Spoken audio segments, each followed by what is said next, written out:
Chapter 1: The Beginning of the Celestial Dragon. To speak of the New World is to speak of the most treacherous sea in the entire Grand Line. No, it's more accurate to say it's the most dangerous sea area in the entire world. The ocean here is turbulent and volatile, with bizarre phenomena occurring on a daily basis. Sailing through this region is an unparalleled experience. In the New World, no matter how experienced a veteran might be, death can come at any moment. After all, everything in this place shatters the understanding of even the most seasoned navigators.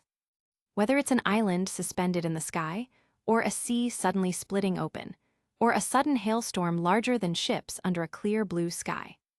In short, no matter what unimaginable event you think of, the New World can make it happen. Even if the ocean's surface abruptly transforms into boiling magma that consumes everything, it's nothing out of the ordinary here.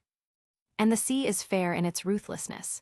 It does not discriminate, regardless of who you are: pirate, marine, adventurer, noble, or merchant. It doesn't matter. To the sea, every identity is equal, for you are all its children. Currently, in the waters near the entrance of the New World, on an unnamed island, there exists a man who has lived even after he should have died. To speak of living here is not quite accurate. It would be more appropriate to say that this man had already died once, only for his body to be taken over by a soul from another world, beginning a new journey. At this moment, on the shore of this desolate island, a youth who appeared to be in his teens stood. His body was plump, dressed in tattered clothing that still retained an air of former elegance. His pale blonde hair was long, his face imposing despite his swollen features, his skin morbidly fair. At a glance, anyone could tell that this young man was no ordinary person. He seemed like one of those idle, inept nobles, one who knew nothing of hardship or labor. A person whose life consisted of nothing but eating, drinking, and waiting for death. Indeed, this young man possessed an extraordinary background. If one were to ask whether there existed anyone in the world who, from the moment of birth to their inevitable demise, enjoyed absolute privilege and authority, whose power and wealth were unmatched, the answer would be yes. Such beings did exist. They are known as celestial dragons, referred to as the nobles of the world. To discuss the nobles of the world, we must delve into an event that occurred 800 years ago.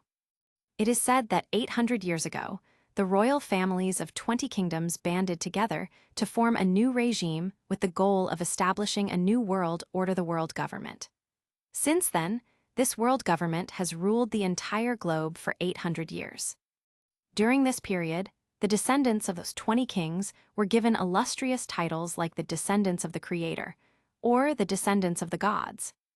These descendants are collectively known as the celestial dragons, the true nobles of the world. The celestial dragons are the living embodiment of the world government, as it was their ancestors who established it. Moreover, the highest levels of authority in the world government have always been held by the most powerful celestial dragons. Thus, over the past 800 years, the status of the celestial dragons has been constantly elevated. Now, they enjoy privileges and powers that ordinary people can never dream of reaching. To illustrate this, let's use the simplest example. A Marine Admiral, the highest rank in the Marines, second only to the Fleet Admiral. Such a person would be regarded as a figure of great stature, influence, and power across the world. This person could authorize a buster call to condemn an entire island as criminal and erase its existence from the map. Their strength is among the top tier in this world. While they may not necessarily be the absolute strongest, they undoubtedly rank among the elite. And yet, such a figure, a Marine Admiral in the presence of a celestial dragon, is merely a bodyguard. Yes, the celestial dragons are so exalted that whether it's the Marines, who rule the seas, or the enigmatic CP, Cypherpol organizations, they are merely the celestial dragon servants. Offending a celestial dragon is an offense that demands retribution at the highest level. The Marine headquarters and CP organizations must do everything in their power to maintain the dignity of the celestial dragons. That is to say, should something happen to a celestial dragon, a Marine Admiral-level figure must personally intervene to clean up the mess. This world is so unreasonably structured. It is because of this absurdity that the celestial dragons have continued to elevate themselves over the past 800 years, viewing everything beneath them as mere dust. To them, only their own kind, the celestial dragons, are considered people. The rest are merely slaves. Their arrogance and disdain for others have reached such an extreme that they wear bubble hoods out of sheer self-importance, simply because they do not want to breathe the same air as the common, untouchables. Though it may seem ludicrous, this custom illustrates the pride and arrogance of the celestial dragons in the most blatant manner. At this moment, the chubby youth sitting on a rock by the shore of this unnamed island was none other than a celestial dragon of the most distinguished rank. Donquixote Claudius. What a domineering name, but the person himself is a bit of an idiot, no? The plump youth muttered as he sat on a rock, continually criticizing his predecessor. Yes, he was a member of the Donquixote family, an authentic celestial dragon. 800 years ago, the Donquixote family was the royal family of Dressrosa. After forming the world government, the family moved from Dressrosa to the holy land of Mariawa, becoming one of the 19 remaining celestial dragon families. Yes, 19. Among the 20 kings' descendants, the royal family of Alabasta, the Nefertari family, chose not to relocate to Mariawa, thus refraining from becoming celestial dragons. Instead, over the course of 800 years, they have come to be seen as mere provincial lords in the eyes of the celestial dragons. Nonetheless, the Nefertari family still holds a measure of respect in Mariawa and within the world government. In short, this chubby youth is a member of the Donquixote family. From a familial standpoint, one could say he is the big cousin of the future pirate overlord, heavenly demon Donquixote Doflamingo, older by a few years. As for the name, Claudius, it might not mean much in this world, but Claudius knows very well that this name carries the legacy of a certain Roman emperor, a name signifying power and might. Holding a wooden stick in his hand, Donquixote Claudius scratched out a few lines on the sand, muttering to himself. First things first, let's get a clear picture of my current situation. To start, the first point is that this idiot of a predecessor somehow ended up eating a devil fruit. I can't change that, but at least it's a Logia type. With my excellent brain, I shouldn't be as hopeless as that idiot, right? Claudius murmured softly. Yes, his foolish predecessor, despite being a noble celestial dragon, had somehow been tricked into eating a devil fruit. While it was indeed a Logia-type fruit, it still highlighted his predecessor's sheer stupidity. Naturally, if the present Claudius possessed the same inexplicable sense of nobility as the current celestial dragons, he would rather throw a powerful devil fruit to the slaves as a toy than use it to enhance his own strength. But that's not who he is. Yes, Claudius is a far more pragmatic person. He does not subscribe to these so-called feudal beliefs.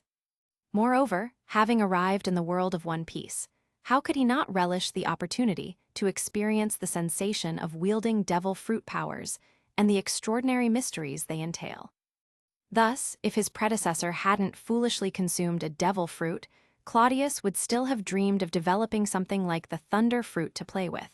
But now it seemed that dream could no longer be realized. What a pity. The second point is that Claudius, or rather I, am a celestial dragon. No wonder this body is so fat, bloated, and utterly wasted. It really puts a damper on my own handsome soul. Claudius shook his head helplessly and looked at his reflection in the fluctuating tide, sighing at the state of his own body. Understanding the situation of being a celestial dragon, especially a lower-tier one like Claudius, is straightforward. The world government is a massive organization that has maintained world order for 800 years. It's not possible for all celestial dragons to be mindless idiots like Claudius. While all celestial dragons share the same noble bloodline, they are divided into upper and lower classes. To use the simplest analogy, consider the 5 elders, the highest power holders in the world government. The 5 elders are also celestial dragons, but they are of the highest order. Individuals like them are vastly different from the trash like Claudius. They possess sharp minds, abundant experience, and serve as the steering wheel of the world government's ship. In addition to the highest-ranking celestial dragons, there are also the middle and upper celestial dragons, those who hold leadership positions within the celestial dragon families or possess some capability of their own. These individuals can be regarded as power holders within the celestial dragon's social hierarchy, wielding some measure of authority and a more normal state of mind. Finally, there are those like Claudius, the lowest-tier celestial dragons who are mere parasites, content to eat, drink, and waste away. After examining his appearance reflected in the ebb and flow of the tide, Claudius touched his chin for a moment, finally nodding with a hint of self-satisfaction and vanity. From a foundational perspective, there's potential. If I can change this temperament and transform this body, I should be able to match this skin with my truly handsome soul. The original Claudius was a textbook example of a lower-tier celestial dragon, existing only to eat, drink, and wait for death. He lacked any awareness or motivation to take care of his physical appearance. Overindulgence and laziness had turned him into a repulsive, dead-fat slob. But if one were to look past these acquired factors and consider the underlying natural foundation, Claudius could indeed become quite good-looking. After all, the celestial dragons, despite their flaws, have a decent standard of aesthetics. Whenever they saw someone beautiful, they would often marry them, adding these individuals to their collection of wives. This proves, at the very least, that their aesthetic sense is not skewed. Moreover, these nobles of the world have been consuming the finest foods and enjoying the best of life for 800 years, which means their genes remain quite strong. As such, very few among them grow up to be hideously ugly. Most of their unpleasant appearances are the result of excessive indulgence and the absence of restraint. In conclusion, Claudius felt that if he could put in the effort to control this body's excessive desires, lose weight, and shake off the inherent greasiness, he should be able to transform into a handsome man. After all, his cousin, Donquixote Doflamingo, would become quite a dashing figure in the future, at least much more attractive than most celestial dragons in Mariawa. In Claudius's opinion, this was largely due to Doflamingo's unique growth environment. If Doflamingo had stayed in Mariawa, merely existing as a celestial dragon, he probably would have ended up the same as the others physically and mentally decayed. Lastly, the reason why Claudius, my predecessor, ended up shipwrecked and stranded on this island is clearly due to some conspiracy. After all, by all rights, I should have already been dead, Claudius murmured softly, a complicated light flashing in his eyes. Chapter 2. My predecessor was mentally deficient. As the saying goes, where there are people, there are conflicts. The same principle applies to the celestial dragons in the holy land of Mariawa. Celestial dragons don't bother competing with ordinary, untouchables, because they have no need to contend with such lowly beings. Anything they desire, they can simply take. To the celestial dragons, they are inherently superior. There is no need to fight because the untouchables wouldn't dare to oppose them. Could any lowborn commoner truly dare to rob a celestial dragon? Therefore, conflicts among celestial dragons are usually restricted to their own class. Only those with equal nobility are considered their rivals. If you were to recount Donquixote Claudius's experiences, it would sound like a bad soap opera filled with absurdity and irony. Don't let his status as a low-level celestial dragon fool you. His parents were once quite influential. They were the original heads of the Donquixote family, making Claudius, by birthright, a true second-generation celestial dragon. But as fate would have it, life is unpredictable, and disasters strike even those who consider themselves gods. In the end, the celestial dragons are merely human, subject to the same cycle of birth, aging, sickness, and death. Claudius's parents died 3 years ago from an incurable illness. At that time, Claudius was just 7 years old, far too young to assume his father's position as the head of the Donquixote family. With no one to take up the mantle, control of the family fell to Doflamingo's father, Donquixote Homing. Homing was an anomaly among the celestial dragons. He was kind-hearted and lacked the malicious intentions typical of his kind. He treated the young Claudius with genuine care, raising him like his own son over the past 3 years. If nothing unusual had occurred, Claudius would have continued to grow up under Homing's care. living a life of luxury and indulgence until adulthood, where he could simply laze about like the rest of the useless celestial dragons, enjoying all that the world had to offer. What more could a wasteful celestial dragon want? However, according to Claudius's memories, Homing had even planned to return the position of family patriarch to Claudius once he reached adulthood. If I think about it, living such an unproductive life while still enjoying everything the world has to offer, it doesn't sound half bad, does it? Claudius murmured with a wry smile. It has to be said, living such a life would indeed be quite pleasant, no need to struggle, no need to face unpleasant matters. But therein lies the problem. For some reason, there seems to be an inexplicable, idealistic trait buried deep within the Donquixote lineage, causing one or two problematic individuals to appear every so often. In Claudius's view, these people are mentally deficient, those who cannot comprehend reality. And, to make matters worse, Donquixote Homing, the current head of the Donquixote family, is exactly one of these individuals. Over the past year or so, perhaps due to a trip he took with his wife and children to the North Blue, where he witnessed the world's true state, Homing's idealistic trait had been fully triggered. A prominent patriarch of the Holy Land Mariawa, a great man among celestial dragons, was now experiencing a sort of mental lapse. Every so often, he entertained the bizarre idea that he didn't want to be a celestial dragon anymore. He wanted to be an ordinary man living in the lower realms with the common folk. Within the celestial dragon class, such thoughts are considered outright lunacy, the very epitome of mental sickness. Worse yet, after contemplating this fantasy for a year, Homing hadn't discarded the notion. Instead, he was more convinced that this was the path he should follow. As the saying goes, longing is the furthest distance from understanding. Homing, fixated on the simple life of ordinary people, believed it to be carefree and fulfilling. He dreamt of living a life of farming and simplicity, never once considering the harsh realities of such a lifestyle. It was truly a classic example of the naive perspective of those who live above the world's struggles.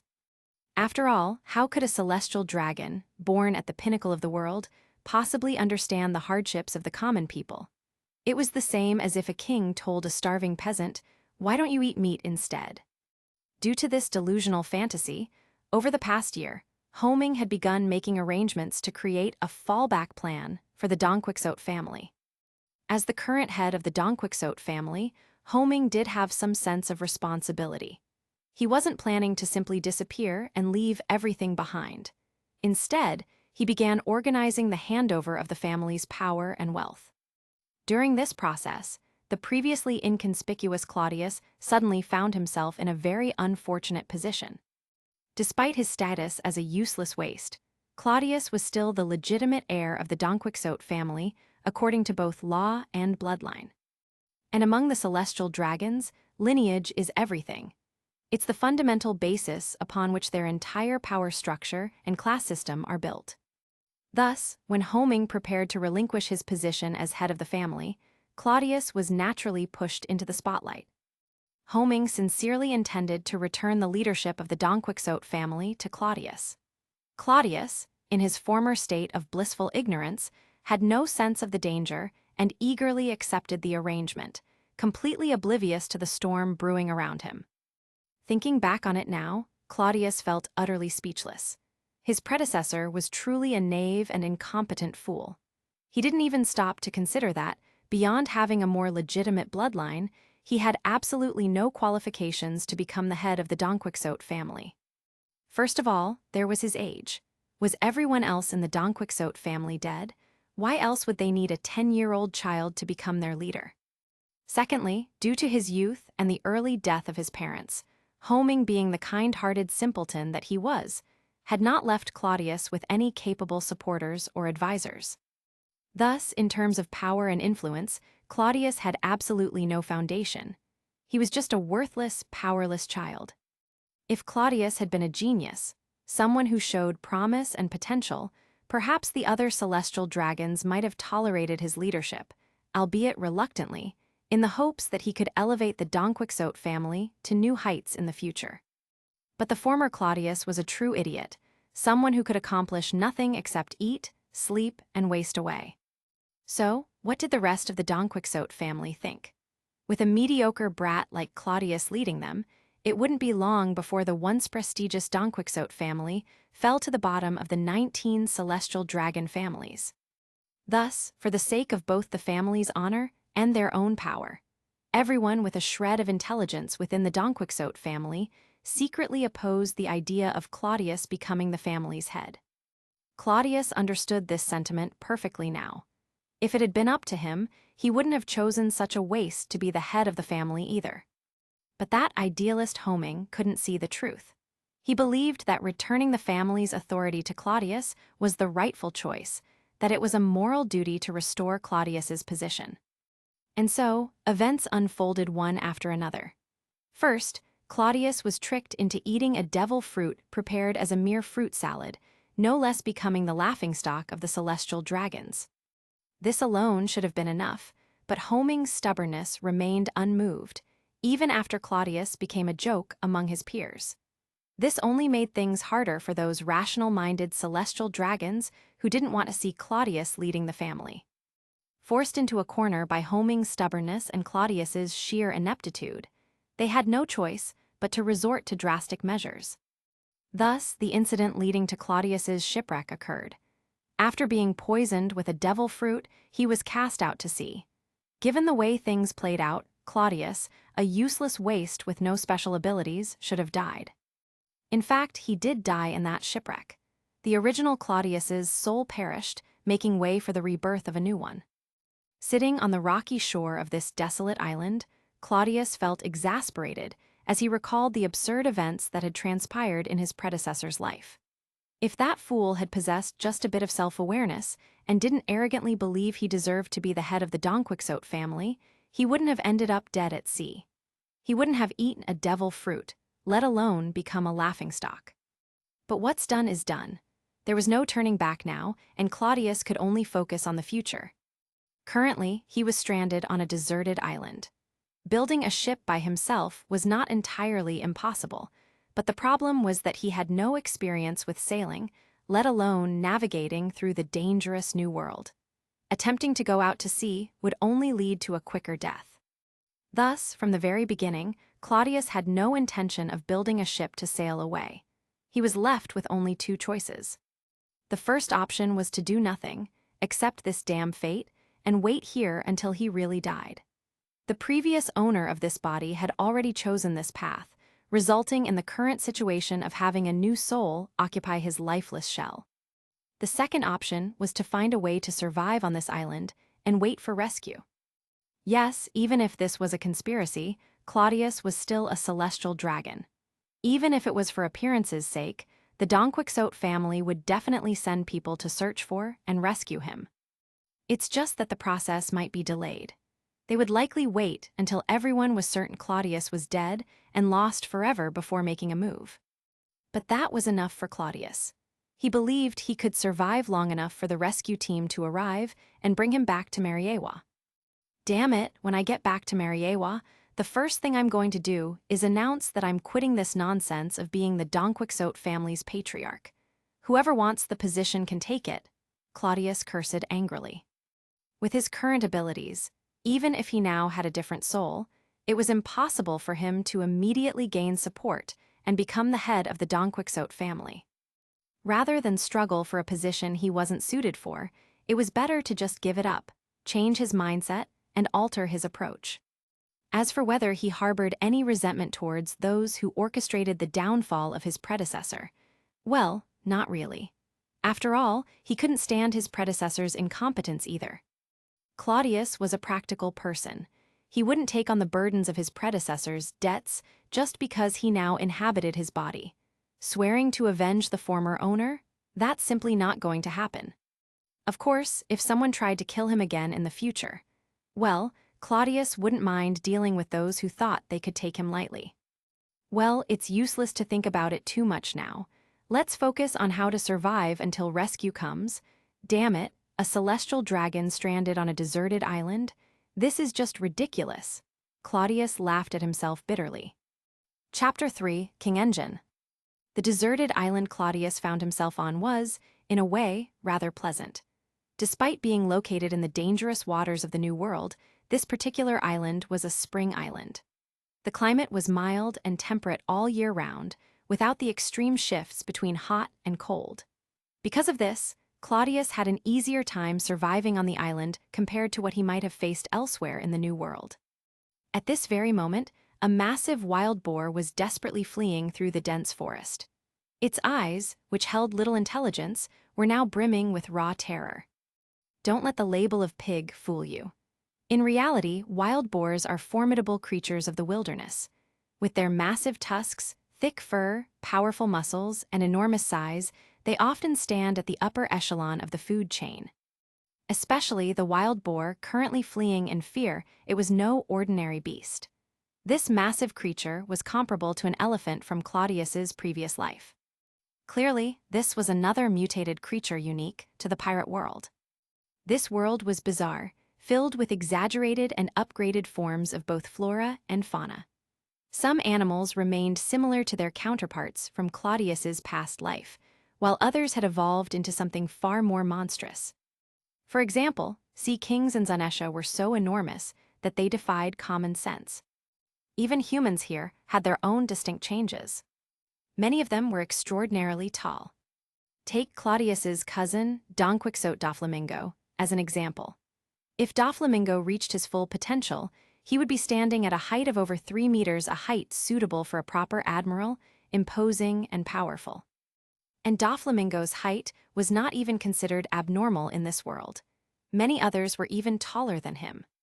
Claudius believed that if he trained well and developed properly, even though he was currently a fat, chubby kid, he wouldn't fall too far behind Doflamingo in the future. But those were all considerations for later. Right now, why was this massive wild boar running so frantically? That's because it had encountered the rampaging human, Brat, who had been wreaking havoc on the island for the past 2 weeks, mercilessly hunting down all the top predators, like lions and tigers. Yes, Claudius was currently chasing after the wild boar, panting heavily as he ran. In just 2 weeks, his formerly rotund body had slimmed down considerably. While traces of his old greasy fat could still be seen, he now had a somewhat muscular build. The scene unfolding was indeed comical. A 10-year-old boy was relentlessly pursuing a massive wild boar that towered over him. The wild boar, instead of turning around to fight, was fleeing in terror, which was both amusing and absurd. "You stupid pig, can't you just stop already?" Claudius gasped, cursing breathlessly as he glanced at the bloodied and battered wild boar ahead of him. After taking a few more steps and feeling himself reaching his physical limit, Claudius gradually came to a halt. He took a deep breath, and his eyes suddenly sharpened. In the next moment, his heartbeat began to accelerate, a deep and resonating sound spreading out from him, almost as if a drum was being pounded in the very core of his chest. Boom, boom, boom, boom. The intense rhythm felt as if it were echoing through the entire area around him, reverberating like the beating of war drums. Then, in the blink of an eye, Claudius moved again. But this time, his speed was several times faster than before. The tiny figure, leaving behind only a faint blur, sped through the forest, following the trail of blood on the ground. In mere moments, he caught up with the frantically running wild boar. Sensing the presence of the small human once more, the wild boar's terror only grew. It had already lost too much blood, and its strength was rapidly waning. Its pace, once full of vigor, began to slow as exhaustion set in. However, a cornered beast is always the most dangerous. Realizing that it could no longer escape, the wild boar suddenly skidded to a stop. With a surprising agility that seemed at odds with its immense size, it performed a flawless 360-degree turn, kicking up dirt and debris as it spun to face Claudius.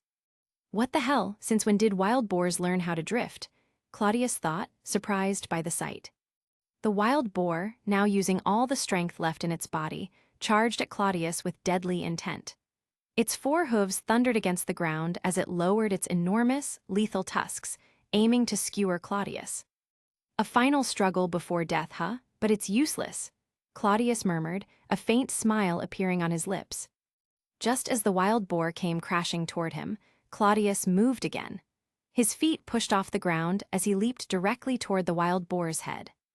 "Death grip," Claudius muttered softly. In the next instant, it looked as if the massive wild boar had collided straight through Claudius's body, reducing him to nothing but mist. However, something strange happened next. The wild boar, after running a few more paces, began to stagger uncontrollably. It stumbled forward, its limbs twitching and thrashing about. It tossed its head violently, as if trying to rid itself of something. But no matter how much it struggled, it couldn't escape what was happening. Gradually, its frantic movements weakened until it finally collapsed to the ground, stirring up a massive cloud of dust. And right then, near the wild boar's nose, Claudius's figure slowly rematerialized. Yes, even though the original Claudius was a mentally retarded celestial dragon, completely incapable of even basic survival skills, his one redeeming trait was that, in his ignorance, he had eaten the devil fruit that was prepared for him in the form of a fruit salad. From that moment on, Claudius became a devil fruit user. Despite his predecessor's lack of education and inability to even comprehend the nature of his own powers, Claudius now had a remarkable ability at his disposal. This fruit was a Logia-type devil fruit, bestowing the powers of a rare gaseous element known as the nitrogen fruit. Claudius's predecessor, being an uneducated fool, didn't understand what kind of gas nitrogen was, nor did he realize the potential of his ability. As a result, he never developed it at all. Instead, he completely wasted it. But Claudius was different. Having received modern education and possessing a wealth of scientific knowledge, Claudius could grasp the potential of the nitrogen fruit immediately. Simply put, it was an ability that allowed him to manipulate nitrogen, a substance that made up a significant portion of the atmosphere, more than 78% to be exact. Being an inert gas, nitrogen had many unique properties. Of course, Claudius hadn't yet delved deeply into developing the fruit's full potential. For now, he was simply utilizing the basic effects of his Logia-type fruit, which was more than enough to dominate this small island. After all, none of the beasts here had the ability to use Haki, which meant Claudius didn't have to worry about whether he could be harmed or not. By turning into his elemental form, he could avoid all physical attacks. What's more, Claudius hadn't yet discovered any element that could restrain nitrogen. So, at least for now, he didn't have to worry about elemental weaknesses. Looking at it from one perspective, as long as no one used Haki or other special means, Claudius's current state seemed practically invincible. The way he killed the wild boar just now was a simple application of his Logia ability. There was no need for Claudius to develop complex techniques. All he had to do was grip the wild boar's nose and release his nitrogen, saturating the air around it and displacing all oxygen. Deprived of oxygen, the wild boar naturally suffocated and died. After ensuring the wild boar was truly dead, Claudius returned to his normal form. He touched his chin, glanced at the massive carcass, and smiled faintly. All things considered, my new journey hasn't started off too badly. Although the circumstances were a bit messy, I have a genuine celestial dragon identity and the abilities of a Logia-type devil fruit. Now, as long as I lay a solid foundation, I should be able to make some waves in this world. And reshape my fate, Claudius muttered softly. As he spoke, Claudius drew a short sword that hung from his waist. This short sword looked somewhat like a katana from Wano Kuni, though it was much shorter, about 2/3 the length of a regular sword. Despite its simplicity, the sword's craftsmanship was excellent, exuding the aura of a master's work. The white hilt was wrapped with delicate silk threads, and the scabbard, while unassuming, was adorned with subtle patterns. This wasn't a decoration Claudius had scavenged from the celestial dragon's collections. Rather, it was one of the 3 gift packs he had received when he first arrived in this world. That's right, as a transmigrator, how could Claudius not have a beginner's benefit? By some divine or otherworldly blessing, he had received some rewards after arriving in this world. This short sword was named Shinsa, the legendary Zanpakuta wielded by Ikamaru Jin, the captain of the 3rd division in the world of Shinigami. Now it was in Claudius's hands. However, it seemed that during the transition between worlds, Shinsa had been altered by the forces of this world's power, making it far less potent than it had been in the Shinigami world. Even so, it was still a rare and remarkable weapon. It retained its ability to extend and retract, but its speed was no longer the absurd 500 times the speed of sound. Through continuous testing, Claudius determined that Shinsa's current maximum speed was around 3 times the speed of sound. While this was certainly impressive, it wasn't overwhelmingly fast compared to some of the terrifying abilities in this world. The speed of sound is roughly the same as that of a bullet from a musket, so Shinsa's speed was only 2 to 3 times faster than a standard bullet. This meant that, while Shinsa was a formidable weapon against ordinary opponents, it wouldn't have the same devastating effect on true masters. Although its power had been greatly diminished due to the world's corrections, Claudius didn't mind. An indestructible sword that could extend and retract at will was still a valuable asset. He had no intention of relying solely on the sword for combat, so he accepted its current state without complaint.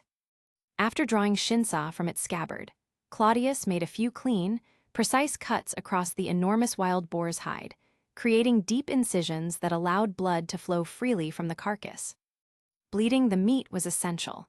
If the blood wasn't drained properly, the resulting stench and flavor would be absolutely revolting.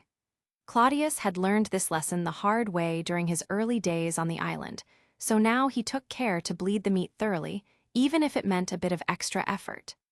Shinsa was the first of his 3 gifts, and the second gift Claudius found highly intriguing. It was an ability that allowed him to freely accelerate his heartbeat at will, a phenomenon he had come to know as the King Engine. Chapter 4, Looking for Claudius. The so-called King Engine, the name of this special ability, originates from the world of One Punch Man. It was the signature technique of King, the so-called strongest man on Earth. Supposedly, once King activated this ability, it was as if he entered a berserk state, capable of smashing enemies to pulp with ease. In reality, the King Engine was nothing more than a gimmick. The strongest man on Earth was simply a bluffing master, someone who survived on sheer luck, no different from the likes of God Buggy in this world. The King Engine's only real effect was its constant acceleration of the heartbeat. Yet, it was due to this ability that King was mythologized as the strongest on Earth. When Claudius first acquired this ability, he felt rather helpless. As a pragmatic individual, he couldn't help but think, isn't this just a load of crap? Couldn't he have been granted a more practical power? If push came to shove, Claudius would have been willing to give up his beautiful blonde hair and go bald if it meant getting something more useful. In the beginning, Claudius viewed the accelerated heartbeat ability as nothing more than a means of showing off. He didn't believe he could become the strongest on Earth, in the pirate world, through such a ridiculous technique. However, after several rounds of experimentation, Claudius discovered that this ability held more potential than he had initially thought. The constant acceleration of his heartbeat inevitably increased blood circulation throughout his body, which in turn could enhance his overall physical functions, including his hematopoietic ability. Through multiple trials, Claudius confirmed at least one thing: once he activated the King Engine and his heartbeat accelerated, he could indeed enter a sort of rampage state. It was fair to call it a berserk mode. The King Engine allowed him to temporarily boost his physical capabilities, improving strength, speed, and stamina. The burst of speed he had demonstrated while chasing the wild boar earlier was a prime example of what this ability could achieve. Of course, given his current physical limitations, this was the extent of what Claudius could do. But the potential for further development and exploration of this ability was enormous. If Claudius's body could withstand the strain, he could use the King Engine as a trump card, a sudden power surge to overwhelm enemies who were otherwise on par with him.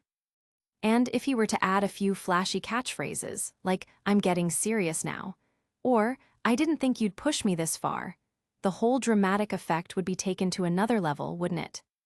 Thus, Claudius was actually quite satisfied with the potential of the King Engine. Whether for practical combat or pure bravado, the development possibilities were endless, making it well worth further study. As for the last of his transmigrator gifts, it was an ability called Zero-Hour Mizu, seemingly originating from the world of Shakugan no Shana. Claudius didn't know much about its original context. Fortunately, there was a manual of sorts in his mind, so he was able to grasp the basics. Zero-Hour Mizu was the ability to reset time to zero. In essence, it allowed the user to restore all their energy and vitality to a reset point at 0 hour. While the concept of existence power didn't apply to this world, Claudius experimented with the ability and eventually figured out its utility. Simply put, it functioned somewhat like the creation rebirth ability from Naruto. Although it didn't rely on any special energy, it could store the user's surplus energy and physical strength within 0 hour Mizu throughout the day. When needed, the stored reserves could be released, restoring Claudius's stamina and strength to their peak levels. While it wasn't an overwhelmingly powerful skill at the moment, Claudius saw its potential for the future. It could be invaluable in prolonged battles or for engaging in more vigorous activities. Yeah, that's right. After all, I'm still a celestial dragon, a world noble. There's no problem with marrying 10 or even 8 wives, is there? It's completely legitimate and legal. If the body can't handle it and I overtax myself, I could always open up 0 hour Mizu end. He shook his head to dispel the distracting thoughts, focusing back on the wild boar. After ensuring that the blood had drained into a small pool nearby, Claudius shifted his attention away from his fantasies. Using Shinsa, he sliced off a few choice cuts of meat from the wild boar, ensuring to pick the most tender and flavorful sections. Speaking of which, it's been 2 weeks since I was killed, right? By now, those guys should be sending a rescue team to wrap things up. After all, if I were in their shoes, I wouldn't think my previous self could survive a shipwreck alone for a full 2 weeks. As Claudius mused over these thoughts, 5 massive warships were steadily approaching the island from not too far away. On the deck of one of the enormous warships stood a middle-aged man clad in a marine coat of justice, a cigar clamped between his teeth. He wore sunglasses and kept his arms crossed, staring silently out at the vast sea. The man's short lavender hair was slightly disheveled, and his muscular frame exuded a restrained, yet formidable aura. This man was none other than the current Marine Headquarters Admiral, Zephyr the Black Arm. Zephyr's life was a tragic yet tenacious one. As an admiral, he held a compassionate heart and refrained from killing pirates, earning him the nickname, the Admiral Who Doesn't Kill. But it was this very mercy that allowed seeds of evil to remain. Eventually, vengeful pirates took the lives of his beloved wife and child. Devastated, Zephyr resigned as admiral and redirected his focus to training the next generation of Marines. He became an instructor at the Marine Headquarters training camp, raising many exceptional students. It could be said that most of the Marines' high-ranking officers in the later years were personally taught by him. Eventually, a series of further tragedies led Zephyr to become disillusioned with the world government and the Marines. He left to found Neo-Marines, attempting to destroy the New World. His tragic yet heroic life ultimately ended at the hands of then-Admiral Kizaru Borsellino. But those were stories for the future. At this point, Zephyr had yet to experience such heartbreak. He was still brimming with vigor and confidence. The task of the fleet under his command at this moment was simple yet complex: to locate the celestial dragon, Donquixote Claudius, who had been shipwrecked in this sea more than 2 weeks ago. In truth, Zephyr had no desire to get involved in such affairs. It was clear that Claudius's delayed rescue was due to the scheming and power plays of those in Mariawa. As a Marine admiral, while his status might seem prestigious in the eyes of the common folk, to the elites in Mariawa, he was just a useful pawn, a mere errand boy. Involvement in such matters was fraught with risk, but the problem was that the Marine headquarters only had 2 admirals at the moment. Garp adamantly refused promotion to admiral, while Sengoku had other crucial matters to attend to. However, when something happened to a celestial dragon, the highest level of authority must be mobilized to address it. So, in the end, an admiral had to be dispatched to oversee the situation. Thus, the burden of this mess fell onto Zephyr's shoulders. Just as Zephyr was lost in thought, A lazy yet youthful voice called out from behind him. Teacher Zephyr, are you still worried about the celestial dragon? Honestly, I don't think there's any point. It's been 2 weeks since the shipwreck. Even if it were a powerful person, they'd have been devoured by sharks by now. And that's not to mention, we're talking about a celestial dragon. So I think this so-called rescue mission is nothing more than a political exercise, isn't it? Hearing the voice, Zephyr turned around, glancing at the young man behind him. A faint smile tugged at the corners of his lips. This young man had joined the newly established Marine officer training camp 2 years ago. During his time as an instructor, Zephyr had discovered several promising talents, and one of them was the young man who now bore the rank of Rear Admiral on his shoulders. Kuzin. You're right, Kuzin. This mission will most likely end in failure. It may be labeled a rescue mission, but it's more of a formality, a political obligation. However, Zephyr sighed and shook his head. I'm afraid that once we return, those celestial dragon lords will shift the blame for St. Claudius's death onto us, claiming it was due to the Marine headquarters' incompetence. At that point, we'll have no recourse. Kuzin, still inexperienced, looked at Zephyr with some surprise and asked, "What should we do then? They wouldn't really be that unreasonable, would they?" Zephyr chuckled softly, then said, "Heth, when you become an admiral someday and interact more with those people, you'll come to understand. Their celestial dragon masters are indeed that unreasonable," Zephyr replied, his smile fading slightly. After a brief pause, Zephyr rotated his shoulders, turning his gaze back to the horizon. "So, even if this mission is just a formality, we must do it perfectly. We can't leave any room for those lords to nitpick and blame us later. Although it's highly likely that Claudius has already perished at sea, we must proceed as if he's still alive and in need of rescue. That's the only way we can minimize any problems that may arise in the future." Kuzin ran a hand through his shaggy hair, considering Zephyr's words before nodding thoughtfully.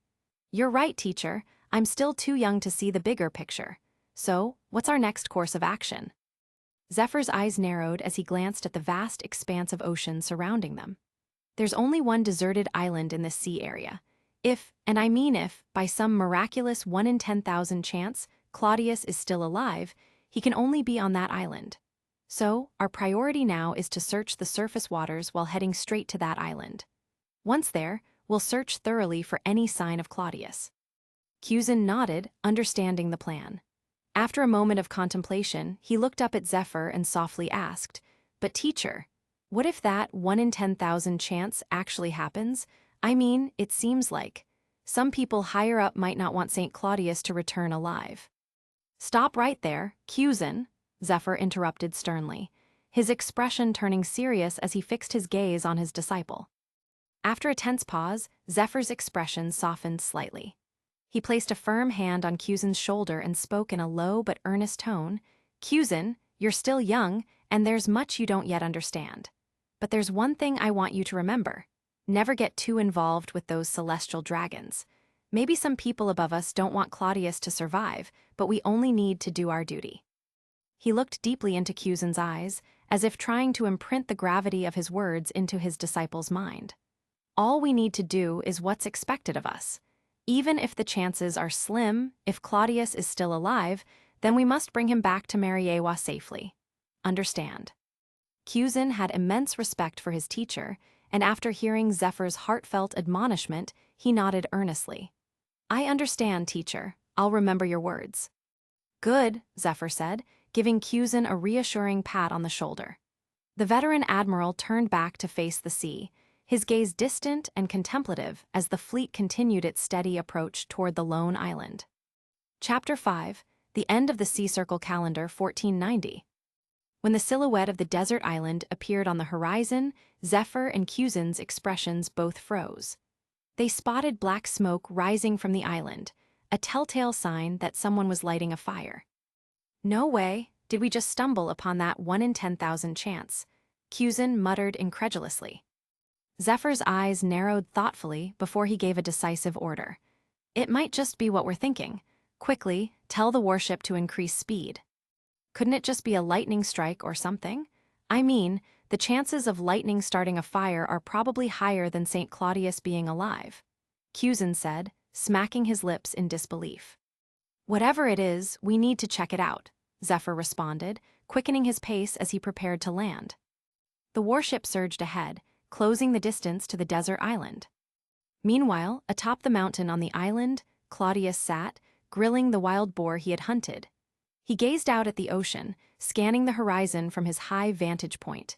His eyes caught sight of several warships swiftly approaching the island.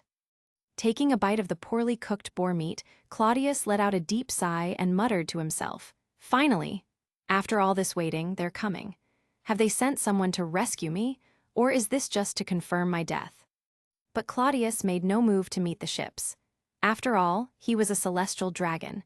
There was no need for him to rush. It was their job to come to him. While it might seem arrogant, it was perfectly in line with the lofty status of a celestial dragon. So, Claudius remained where he was, calmly waiting, no longer forcing himself to eat the unappetizing boar. After all, as soon as he boarded a warship, he could expect food far better than this. The Marines' warship reached the shore, and Zephyr, along with Cusin and a contingent of Marines, quickly disembarked. They raced up the mountain, heading toward the plume of smoke. Upon reaching the summit, Zephyr finally laid eyes on the mission's objective, an unkempt and disheveled figure sitting near the fire. But there was no mistaking it. This was indeed St. Claudius, who had been stranded after a shipwreck for the past 2 weeks. As they neared him, Zephyr slowed his pace. Though he had never met Claudius before, he had heard stories. After all, a celestial dragon who had consumed a devil fruit was bound to be well known. The rumors painted Claudius as a spoiled young man, temperamental, lacking any real ability and incredibly difficult to deal with. Zephyr couldn't help but wonder how much anger had built up in Claudius' heart after being stranded for so long. He steeled himself, fully expecting to deal with an outburst of some sort. Approaching Claudius cautiously, Zephyr swallowed and said softly, "St. Claudius, I deeply regret the hardships you've faced. I'm Zephyr, an admiral of the Navy headquarters, and I personally led the fleet to rescue you. I'm relieved to see you in good health." Claudius, for his part, recognized Zephyr immediately. This was a famous figure, after all a Marine admiral with a distinguished reputation. Seeing him in person confirmed Claudius' suspicions. When Zephyr spoke, he bowed slightly in respect.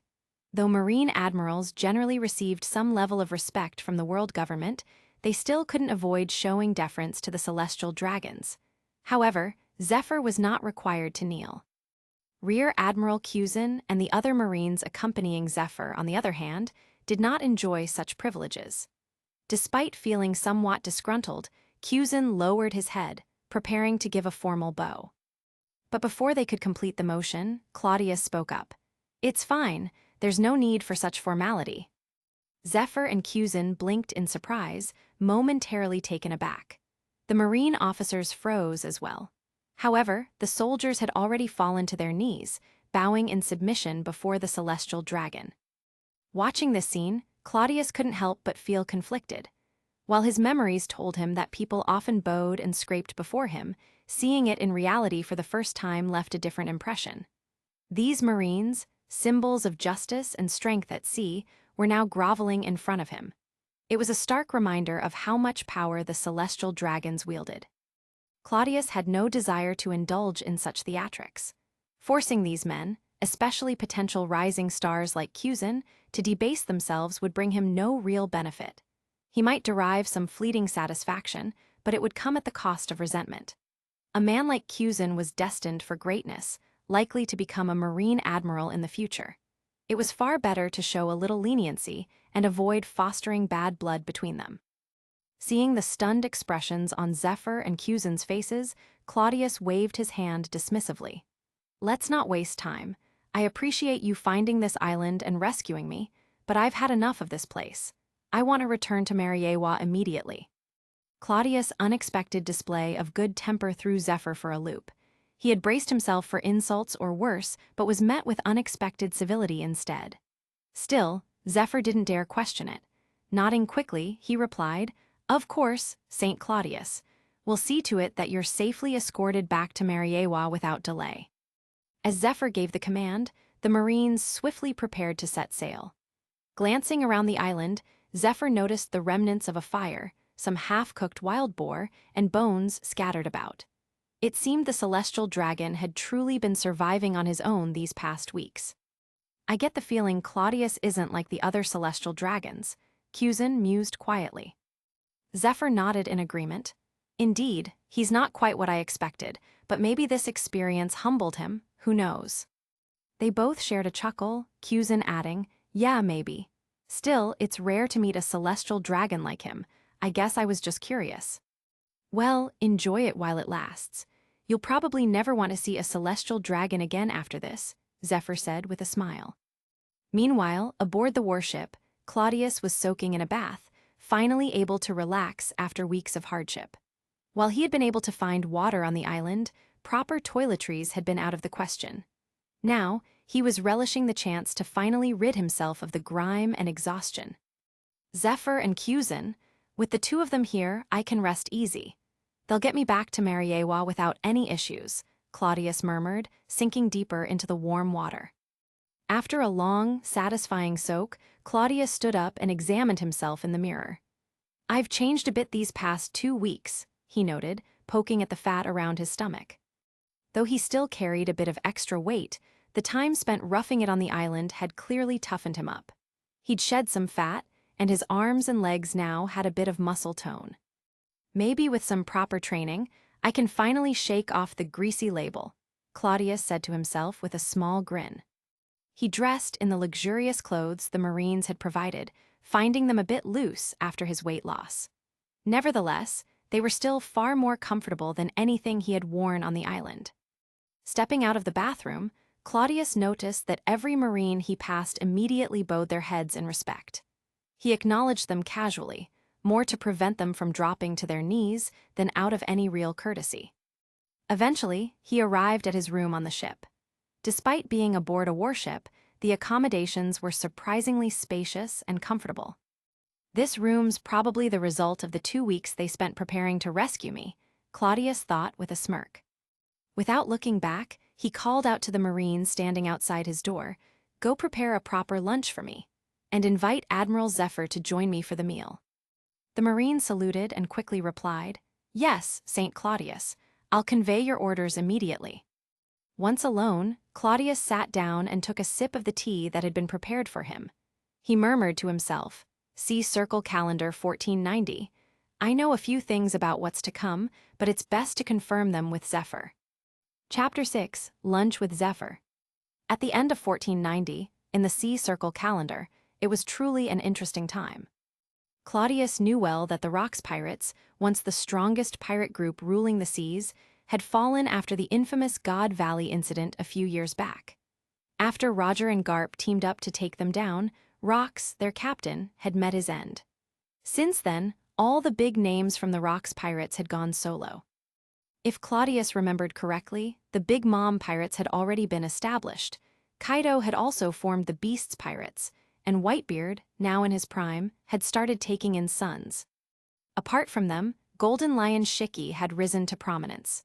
Known as the Flying Pirate, he had built a massive pirate fleet and was currently the most dominant force in the New World. Then, there were other famous pirates like Achoku, the great pirate from the Land of Flowers, and Captain John, who had amassed a vast treasure hoard. All of these notorious figures had originally been part of the Rocks Pirates before they went solo.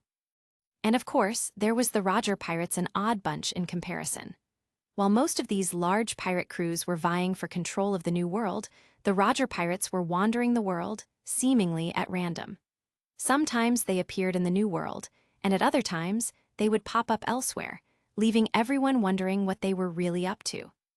However, none of this had much to do with a 10-year-old boy like Claudius.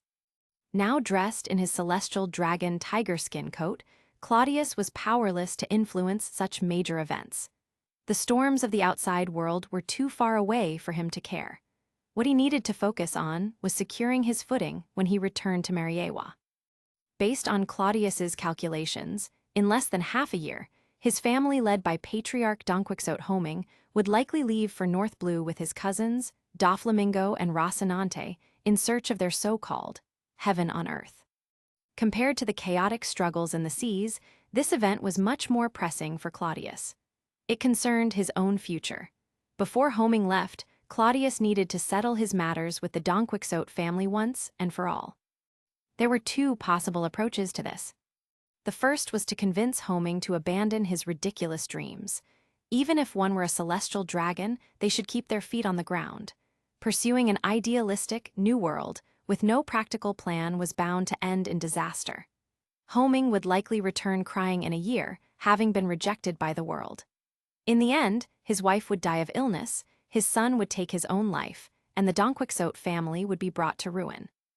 The celestial dragon family, once living in luxury, would turn into a tragic mess because of homing's delusions. But this option was difficult. While homing was a bit naive and had treated Claudius well, their relationship wasn't close enough for Claudius to persuade him. Homing was, frankly, a fool with a heart full of good intentions, but a head full of nonsense. Claudius had never tried to form a deeper bond with him, viewing him as nothing more than a misguided dreamer. Their relationship was so distant that it took homing 2 weeks to even realize that Claudius had been involved in a shipwreck. That alone showed how little homing cared for him. Moreover, other members of the Donquixote family had tried to dissuade homing from his plans, but he ignored them all. Claudius doubted a 10-year-old like himself would have any better luck. So, the first option was off the table. The second option was simpler. The reason Claudius was being targeted by the family was because when homing left, Claudius was likely to be pushed into the position of family head. Given his young age, lack of power, and personality, the more astute members of the Donquixote family naturally didn't want him to take the reins. Hence, they were plotting against him. If Claudius could resolve the underlying issues and remove himself from the equation, he believed that the family would stop targeting him. After all, there weren't that many celestial dragons left, and infighting wasn't in anyone's best interest. With these thoughts in mind, Claudius made up his mind. Once he returned to Mariawa, he would sever his ties with the Donquixote family and avoid the power struggles that came with leadership. Just as Claudius was pondering these matters while enjoying a dessert, a knock on the door pulled him from his thoughts. Looking towards the door, Claudius called out softly, "Come in." Zephyr, who had been waiting outside, took a deep breath before opening the door.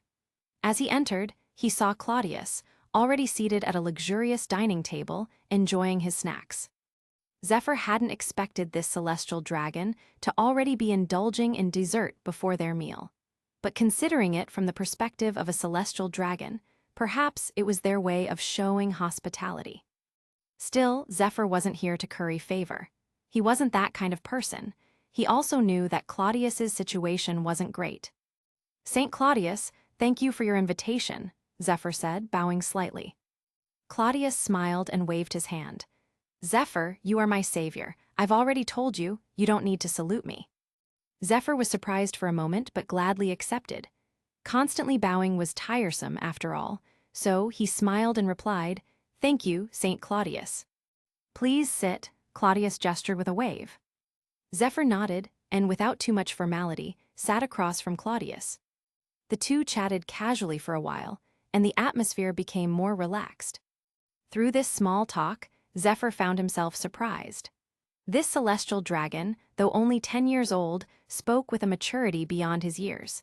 He seemed vastly different from the spoiled image most celestial dragons had. As a seasoned admiral who had seen many types of people, Zephyr had a keen eye for reading others. He quickly realized that Claudius wasn't faking this maturity.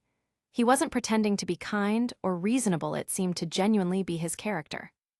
This was a pleasant surprise for Zephyr. He had expected a troublesome, arrogant brat. Instead, Claudius was thoughtful and easy to talk to. The more they conversed, the more comfortable Zephyr felt, to the point where the atmosphere lightened considerably, even drawing out Zephyr's hearty laughter at times. "By the way, Zephyr," Claudius said between bites of his meal, looking up at Zephyr. Zephyr took a sip of the red wine that had been prepared for him and asked, "Yes, St. Claudius, what can I do for you?" Claudius smiled and said, "I told you before there's no need for formalities. I just have a question. You're an admiral of the Navy, so you must know a lot about the world's stories, right? I've always been curious about the sea. Unfortunately, my recent journey ended in disaster, but my interest hasn't faded." After a pause, Claudius added, "If it's not too much trouble, could you share with me some interesting stories about the world today? Or perhaps tell me about any notable figures?" Zephyr chuckled. "If you're interested in hearing an old sailor's tales, I'd be happy to oblige, St. Claudius." As Claudius listened attentively, occasionally interrupting with questions, Zephyr patiently explained the current state of the world. By the end of the conversation, Claudius had gained a much deeper understanding of the world outside Mariawa. While chaos reigned in the New World, the Marines and the world government still maintained control over the Four Seas and the first half of the Grand Line. "Fascinating," Claudius mused. "The world is so vast, it seems I've been living in ignorance up in Mariawa. There's so much out there." Zephyr found Claudius's words sincere, which only added to his intrigue about this celestial dragon. Most of the celestial dragons he had met were either arrogant or oblivious to the world, but Claudius seemed genuinely interested in learning more. "If you ever get the chance, St. Claudius, you should visit the Four Seas. Unlike the New World, the seas there are more stable and the danger is far less," Zephyr suggested. Claudius nodded. Yes, it would be good to see more of the world. After a brief pause, he added, "But no matter where one goes, there's always some risk, isn't there? Even in Mariawa." Hearing this, Zephyr narrowed his eyes slightly, but didn't immediately respond. Claudius smiled and continued, "I've heard that you, Zephyr, are passionate about training young Marines. In fact, you were involved in establishing the Marine Officer Training Camp a couple of years ago, right?" Zephyr was slightly surprised that Claudius knew about his background, but he quickly brushed it off. After all, it wasn't exactly a secret. Nodding, he replied, "Yes, I was fortunate enough to help set it up." "In that case, you must have some ideas on how to train young people," Claudius said. "If possible, I'd like to learn from you, Zephyr. After all, from this experience, I've come to realize that even a celestial dragon like me can't always rely on status alone for safety. In the end, the only one you can truly rely on is yourself." Claudius spoke softly, his tone sincere. Chapter 7. Does a celestial dragon need a reason to kill? As soon as Claudius's voice fell, Zephyr remained silent for a while. Even though Claudius had spoken in a calm and polite tone, the fact remained that he was still a celestial dragon. When someone like him made a request, no matter how nicely it was phrased, it left Zephyr in a difficult position. Refusing would be no easy matter. At the same time, Zephyr had his own challenges to consider. As a Marine admiral, he couldn't just dedicate himself to Claudius full-time. From the way Claudius had spoken, it almost sounded like he was asking Zephyr to take him on as a disciple. Becoming the first Marine to take on a celestial dragon as a student, that would certainly be a first.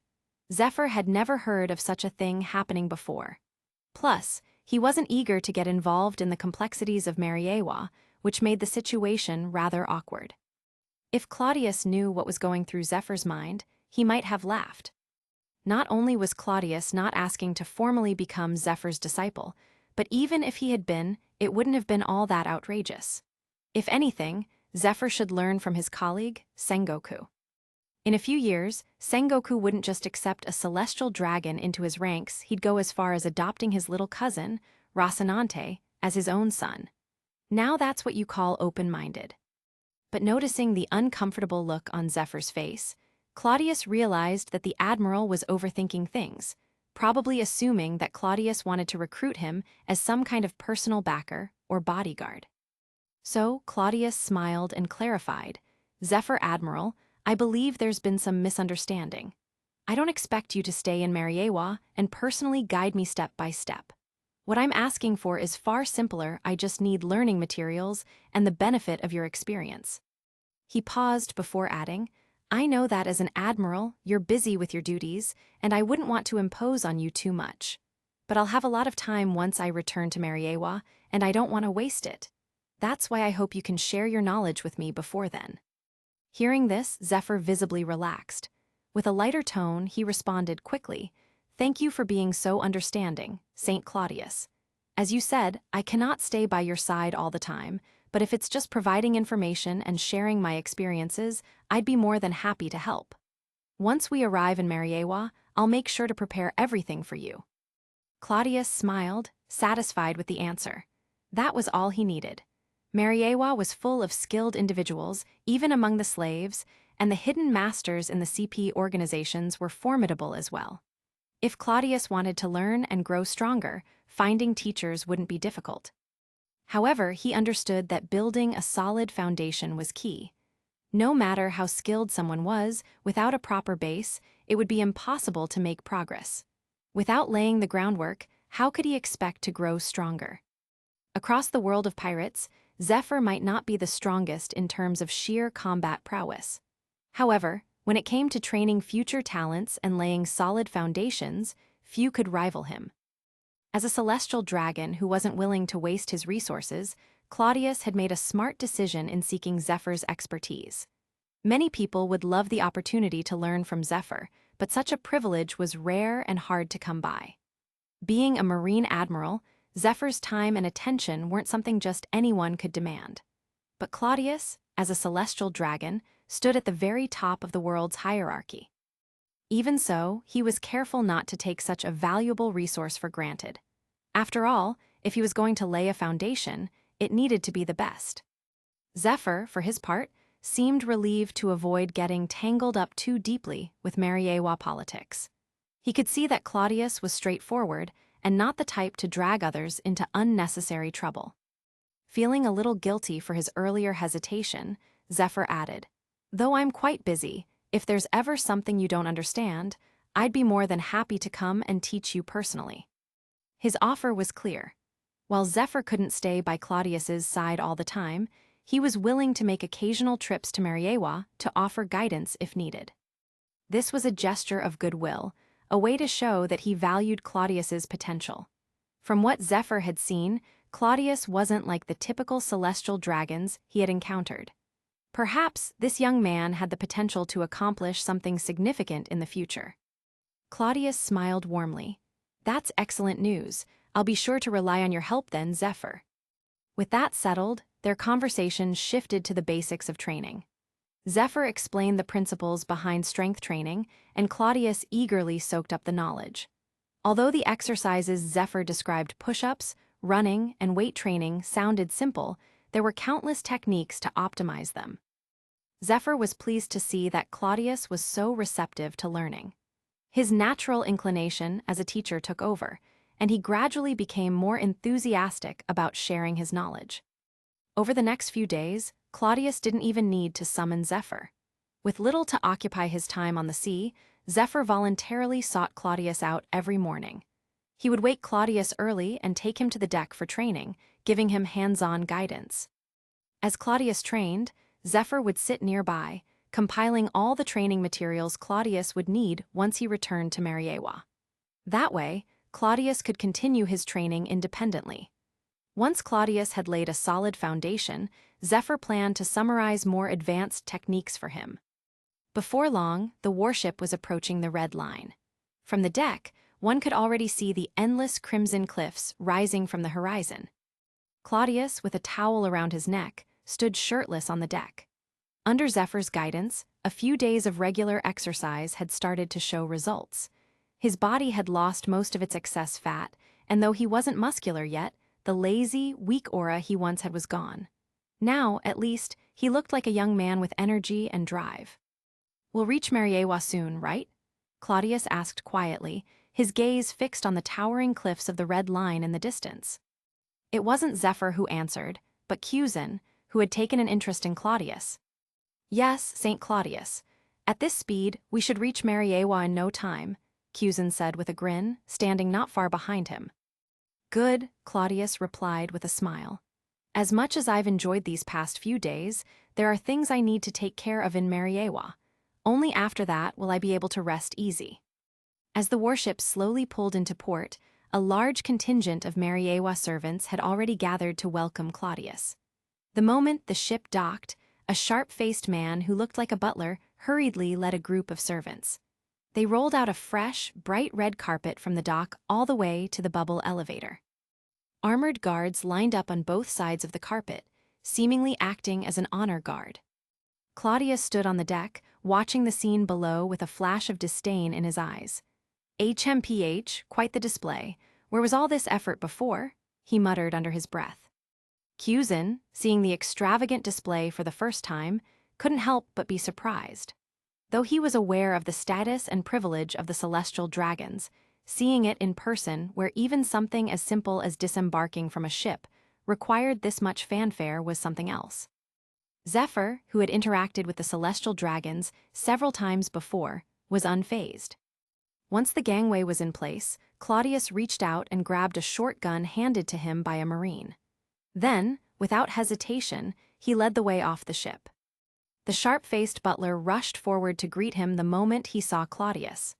Though Claudius's appearance had changed significantly, the butler, Mendel, recognized him instantly, having served him for years. As soon as Claudius set foot on the red carpet, Mendel dropped to his knees and groveled, "Welcome back, St. Claudius. I've missed you dearly these past few days.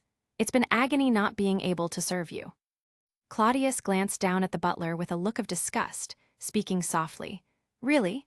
I would have thought you'd be too busy enjoying the rewards from selling me out to feel any guilt, Mendel." At those words, Mendel's whole body trembled. He raised his head in a panic, trying to stammer a response. "Why, Your Highness?"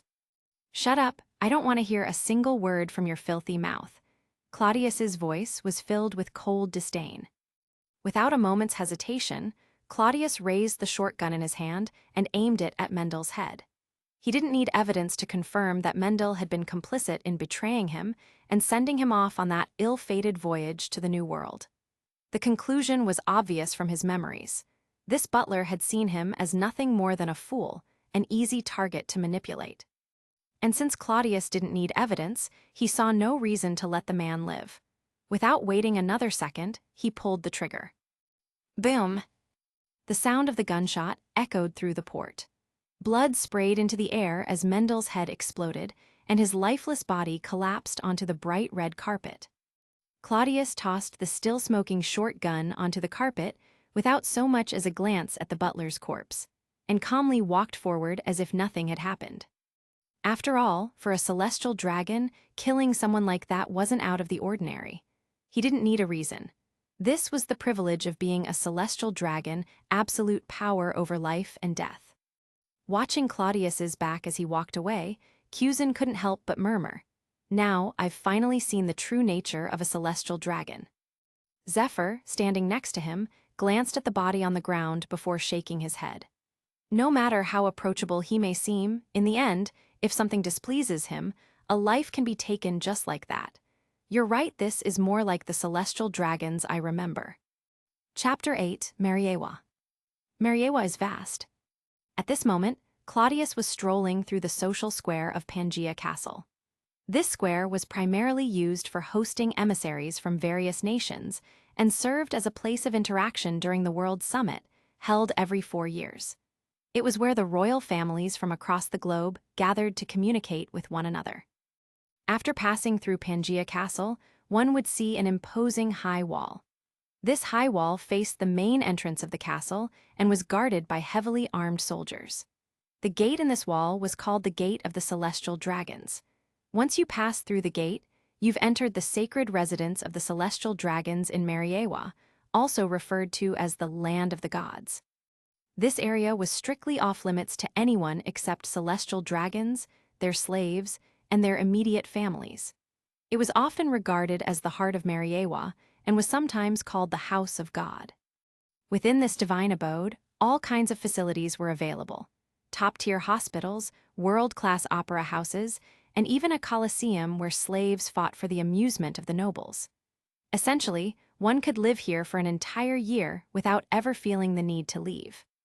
"Has Zephyr ever visited the House of God?" Claudius asked with a casual smile as they walked. Zephyr shook his head and replied, "I've been to Mariawa many times, but I've never set foot in the House of God. It's a place reserved for you celestial dragons. Only those summoned by you can enter. Most of us don't have that privilege." "Ha ha ha, God's own land. That's the first time I've heard it called that." Claudius laughed heartily. After a short pause, he added, "God or not, it's all just talk. If we were truly gods, I wouldn't have nearly died out there in the New World. But since Zephyr has never been inside, how about you come visit my home now? I really appreciate all the care you've shown me during this time. Zephyr was surprised. He had assumed his duty would end once Claudius was safely delivered to Mariawa, but with this personal invitation from a celestial dragon, it would be impolite to decline. Nodding, he said, "Since you've extended the invitation, it would be an honor to see it with my own eyes." As they approached the gate, the guards stationed there looked uncertain at first, recognizing Claudius but hesitant to confirm his identity. Then, one of the servants trailing the group shouted, "St. Claudius has returned. Open the gate." Immediately, the guards verified Claudius's identity, and the gate swung open. No one dared stop Zephyr or Cusin from entering alongside Claudius. Led by Claudius, Zephyr and Cusin entered the house of God for the first time. As they walked, they took in the opulent surroundings, a testament to the wealth and privilege that came with being a celestial dragon. After a brief journey, they finally arrived at Claudius's palace. Despite Claudius's youth, the palace he lived in was massive. It was originally the residence of the Donquixote family patriarch. When Homing became the head of the family, he didn't move in, nor did he relocate Claudius to another home. So, Claudius had always lived here, and for now, he had no plans to move out. "Go inform the house officer to send me a new butler," Claudius instructed an attendant nearby. The attendant quickly nodded and left to carry out the order. Once seated in the grand living room, Claudius, Zephyr, and Cusin began to chat. Just as Claudius was curious about the outside world, Zephyr and Cusin couldn't help but be intrigued by the inner workings of the celestial dragons' lives. Though they wouldn't openly admit it, the luxury and mystery of the House of God sparked their curiosity. Their conversation flowed easily, and after a while, Zephyr handed over his den mushy contact number to one of Claudius's attendants. This way, Claudius could reach out whenever he had questions or needed advice. Zephyr also handed over the basic training methods he had compiled during the journey, ensuring that Claudius could continue his exercises after returning to Mariawa. With that, Zephyr and Cusin prepared to take their leave. "Are you sure you don't want to stay for dinner? I'm not exaggerating, our food here is truly excellent," Claudius said with a smile. Zephyr waved his hand and declined politely. "No, thank you, St. Claudius. After your long journey, you must be tired. Get some rest and we'll be on our way." Just then, an attendant walked in respectfully and announced, "Your Highness, St. Homing and St. Doflamingo have come to visit you." Claudius smiled.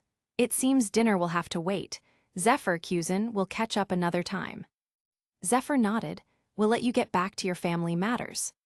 Claudius gestured toward another attendant and instructed, "Escort Zephyr and Cusin out through the side door. I'd rather they not run into my troublesome cousin. Things might get awkward. I consider these two my esteemed guests, so make sure nothing goes wrong." "Understood." "Yes, St. Claudius," the attendant responded promptly. "Thank you for your hospitality, Your Highness," Zephyr said, grateful for the considerate gesture. With that, Zephyr and Cusin quietly exited through the side door, led by the attendant. Not long after, a commotion could be heard at the front entrance, making its way into Claudius's ears. "You idiots!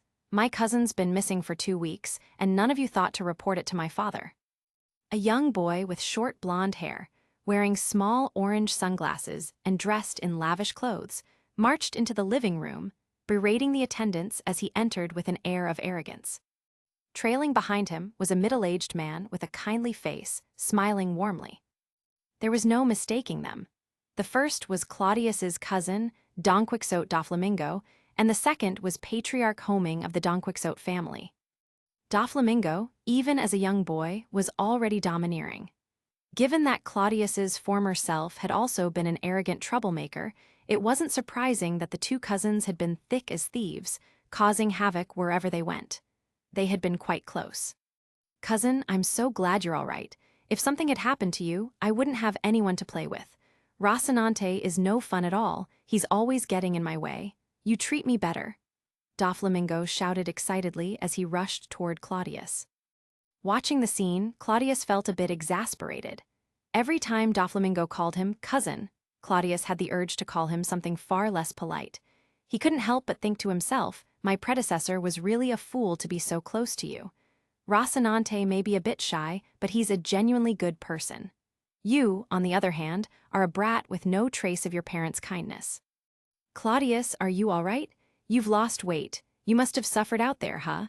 I've already had plenty of supplements sent over to help you recover, Homing said with a gentle smile. Judging by his expression, Claudius realized that Homing still had no idea what had truly happened, probably thinking it was nothing more than an unfortunate shipwreck.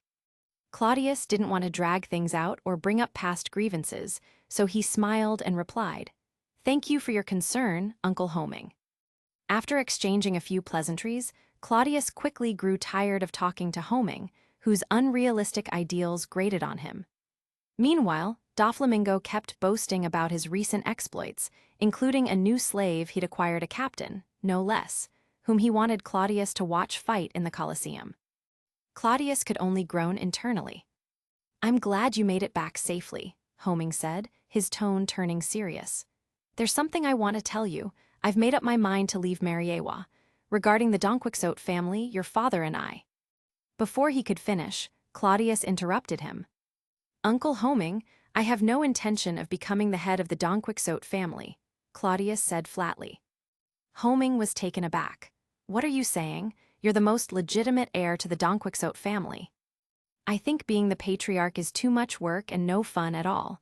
I'd rather leave it to someone else," Claudius said, playing the role of a capricious child.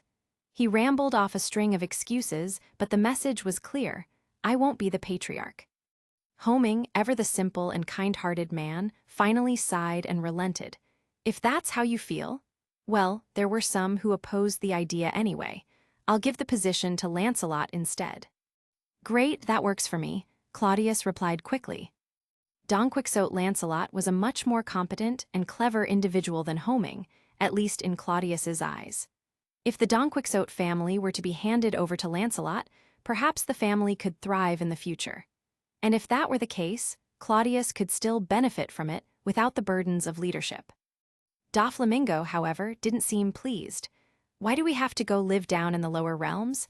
I don't want to live among those filthy commoners," he muttered, his tone full of disdain.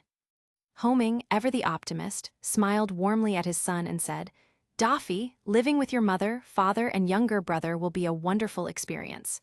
Trust me, it'll be interesting." For now, Doflamingo fell silent. He was still too young to fully understand what was in store for him. At this age, he still believed his father's words and thought that living in the lower realms wouldn't be all that different from life in Mariawa. Little did he know, his time in the lower realms would expose him to the harsh realities of the world's struggles and suffering that would shape the monster he would later become. After a few more exchanges, Doflamingo insisted that Claudius join him in watching the slave fights at the Colosseum in a few days. Apparently, he had acquired a fresh batch of slaves, including a captain, and was eager to show them off.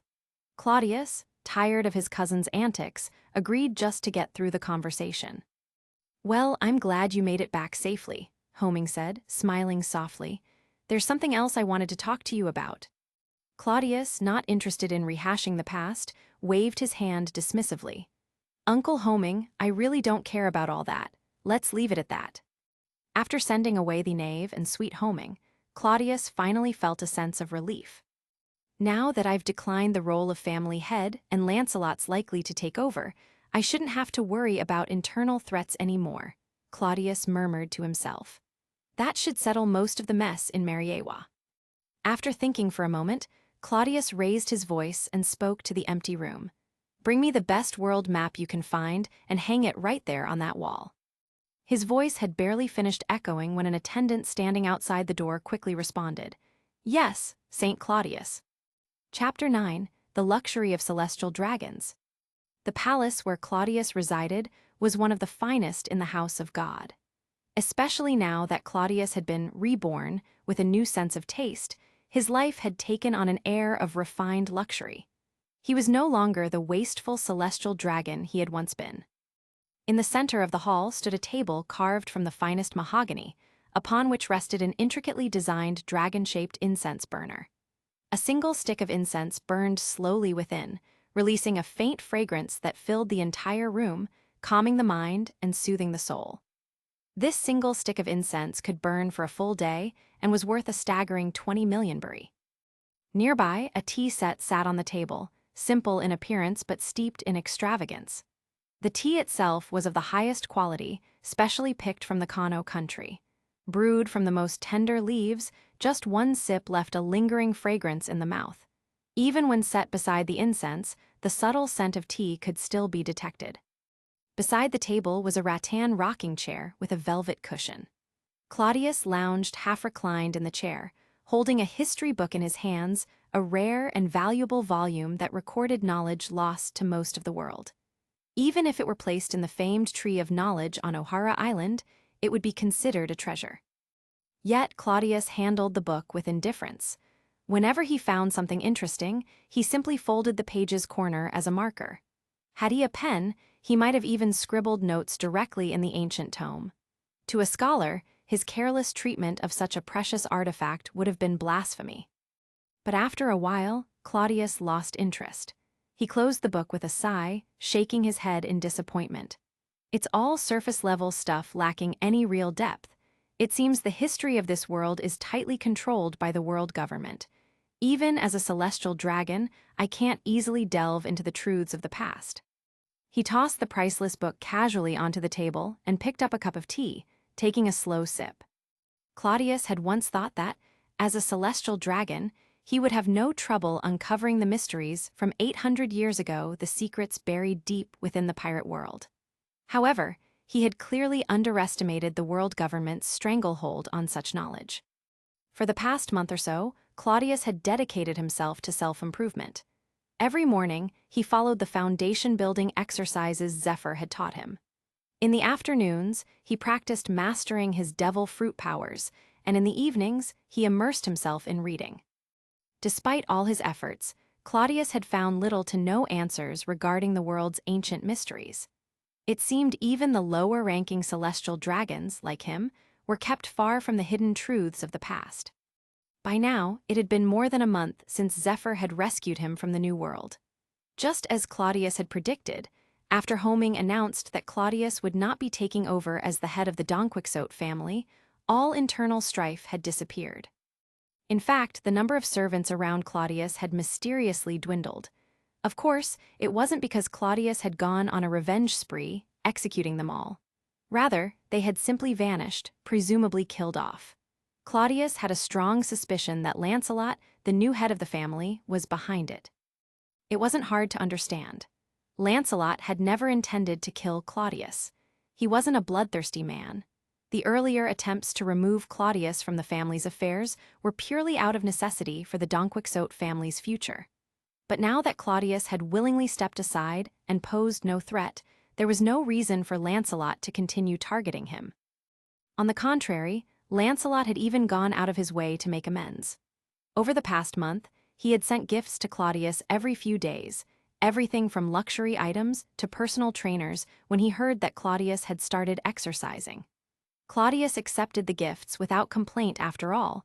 There was no point in holding grudges for his predecessor's foolish mistakes. In fact, Claudius had come to view Lancelot in a favorable light. After observing him over the past month and reflecting on past events, Claudius realized that Lancelot was a smart, calculated man. He wasn't as ruthless as many other celestial dragons. Claudius had even heard rumors that Lancelot occasionally freed slaves, a rare act of kindness among the nobility. Ultimately, Claudius had no lingering ill will toward Lancelot. The man was simply doing what was necessary to secure the family's future. In return, Lancelot had compensated Claudius well, and their earlier conflicts had faded into distant memories, buried alongside the servants who had once conspired against him. Claudius didn't see any need to dig up the past. He was more than content to let things remain as they were. Setting down his tea, Claudius rose from the rocking chair. He reached over and lightly shook a small bell sitting on the table, its chime echoing softly through the room. Moments later, a beautiful maid in a black and white uniform entered the room, her head bowed respectfully. Her delicate face and graceful figure made her seem almost unreal. In a soft voice, she asked, "Saint Claudius, what are your orders?" Claudius smiled at her and asked casually, "Has Daffy come by today?" Recently, Doflamingo had made a habit of visiting Claudius regularly, dragging him along for all sorts of mischief. Claudius had often dismissed his cousin's invitations, using the excuse that he was still recovering from his ordeal. Today, Claudius found it strange that Doflamingo hadn't shown up to bother him. "No, Saint Doflamingo didn't visit today," the maid replied quickly. "I believe he had a disagreement with Saint Homing earlier."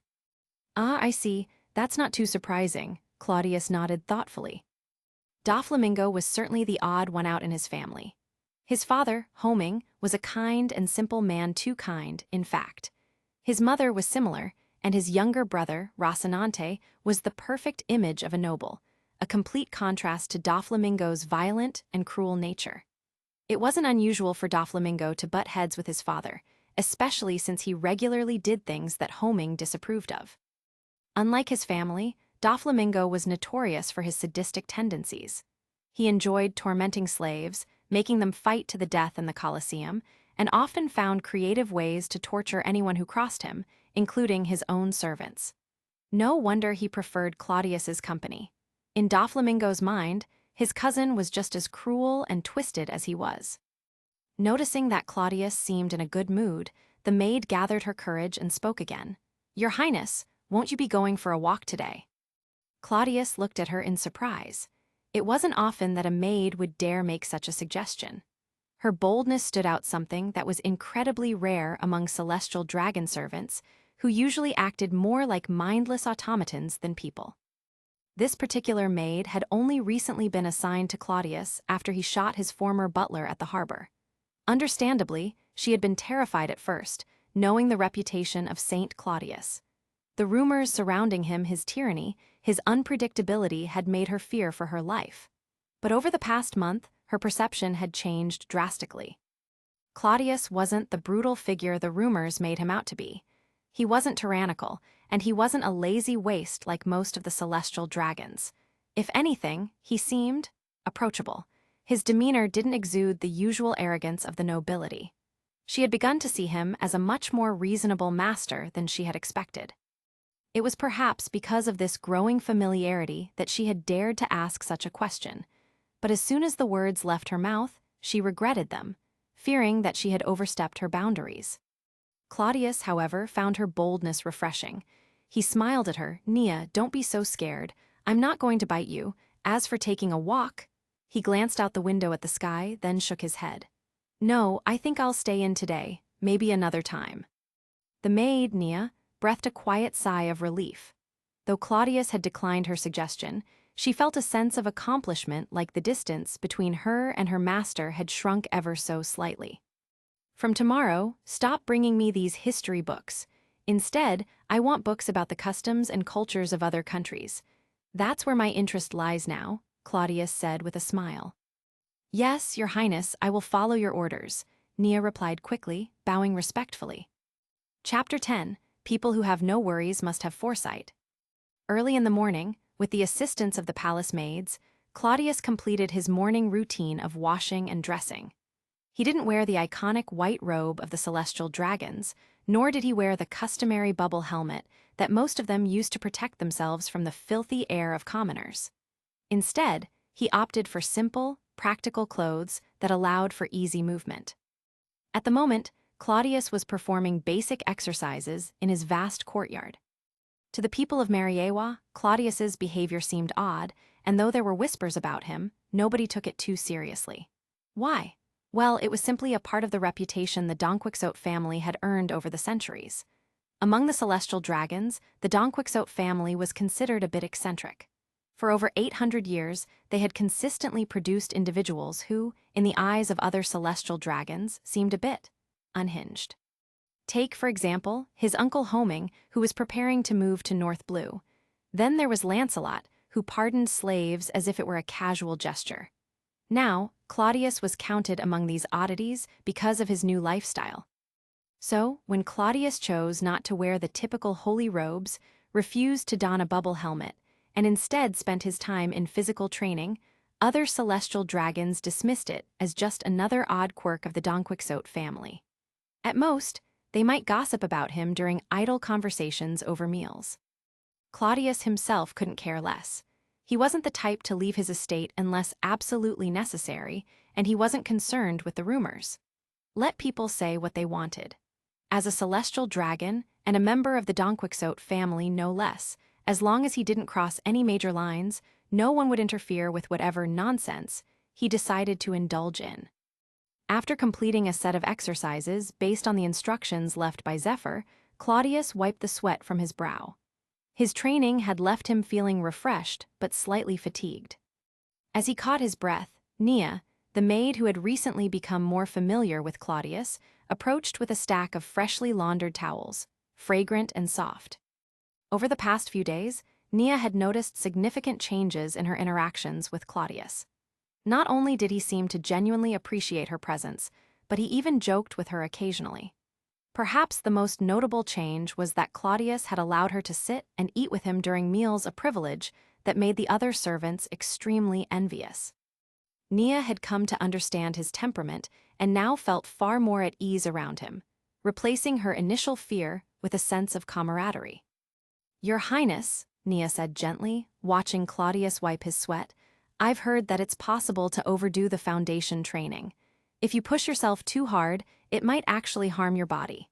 The tea I prepared is warm and ready for you. Why don't you take a break before continuing?"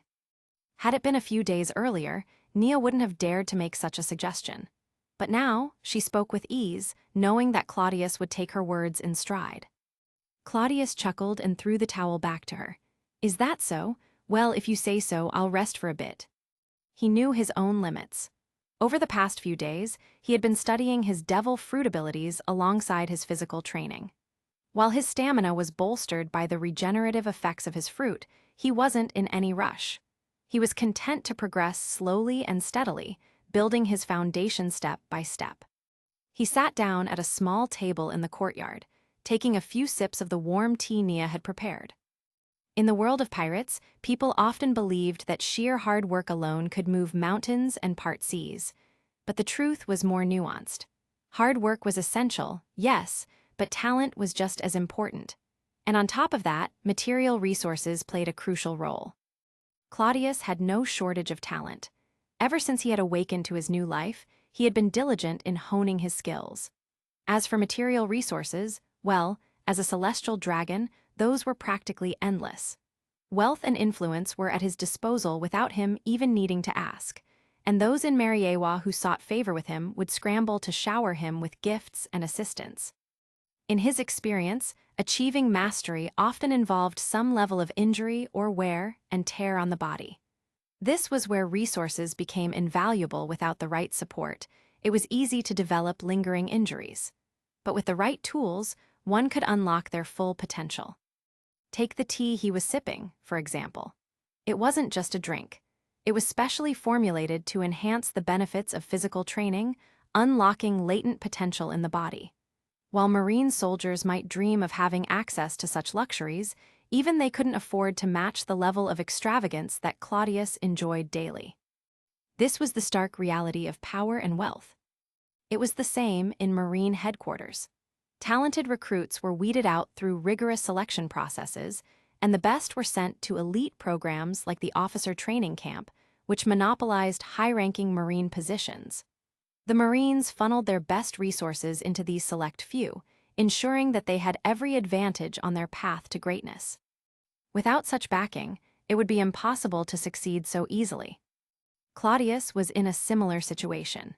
He was born into the highest echelon of society. He didn't have to worry about financial struggles or lack of support. As long as he didn't waste his potential and worked hard, his future achievements would undoubtedly be impressive. As Claudius sat, Nia gently fanned him to stave off the summer heat. Meanwhile, Claudius absently touched his chin, deep in thought. Slowly, he raised his hand, and wisps of white smoke began to form at his fingertips. Nia wasn't surprised by this. She had grown accustomed to seeing Claudius practice his devil fruit powers. She watched with curiosity as the smoke condensed, transforming into something far more tangible: liquid nitrogen. Claudius had been studying the powers of his nitrogen fruit in earnest lately. He had discovered that by compressing nitrogen gas, he could condense it into liquid form. And liquid nitrogen was no small thing, it was an incredibly powerful tool. For starters, it was extremely cold. When it vaporized, it absorbed heat rapidly, freezing anything it came into contact with. The frostbite caused by this freezing process was irreversible, making it a dangerous and effective weapon. Additionally, liquid nitrogen was chemically inert and didn't support combustion. In theory, it could be used to counter fire-based abilities. Claudius even suspected that, if developed fully, it might hold its own against Akinu's magma-based powers. And this was just one application of the nitrogen fruit. There were countless other possibilities waiting to be explored. But for now, Claudius was taking things slow. The development of a devil fruit's power was a long-term process that required patience and practice. The mist of nitrogen gas enveloped the cup of tea on the table. After a few seconds, the once warm tea had frozen solid. Claudius smiled in satisfaction and tapped the frozen cup with his finger. The teacup shattered into tiny shards, demonstrating the sheer power of the freezing nitrogen. "Ah," Nia gasped in surprise. Claudius turned to her amused. "What's the matter? Were you scared?" Nia shook her head, her curiosity piqued. "No, it's just strange. I didn't feel any cold coming from it." Claudius chuckled. "That's the nature of liquid nitrogen. By the time you feel the cold, it's already too late." He glanced at his hand, still trailing wisps of nitrogen. "This is the power of science combined with the abilities of a devil fruit. Some might laugh at me for possessing this ability, but I find it full of potential." Nia nodded, but after a moment she hesitated. "Your Highness, I have a question. I'm not sure if I should ask it." Claudius, intrigued, smiled at her. "Go ahead, ask away." Nia took a breath, gathering her courage. "You are a celestial dragon descended from the Creator and a god among men. You can have anything in this world with just a word. So why do you work so hard to increase your strength?" Claudius's smile deepened, and his expression grew thoughtful. His gaze became distant as he spoke softly. "People who have no worries must have foresight, Nia. Today, I may be a god walking in the world, but who can guarantee that will always be the case?" Nia was left speechless. In her mind, the world government and the Marines were unbeatable forces. Who in the world could possibly challenge the celestial dragons? Hadn't they ruled the world for over 800 years? Claudius saw the confusion in her eyes and continued, "Without strength to support it, this so-called godhood is nothing more than a castle in the sky. It looks magnificent on the surface, but it's fragile. All it takes is a single blow, and everything will collapse." Although Claudius enjoyed his current life as a celestial dragon, he wasn't naive. He knew that somewhere, beyond the horizons of the world he could see, forces were brewing. Chapter 11, Marine Hero Vice Admiral Garp. At Marine Headquarters, Marineford, a massive warship adorned with dog head decorations slowly docked into the harbor. From the ship jumped a man wearing a gray-white suit, his body solid and muscular, with short, messy hair and a scar running down the corner of his eye. His carefree and bold demeanor radiated authority. This man, dressed in the iconic Marine cloak of justice, bore the epaulets of a vice admiral, was none other than the Marine hero, Monkey D. Garp. He was the man who, along with Roger, defeated the infamous Rocks pirates during the God Valley incident a few years back, a feat that had earned him the title of hero across the world. "Vice Admiral Garp, welcome back." A Marine officer quickly approached him, holding out a stack of documents for him to sign. Indeed, this was the legendary Garp, who, despite working alongside Roger to take down Rocks, was given sole credit by the world government. They conveniently erased the existence of Roger's involvement to portray a cleaner narrative. Garp, however, detested being hailed as a hero for that incident and rarely spoke about it. Most Marines didn't even know the full truth, with only the highest-ranking officers privy to such secrets. With a casual gesture, Garp took the documents and scrawled his signature without even glancing at them. This was a standard procedure for officers returning from missions, a formality that served as a sign-in of sorts. "Vice Admiral Garp, Admiral Sengoku has asked that you head to the Marshal's office as soon as you arrive," the Marine officer said. Garp handed the papers back and grumbled, "Can't even let a guy catch his breath, huh? Every time I get back, there's another task waiting." Though Garp could grumble all he liked, no Marine officer dared to complain alongside him. The young officer could only smile awkwardly, knowing full well he didn't have the same privilege to criticize their superiors. After giving the officer a few words of encouragement, Garp made his way toward the fortress, his powerful frame drawing the eyes of the lower-ranked Marines. Inside the office of the Marine Marshal, a serious conversation was taking place. The iron-blooded Marshal Kong, with his towering physique, was reviewing a set of reports while Zephyr and Sengoku, two of Marine's most esteemed admirals, sat nearby. "The situation in the New World is getting worse," Kong said, shaking his head. "Shiki's arrogance knows no bounds. He seems hell-bent on wiping out all of his former comrades." Zephyr nodded. "Shiki is out of control. If this continues, it could spark a much larger conflict in the New World." Marine had unmatched power across the seas, but they had to tread carefully. The New World was home to powerful pirate crews, and even though Marine had the upper hand in individual strength, a full-blown conflict could cause these pirates to band together, which would be disastrous. The balance of power in the New World was fragile, and Marine had to maintain stability. "Let them fight each other," Sengoku said, sipping his tea. "Shiki's currently focused on Achoku. If they wear each other down, we might find an opportunity to clean up the mess." Achoku, like Shiki, had once been a member of the Rocks Pirates. Now, he was the ruler of the Kano country and had significant influence in the New World. However, Shiki had recently marked him as a target, and a major clash between them seemed inevitable. Marine's strategy had always been to maintain balance. Let the pirates fight among themselves, and as long as Marine didn't press too hard, the pirates would never unite. But if Marine escalated things too much, it could trigger a chain reaction that would bring the worst out of these criminals. "Shiki's reckless, but we can't underestimate the impact of these internal conflicts on the overall stability of the seas," Zephyr commented. "What we need to focus on is reinforcing Marine's strength. It's been nearly 10 years, and we still haven't solidified the positions of the three admirals. This delay is starting to affect the morale of our forces." Sengoku and Kong exchanged uneasy looks. The subject of Marine's three admirals had been a sore point for years. There were plenty of capable candidates, but none had risen to the top. Marine needed three powerful figures to inspire confidence in the ranks and solidify the organization's strength. Among the senior officers, there were several who were qualified, including Vice Admiral Tsuru, who had the skills and experience necessary to take on the role of admiral. But Tsuru had no interest in the position, and with Garp looming over her as the obvious but unwilling choice for promotion, no one else was willing to step up either. No one wanted to be seen as Garp's second choice. And Garp, the perfect candidate, had repeatedly refused the position of admiral. His defiance had left the upper echelons of Marine HQ frustrated, as they couldn't force him into the role. Kong sighed, his eye twitching in frustration. "Zephyr, since you're bringing it up, maybe you can convince Garp to take the position. He should be back by now."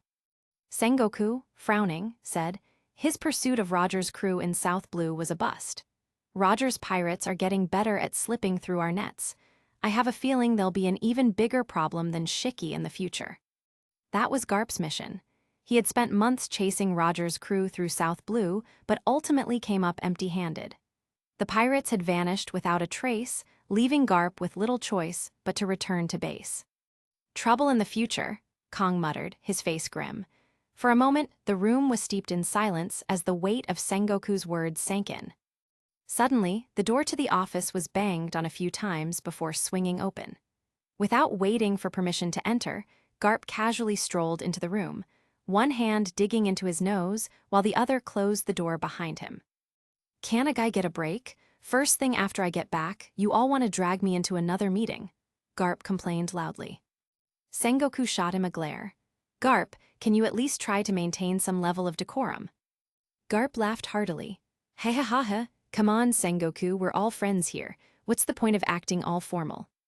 He flicked the piece of snot he had been playing with, and though the others caught a glimpse of it flying through the air, none of them commented on it.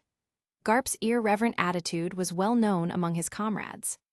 Plopping down in a chair beside Zephyr, Garp waved away any pretense of formality. Anyway, it was a bust. Those Roger pirates are too slippery. No matter how hard we chase them, they manage to vanish. We really ought to upgrade our warships, they're just not fast enough. Zephyr clapped a hand on Garp's shoulder and said, "We'll look into the speed of the ships later. But first, we need to talk about something important, strengthening Marine from within. Specifically, we need to fill the position of Admiral. What do you say, Garp?" Garp didn't even let him finish. "Ahahaha, no way, you know I don't want to be Admiral. Sure, it's a prestigious title, but all that red tape and dealing with the world government? No thanks." The room went quiet for a moment before Garp added with a grin, "By the way, I heard about your little mission with the celestial dragons while I was in South Blue. Zephyr, how'd that go? Bet it was a real headache." Sengoku groaned, knowing that Garp wasn't going to be swayed. This stubbornness was part of what made him a great Marine, but also what made him an infuriating colleague at times. Zephyr, too, shook his head. He knew that convincing Garp was a lost cause. "Actually," Zephyr said, "the mission went smoother than expected. I met an interesting celestial dragon. Do you know Donquixote Claudius?" Garp scratched his chin, thinking, "Claudius? Oh, is that the celestial dragon who accidentally ate a devil fruit? Heh, I remember hearing about that.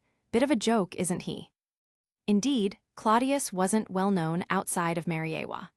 His most memorable claim to fame was the incident where he accidentally consumed a devil fruit, something that had caused quite a stir and led to jokes among the higher ranks of the Marines. Zephyr smiled. "That's the one, but he's different from the other celestial dragons. There's something about him. I get the feeling we'll be dealing with him again in the future."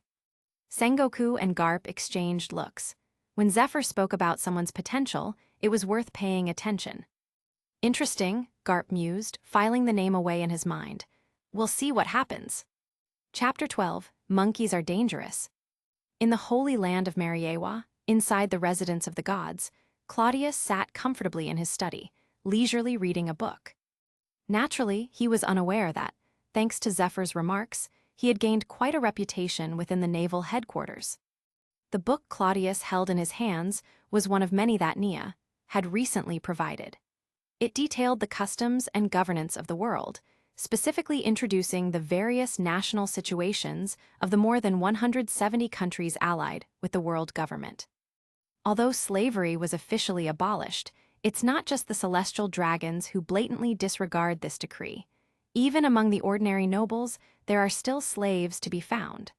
Claudius murmured softly to himself as he read. This was in line with his prior understanding. While Doflamingo was still just a child at this time, the infamous slave trade of the Sabyati archipelago hadn't relied solely on his future influence to flourish. The business was already thriving.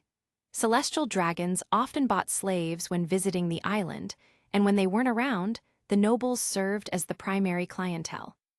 For the moment, Claudius had no particular interest in meddling with the slave trade. Even if he had the inclination to intervene, he lacked the power to do so. He wasn't some idealistic hero who could change things with mere words. Aside from the slave trade operating in the shadows, most countries still operated under a feudal system. Kings ruled over their nations, and nobles were entrusted with the management of territories, much like in the ancient times of his previous life. This brought Claudius to some deeper thoughts. Just as he was contemplating these matters, a gentle knock sounded at the door of his study. "Your Highness," Nia's soft voice called from outside. Claudius snapped out of his thoughts and replied calmly, "Come in." With his permission, Nia quietly opened the door and stepped into the study. "Any news?" Claudius asked, still not turning away from the book in his hand. "Yes, Your Highness," Nia replied with a nod, and before Claudius could prompt her further, she continued, "At naval headquarters, there is indeed a vice admiral by the name of Dragon. Although he hasn't been promoted yet, many within the Marine know that he is the son of Garp, the hero of the Marines." "Just as I thought," Claudius said with a small smile, muttering to himself. Garp was indeed a Marine hero, a man who clearly despised the celestial dragons, but whose loyalty to the Marine and the world government was beyond question. Otherwise, he wouldn't have risked his life during the God Valley incident. Even if Garp's loyalty was to a peace shaped by the world government's control, it was still unwavering. At the very least, Garp had a deep love for the Marines. As a hero, Garp naturally hoped his son would follow in his footsteps, and it seemed he had succeeded.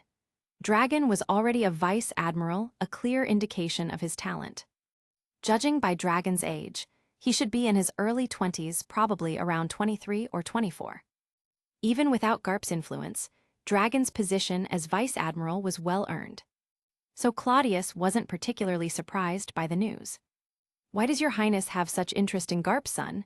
Nia asked, a little puzzled. Claudius chuckled and replied, "Because this man is rather interesting." Nia still didn't fully understand. Despite her curiosity, she quickly suppressed it. Ever since St. Claudius had returned from his trip to the New World, there had been many changes. His attendants, including Nia, all noticed that his temper had significantly mellowed. The once irritable and troublesome noble, known for causing daily chaos, had become a quiet figure who rarely left his estate. Naturally, Nia had noticed this transformation as well. Though she had her doubts, she rationalized it by assuming that Claudius had matured. Perhaps his experiences had calmed his mind, allowing him to adopt a more stable and level-headed approach to life. But Claudius, deep down, knew the truth. It wasn't a mere change of mindset, it was a complete change of soul. As for why he was so interested in Dragon, it was because Claudius knew the man would eventually become the greatest enemy of the celestial dragons. He needed to find out more about Dragon's current situation. Had he already started to distance himself from his father's ideals? If Dragon had already begun to oppose the world government, then Claudius had to act swiftly. If Dragon had broken away from his father's beliefs and was preparing to go rogue, it would be disastrous for Claudius and the other celestial dragons. That would mean Dragon had already undergone his transformation. He had already set his revolutionary ambitions. If that was the case, Claudius needed to eliminate Dragon immediately before he grew into a greater threat. Claudius wasn't the type to be sentimental. Even though Dragon had a legendary father in Garp that didn't earn him any special treatment. The saying, "your position determines your actions," applied here. Whatever role Claudius found himself in, he would act accordingly. If he had been reincarnated as a pirate, he would have lived as a pirate raiding, plundering, pursuing the title of Pirate King without a second thought.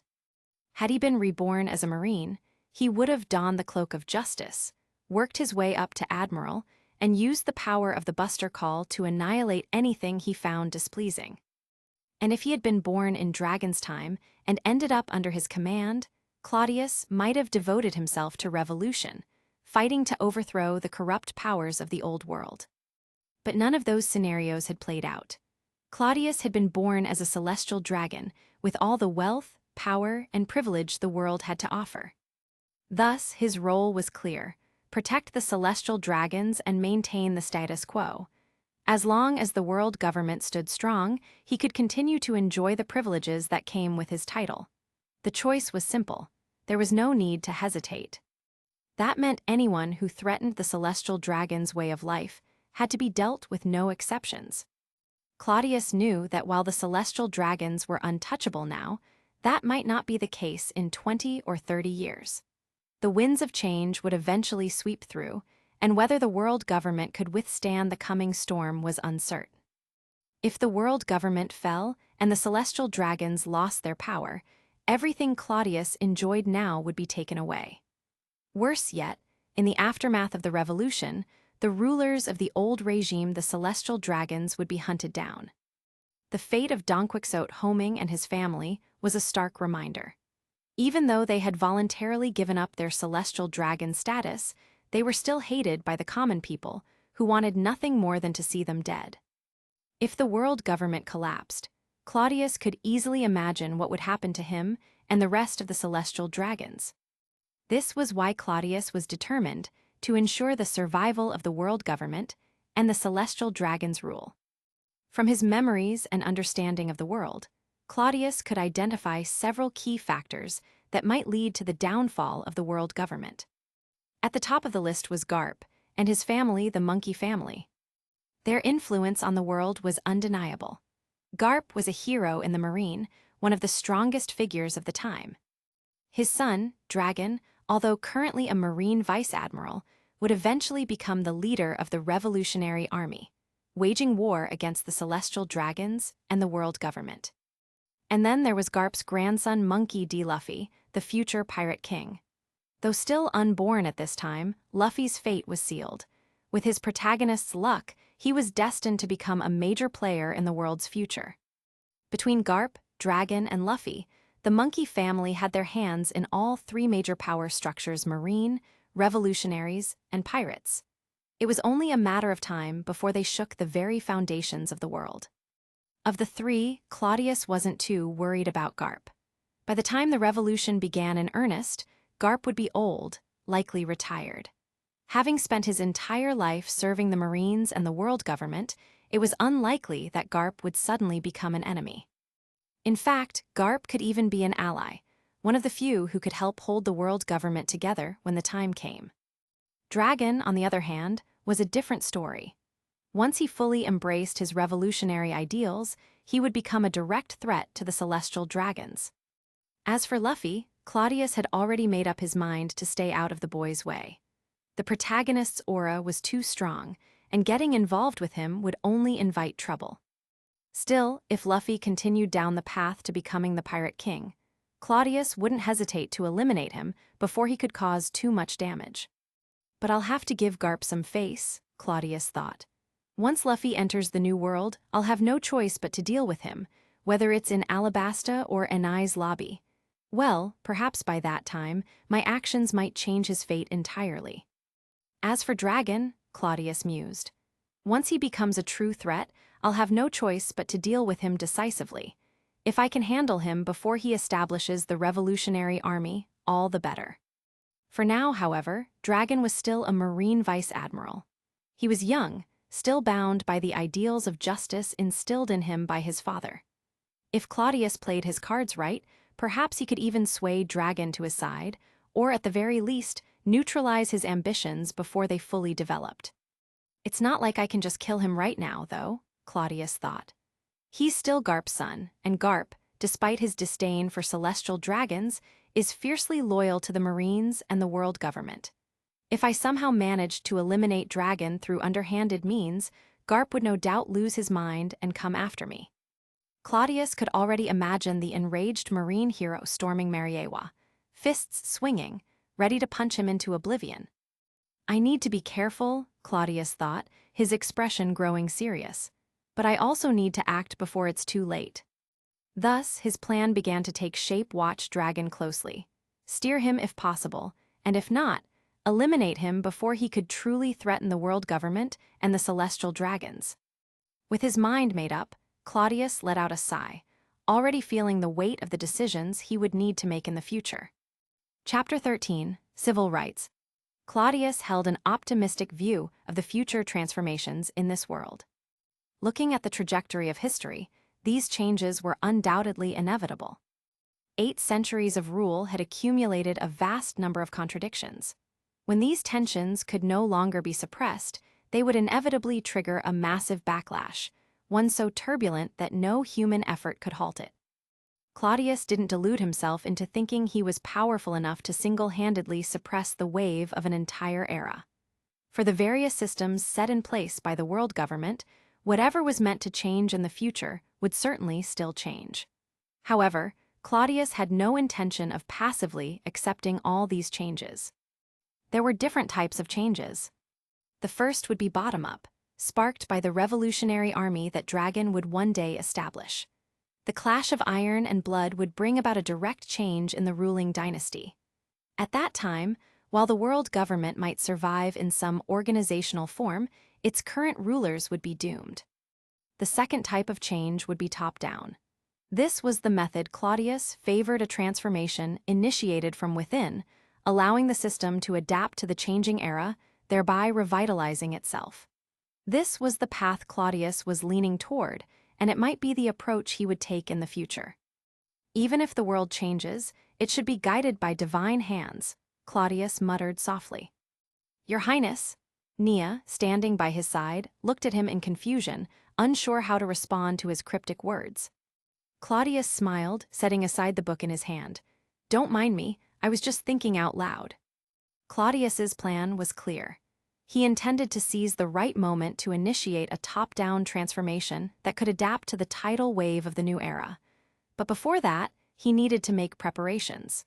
If he wanted to stir up change, he couldn't do it alone. He needed power, allies who would conspire with him. At present, Dragon seemed like someone who might be of use. However, Claudius was still too young. Had he been born a decade or so earlier, he might have been better prepared. Therefore, until he possessed sufficient strength, he couldn't act rashly or push Dragon too hard. His approach would need to be subtle. He would have to gradually influence Dragon's thinking, helping him understand Claudius's ideas so that the two of them wouldn't end up as enemies. This kind of work required culture. In simple terms, brainwashing. After all, Claudius hailed from an era of information overload in his previous life. His mind was brimming with knowledge, and as a well-educated man, brainwashing these natives shouldn't pose too much of a challenge. If things go as expected, the best solution would be to adapt to the times by reforming the existing system. Of all possible systems, a constitutional monarchy seems most fitting, delegating symbolic power to the people so they feel like they have a stake in things, while holding the real, invisible power behind the scenes. That's the framework I have in mind. Claudius pondered over this. When contradictions piled up to a breaking point, if one didn't want to be overthrown, concessions had to be made.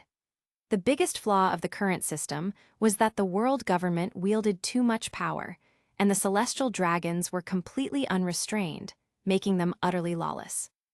To avoid the fate of being overthrown, Claudius felt that some power needed to be ceded. However, this would only be a facade. As long as societal productive forces hadn't yet reached a point of equal wealth distribution, class divisions would remain inevitable. Right now, these divisions were simply too glaring, with the celestial dragons brazenly standing above everything else. Such contradictions were bound to lead to conflict.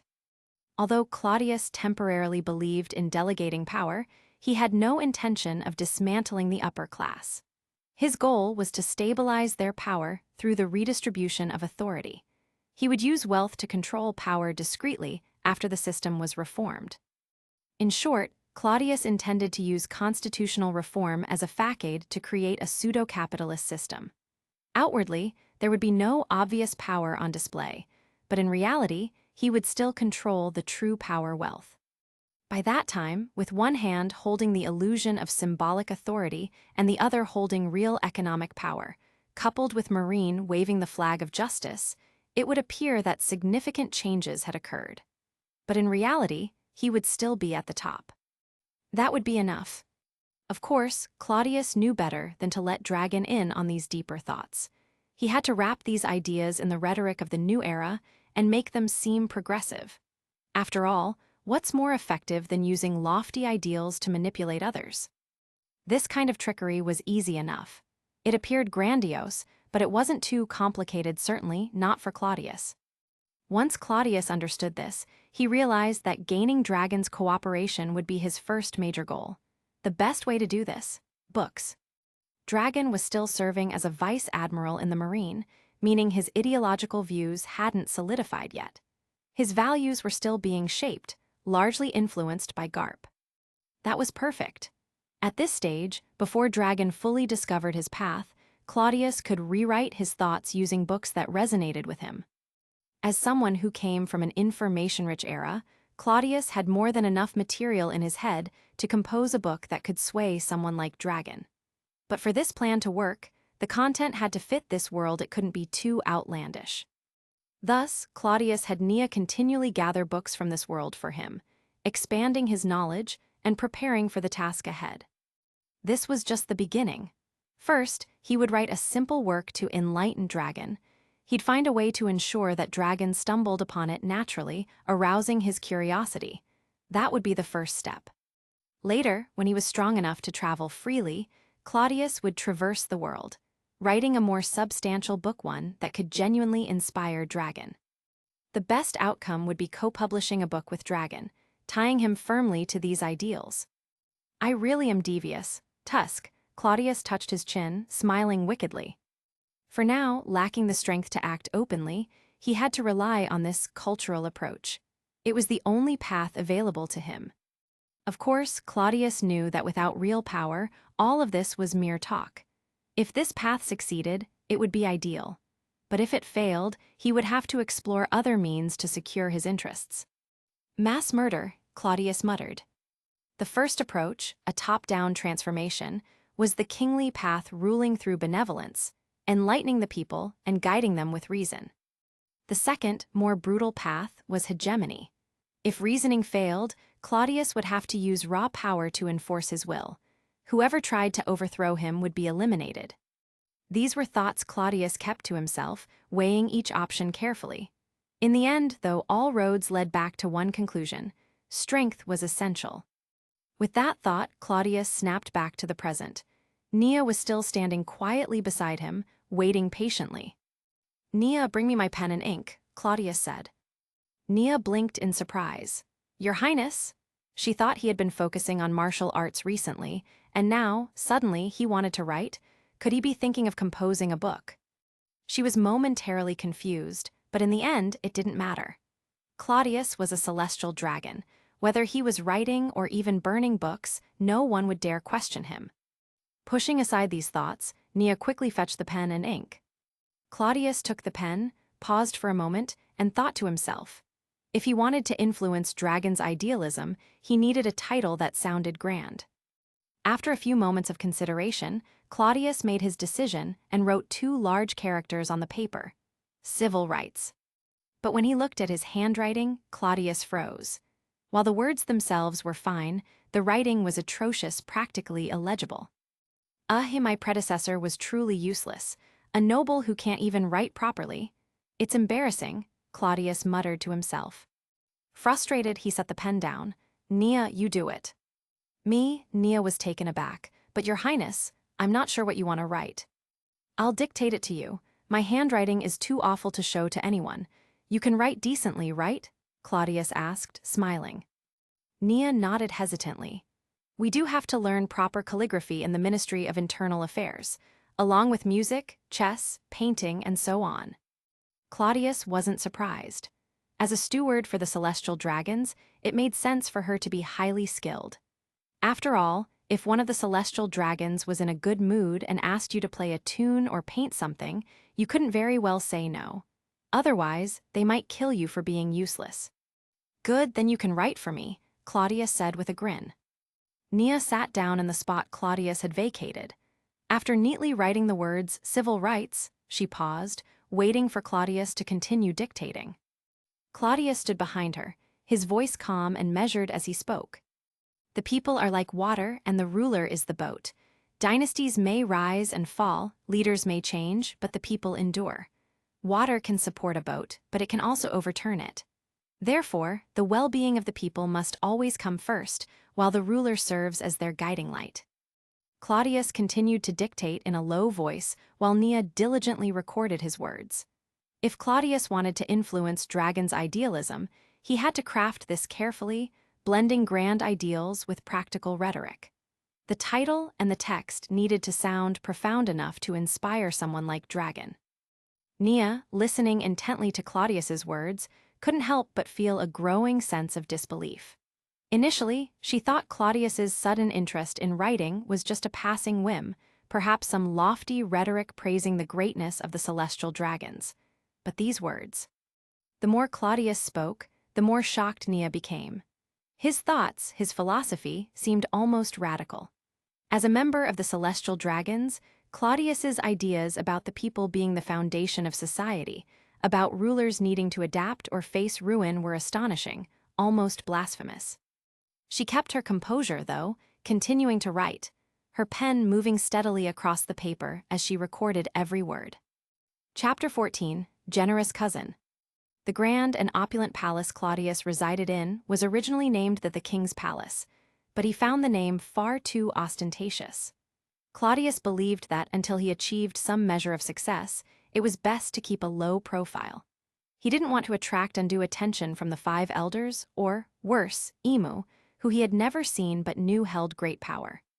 So he changed the name of the King's Palace to Claudius Palace. Claudius knew well he had borrowed the name from the emperors of his past life. Of course, the palace's design and style were still inconsistent with the name. But for now, this would suffice. Once he had more power, he could make the necessary adjustments.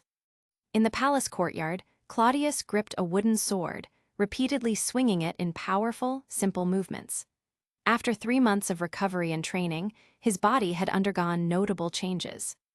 Without the burdens of food or drink, and with access to the best luxuries, combined with regular exercise, Claudius was growing into a striking figure. His physique had improved so much that every few days, he looked noticeably different. The soft, chubby appearance he once had was now long gone. His body had returned to a healthy, muscular state, with his arms and waist becoming well-defined. His upper body was bare, and his skin, well cared for, gleamed under the sun, looking almost translucent without a scar in sight. His long, pale blonde hair fluttered in the wind. Once, Claudius had a somewhat sleazy appearance, but now, his sharp eyebrows and handsome features marked a dramatic transformation. Among the celestial dragons, his good looks were rare. More than 20,000 swings, and His Highness is still as steady as ever, without a hint of trembling. He really has a gift for this. Could he truly become a great swordsman? Muttered a burly middle-aged man nearby. He was wearing a slave collar around his neck and watched Claudius's training in awe. This man had once been a renowned swordsman at sea before he was captured and enslaved. Claudius had discovered him among the slaves and immediately hired him as his kendo instructor. The man's task wasn't to teach Claudius any particularly advanced skills. His role was simply to guide the practice of the basics. Claudius had promised him freedom once he achieved mastery in kendo, a prospect that excited the man so much that he was eager to impart everything he knew to Claudius as quickly as possible, hoping to leave Mariawa sooner rather than later. Kendo basics weren't much different from what Claudius had imagined. The first step was mastering sword swings, ensuring the blade moved exactly where you intended. If you couldn't control the sword's direction, how could you hope to cut down an opponent? While simple, this training could become monotonous. Fortunately, Claudius had plenty of time on his hands. His daily routine was balanced after sword practice. He focused on physical training using the methods left by Admiral Zephyr. In the afternoons, he studied his devil fruit abilities, and in the evenings, he dictated his thoughts and plans, with Nia recording them. All in all, Claudius lived a very fulfilling life, even if he rarely left the palace. He never felt as if he was wasting time. Nia, standing nearby, listened to the swordsman's words with a sense of pride. Who do you think His Highness Claudius is? If he wants to become a great swordsman, he will succeed. There's no doubt about it. After boasting about Claudius, she glanced at his chiseled figure, her cheeks flushing slightly. Celestial dragons usually kept multiple wives, 10 or even more. Whether they needed them or not, it was expected that wives would be kept in the palace. In the past, Claudius had done the same, keeping several women in his palace. However, after returning from the New World, he had sent all those unfortunate women away, and so far, it didn't seem like he had taken an interest in that kind of thing. At least, Nia hadn't heard any rumors of maids sneaking into his bed at night. This puzzled Nia. Could it be that Claudius had suffered some hidden injury during his time away? Of course, she dared not voice such thoughts. Even though she was now quite close to Claudius, certain questions were off limits. Had Claudius known what Nia was thinking, he likely would have laughed. His predecessor had indeed kept a harem of wives, but they had been more ornamental than anything else. Being just a spoiled, pudgy boy at the time, the former Claudius hadn't known what to do with them. But because other celestial dragons had wives, he had followed suit, indulging in the practice. After his return, with his new soul occupying this body, Claudius had felt nothing but disgust at the sight of those women. Feeling guilty for how they had been treated, he had sent them away, allowing them to return to their homes. It was one of the few good deeds he could count. Now, Claudius's life was fulfilling. He focused on improving his strength to prepare for the turbulent future. He had no time for meaningless distractions.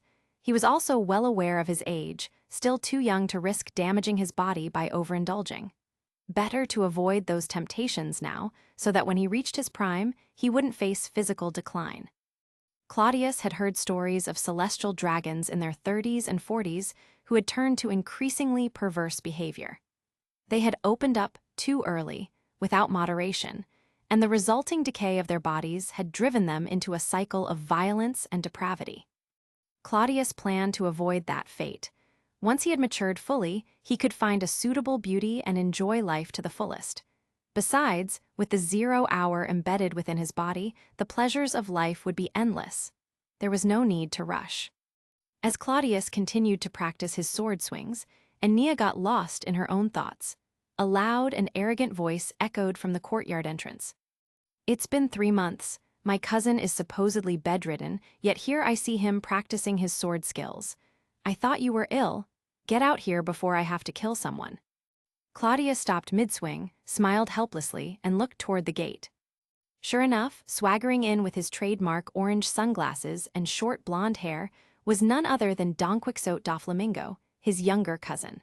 A few servants trailed behind him. Doflamingo hadn't visited in a while. The moment he saw Claudius, he exclaimed, "Cousin, have you grown taller again?" Claudius chuckled, tossing his wooden sword to the ground. He walked over to Nia, picked up a towel, and began wiping the sweat off his body. With a smile, he looked at Doflamingo and said, "I'm still growing, Doffy. I'll get taller yet." "Really?" Doflamingo tilted his head slightly but quickly moved on. He grabbed Claudius by the belt and said, "Cousin, I'll be leaving Mariawa in a few days. Who knows when I'll be able to hang out with you again? You've been resting long enough. You should come out with me. I heard there's a giant slave in the arena today. They've set up some ferocious beasts to fight him. Should be fun to watch. You've got to come with me." Claudius paused for a moment, then asked, "You're leaving in a few days?" "Yeah, my father says we're heading to North Blue next Monday. Lots of people are calling us traitors or something. I don't really get it, but since it's my father's idea, I'm sure it'll be fine," Doflamingo replied, nonchalantly. Claudius remained silent for a moment. He had a good relationship with Doflamingo, and even though he couldn't stop their family's downfall, he could still support Doflamingo in secret. In time, it might even be possible to groom Doflamingo into a useful ally, perhaps even a dark hand working in the shadows for him. With that in mind, Claudius patted Doflamingo on the shoulder. "Don't worry, Doffy. You're my cousin, and no matter what happens, if you run into trouble, just come to me. I'll do everything I can to help you." "I knew it. Cousin, you're the only one who's always had my back.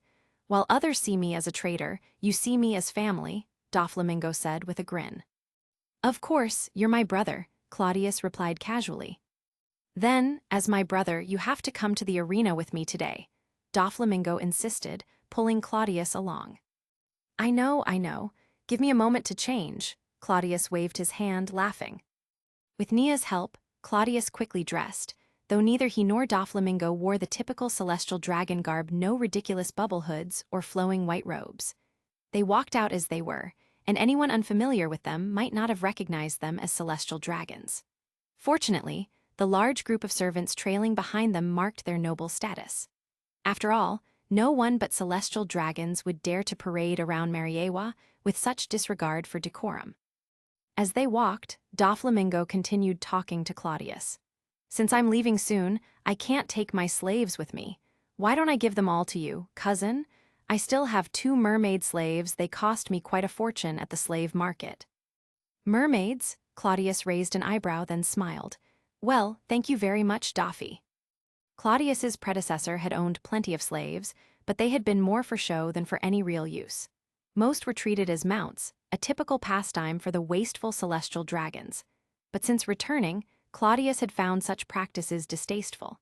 He had already rid himself of the useless ones, either by selling them or passing them on to servants. After all, while he still maintained the pride of a celestial dragon, he had no interest in indulging in senseless cruelty. Now, only a few slaves remained in his household, those with practical skills, like the swordsman who trained him. With Doflamingo offering the mermaids, Claudius thought it better to take them under his wing than let them fall into the hands of other depraved celestial dragons. At least with him, they wouldn't suffer the same fate. Chapter 15, Doflamingo is down. In the days leading up to Doflamingo's departure, Claudius had eased up on some of his strict routines. After all, once Doflamingo left, it was likely that their paths would diverge in ways that would be difficult to reconcile. Claudius couldn't help but feel a bit sentimental about it. So, in the days that followed, whenever Doflamingo came to him, Claudius would accompany him, going out together as they had when they were younger. It was early in 1490, one of the sea circle calendar, and Mariawa still enjoyed a mild climate. The weather that day was particularly pleasant, ideal for travel. At the port of Mariawa, several celestial dragons had gathered, Claudius among them. This wasn't some grand ceremony. The Donquixote family's homing and his kin were preparing to leave Mariawa, renouncing their celestial dragon's status to live as ordinary mortals in North Blue. Homing was smiling, standing amidst an assortment of luggage that suggested he was more than ready for this transition. His two sons, Doflamingo and Rocinante, stood at either side of him, while his wife, a quiet woman with a gentle smile, stood behind, silently supporting her husband. "Homing, are you absolutely sure about this?" An elderly celestial dragon, whose family Claudius couldn't quite place, asked Homing with visible irritation. "I've thought long and hard about it, and yes, I'm sure," Homing replied with a calm smile. "I have no idea what's going through your head. You're disgracing the celestial dragons. Why abandon our godly status to live like those lowly commoners?" The elder fumed, clearly upset. But Homing remained composed. "What are you talking about? We're humans too, aren't we?" The surrounding celestial dragons looked uncomfortable at this statement, their expressions twisting in displeasure. "Homing, how dare you insult our bloodline? We're the descendants of the Creator, gods. We are not the same as those pitiful, filthy mortals." The elder retorted furiously. "I see no difference between us and them. Being a celestial dragon is just a title. At the core, we're all the same," Homing responded calmly, still smiling. The elder's face turned an angry shade of red. "Fine, then, if you're so determined to go, so be it. But remember, once you leave Mariawa, you'll be stripped of your celestial dragon status. Don't come crawling back later." "I won't regret it," Homing said firmly. Watching the exchange, Claudius couldn't help but shake his head. Homing really wasn't pulling any punches. If it had been Claudius in his place, he would have left quietly, without stirring up so much attention. There was a better way to do it, perhaps by framing it as a temporary experience of the mortal world, something that could be easily reversed if things didn't go as planned. That way, Homing could have kept a lower profile, and while there might still have been some gossip, no one would have labeled him a traitor. But Claudius didn't feel inclined to intervene. He had enough on his plate without worrying about Homing's idealistic choices. Watching Homing argue with the enraged celestial dragons around him, Claudius almost found it amusing. Beside him, Doflamingo appeared indifferent, blinking slowly as if none of this concerned him. Claudius's gaze shifted to Rocinante, standing quietly by Homing's other side. Rocinante was Claudius's younger cousin, but unlike Doflamingo, he was a good boy who had inherited his father's innocence and kindness. Because of this, Claudius wasn't very close to him. Rocinante's gentle nature simply didn't mesh with Claudius's previous self, who had been a selfish and reckless brat. Looking at Rocinante now, Claudius couldn't help but feel a bit sentimental. If anyone in this world had what could be described as a teammate curse, it was Rocinante. This kid had a knack for bringing disaster to anyone around him. Just look at what happened to their family after they descended to the mortal world. Rocinante's mother died of illness.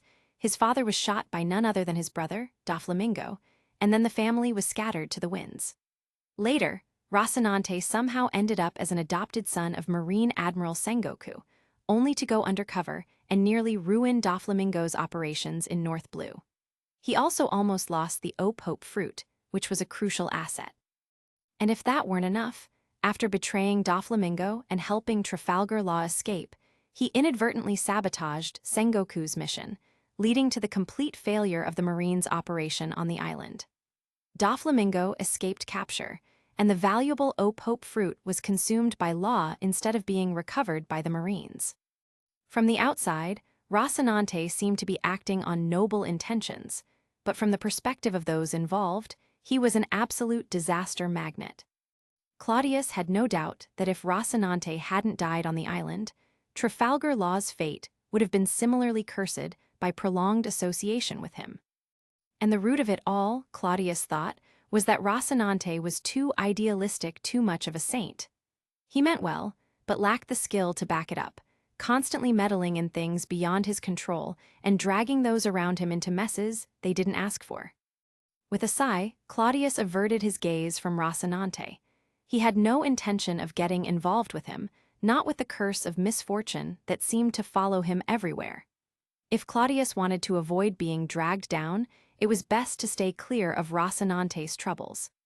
Feeling a pang of sympathy for Doflamingo, who would have to endure life in the mortal world alongside this unlucky star, Claudius stepped forward and placed a hand on Doflamingo's shoulder. "Doffy, take care of yourself out there," Claudius said, his tone genuine. "If I ever get the chance, I'll come visit you." Doflamingo, still oblivious to the hardships that awaited him, smiled and nodded eagerly. "Cousin, when you come, make sure you bring something fun." "I will," Claudius replied with a smile. After a brief pause, he added softly, "And if you run into any trouble, find a way to reach out to me. I'll do whatever I can to help." Doflamingo grinned, clearly appreciative of the gesture, and the two of them continued chatting for a while about trivial matters like the slaves Doflamingo had given Claudius the previous day. Claudius had kept the two mermaids for himself, but the other slaves, which he found completely useless, had been sold off. After some time, Homing exchanged a few words with the current Donquixote family head, Lancelot, and it was clear that the final farewells were being made. Despite Homing's decision to renounce his celestial dragon status, Lancelot treated him with respect during this last moment, waving his hand generously to command the guards to ready a large ship to transport Doflamingo and his family from Mariawa. Watching them depart, Claudius couldn't help but wonder if Lancelot's actions were motivated by genuine goodwill or something more calculated. After all, the reason Doflamingo's family would face such misery in the future was largely due to their exposure as former celestial dragons, which had incited the anger of the common folk. Was Lancelot being kind, or was this part of a subtle plan to betray them? It was hard to say. In any case, it didn't really matter. Claudius had no intention of becoming enemies with Lancelot. If this was a scheme, he would simply be wary in future dealings with him. As the ship sailed off into the distance, the other celestial dragons gradually dispersed. Some of them glanced at Claudius with odd expressions. After all, Claudius had barely been seen in public over the past few months. While they had heard rumors about him acting strangely, their last impression of him had been that of an overweight, lazy fool. Now they were surprised to see how much he had changed. He looked taller, more refined, and his once soft, childish features had sharpened into something more mature. He no longer resembled the waste they remembered. Not bad, maybe there's potential there. A future marriage prospect, perhaps, some of the celestial dragons mused. Though the Donquixote family had produced a few oddballs over the years, Claudius still bore the pure celestial dragon bloodline. Moreover, with his family's standing and the potential he now seemed to show, marriage might not be a bad idea. But Claudius couldn't care less about their thoughts. Once Doflamingo had sailed away, he waved his hand and returned home. Now that Doflamingo's distractions were gone, Claudius could finally focus on his plans without interruption. Starting today, he could get back to fully concentrating on his own growth and preparations for the future. Chapter 16, A Visit to Marienford. In the Claudius Palace, within the large pond in the courtyard, two incredibly beautiful mermaid women were swimming gracefully. They seemed quite happy in the water. These mermaids were slaves, a gift from Doflamingo to Claudius when he left Mariawa 2 months ago. Claudius had kept them here mainly for the sake of appearances. Over the past 2 months, the two mermaids had begun to adjust to their new surroundings. They'd come to realize that their new master wasn't someone who enjoyed torturing slaves for amusement. He was even somewhat handsome and treated them with more kindness than they had expected. Compared to their previous lives, though they still hadn't gained their freedom or left Mariawa, things were much better. They no longer had to wear the collars of slaves, weren't locked in giant fish tanks on display, and no one tossed vicious piranhas into the water to torment them for sport. At that moment, not far from the pond, Claudius was sparring with a few men wearing slave collars, as if he was honing his combat skills against real opponents. The two mermaid girls lay by the edge of the pond, watching the scene with curiosity. "Miro, why do you think His Highness Claudius is doing this?" one of the mermaids asked her companion. "Isn't he one of the celestial dragons?" Sarai, the other mermaid, shook her head in confusion and replied, "I have no idea. Maybe he's just bored. When I first came here, I was terrified. I never imagined a celestial dragon like Claudius could be so strange. Not only does he not torture us, but he even removed our slave collars." A glimmer of hope flashed in her eyes as she asked quietly, "Lenny, do you think there's a chance he might let us go home someday?" Lenny was silent for a moment, hope also flickering in her gaze. "I don't know, but I have a feeling there's a chance." "If we could go home, that would be wonderful," Sarai said softly. "I miss Fishman Island." In the past, when they were in Doflamingo's hands, simply staying alive had been their only hope. But after 2 months here, the idea of going home no longer seemed like an impossible dream. If Claudius knew about their secret hopes, he might even find it amusing. Could they really be mistaking him for a kind-hearted man? At that moment, Claudius threw a punch and sent one of the gladiator-like slaves flying. His expression darkened. "I told you, you don't need to hold back," Claudius said, frowning. "You're not going to get in trouble if you hurt me, so why are you still being so cautious? Do you think I'm just playing games here, pretending to fight?"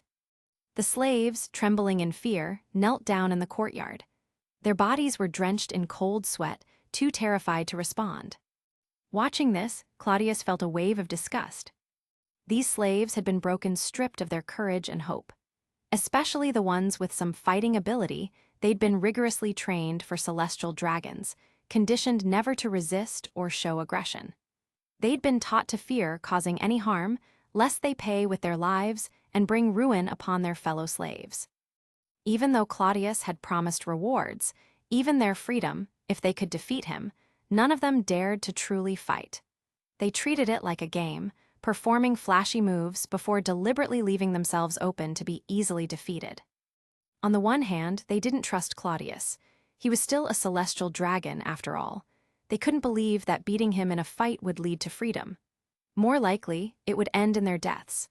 On the other hand, they thought that playing along, making their master happy, might earn them a slightly easier life.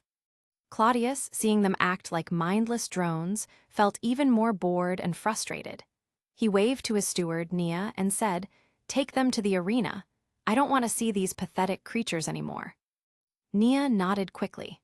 After a few orders, the guards came and escorted the group of trembling slaves out of the courtyard. Nia then approached with a cup of tea, offering it to Claudius. "Your Highness, why waste your energy on these slaves? You've already given them a chance, but they're too broken to make use of it. They deserve to be slaves." Claudius took the tea, sipping it to moisten his throat. He shook his head. "Pitiful people are always so detestable. It's not that they're weak that bothers me, it's that they're so useless that they have no value at all. No matter how many times I fight them, I can't gauge my own strength." Claudius had been training for about 6 months, making significant progress. But there was no one around who could provide him with a real challenge. Originally, he thought sparring with the slaves might help, and he'd even considered freeing them if they impressed him. But the whole thing had been a massive disappointment. He'd once thought about sneaking into the arena in disguise to fight, but when he mentioned this idea to Nia, she was so shocked that she immediately summoned the arena's owner. The poor man had nearly fainted from fear. The mere thought of Claudius, a celestial dragon, getting injured in his arena terrified the man. If Claudius were hurt, his entire family would likely face execution. And if the other celestial dragons found out that Claudius had been fighting slaves, the consequences would be even worse. Claudius didn't want to cause unnecessary deaths over something like this, so he ultimately abandoned the idea. Handing the empty teacup back to Nia, Claudius rubbed his chin in thought. "If there's no other option, maybe I should visit the naval headquarters."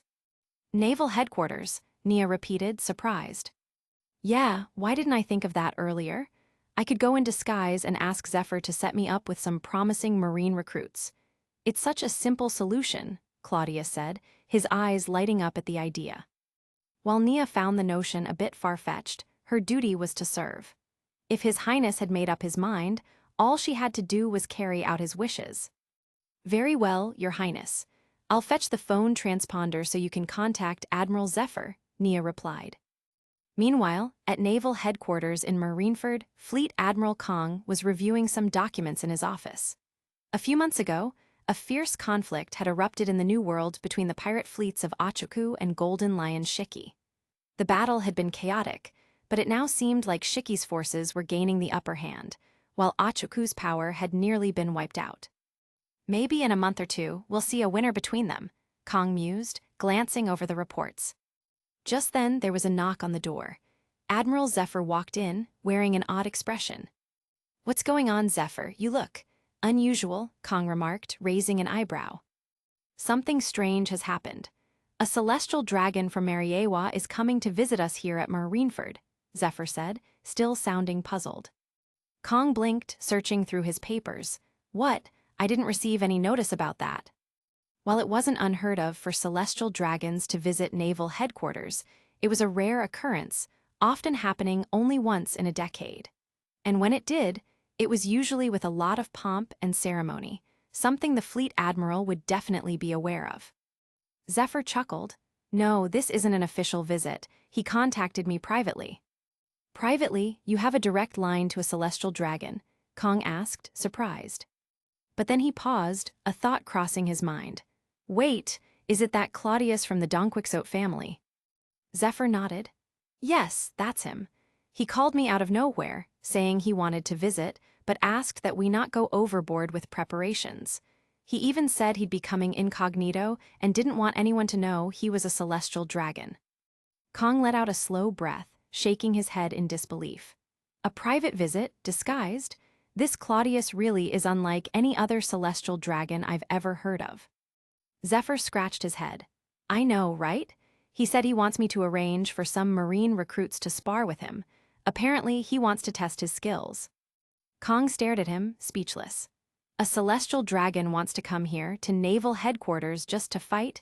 What happens if he gets hurt? We'll be the ones in trouble." "This is definitely unexpected," Kong finally said, still trying to wrap his mind around it. After thinking for a moment, he sighed. "All right, pick a couple of recruits who can put on a good show, but make sure they don't embarrass the celestial dragons. If we make them look bad, it'll cause us all sorts of problems." Zephyr smiled and shook his head. "I don't think that's the best approach, sir. You don't know Claudius like I do. He's not like the others. I think he genuinely wants to test his abilities. If we handle this seriously, it could be beneficial." Kong gave Zephyr a strange look. "Why do you say that?" Zephyr didn't hold back. He nodded and said, "Well, for one, he's sort of like a disciple of mine. I've been working with him on some combat techniques, and I'd like to see for myself how far he's come in the last 6 months." Kong sat in silence for a moment, then finally nodded. "You've always had a good eye for people, Zephyr. I'll trust your judgment on this one. But if anything goes wrong, don't expect me to go to Mariawa to clean up the mess." Zephyr chuckled. "Don't worry, leave it to me." Chapter 17, Stussy. In the waters near naval headquarters at Marineford, a large ship flying the world government flag sailed slowly toward the port, the towering structures of Marineford visible in the distance. On the deck, Claudius stood, staring at the massive fortress of justice looming ahead, a sense of awe creeping into his expression. "I've seen Marineford in my previous life, but witnessing this grand structure in reality is something else entirely," Claudius murmured. "Just looking at it from here, you can practically feel the weight of justice in the air." As soon as he finished speaking, Nia gently draped a luxurious mink coat over his shoulders. "Your Highness, the air here is quite cold. Be careful not to catch a chill," Nia said softly, her tone full of concern. Claudius chuckled. "With my current physical condition, I don't think a little sea breeze will knock me down. Otherwise, wouldn't it be embarrassing to show up at naval headquarters like this?" "Your efforts haven't gone unnoticed, Your Highness. I believe you'll come out on top this time," Nia replied with a smile. "My skills are barely passable," Claudius said with a laugh. "At best, I'm just above average." At that moment, a strikingly beautiful woman with a well-proportioned figure and wearing an elegant, tailored suit approached them from behind. She bowed her head respectfully before speaking. "St. Claudius, we're about 10 minutes away from Marineford," she said in a soft, measured tone.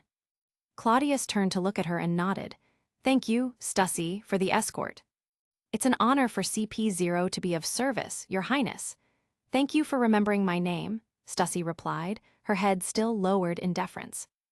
Indeed, Claudius wasn't visiting naval headquarters this time to flaunt his status as a celestial dragon. Quite the opposite, he intended to keep his identity hidden. There was no need to burden the Marines he would spar with by making them feel any unnecessary pressure. Only by doing so could he get an accurate measure of his own strength. However, Claudius couldn't just waltz into naval headquarters without a reason. After all, it wasn't a place one could casually visit like a public square. He needed a legitimate pretext, so he used his authority over the CP organization. The Cypherpol, particularly CP0, served as the shield of the celestial dragons, the most elite and mysterious arm of the government. Though Claudius wasn't one of the more prominent celestial dragons, he was still a genuine member of that privileged class, which gave him certain command over CP0. And so, Claudius had called upon CP0 to arrange his transportation to Marineford, flying under their banner to avoid drawing unnecessary attention. His excuse for visiting was under the guise of internal training and communication, making him, for the moment, a member of CP0. Coincidentally, the one sent to escort him was none other than Stussy, the future queen of the Pleasure District, the mastermind behind the intelligence network known as Happy Street in the New World. In Claudius' eyes, Stussy was a remarkable figure not because of her strength, but because of her uncanny ability to maintain her appearance. Despite being around the same age as Charlotte Linlin, Stussy looked like a woman in her early 30s, maybe even younger. She carried herself with the grace of someone much younger, and even 2 or 3 decades from now, she would still appear as youthful and radiant as she did today. It was as though time had no hold on her. Claudius found himself intrigued by Stussy, not only because she was an attractive and capable woman, but also because of her unique talents. In the back of his mind, he was already thinking about ways to recruit her into his circle someday. After all, it wouldn't be too difficult. CP0, despite its prestige, ultimately served the celestial dragons.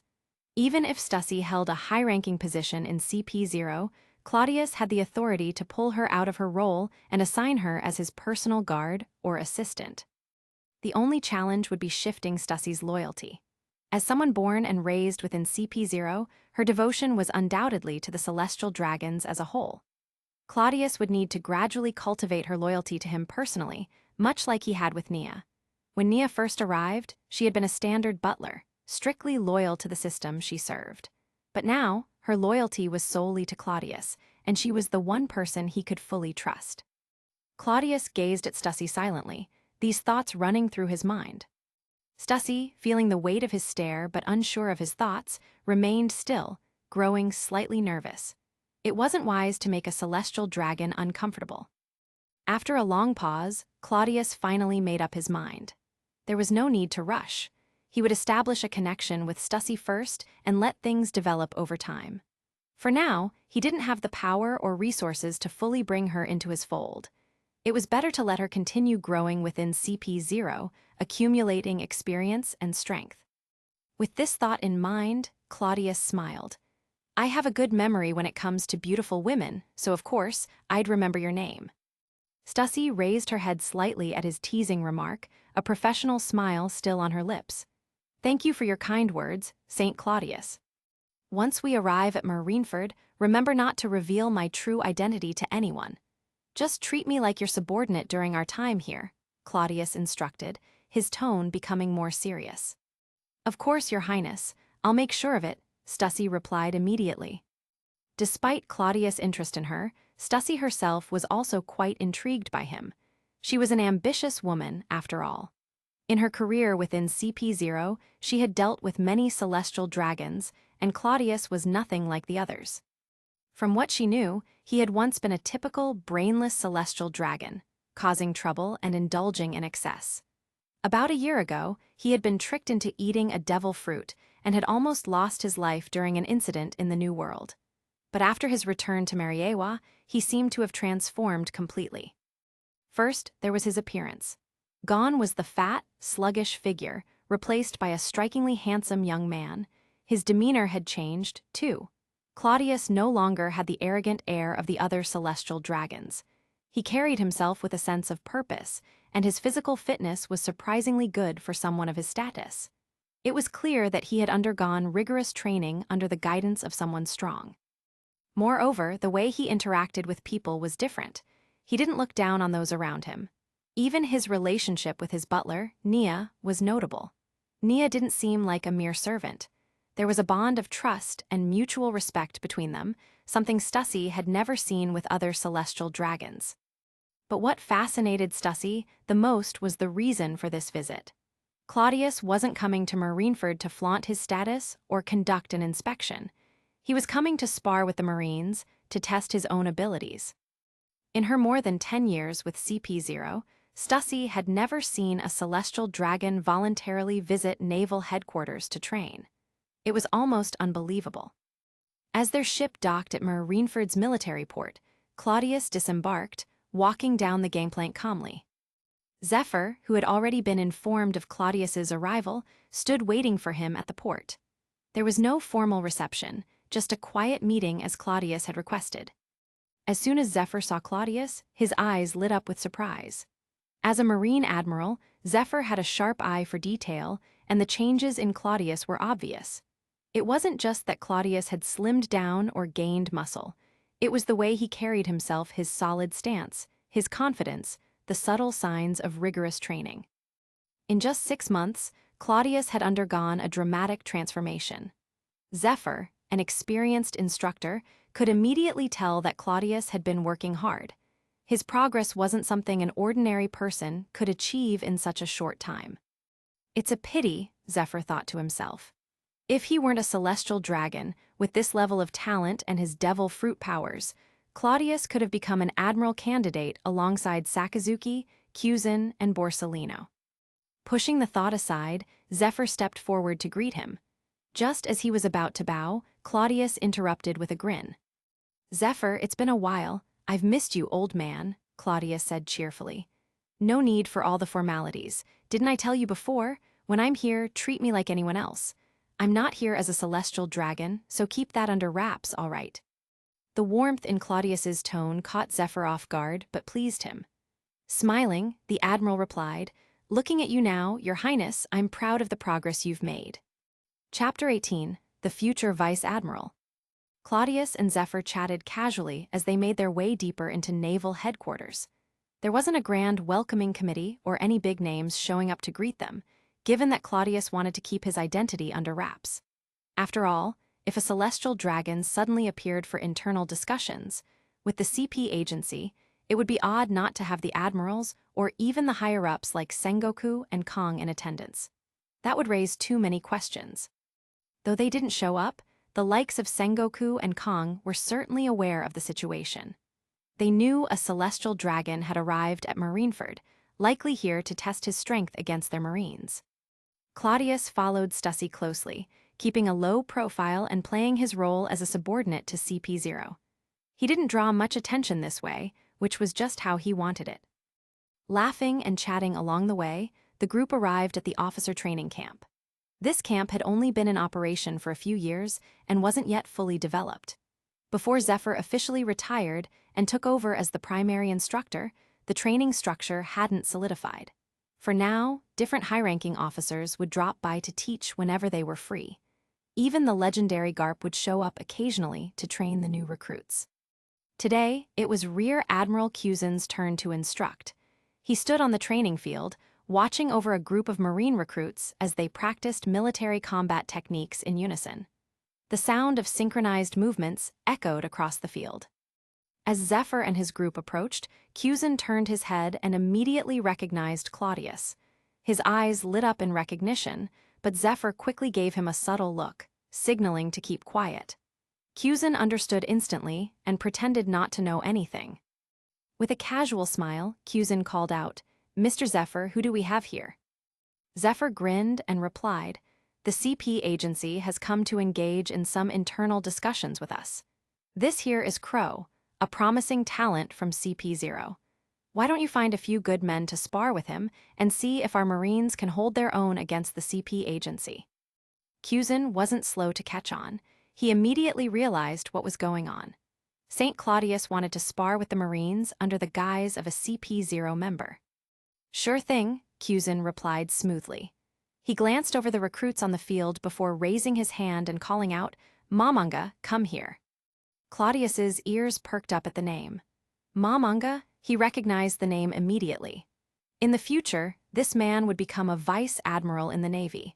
While not particularly exceptional among the top ranks, he was solid, definitely no slouch. At this point in time, Mamanga was still young, probably not even 20 yet. His body was lean but muscular, the kind of build that marked him as a highly capable fighter. It was no wonder naval headquarters had high hopes for him, especially given that he had Zephyr's backing as one of his proches. Mamanga quickly jogged over to Cusin, offering a crisp salute. "Sir." Cusin smiled approvingly. "Today we've got some CP0 members here to spar with our Marines. I want you to step up and show them what we've got. Don't embarrass us."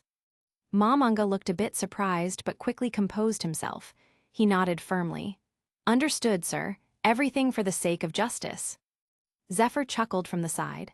"Of course, this is just a friendly exchange. Don't go too hard, we don't want anyone getting hurt." Although Claudius had insisted there shouldn't be any restrictions, Zephyr couldn't help but feel cautious. After all, this was no ordinary sparring match. If something went wrong and Claudius got seriously injured, well, even as an admiral, Zephyr wouldn't be able to escape the consequences. There was no delay in starting. The training ground was cleared, and soon, Claudius and Mamanga were standing face to face. Claudius was pleased with the matchup. Mamanga seemed like a solid first opponent, someone who could help him gauge the limits of his current strength. Mamanga, on the other hand, was a bit skeptical. Claudius looked very young, barely older than 15 or 16 by his estimation. Is this really a serious opponent? He wondered.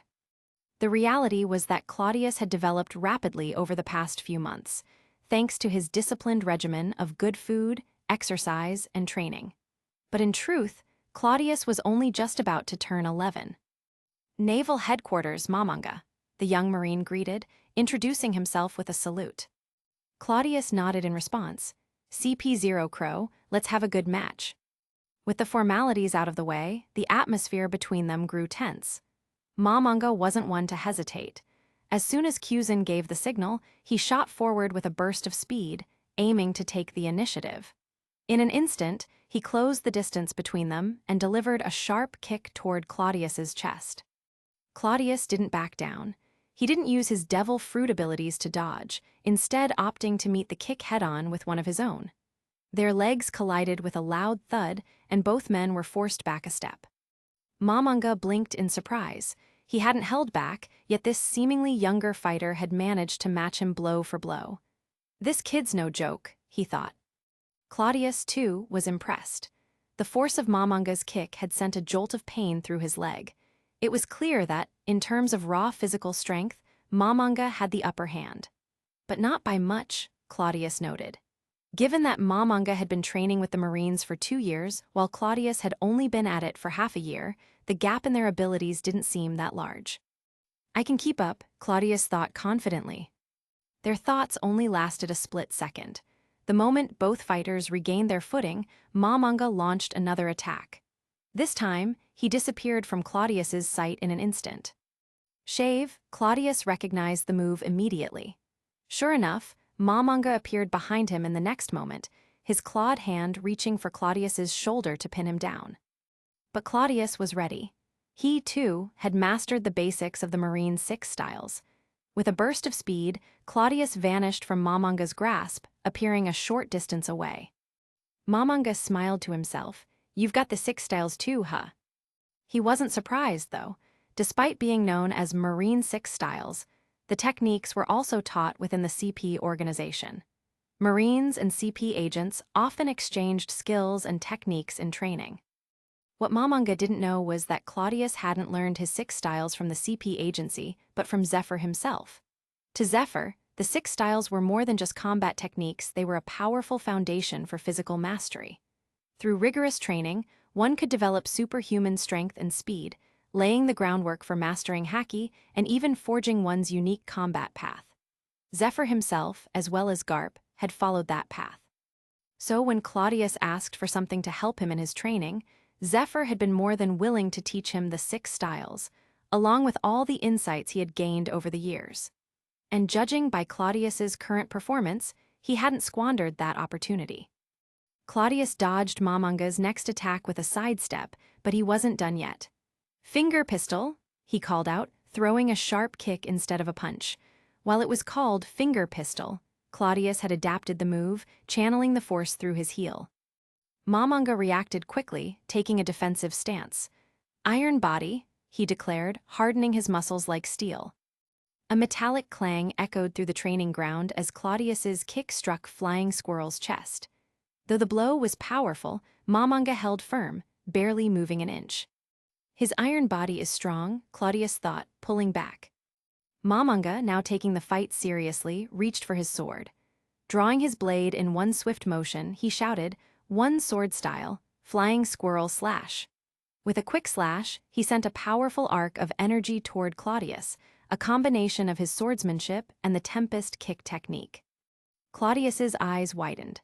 A flying slash? Though it wasn't a true swordsman's slash, it was still impressive for someone so young. The energy was coming fast, and Claudius didn't have time to dodge. Realizing this, Claudius decided to stop holding back. A thin, mist-like vapor appeared around his body, and the slash passed right through him without causing any harm. Mamanga, now charging toward Claudius to finish him off, gasped in shock. "Logia," he muttered under his breath, realizing the kind of opponent he was dealing with.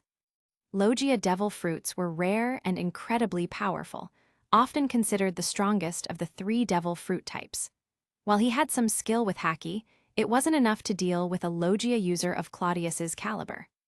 With no time to adjust his attack, Mamanga barreled straight into Claudius, who stood his ground. Without missing a beat, Claudius raised his hand and grabbed him by the neck. Just as the Mamanga was about to summon his Haki to fight back, he suddenly found himself gasping for air. It wasn't the chokehold cutting off his breath, but something far more terrifying. No matter how hard he tried, he couldn't inhale. His lungs screamed for oxygen, but the air around him had become unbreathable. "Death choke," Claudius murmured softly, his grip steady. Unbeknownst to Mamanga, Claudius had released his devil fruit ability, saturating the air around him with nitrogen. With no oxygen left to breathe, Mamanga's body began to falter, his strength rapidly draining as his face turned red. Just as it seemed like the end was near, Claudius let go, withdrawing his ability and taking a step back. The suffocating atmosphere vanished, and Mamanga collapsed to the ground, panting heavily as he tried to catch his breath. Claudius smiled, though it might seem unfair. Before Claudius could finish his sentence, Mamanga raised a hand, still gasping for air but managing to speak. "No, it's fine, I lost fair and square. I didn't anticipate you'd be a Logia user. In a real battle, I'd already be dead. No need to give me an easy out." Chapter 19, The King Engine Ignites. Mamanga was straightforward and honest in his defeat. His words left a good impression on Claudius, who nodded and said, "All right, then I'll gladly accept the victory." At the same time, Zephyr smiled and added, "Yes, in battle, no one would question the validity of such a win. It's just that Mamanga was too careless, and that's what led to his loss." Mamanga nodded regretfully and stepped back. However, Claudius wasn't quite satisfied yet. He stood in the arena, giving a meaningful look to Zephyr. Zephyr, understanding the unspoken message, glanced over at the other Marine officers gathered nearby. Spotting the figure he had in mind, he called out, "Commodore Jin, come over and spar with this CP0 agent, Crow." Claudius followed Zephyr's gaze and saw a strikingly beautiful woman with long, graceful legs stepping out from the group of Marines. She had a strong presence that instantly drew attention. "Yes, Teacher Zephyr," Jin responded, bowing her head respectfully before walking toward the center of the training ground. If Mamanga was a rising star in the Marine ranks, then Jin was on a whole other level. Claudius knew very well that Jin wasn't just any Marine. In the future, she would become a vice admiral, but not just any vice admiral, she would be one of the elite, an admiral candidate with the codename Mamausagi, Pink Rabbit. An admiral candidate wasn't an ordinary vice admiral. It meant she was someone on par with the likes of Kyuzin, Sakazuki, and Borsellino, Marine's strongest combatants. The only thing keeping her from the full rank of admiral was a lack of vacancy in the position. Claudius knew that after the battle between Kyuzin and Sakazuki, where Sakazuki became fleet admiral and Kyuzin left the Marines, Jin could have stepped up to take one of the vacant admiral positions. But she did not make the cut, as Issho and Aramaki attained the positions instead. Regardless, this didn't take away from Jin's strength. Even now, she had the potential to stand among the strongest, and Claudius was both satisfied and excited to face such an opponent. He knew that against her, he'd have to give it his all. Jin moved quickly, closing the distance between them with long, confident strides. When she stood before him, she introduced herself, Naval Headquarters Jin. Claudius nodded and responded, CP0 Crow. With their brief introductions over, Kyuzin signaled for the match to begin. As soon as he did, Jin placed her hand on the hilt of her sword, a rare and famous blade named Jinbeira, which would become her lifelong companion. With just that motion, a fierce sword aura burst from her, and in the blink of an eye, her hand was cloaked in a pitch-black armament haki that flowed smoothly to her sword's hilt. Claudius observed this and quickly made a judgment. Compared to Mamanga, who had only a basic grasp of armament haki, Jin was far more skilled. She wasn't a beginner, she was proficient. This meant his Logia powers, which allowed him to turn into an element, wouldn't be as effective. Jin could use her haki to strike his physical form even if he tried to go intangible. The air around them grew tense. After a brief moment of silence, Jin made her move. The blade of Jinbeira flashed from its sheath, and before the sword was fully drawn, a sharp slash cut through the air, heading straight for Claudius. This was no mere sword swipe. Unlike Mamanga's earlier pseudo-slash, this was a true swordsman's slash, deadly and precise. Claudius didn't dare attempt to evade by going intangible. If he misjudged and Jin caught him off guard like Flying Squirrel had, he wouldn't stand a chance. Instead, he moved swiftly, drawing his short sword, Shinsa, and raising it to block. With a metallic clang, Jin's slash struck Shinsa. The blade held firm, but the sheer force behind the slash pushed Claudius back 2 steps. Jin smiled slightly, seeing her advantage. She surged forward with incredible speed, whispering, "Rabbit jump." Her movement technique propelled her forward like a swift hare, increasing her speed to a level Claudius hadn't expected. Before he could fully recover from the block, Jin was already in front of him. To his surprise, she didn't strike with her sword. Instead, she coated her leg in armament haki and delivered a powerful kick to his chest. "Tempest kick," Jin shouted as her kick connected. Claudius felt the impact explode against his chest. The force lifted him off his feet and sent him flying backward, rolling across the ground several times before coming to a stop. From the sidelines, Nia, Claudius's butler, gasped in shock, instinctively wanting to rush forward. However, Stussy placed a hand on her arm, holding her back. "Your Highness doesn't want his battle interrupted," Stussy said calmly. "Remember, this trip isn't about showing off his status. He came here to temper himself." Nia hesitated but eventually nodded, calming herself down. Meanwhile, back on the battlefield, Claudius scrambled to his feet, managing to dodge another of Jin's attacks with a hasty roll that lacked any semblance of grace. Yet, for all its inelegance, it worked. Though the move looked clumsy, the lazy donkey roll, as it was often called, had saved countless warriors from death over the ages. Sometimes, practicality outweighed style. The brief respite gave Claudius a moment to breathe, but not for long. No sooner had he gotten to his feet than Jin was upon him again, her sword raised high, ready to bring it down with a force that could split him in half. Claudius steadied himself, bracing for the impact. His devil fruit powers surged, and with a low growl he raised his hands. As Jin brought Jinbeira down, her blade stopped short, as if blocked by an invisible force. Jin's eyes widened in surprise. "What is this?" she muttered. Claudius grinned, "An invisible air shield." Before Jin could process what had happened, Claudius released a pulse of compressed nitrogen from around his body, forcing her to leap back, her brow furrowed in caution. "So this is the same technique you used to subdue Mamanga?" Jin asked, still watching him intently. More or less, Claudius replied cryptically. The air around him shifted again, his body now radiating a different kind of pressure. He had started to compress nitrogen within his body, preparing to use it for enhanced speed and attack power. However, despite the temptation, Claudius refrained from using liquid nitrogen, a far deadlier variant of his abilities. The risk of causing irreversible damage to Jin was too high, and he didn't want to seriously injure her. As his aura intensified, Jin hesitated. Her instincts told her that Claudius was preparing something dangerous. She raised her guard, carefully observing his movements. Suddenly, the sound of Claudius's heartbeat filled the air, loud and rhythmic, like a powerful drum beating steadily. It was so intense that it could be heard from several meters away. Thump, thump, thump. Jin's eyes widened in astonishment. What is that? Claudius stretched his neck, cracking it on both sides, and smirked. It seems you're an opponent worth taking seriously. His heartbeat, now akin to the legendary King Engine, created an oppressive atmosphere that seemed to magnify his presence. Combined with his words, it gave the impression that he hadn't even been trying up until now, completely fooling Jin. In the next instant, white smoke exploded from Claudius's feet, propelling him forward at an incredible speed. He lunged straight toward Jin, his movements nearly a blur. Chapter 20, Shooter Shinsa. He's fast, Jin thought, eyes widening in surprise as she watched Claudius' movements. His speed had more than doubled from earlier, catching her off guard. At that moment, Jin was fully convinced that Claudius had finally gotten serious. In the blink of an eye, Claudius closed the distance between them, throwing a powerful straight punch aimed at Jin's chest.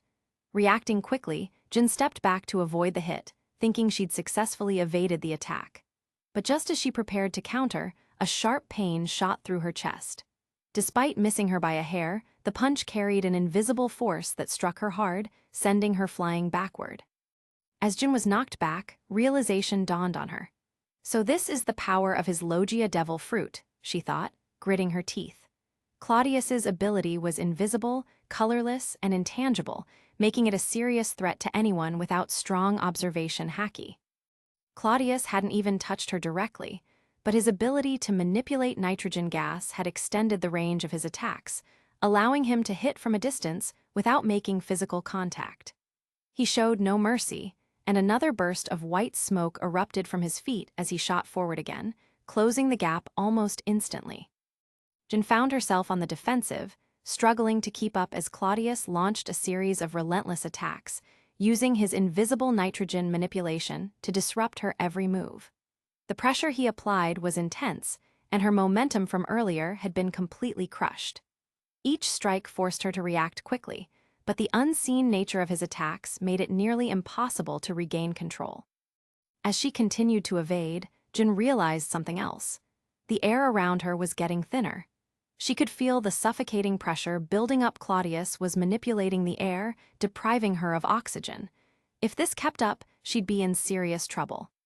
He's using every advantage he can in close combat, Jin thought, gritting her teeth. The fight had become more challenging than she expected. His powers were more dangerous than she'd anticipated, and his fighting instincts were sharper than she gave him credit for. Determined not to lose, Jin steeled herself. Armament Haki surged across her body, and she took one of Claudius's punches head-on, using the impact to push herself backward and create some distance between them. She landed smoothly, her breathing steady, but her gaze had sharpened. "It seems you're worthy of my full effort," Jin said seriously, her voice carrying a weight of determination. Claudius blinked in surprise. "Wait, I was just pretending to be serious. Now you're saying you're about to get serious?" he thought, feeling a bit uneasy. He knew Jin would become an admiral candidate in the future, so he couldn't underestimate her now. Claudius remained cautious, watching as Jin took a deep breath.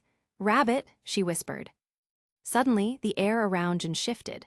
Her aura intensified, and Claudius could feel her strength surge to new heights more than double what it was before. But what caught him off guard was her sudden transformation. From her head sprouted long rabbit ears, and a fluffy white tail appeared at her back. Her eyes turned a soft peach color, and strange markings adorned her forehead. Claudius blinked in disbelief. "Bunny girl," he muttered, his voice laced with amusement. Jin's face turned a bright shade of red. She hated using her Zoan-type devil fruit, the mythical Zoan rabbit fruit, for exactly this reason. The rabbit ears and tail made her feel self-conscious, and despite her immense power, she rarely used this form unless absolutely necessary. TN, I'm not aware of Jin having a devil fruit, but I guess this is one of the author's tweaks. Also, keep in mind this fic was written back in 2020, so you might come across some things that weren't known at that time. But seeing Claudius's amused expression only fueled her embarrassment and determination. Without a word, she stomped her feet, launching herself toward Claudius with incredible speed. Her movement was so fast that Claudius could barely register it. She's ridiculously fast, he thought, struggling to react in time. Tempest kick, Jin called out, her voice sharp. Before Claudius could defend himself, her foot slammed into his chest. This time, the force was much stronger, and the impact was immediate. Claudius felt a sharp pain radiate through his chest, and blood spilled from the corner of his mouth. His body flew backward, crashing into the wall of the training ground, shattering it on impact. Ah, Jin's angry, Kuzin remarked casually, watching the scene unfold with a grin. Zephyr, standing nearby, shook his head in mild exasperation but reassured Nia, who looked ready to panic. Don't worry. Jin isn't cruel. She might be angry, but she knows how to control herself. Of course, Crow might be in for some pain. He might not be getting out of bed for a few days, Zephyr added with a chuckle. Claudius groaned as he lay in the rubble, his whole body aching from the blow. Damn, all I did was call her a bunny girl. Was that really necessary? He muttered to himself, wincing from the pain.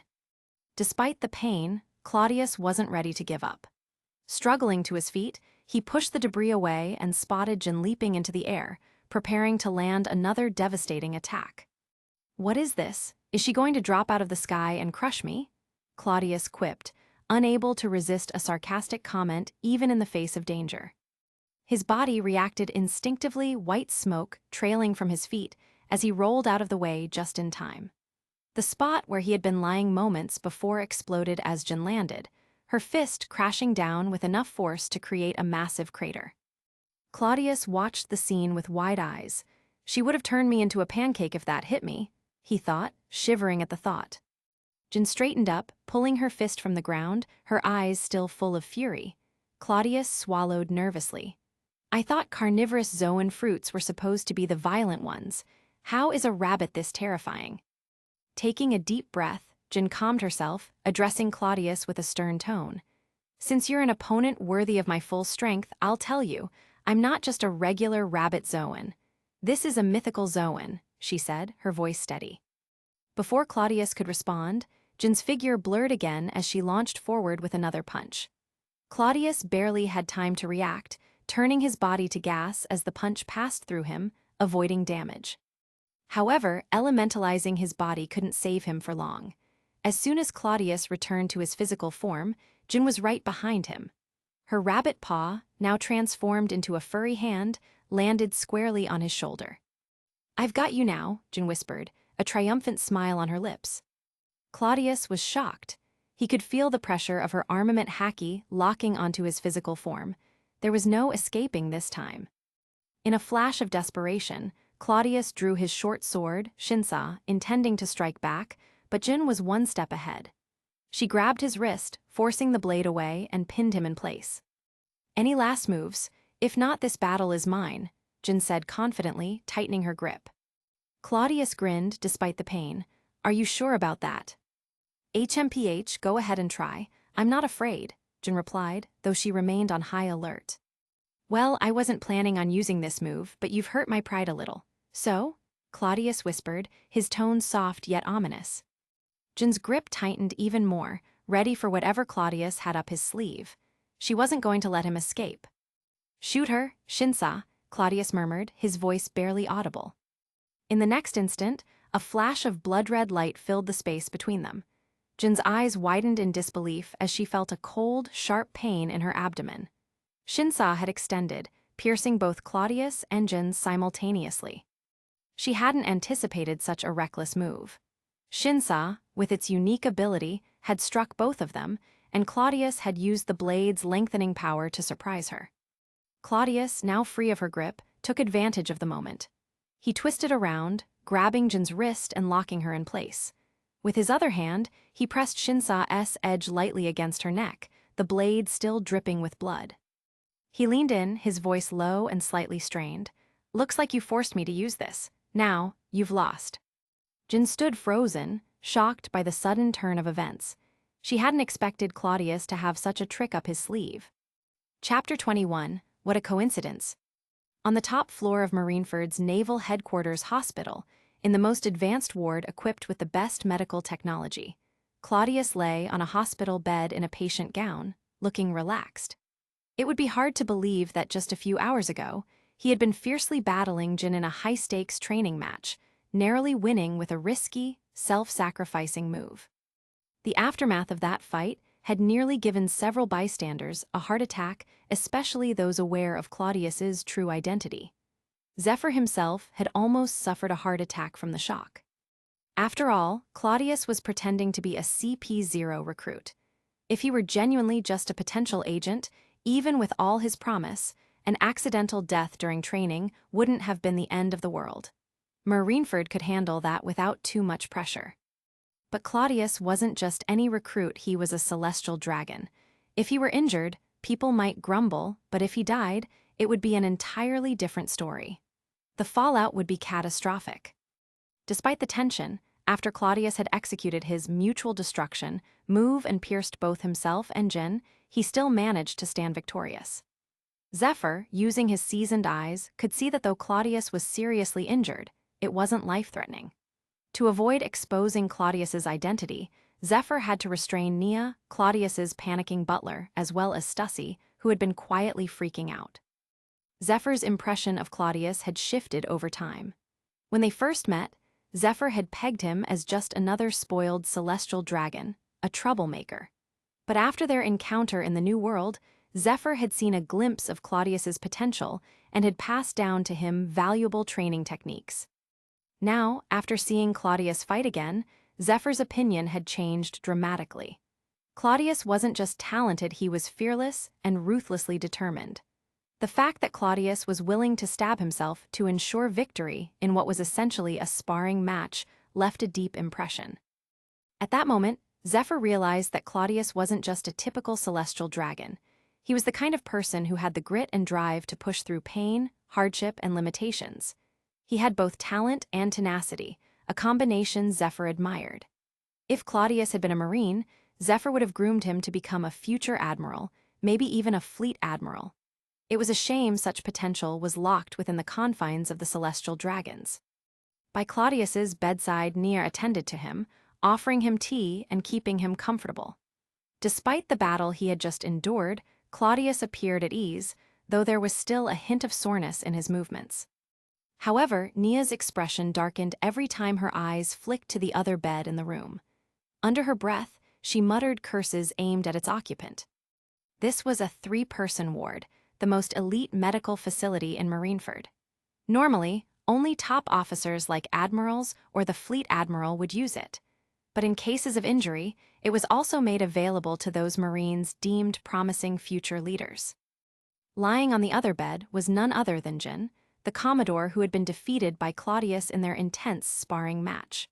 Despite Claudius winning the bout, Jin's physical condition was far superior to his, thanks to her mythical Logia Devil Fruit abilities, which granted her enhanced vitality and recovery. Even so, Jin had suffered a serious wound from Claudius's Shinsa. While Logia fruits, especially the mythical ones, were known for their incredible resilience, she was still too injured to be up and about. Thus, Jin had been placed in the same elite ward as Claudius to recuperate. As Nia continued to glare at Jin, the Commodore smirked and said, "Heth, if I didn't feel the ruthlessness you displayed during that fight, I'd think you were just some pampered noble's son, lounging around with your maid fussing over you." Claudius chuckled and replied, "What's wrong, Jin? Are you upset about losing?" Jin's expression turned slightly sour. It was true Claudius hadn't been stronger than her in raw power. In fact, in terms of physical strength and skill, he was slightly weaker. But the fact remained, in the end, he had won. He had shown the resolve to risk everything for victory, and that was something she had to respect, even if it frustrated her. "I'm not someone who can't admit defeat," Jin said after a pause, her voice firm despite the sting of the loss. "Good to hear," Claudius said, a teasing smile on his face. "I wouldn't want to have to stab myself again just to prove my point." As they exchanged words, Claudius reflected on the match. He knew there was still a considerable gap between his strength and Jin's. His victory had been due to his boldness rather than sheer power. He had leveled the playing field with his determination and a willingness to take drastic risks. Based on these two sparring sessions, Claudius had a clearer understanding of his own strength.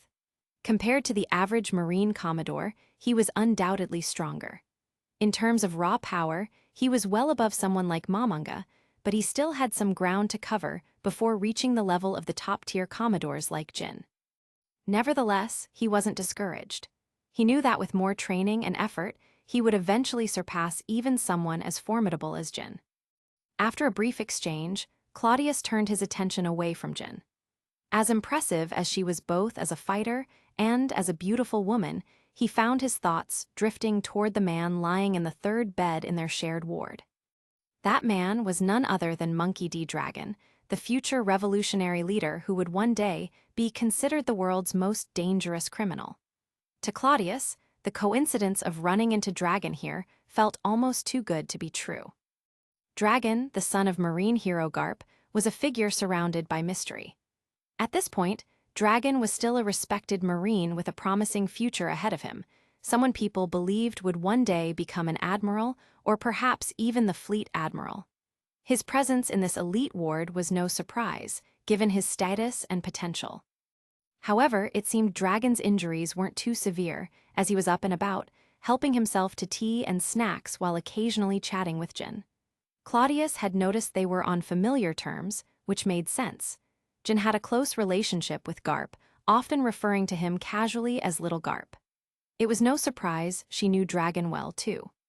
Despite sharing the ward, Dragon had only exchanged a few polite words with Claudius, acknowledging him as just another CP0 recruit.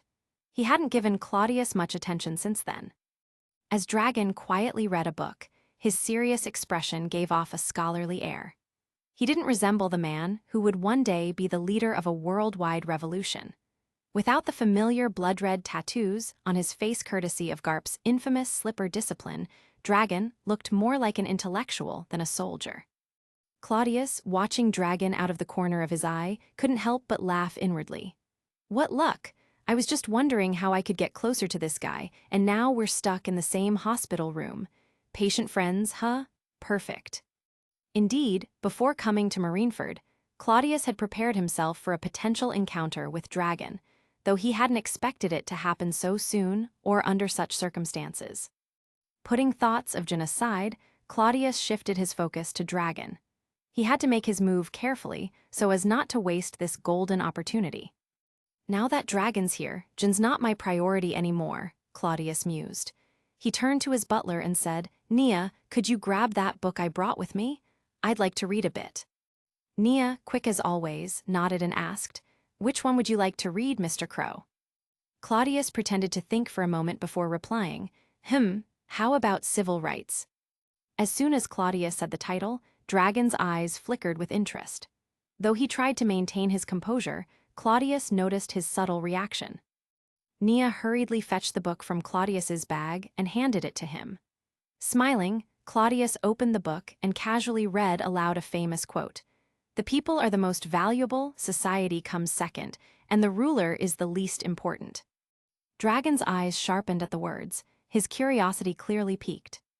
Unable to hold back any longer, Dragon leaned forward slightly and asked, "My friend, what book is that you're reading?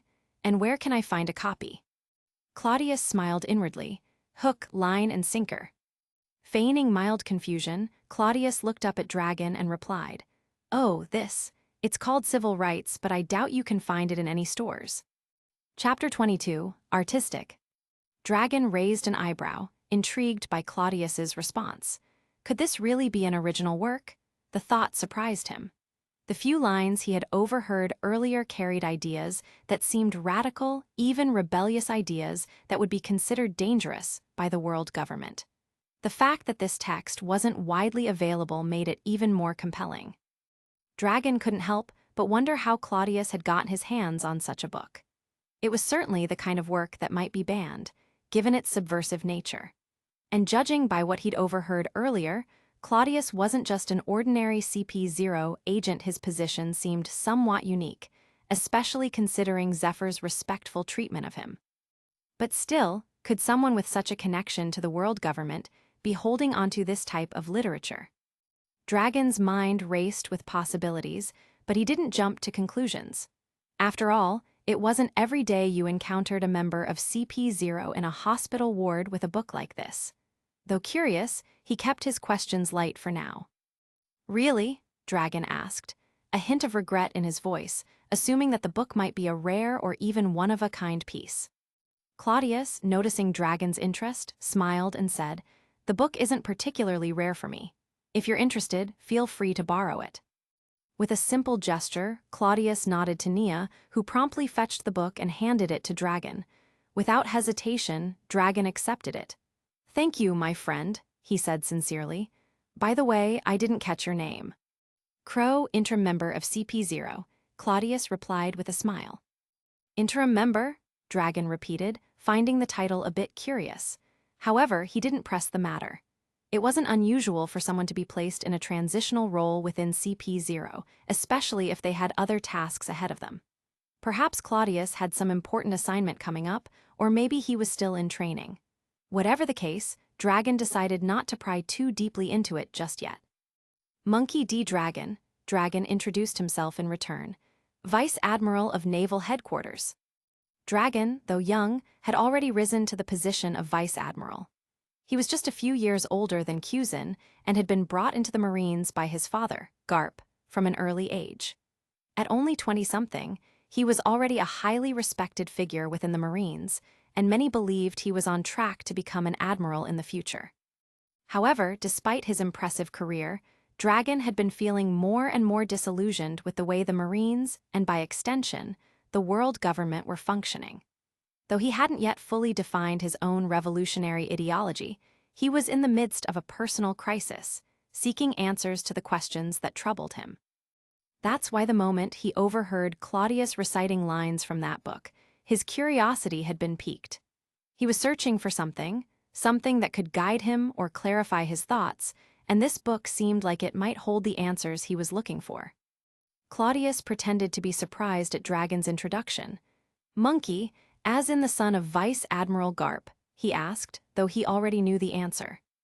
Dragon waved his hand, looking a little embarrassed. "Yeah, that's right, but I'd prefer not to rely on my father's name too much." Claudius chuckled. "The son of Garp, huh? I didn't mean any disrespect." It was clear to Dragon that Claudius wasn't trying to curry favor or leverage his connection to Garp, which was refreshing. Over the years, Dragon had encountered many people who tried to get close to him simply because of his father's reputation. But this crow didn't seem to have any such intentions, and Dragon found that oddly comforting. It made him think that perhaps Claudius's own background carried enough weight that he didn't need to rely on external connections. The conversation shifted, and after exchanging a few more pleasantries, Dragon dove into the book. As he began reading, his eyes widened with each passing sentence. The ideas within were revolutionary, unlike anything he had encountered before. Concepts like the people being more valuable than the ruler and the government serving the people, not controlling them, struck a deep chord within him. No wonder this book isn't available anywhere, Dragon thought. This kind of ideology would be suppressed immediately. He quickly found himself engrossed in the text, marveling at the boldness of its ideas. Water can carry a boat, but it can also overturn it. How can a ruler call themselves a leader without the people's support? True governance is shared by the people, Dragon muttered, echoing lines from the book. It was clear that whoever had written this had a profound understanding of governance and the delicate balance between power and the people. The more Dragon read, the more it resonated with him, as if this text was helping to resolve the confusion that had been weighing on his mind. "This book is incredible," Dragon murmured to himself. It contains thoughts I've never even considered before. Curious to know more about the author, Dragon flipped to the front of the book, hoping to find some kind of signature or note from the writer. But after scanning through the pages, he found nothing. No name, no preface, no indication of who had penned this work. How unfortunate, Dragon sighed. I would have loved to read more from this great thinker. As he said this aloud, he didn't bother hiding his disappointment from Claudius or Jin. Jin, having little interest in the topic, remained silent, but Dragon's enthusiasm was evident. Claudius, watching Dragon's reaction, couldn't help but feel a sense of satisfaction. This is going better than expected, he thought. When Dragon finally pulled his eyes away from the book, he turned to Claudius and asked, "What do you think of this work? It's truly remarkable, isn't it?" Claudius hesitated for a moment, feeling a bit awkward. After all, it wasn't exactly polite to openly praise your own work. "I think it's decent, maybe not perfect, but decent," he replied modestly. Dragon was caught off guard by the humility in Claudius's answer. "Decent? Just decent?" He shook his head in disbelief. "I think you might be underestimating it. The ideas in this book are revolutionary. They challenge the very foundations of society and governance. It's filled with wisdom and insight." He looked back at the book, his brows furrowing in thought. "But it feels incomplete. There's so much more to explore, and the text only scratches the surface of what could be a deeper philosophy." Dragon's mind raced with the possibilities. There had to be more to this philosophy. "Do you happen to have more of this work? A follow-up or continuation?" Claudius shook his head, smiling slightly. "Not yet." "Not yet," Dragon repeated, his interest clearly piqued. "So there will be more." Claudius kept his tone casual, though inwardly he was amused at how quickly Dragon had latched onto his words. Dragon nodded, though the excitement in his eyes was unmistakable. "If you ever manage to gather the rest, I would be more than willing to help, in any way I can." Why does this guy sound like a poetic scholar? Claudius thought to himself, trying not to laugh. Dragon's enthusiasm and almost literary tone were starting to amuse him. It was hard to reconcile this refined, thoughtful man with the figure who would one day lead the most feared revolutionary army in the world. Still, Dragon's interest in his ideas was undeniable. He seemed almost desperate for more, which was exactly what Claudius had hoped for. Now, it was time to string him along just a little bit further. "It's not that difficult to write," Claudius said with a shrug. "The ideas are there, but I haven't had time to properly organize everything." Dragon looked genuinely impressed. "You wrote this?" he exclaimed, staring at Claudius with renewed respect. Claudius nodded. "It's just the beginning," he said humbly. "There's much more to be written, but you know how it is, life gets in the way." For a moment, Dragon seemed stunned.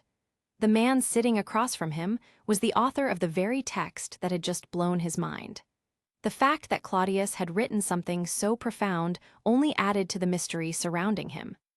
"If this is just the beginning, then I can only imagine how impactful the rest will be," Dragon said, his tone full of admiration.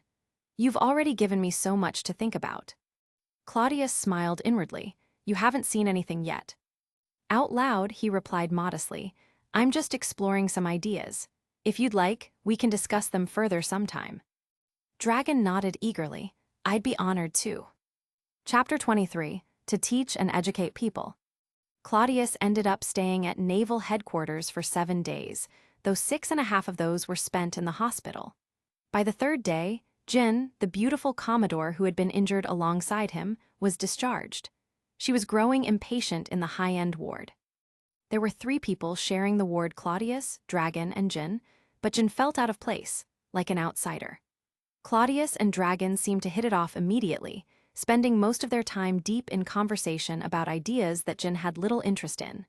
She often found herself rolling her eyes as the two exchanged thoughts, feeling left out and somewhat ignored. Wherever Jin went, she usually attracted attention. After all, she was the Marine's renowned beauty, and admirers followed her everywhere. Even the second-in-command at the officer training camp, a man destined to be an admiral candidate, was practically her biggest fan, visiting her 4 times in the 3 days she spent in the hospital. But here, it seemed Claudius and Dragon barely noticed her. They might exchange a few polite words when they were all resting, but that was it. As if that wasn't enough, Nia, Claudius's butler, didn't hide her disdain for Jin, constantly giving her cold glares, likely blaming her for Claudius's injuries. Feeling humiliated by the cold treatment, Jin had had enough. Her Zoan fruit ability had already sped up her recovery, and as soon as she was well enough, she signed her discharge papers and left, no longer willing to stay in the ward where she felt so unwelcome. As for Dragon, his injuries had healed days ago, but he deliberately stayed in the ward longer to engage Claudius in more philosophical discussions. Dragon was at a crossroads in his life, and though he had a budding sense of rebellion, he still hadn't fully formed his ideas. The things Claudius talked about resonated with him in a way that few other things had. Though Dragon already had strong opinions about the injustices in the world, Claudius had access to ideas and philosophies far beyond what Dragon had been exposed to. Claudius, having come from an era of information and diverse political thought, was familiar with theories and movements that had no counterpart in Dragon's time. Even if Claudius wasn't a master of these philosophies, they were more than enough to open Dragon's eyes to new possibilities.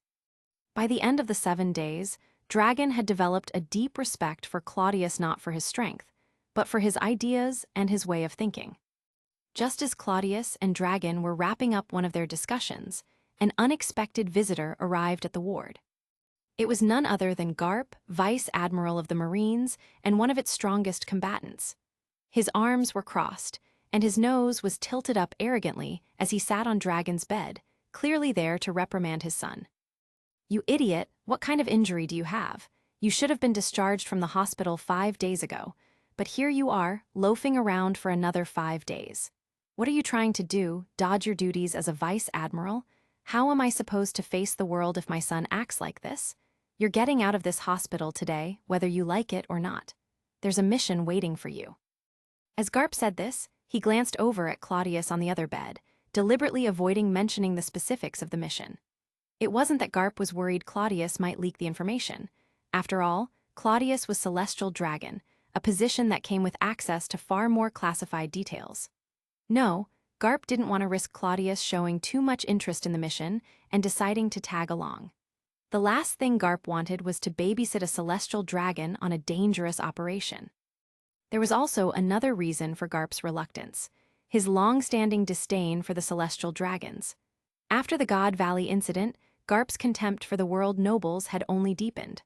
While Zephyr Admiral had vouched for Claudius, saying he was different from other Celestial Dragons, Garp wasn't quick to change his mind. At best, he thought Claudius was a decent fighter tough enough to stab himself to defeat Jin. "I'm not going," Dragon said bluntly, rejecting his father's proposal without hesitation. "I'm not the only vice admiral in the Marines. Someone else can take care of it. You seem to have plenty of free time, so why don't you handle it yourself and leave me out of it?" Garp's temper flared, and he slammed his hand against the bed. "Do you even know what's going on in the New World right now? Golden Lion Shiki just took down Achoku. Now's the perfect chance to hunt Achoku down and lock him up in Impel Down. This is a big deal, and you're sitting here slacking off. You've got to come with me. Let's catch him together." Hearing this, Claudius's curiosity was piqued. He knew of Golden Lion Shiki, but Achoku wasn't a name he was too familiar with. He knew that Achoku had once been part of the Rocks Pirates, just like Shiki, but the details of his story were murky. Judging by Garp's reaction, Achoku must have been one of his old rivals. "I've got more important things to do than that," Dragon said, clearly irritated. "What could be more important than upholding justice as a Marine? More important than wiping out evil?" Garp demanded, his frustration growing. "Achoku is already weakened by Shiki. You don't need me for this, you can handle it on your own. This is a trivial matter for me. What's important right now is that I'm at a critical point in my life, figuring out my beliefs. I'm finally starting to see through the confusion I've been feeling. That's far more important to me than chasing some pirate." "You idiot, I'm your father," Garp shouted, his patience wearing thin. Watching the heated argument, Claudius couldn't help but reflect on Garp's skills as a mentor. Garp was strong, legendary, even he had power, fame, and experience. But in one area, he struggled immensely, raising the next generation. Marine had two prominent figures when it came to training future leaders. One was Zephyr, who was practically the headmaster of the Marines. He had trained many of the Navy's top officers, including the future admirals. He was a respected teacher who produced disciplined, formidable Marines. Then there was Garp. Garp was a different story. His intentions were good, and he genuinely wanted to raise great Marines, but the results spoke for themselves. He had raised his own son, Dragon, to become the world's most notorious criminal. Strike one. Then, after realizing he'd botched his son's path, Garp turned his attention to Ace, Roger's son, hoping to mold him into a top Marine. That didn't go so well either. Ace ended up becoming Whitebeard's adopted son and a pirate through and through. Strike two. Lastly, there was his grandson, Luffy. Garp had tried to raise Luffy to be a strong Marine, but the boy had also gone off to become a pirate, charging headlong toward the same rebellious path as his father and brother. Strike three. If it weren't for Garp's incredible reputation and accomplishments, Claudius figured the world government would have come after him, maybe even demoting or punishing him for being a terrible influence. Now, watching Garp and Dragon argue, Claudius could clearly see why Garp's mentorship hadn't panned out. Garp was too overbearing. He wanted his son and grandson to follow the paths he had laid out for them, never really considering their desires. No wonder they had all rebelled. It was time for Claudius to intervene. If he didn't step in, Garp and Dragon might end up in a full-blown argument, and Garp could easily find out that the real reason Dragon didn't want to leave the hospital was because of Claudius's discussions with him. Claudius didn't want to end up being the scapegoat for their fight. Also, if Garp and Dragon started brawling here, Claudius didn't want to be caught in the crossfire. His injuries still weren't fully healed, after all. "Dragon," Claudius said, trying to calm the situation. "Don't be too quick to dismiss your father's suggestion. There's value in theory, but you also need practice. You need to see the world with your own eyes, experience it. That's how you refine your ideas. Vice Admiral Garp's mission might be the perfect opportunity for you to do just that." Dragon paused, turning to listen as Claudius continued. "The conversations we've had ideas are important, but they need to be tested against reality. You might find new inspiration or see things from a different perspective while out there. Consider it part of your journey." Dragon hesitated. He respected Claudius's opinions, and it was true that he had learned a lot from their talks. After a moment, he finally nodded. "Fine, I'll go with you then." Garp was a bit stunned at the moment. He knew just how stubborn his son was. How could he not? Yet, watching Claudius sway his son's resolve with just a few words left Garp genuinely surprised. As a result, his impression of Claudius shifted slightly. It seems, maybe Zephyr was right. This Claudius might be different from the usual spoiled, arrogant celestial dragons, Garp thought to himself. After Dragon agreed to Garp's mission, he turned and looked at Claudius with a smile. "Mr. Crow and I hit it off right away. We'll be parting ways for now, but who knows when we'll get to meet again? Why don't we exchange contact information? If I find myself confused in the future, I might reach out to have a chat." Naturally, Claudius wouldn't refuse such an offer. He nodded and called out, "Nia." Nia knew what to do. She immediately took out a phone transponder snail from her bag and handed it to Dragon. The two exchanged signals, ensuring they'd be able to communicate in the future. With that settled, Dragon followed Garp to begin the formal discharge procedures. As they walked down the corridor of the Marine Hospital, Dragon remained silent for a while before finally speaking up. "Who is that Mr. Crow? I get the feeling he's more than just a CP0 agent, right?" Garp glanced at Dragon with a complicated expression. After a moment, he shook his head and said, "If he didn't tell you himself, then it's not my place to say anymore." Chapter 24, Sabyati Archipelago. After Dragon left, Claudius didn't bother staying at the Marine Hospital. He wasn't a Marine, so there was no need for any formal discharge procedures. Once he packed up his belongings, he left Naval Headquarters, Marineford. Before he departed, he had one last meeting with Admiral Zephyr. What surprised him, however, was the unexpected appearance of Marine's so-called Flower of Jinn, who showed up at the port just to see him off. The reason? Claudius had managed to defeat her during a sparring session on the training grounds. Out of respect for a worthy opponent, she felt it was only right to personally bid him farewell. She also made it clear that she wouldn't lose next time due to a mistake like she did before, and warned Claudius to stay sharp. Looking at the proud and stubborn flower of the Marines, Claudius couldn't help but smirk. Next time, compete with me again? If there's a next time, I'll have you flat on your back, not in battle, but in bed, showing you all the ways I can break you down until you're begging for mercy. But of course, those were just the dirty thoughts running through Claudius's mind. Putting aside such fantasies, he was confident that if there really were a next time, he would be able to face Jin head-on with his own growing strength. Why was he so sure? Because Claudius had already received something crucial from Zephyr, something he'd been aiming for since the beginning. Zephyr had handed over a detailed manual on Haki cultivation and training methods. When it came to Haki mastery, there were two individuals in the Marine who were absolute experts. The first was the man Claudius had targeted Zephyr himself. Zephyr, known as the Admiral Who Doesn't Kill, had earned his second moniker, Black Arm, due to his proficiency in armament Haki. His mastery in armament Haki was unparalleled, and it was through this skill, rather than any devil fruit ability, that Zephyr climbed to the rank of Marine Admiral.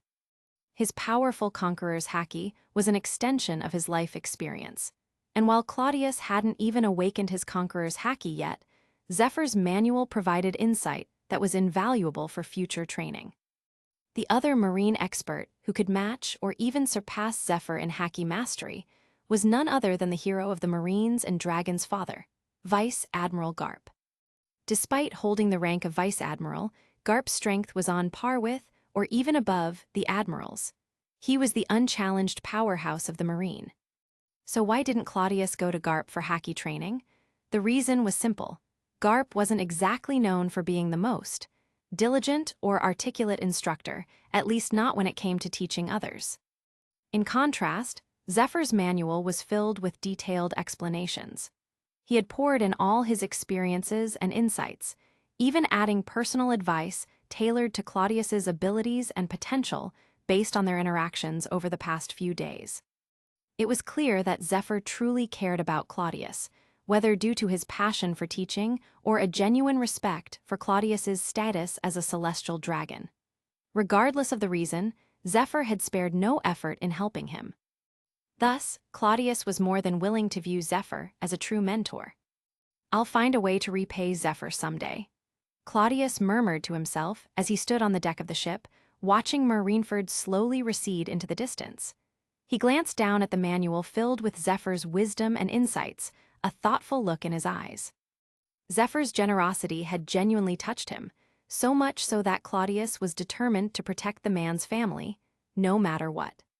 "Stussy," Claudius called out. Stussy, who had been standing nearby during Claudius's time at Marineford, immediately stepped forward and responded softly. "Your Highness, what are your orders?" "Once we return to Mariawa, I want you to transfer some of our best operatives from CP0 and have them positioned around Zephyr's family. Don't reveal their identities, just have them act as friends or acquaintances. If any danger approaches Zephyr's family, I want our agents to protect them at all costs." "Understood," Claudius instructed. Although Stussy didn't fully understand why Claudius wanted to make such an arrangement, she nodded and accepted the task without question. While Stussy remained puzzled, Claudius knew exactly why he was taking this precaution. Better to be safe than sorry. Claudius wasn't one to meddle unnecessarily, but after benefiting so much from Zephyr's guidance, he couldn't just stand by and do nothing. There were simply too many uncertainties in this world. Sending a few skilled agents as a safety net was the most straightforward and effective measure he could take. "It should be enough, right?" Claudius mused to himself. The idea of anyone daring to harm a Marine Admiral's family was almost unheard of, but Claudius wasn't taking any chances. Even if it were an improbable scenario, he believed his intervention could make all the difference. The journey from Marineford to Sabyati Archipelago wasn't far. It took less than half a day to reach their destination. Claudius had no intention of heading back to Mariawa right away. Since he was already out and about, he decided to visit Sabyati Archipelago and see what it had to offer. After all, Sabyati was a well-known island, marking the end of the first half of the Grand Line and serving as the gateway to the New World. On this island, just about anything could happen. You could see the lofty and arrogant celestial dragons. You could see downtrodden slaves at the bottom of the hierarchy. You could witness marine officers enforcing justice or encounter pirates causing mayhem. Here, on this chaotic island, you might even stumble across legendary figures like Whitebeard, Golden Lion, or the future pirate king himself, Roger. These giants of the seas often stopped by Sabyati because there was no other direct route to the New World. The only alternative was to circle around the calm belt. The Sabyati archipelago was a true melting pot, a place where predators and prey lurked in the shadows, hidden in plain sight. But for Claudius, the island didn't pose much danger. Sabyati was directly under the jurisdiction of the celestial dragons. In essence, it was their playground, their fiefdom. It was close to both Marineford and the Holy Land Mariawa. Should trouble arise, reinforcements from either the CP organization or the Marine headquarters could arrive almost instantaneously. So long as Claudius didn't run into some reckless fool like Luffy, someone who would attack a celestial dragon, without a second thought, he had no reason to worry. And people like Luffy were few and far between. Claudius was confident he wouldn't be so unlucky. While most pirates had to enter Sabyati through the Lawless Zones port, Claudius's status allowed him to sail directly to the luxurious port reserved for celestial dragons. After disembarking, Claudius decided to conceal his identity at least a little. He didn't need to go to great lengths to disguise himself, but opted not to flaunt his status. He kept his entourage small, bringing only Stussy, his butler Nia, and a few hidden guards. Without the typical celestial dragon attire, the obnoxious bubble hood, or a procession of slaves, he didn't stand out too much. Most people would just assume he was a wealthy noble visiting the island. Given how many nobles frequented Sabyati in hopes of currying favor with the celestial dragons, Claudius's appearance was anything but conspicuous. As he strolled through Sabyati archipelago, he took in the sights with curious eyes, observing the island's layout and unique atmosphere. Apart from the lawless zones, the rest of the island was surprisingly orderly. The scenery was beautiful, the climate pleasant. It truly was an ideal place for leisure and relaxation. No wonder so many celestial dragons liked to visit. From what he could tell at the port, a few of his celestial dragon brethren were already on the island. But Claudius had no intention of meeting up with them or exchanging pleasantries. He preferred to explore the island on his own terms. "Your Highness, I've compiled a list of interesting spots and information about Sabyati archipelago. Please take a look and decide where you'd like to go," Nia said, handing Claudius some papers. Claudius glanced through the information. He wasn't interested in soap bubble parks or sightseeing spots. Specialty shops and scenic views didn't catch his eye either. In the end, he settled on one destination, the auction house in the illegal zone. He smiled and said, "Let's go check out this auction." The moment the words left his mouth, Stussy's expression turned a bit apprehensive. "Your Highness, that auction isn't exactly legitimate. It deals in some rather shady, gray area businesses.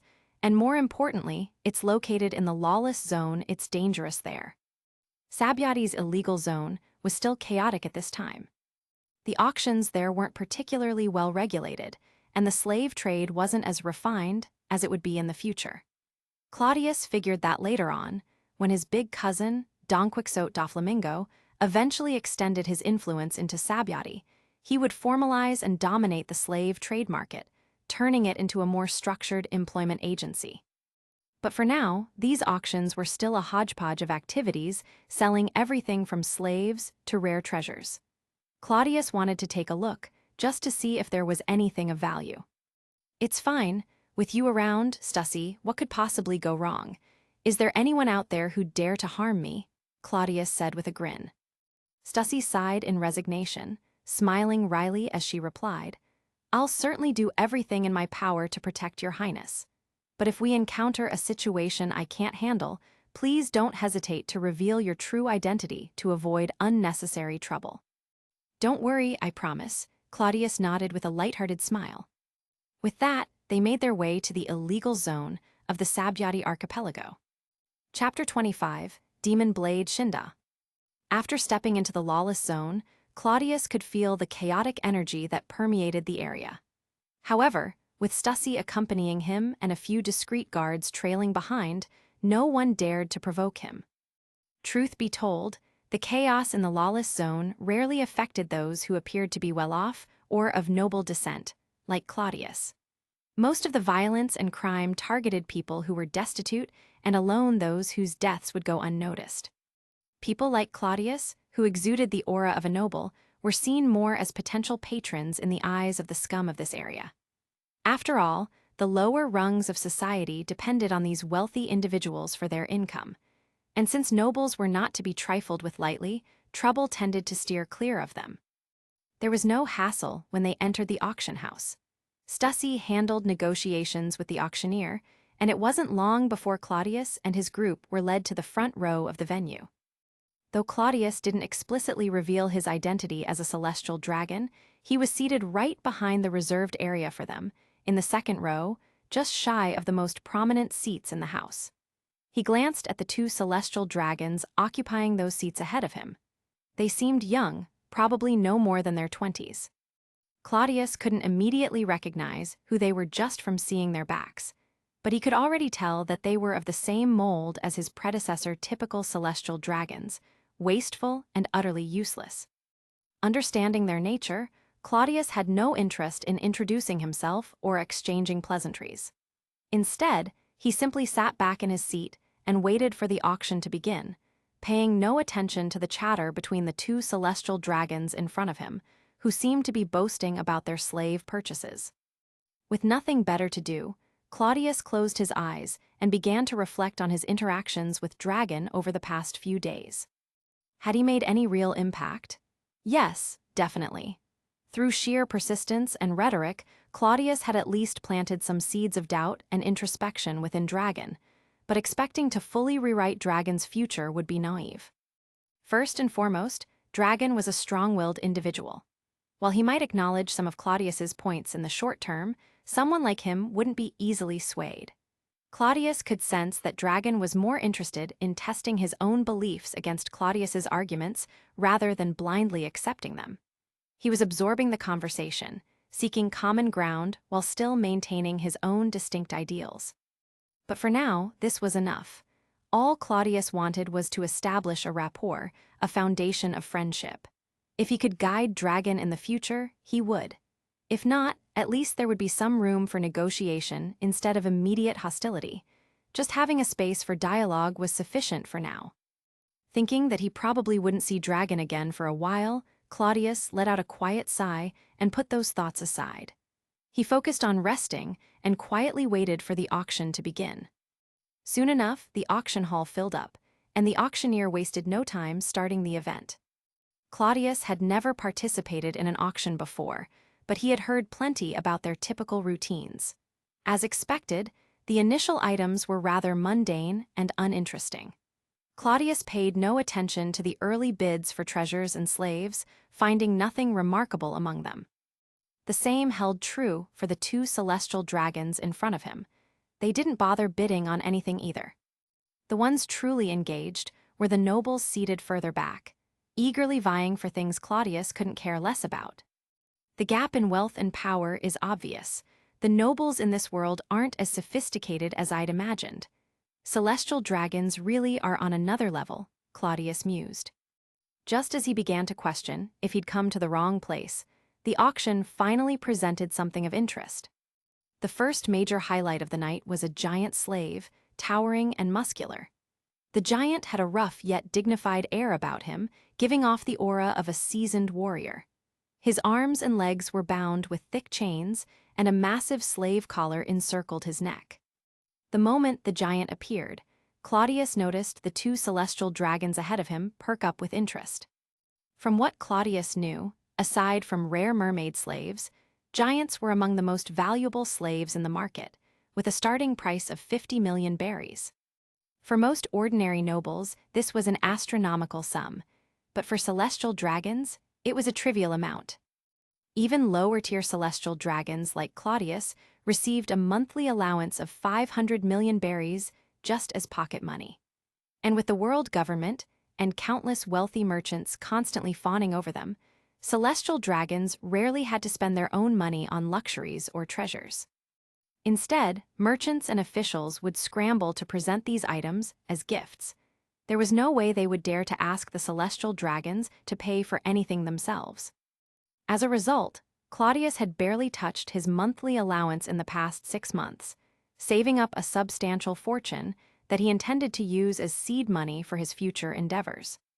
But for most celestial dragons, their biggest monthly expense was probably their extravagant spending sprees on Sabyati Archipelago, and this auction was likely one of the prime outlets for them to blow their funds. Sure enough, Claudius had no interest in acquiring the giant slave, but the 2 celestial dragons in front of him were more than eager. They started the bidding war at 100 million berries. Despite the other nobles being wealthy, none dared to compete with the celestial dragons. The 2 young men seemed to get into a heated argument, raising the bid repeatedly until the price soared to nearly 200 million berries. Eventually, one of them conceded, clearly upset. The auction continued, showcasing various intriguing items like brawny fishermen slaves and rare treasures, keeping Claudius entertained. The celestial dragons in front, however, did not bid on anything else. It wasn't until a devil fruit was brought onto the stage that Claudius's eyes lit up. With a smile, he gestured to Naya to raise his paddle. 150 million berries for the first bid. Any other takers? The auctioneer called out, trying to stir up more enthusiasm. This devil fruit is a rare Logia type. Even if the price were doubled, it would still be an excellent deal. Claudius paid no attention to the auctioneer's words. He was genuinely interested in this devil fruit because it was the swamp fruit, a Logia-type fruit often regarded as the weakest of its kind. This fruit wasn't sought after because of its lackluster abilities and the fact that it did little to enhance the user's appearance.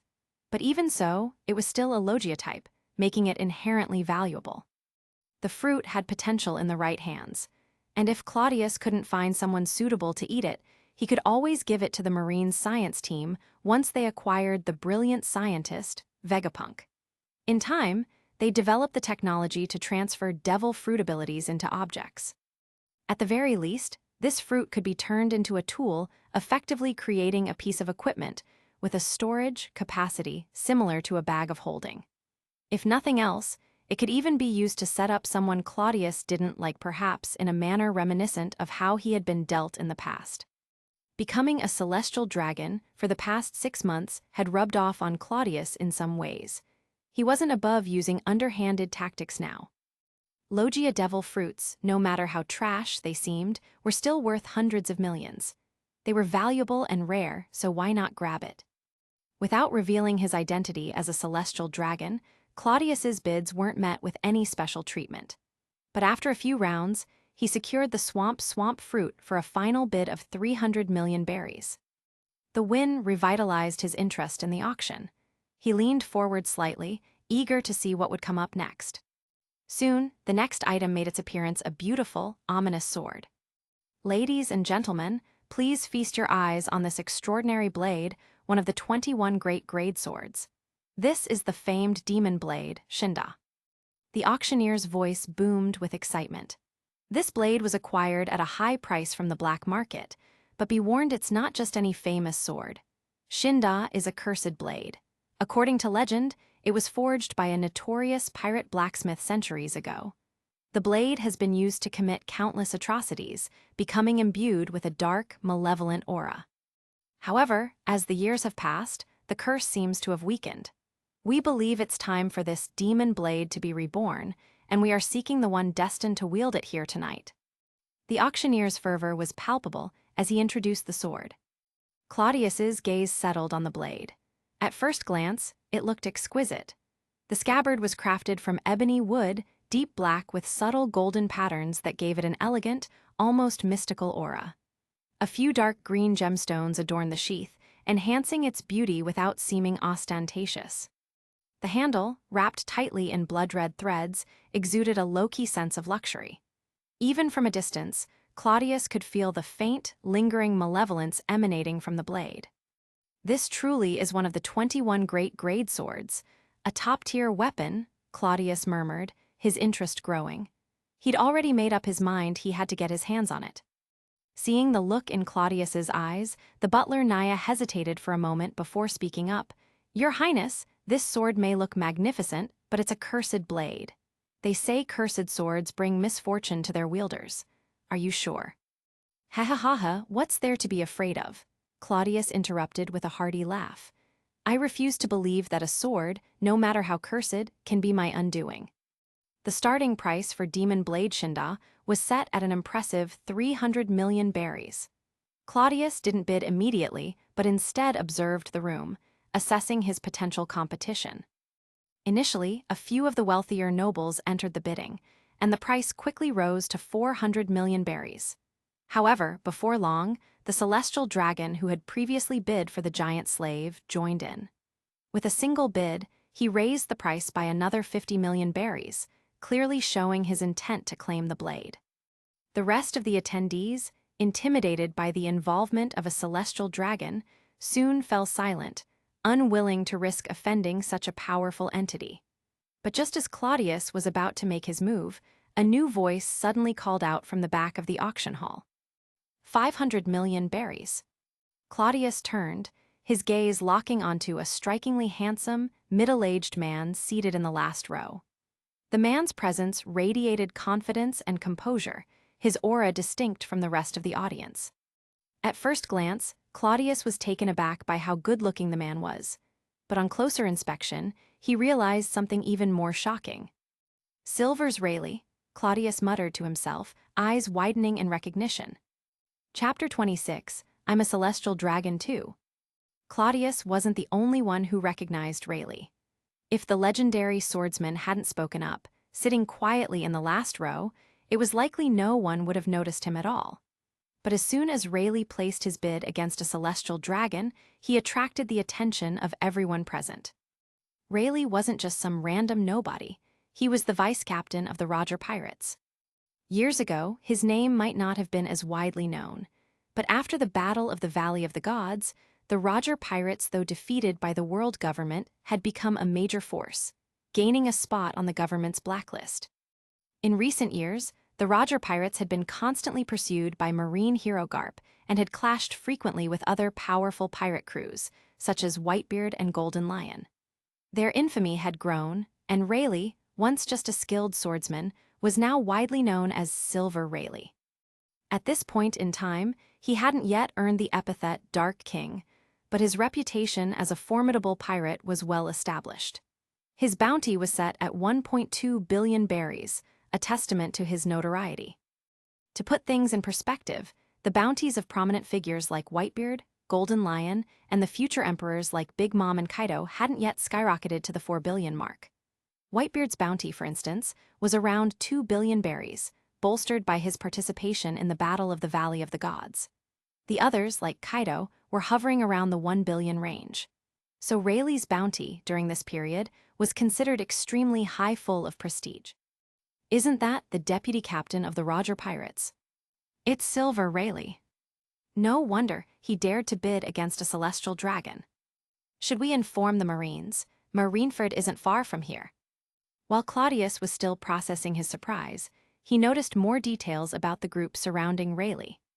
Sitting next to Rayleigh was a man with an unremarkable appearance but an overwhelmingly commanding presence. Just from the way he sat there, one could feel the aura of authority and dominance radiating off him. He was casually holding a half-empty bottle of cheap booze, dressed in a standard pirate captain's coat and hat, looking a bit drunk. Despite his rough appearance, the intensity in his gaze and the weight of his presence were unmistakable. There was no doubt about it. This man was none other than Gall D. Roger, the future pirate king who would one day trigger the Great Pirate Era. Didn't they say to keep a low profile and avoid causing trouble? We're almost done coating the ship. We're too close to Marineford. I really don't want to run into that troublesome guy, Garp, Roger muttered helplessly, clearly frustrated by Rayleigh's antics. Rayleigh, however, wasn't the least bit concerned by Roger's complaints. He merely laughed and replied, "But that blade is truly a masterpiece. You know how I make a living, right? How could I pass up a blade like that?" Roger glanced at the unassuming Western sword hanging from Rayleigh's waist and sighed. I get it. You're always on the lookout for quality swords. Exactly, I'm a swordsman after all. When I see a blade of this caliber, it's only natural I want to buy it, right? Rayleigh responded with a grin. Before Roger could continue arguing, a burly man with sunglasses and a ponytail interjected with a playful smirk. Captain Roger, Rayleigh's already drawn attention. You're just wasting your breath trying to talk sense into him. We should wrap up here and leave as soon as possible. Who knows, someone might have already alerted the Marines by now. Roger scratched his head in irritation. Damn it, Gabin, you just love egging him on, don't you? If Garp does show up, we'll leave you behind. We'll be waiting for you at Fishman Island. Ha ha ha ha, I've got no problem with that. But I think Garp wouldn't bother with me, he'd be more interested in chasing after you, Captain. Gabin laughed heartily. Watching this scene, Claudius was astounded. It wasn't just Rayleigh, Roger himself was here, as well as the elusive scopper Gabin. They were practically parading around Sabyati Archipelago. Who would have thought that the Roger pirates were hiding out here on Sabyati? If Garp found out, I bet he'd drag Dragon along just to raise hell in the New World. Claudius thought, a grin forming on his lips. While Claudius was absorbed in these thoughts, the celestial dragon seated in front of him seemed to take offense at the way Rayleigh and his companions ignored his status. Fortunately, he didn't escalate the situation. Instead, he called out again, raising the bid to 600 million berries.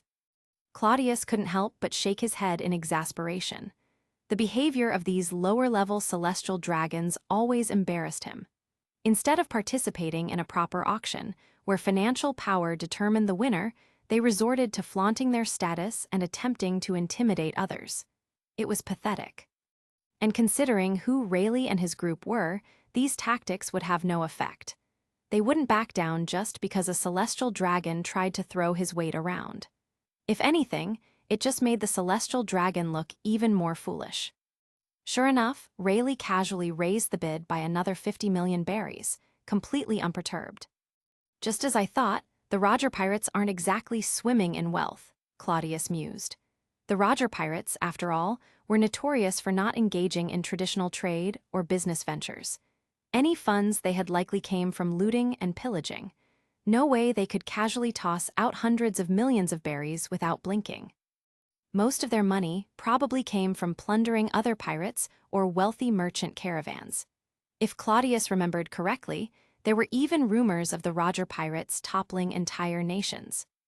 700 million? The celestial dragon in front of Claudius shouted furiously, glaring in Rayleigh's direction. Who do you think you are, daring to compete with me, Saint Rothschild? Do you know who I am? Claudius sighed inwardly. This was precisely why he hated revealing his status as a celestial dragon outside Mariawa. It was just embarrassing. The Rothschild family was a perfect example of this. No sense of true nobility, no understanding of propriety. They behaved like spoiled brats, trying to bully people with their status in a place where money spoke louder than titles. And Rayleigh, he'd rather snap his sword than bend to the will of a celestial dragon. Knowing he had to step in to maintain some semblance of dignity for his kind, Claudius glanced at Nia and nodded. Understanding immediately, Nia ignored Rothschild's angry outburst and calmly raised the paddle. 800 million berries. The room fell into stunned silence. Everyone had already been on the edge of their seats, watching a fierce bidding war between a celestial dragon and the Roger pirates. But now, another heavyweight had jumped into the fray. Who was this audacious bidder who dared to raise the stakes without hesitation? Who would ignore both the celestial dragons and the Roger pirates and confidently place such a high bid? The attention of the entire auction hall shifted to Claudius and his group. Even Roger and Rayleigh looked over curiously, wondering who had entered the fray. Saint Rothschild, caught completely off guard, turned around with a furious glare. Who the hell are you? How dare you? But before he could finish, Claudius raised his hand and casually flicked his fingers. A small, invisible surge of nitrogen gas struck Rothschild squarely across the face, producing a crisp slap sound. Though it didn't cause any visible harm, it left Rothschild stunned. Not just Rothschild, everyone in the room was left speechless. The Roger pirates had at least played by the rules of the auction house. But who was this man who dared strike a celestial dragon, and in the face no less? "Rothschild, my dear cousin, I don't need you telling me what to do," Claudius said calmly from his seat, not even bothering to stand. His voice carried an undertone of disdain, as if Rothschild were no more than an insignificant pest. Rothschild, finally realizing who it was that had hit him, grew even more incensed. "Claudius, you bastard, you dare strike me? Even my own father has never laid a hand on me." "Well, consider it a favor. I'm educating you on behalf of your father. This is an auction, not some social gathering where you can throw your weight around. Either place your bid or shut up and go home." Claudius's words were sharp and unyielding, his tone brooking no argument. The Donquixote family, to which Claudius belonged, was notorious even among the celestial dragons for their eccentric and unpredictable nature. Not long ago, a member of the Donquixote family had even descended to the lower world to live among commoners. If Claudius kept this up, it wouldn't be surprising for him to develop an even wilder reputation within Mariawa. Claudius' temper was well known among the celestial dragons, and slapping around fellow celestial dragons was nothing new for him. As long as he didn't cause any permanent injuries or deaths, no one would bother to step in. Disputes among the celestial dragons often played out this way, petty rivalries escalating into physical altercations that were later resolved or swept under the rug.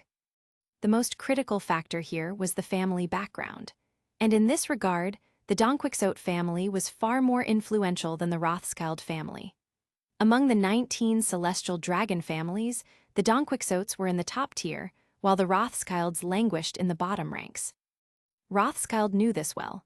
He wasn't so foolish as to escalate a conflict he couldn't win. Trembling with rage, he jabbed his finger at Claudius several times before finally huffing in frustration. Without another word, he turned around, gathered his entourage, and stormed out of the auction house, utterly humiliated. The other onlookers finally put two and two together. No wonder the man had dared to bid against both the Roger pirates and another celestial dragon. He was one of them, an even higher status celestial dragon. The realization settled in, and the room's atmosphere shifted. People began murmuring amongst themselves, some with admiration and others with relief that they hadn't gotten involved. Who would have thought he's a celestial dragon too? And not just any celestial dragon, he's got a bigger presence than Rothschild. Did you see that? He didn't even flinch when he slapped Rothschild. I didn't know there were such gutsy celestial dragons. Meanwhile, another celestial dragon who had been sitting beside Rothschild glanced uneasily at Claudius before turning to look at the exit. After a moment of hesitation, he decided to follow Rothschild out of the auction hall. Although he didn't have much of a relationship with Claudius, he was somewhat friendly with Rothschild. Sitting next to him, competing for slaves, and coming to the auction together wasn't a coincidence. Besides, they'd already won the bid for the giant slave earlier. Staying now would just add more awkwardness to the situation. After all, he didn't want to provoke the notorious oddballs of the Donquixote family and risk getting slapped in front of everyone. There was no honor in that. With the two of them gone, Claudius relaxed, his mood much improved. He glanced over at the Roger pirates, then gave Rayleigh an apologetic smile, as if to say, sorry for the trouble caused by that idiot earlier. This caught both Rayleigh and Roger off guard. Well, well, who would have thought there'd be a celestial dragon like him? Quite the amusing fellow, Roger said with a chuckle, finding the entire situation more entertaining than anything else. Rayleigh looked back at Claudius, an unreadable expression on his face. Then, with a small sigh, he slumped back in his seat and placed his hand on his chin, appearing contemplative. "What's wrong? You're not going to continue bidding?" Roger asked, confused. "You liked the sword, didn't you?" Rayleigh glanced at Roger and smiled wryly. "That guy named Claudius did us a favor by shutting down that troublesome Rothschild. If I keep bidding, it'd make me look petty. I'm not shameless enough to ignore that. Let's just leave it at that." Chapter 27, Shinsa confronts Rayleigh. With Rayleigh the handsome, troublemaker out of the picture, no one else dared to challenge Claudius for the demon blade Shinda. Why, you ask? Well, it was simple. No one in their right mind would dare. The fact that Claudius managed to win a renowned sword ranked among the 21 great grade swords at a minor auction like this was already a pleasant surprise. After all, the swords in this category were coveted treasures, weapons that could only be wielded by true masters of the blade. The only reason Shinda was even up for auction was because it was a cursed blade, an item most people avoided. Otherwise, it wouldn't have ended up in such a lackluster place. As soon as it resurfaced, swordsmen of great renown would have gone to great lengths to claim it. That was also why Shinda had never risen to the level of the 12 supreme grade blades, despite its quality. Its sinister nature held it back. If it had been forged without its malevolent aura, it might have climbed even higher, perhaps even becoming something akin to the first-generation kaitsu, whose terrifying reputation overshadowed its status as a cursed blade. Rayleigh, as a veteran swordsman, could see through to Shinda's true potential. But even he, despite his keen eye, knew it wasn't worth getting entangled with the celestial dragons over it. He understood that Shinda's reputation didn't match its capabilities. That was why he had risked drawing attention to himself by bidding against celestial dragons. Now, though, Shinda had ended up in the hands of another celestial dragon. Rayleigh felt a pang of regret. He doubted any celestial dragon would ever put the blade to proper use. More likely, it would be treated as a mere trinket, left to gather dust. He couldn't imagine any celestial dragon wielding a cursed blade in battle. More than likely, it would become a status symbol, a sign of wealth and power, rather than skill and strength.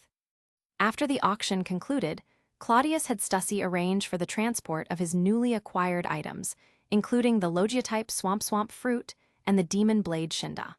He then continued exploring Sabyati Archipelago at a leisurely pace. He didn't worry in the slightest that someone might try to rob him of his purchases. This was Sabyati Archipelago, after all an island practically under the control of the celestial dragons. If anyone dared to act against him, an admiral would descend upon them faster than they could even blink. Stussy, having spent more time with Claudius recently, had become familiar with his personality and quirks. She was no longer as reserved as when they first met. Smiling, she commented, "I thought you might end up buying a few slaves, Your Highness, but instead, you went for a devil fruit and a cursed blade." The devil fruit was particularly surprising. Celestial dragons generally viewed devil fruits as mere playthings, not worth their time. Buying one at an auction wasn't something she'd seen before. Claudius laughed. "What can I say? I'm a man of refined tastes. Sometimes you just have to buy what catches your eye. Spending over 1 billion berries on a whim? It's good to be rich and willful, I guess." Stussy thought silently, but she didn't voice her thoughts. Instead, she continued to chat with Claudius as they strolled through the area. "Your Highness, if we go any further, we'll reach the illegal port. It's not exactly the safest place. Maybe we should head back," Stussy suggested gently. She was right. The port in the illegal zone was one of the most dangerous spots on the entire island. It was like a backdoor exit. If things got too heated on Sabyati, people often fled through this port to make a quick escape. Claudius nodded thoughtfully. Maybe you're right, let's turn back." He had been somewhat tempted to take a look at the famed Oro Jackson, the ship that would one day carry Roger and his crew across the Grand Line. But then he thought better of it. If Roger and his crew were this brazen, parking their ship out in the open, it would only be a matter of time before Garp showed up to exchange old friends' greetings with Roger. No need to get involved in such matters now. There'd be plenty of time to visit Sabyati again in the future. He might even choose this island as his first base of operations. It was conveniently located, a crucial hub with easy access to New World, and more importantly, it was close to Mariawa, allowing him to maneuver efficiently. Just as Claudius turned to leave, he heard an all-too-familiar arrogant voice echoing from a small hill in the distance. Claudius frowned. What's that idiot up to now?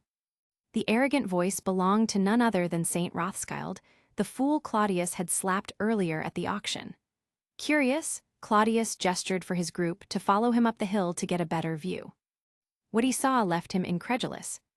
Rothschild was sitting atop a large fishman slave, glaring down at a group of people surrounded by his entourage.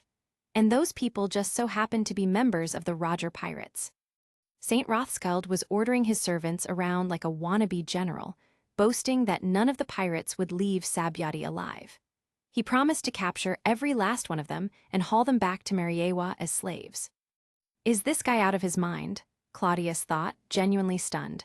Picking a fight with Roger's crew, this is a whole new level of stupidity. Unable to vent his frustration on Claudius earlier, Rothschild had turned his ire toward the Roger pirates, whom he blamed for sparking the initial conflict. He thought capturing them would restore his dignity as a celestial dragon. Rothschild sneered down at the pirates, completely unaware of the impending danger. "On your knees, all of you. Maybe if I'm in a good mood, I'll let you keep your lives," he said, voice dripping with arrogance. Roger and his crew stood silently, not making a move. To Claudius, it was clear they were contemplating whether to wipe the floor with this fool or just leave.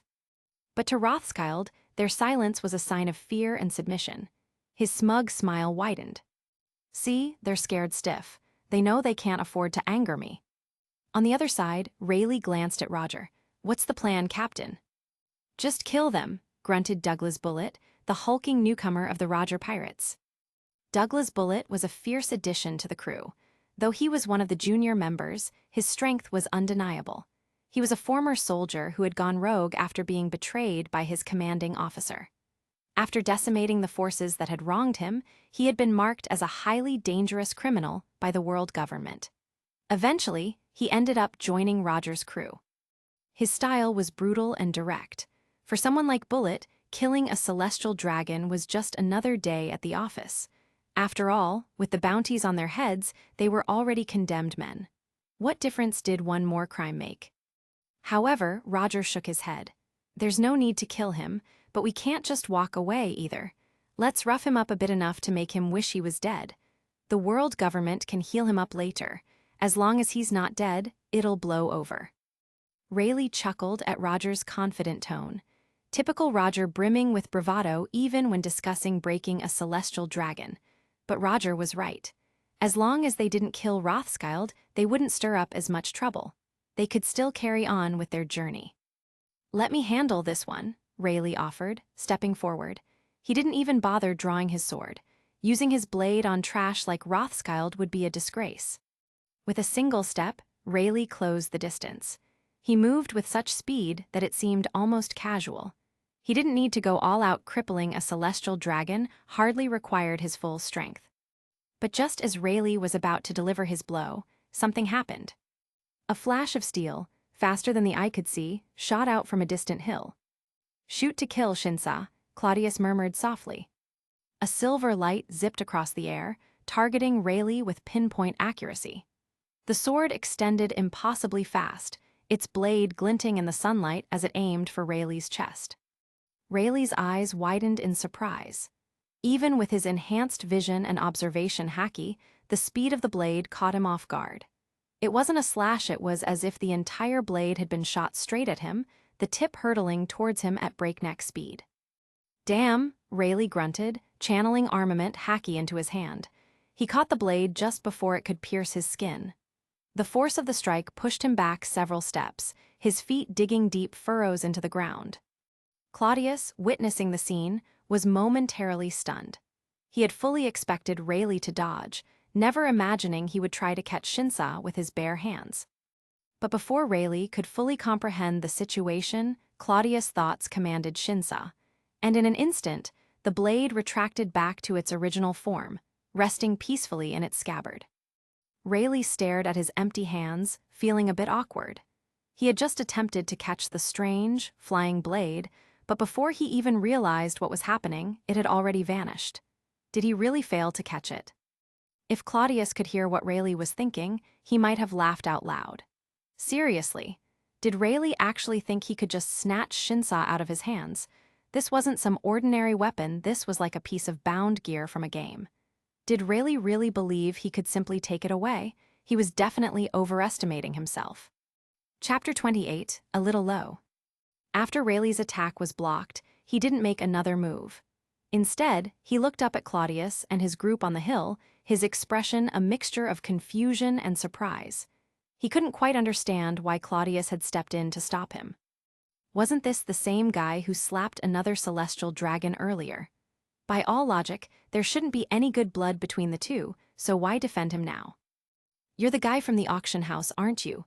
Crow, right? What's going on here? Rayleigh asked, his eyes narrowing. Claudius, Donquixote Claudius, Claudius corrected him with a soft smile. So you are a celestial dragon, Rayleigh said, grinning. Makes sense. Only someone like you would dare to hit another celestial dragon. Claudius chuckled. And weren't you about to hit him too? It looks like the title of celestial dragon doesn't mean much to you. At this point, Roger, who had been quietly observing the exchange, burst into laughter. Ha ha ha ha, we're pirates.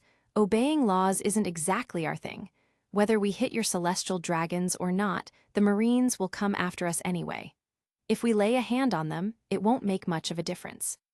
We've already got plenty of heat on us, and it's not like we have a fixed base of operations. Catching us won't be easy, Roger said, still laughing heartily. Fair enough, Claudius nodded. That logic holds up. But you see, I happen to witness the whole thing, and as a celestial dragon, I can't just stand by and watch you bully Rothschild like that.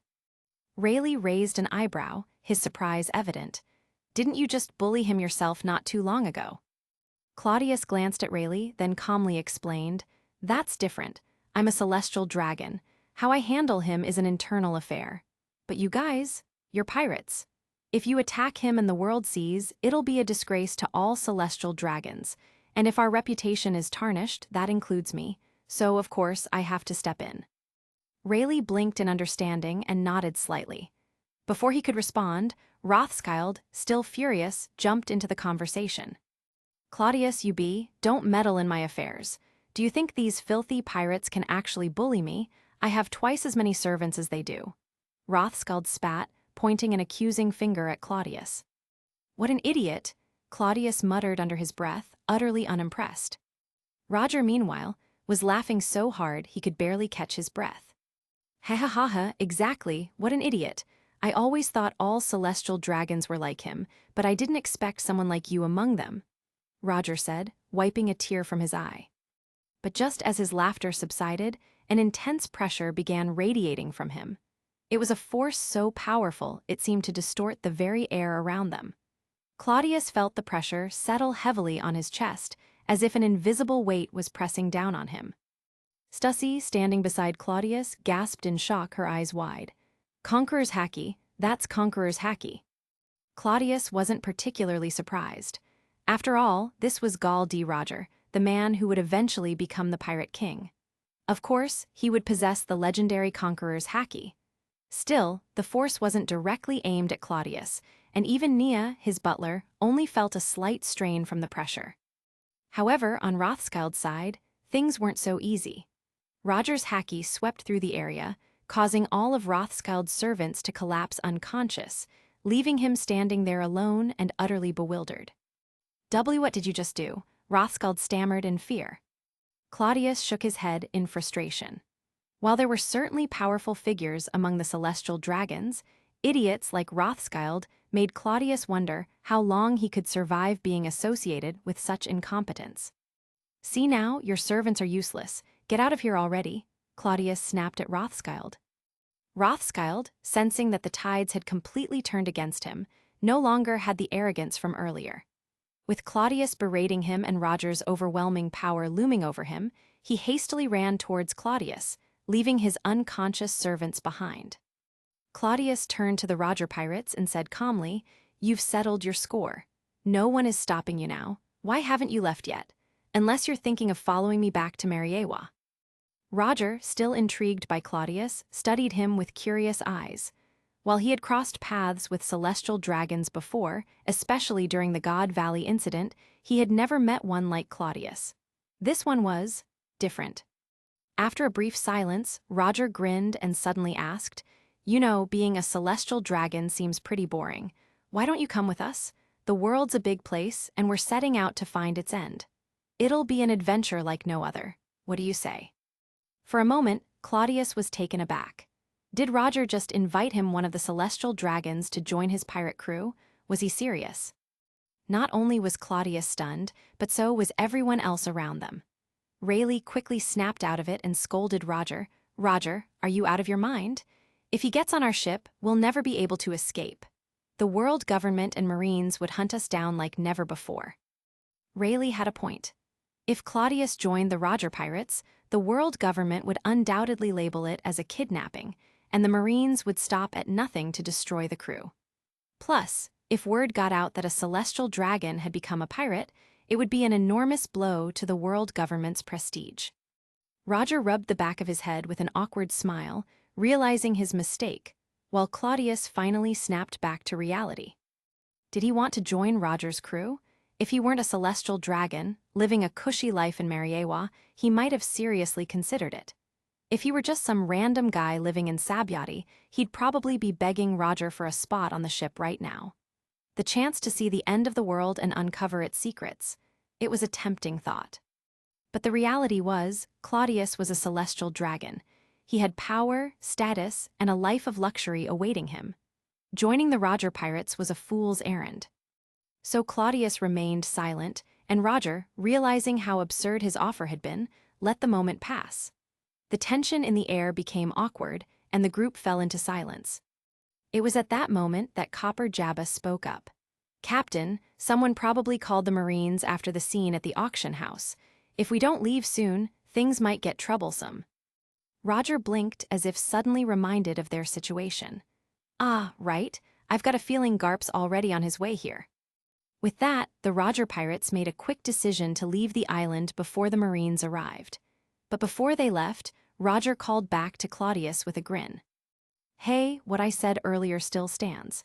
If you ever get tired of being a celestial dragon, come find us." Before Roger could finish, Rayleigh clamped a hand over his mouth, muttering, "Enough with that already. If this guy actually takes you up on that, we'll be in way over our heads." And just like that, the infamous Roger pirates left Sabyati, though Claudius couldn't help but scratch his head in confusion. The whole encounter felt off. This was the future pirate king. Why did he seem so casual? Still, Claudius knew one thing for sure. Despite how strange the encounter had been, Roger and his crew were not to be underestimated.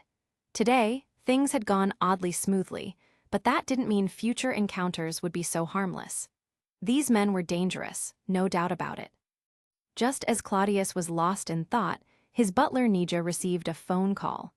After answering a few questions, she approached Claudius with a serious expression. "Your Highness, there's been an incident at Mariawa." Claudius frowned. "What kind of incident?" "The Homing family has returned, but they were stopped at the port. There seems to be some kind of dispute," Nia explained. After a moment of thought, Claudius remembered. Ah, yes, it had been nearly 3 months. The Homing family, after realizing they couldn't make it in North Blue, had come crawling back, hoping to reclaim their status as celestial dragons. But this was ridiculous. They had left voluntarily, throwing away their noble title. And now they wanted back in, as if the position of celestial dragon was a revolving door. What's more, they left everything behind when they ran off. How do they expect Lancelot, who's been managing things for the past 3 months, to just step aside now that they're back? Claudius thought, shaking his head in exasperation. This was no small matter. The Homing family was essentially trying to re-enter Mariawa as if nothing had happened, expecting to pick up where they left off. But among the celestial dragons, their departure had already branded them as traitors. Coming back now wasn't going to be as simple as they thought. Claudius sighed. Do they think the other celestial dragons will just welcome them back with open arms? After a brief pause, he made his decision. Let's head back to Mariawa and see what's going on. Chapter 29, Aftermath. Claudius turned around and prepared to leave, deciding it was best to distance himself from the scene before things got worse. His group quickly followed him, while Rothschild, now left alone and leaderless, stood looking lost and confused. His servants were all knocked out cold from the earlier events. After seeing what had transpired, he finally understood there were people in this world who didn't care about his status as a celestial dragon. Fear crept into his heart. Realizing he'd be safer sticking with Claudius, he shamelessly decided to tag along. Wait for me, Claudius, wait up, Rothschild yelled, waddling after them as fast as his short legs would allow. Claudius heard him, but he didn't bother to turn around or acknowledge him. He couldn't care less. If Rothschild wanted to follow them, fine, one more didn't make a difference. The Sabjati archipelago wasn't far from Mariawa on the Red Line, and before long, Claudius and his crew arrived at the port of Mariawa. By this time, Rothschild seemed to have had a change of heart. Not only was he no longer resentful over the slap Claudius had given him earlier, but he also stuck to Claudius like glue, pestering him with questions. "Is devil fruit delicious? You can't swim anymore, right? Doesn't that feel weird? I heard you just came back from naval headquarters. What were you doing there? Was it fun? Who were those pirates back on the island? Why weren't they afraid of us celestial dragons?" Claudius, preoccupied with his own thoughts, grew increasingly irritated by Rothschild's incessant chatter. Finally, he snapped. "Can you shut up for a second, you idiot? Don't you have your own ship back on Sabjati? Your servants are still there, right? What are you doing following me?" Rothschild, seemingly oblivious to Claudius's growing annoyance, simply shrugged. It was as if the earlier slap had knocked some sense into him or knocked it out, perhaps. He certainly didn't seem to care about being insulted now. "Those guys are so boring. I only went to Sabjati because things were too dull here in Mariawa, but you seem to be having a lot more fun," Rothschild said casually. Claudius looked at him in disbelief. "I slapped you, called you an idiot, and insulted you in front of everyone. Don't you feel the least bit angry? You're a celestial dragon, aren't you?" Rothschild rubbed his face, contemplating for a moment. "You know, my father never hit me, and no one's ever called me an idiot before. But maybe that's why I find you interesting. You're not like the rest of us. I remember you being different before, too. I'm curious what happened to you." Claudius stared at him in disbelief, thinking, is this guy for real? Does he actually have Stockholm Syndrome? With a sigh of frustration, Claudius shot Rothschild a disgusted look. "Can you just leave me alone? I'm not interested in talking to you." "Why not? Aren't we both celestial dragons?" Rothschild asked innocently. "You're of no use to me. Unless you're willing to be my subordinate, I've got nothing to say to you," Claudius replied coldly. He figured that would be enough to get Rothschild off his back. After all, who in their right mind would willingly become someone else's subordinate, especially a fellow celestial dragon? But to his shock, Rothschild immediately responded, "Fine, I'll be your subordinate." Claudius froze for a moment, utterly stunned. "Rothschild, you're more than 10 years older than me, and you're a celestial dragon. Have some dignity." There was no way Claudius could casually accept someone like Rothschild as his lackey. Not only was he a fellow celestial dragon, but Claudius was also trying to keep a low profile. Drawing unnecessary attention by taking in Rothschild as a subordinate would only create more problems back at Mariawa. He didn't need the extra scrutiny right now. Moreover, Rothschild was a total liability. If Claudius accepted him, he'd likely have to clean up after Rothschild's messes, and the last thing he needed was to be dragged into even more trouble. Still, the situation wasn't without its advantages. Claudius realized that Rothschild might be useful later. As he moved up the ranks within Mariawa, there would come a time when having someone like Rothschild in his corner might prove beneficial. He just needed to bide his time. With that thought in mind, Claudius softened his tone slightly, no longer treating Rothschild with the same disgust. Before long, their ship docked at the port of Mariawa. As they disembarked, Claudius noticed a commotion nearby. A large group of celestial dragons was arguing with a few lower-ranking officials. Claudius squinted, recognizing one of the figures in the crowd. It was his cousin Doflamingo, whom he hadn't seen in 3 months. Ignoring Rothschild, who was still struggling to get off the ship, Claudius quickly made his way over to where the argument was taking place. "You can't just come back now, homing. You left for North Blue on your own. You've been stripped of your celestial dragon status." One of the celestial dragons shouted angrily. Homing looked worn and defeated, his face lined with stress. "I understand that," he pleaded, "but at least let my 2 sons stay in Mariawa." Standing beside him were Doflamingo and Rocinante, both of them dirty and disheveled. It was clear they hadn't had an easy time during their absence. Claudius couldn't spot Homing's wife anywhere. Perhaps she had passed away in North Blue, or maybe she was still on the ship. Either way, it didn't look good. The celestial dragons refused Homing's request. They weren't about to let Doflamingo and Rocinante stay, fearing that the boys would grow up harboring resentment for how their father had been treated. Just as the argument was reaching a boiling point, Claudius finally arrived. "Doffy, why are you back?" he called out. At the sound of his voice, Doflamingo's aggressive demeanor crumbled. The moment he saw his cousin, tears welled up in his eyes. All the anger and frustration he had been holding back came rushing out. "Cousin," Doflamingo cried, running toward Claudius with a loud wail. "I've had such a miserable time." Without hesitation, Claudius embraced Doflamingo, allowing the boy to cry and wipe his tears on him. Despite the dirt and grime, Claudius didn't push him away. He listened as Doflamingo poured out his grievances, how he had fallen from the privileged life of a celestial dragon to being persecuted and bullied by the very people he once looked down upon. He even shared how his mother had passed away due to the hardships they had endured. As Claudius listened, he began to understand the situation more clearly. During their journey to North Blue, Doflamingo's mother had fallen ill. After they settled down, their identity as former celestial dragons was exposed. The once untouchable masses had quickly turned into a vengeful mob, looting their wealth and tormenting them. Doflamingo's mother hadn't survived the ordeal. In the end, Homing had no choice but to return to Mariawa with his sons, abandoning their failed attempt at living outside the protected bubble of the celestial dragons. Claudius did some quick math. In the 3 months since they'd left, they had likely only spent about a week in North Blue before fleeing back. And in that short time, they had been utterly broken by the harsh realities of the outside world. It made Claudius rethink his own situation. He needed to be cautious about any future steps.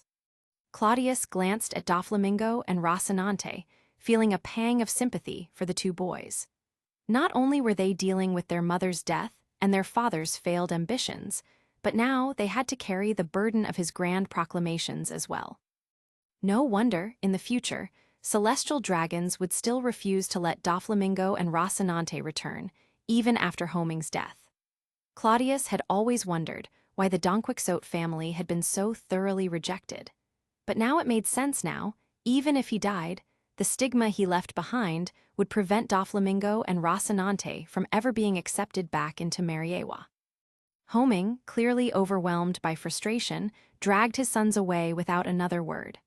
As they passed by, he glanced at Claudius, his expression filled with helplessness and defeat.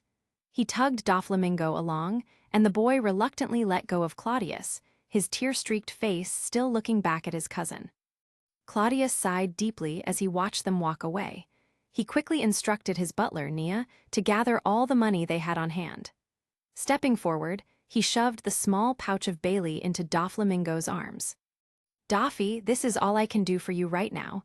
Use the money to take care of yourselves. I'll send someone to help you in secret once things calm down. Just live well, all right."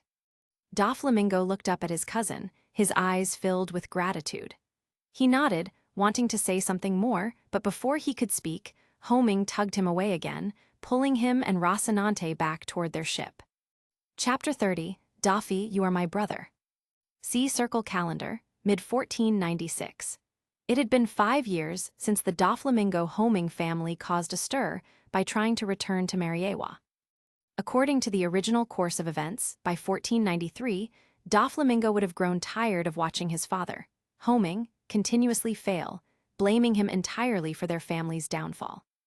In his frustration, Doflamingo would have killed his father in North Blue, severed his head, and brought it back to Mariawa, hoping this act would allow him to reclaim his place among the celestial dragons. But things had played out differently, thanks to Claudius's involvement. Over the past few years, many aspects of the situation had changed. For one, Claudius had secretly sent people to look after Homing and his family. The man had once done him some small favors. Claudius didn't want to see him meet such a tragic end, nor did he want his unlucky cousin, Doflamingo, to be driven to the point of murdering his own father and falling into an irredeemable darkness. Thanks to Claudius's quiet interventions, the Doflamingo family managed to live somewhat decently in North Blue. While they weren't living in luxury, they were at least able to eat meat 3 times a day. In fact, if it weren't for Homing's stubborn pride, the family wouldn't have struggled so much. Celestial dragons like Claudius had been helping them in secret, but Homing, being the hard-headed fool he was, refused to fully accept the assistance. Claudius could only offer them small amounts of money and send people to deal with minor problems from behind the scenes. Beyond that, there wasn't much he could do. Homing, having no real skills to make a living, spent his days doing menial jobs in the local town with his sons, scraping by with the little money they earned. Meanwhile, Claudius had grown. He was now a young man at the age of 17, and the last traces of his boyish features had long since faded. His appearance had undergone significant changes over the past 5 years. First, his height had shot up. He was now over 2.5 meters tall, with no signs of slowing down. It wouldn't be surprising if he reached the standard admiral height of 3 meters before his 20s. His physique had developed well too. His muscles were strong but not bulky, well-defined and athletic. He was neither fat nor too lean, his body was well-proportioned. Claudius had always been a handsome boy, and over time his features had matured. While he still bore a resemblance to the Doflamingo of later years, he lacked that sinister, devilish aura. Instead, he radiated a sense of confidence, strength, and warmth. As for the person he was currently sparring with on the deck of a luxurious ship flying the world government's flag, it was none other than the beautiful Stussy, a rising star in CP0. In the past few years, Stussy had aligned herself closely with Claudius. Though she was already quite capable on her own, being a part of CP0 and handling several significant missions, her relationship with Claudius had elevated her status even further. She had become one of his trusted confidants. Originally, Claudius hadn't intended to bring Stussy under his wing so quickly, but she seemed to recognize that Claudius was a different kind of celestial dragon, one with a future worth betting on. Over time, she'd positioned herself squarely in his camp, and now she was practically part of his inner circle. On the deck, Stussy launched a swift attack, her fingers coated in Haki brushing past Claudius's short blonde hair, narrowly missing his ear. Before she could follow up, Claudius grabbed her arm with a firm grip, the sound of bones creaking under pressure. Despite the pain, Stussy managed to free herself by kicking Claudius in the chest, but as she landed and tried to regain her footing, she saw Claudius grinning at her. "Too late," Claudius said with a smirk. In the next moment, Stussy felt an invisible force strike her in the chest, sending her flying off the deck and crashing into the sea below. Claudius laughed, shaking off the combat stance. Not far away, his butler, Nia, rushed forward with a black mink coat, draping it over his shoulders as she asked with concern, "Your Highness, are you all right? She kicked you pretty hard just now." Claudius chuckled, "I'm fine, just a little sore." As if on cue, Stussy climbed back onto the deck, soaked from head to toe, looking like a wet cat. With a pout, she complained, "Your Highness, I'm a woman, you know, can't you go easy on me?" "Ha ha ha, I believe in equality, Stussy. No special treatment just because you're a woman," Claudius teased, still grinning. Stussy glared at him as she rolled up her wet sleeves, revealing her arm, which now sported 5 dark bruises in the shape of Claudius's fingers. She winced as she rubbed the sore spot. "Your armament Haki has gotten seriously strong, Your Highness. Even with Haki and iron body, I still got hurt. If I were anyone else, my arm would have snapped." Claudius raised his arm, flexing his fingers as a layer of black armament Haki coated his skin. He nodded in satisfaction. "I've gotten the hang of armament Haki and observation Haki, but I've heard there's a higher level to armament Haki." Stussy nodded, explaining, "Yes, armament Haki has 3 stages. The first is coding using Haki to enhance your attacks, like when you grabbed me just now, even though you're a Logia-type Devil Fruit user. The second is hardening, where you cover parts of your body in Haki for enhanced defense and attack. The third is emitting Haki, allowing you to strike from a distance, like what you just did." Claudius already knew most of this, but he smiled and said, "It takes time to fully master Haki. What I used just now wasn't armament Haki, though. I'm still not at that level, it was one of my abilities." "Ah yes, the vitality bomb," Stussy said with a smile. Claudius nodded. Just as he was about to continue the conversation, Nia pointed out, "Your Highness, we're almost there, Cornillo Island." Cornillo Island, a famous hot spring island in the New World, was a popular tourist destination. It wasn't too far from the Red Line, a quick 7 or 8 day sail on a fast ship. But Claudius hadn't come for a vacation, he was here to meet an old friend. That friend was none other than Monkey D. Dragon, son of Vice Admiral Garp. Claudius hadn't seen Dragon since they parted ways in the hospital at Marineford, but they had stayed in touch through phone calls. Over time, they had become genuine friends. Earlier that year, a major event had shaken the naval headquarters. Dragon, who had been in line for a promotion to admiral, had suddenly resigned from the Marines, much to the shock of the higher-ups. Despite the efforts of Sengoku and Zephyr to change his mind, Dragon had walked away from it all, and shortly after, he disappeared. Claudius hadn't heard from him in a while, but about 2 weeks ago, Dragon had reached out, asking him to meet on Cornillo Island for an important discussion. Claudius, intrigued by what Dragon might have to say, had agreed to the meeting, which is why he was now in this part of the New World. As they approached the island, Claudius smiled. Finally, after so long at sea, we're here. I wonder what Dragon wants to talk about this time. Before Claudius could say more, the phone worm on the table rang. Expecting it to be Dragon, he reached over and picked it up. To his surprise, it was Doflamingo. Claudius grinned and asked, "Doffy, what's going on? Need some help? You know your cousin's always here for you." There was a pause on the other end. Then Doflamingo's voice came through, quieter than usual. "Cousin, I ate a devil fruit." Claudius's smile faded slightly. He sighed and, "I'm leaving home. I can't stand it anymore. I'm done with father and Rocinante. I need to get away from this life. This isn't who I am." Claudius wasn't surprised. He knew that Doflamingo's personality didn't mesh well with the humble life Homing and Rocinante were content with. He had been waiting for this moment. "So what's next for you? Need my help?" Claudius asked gently. "You're really going to support me?" Doflamingo asked, sounding surprised. He had expected his cousin to try to talk him out of it or offer some kind of advice. But Claudius wasn't questioning him at all. "Doffy, you're my brother.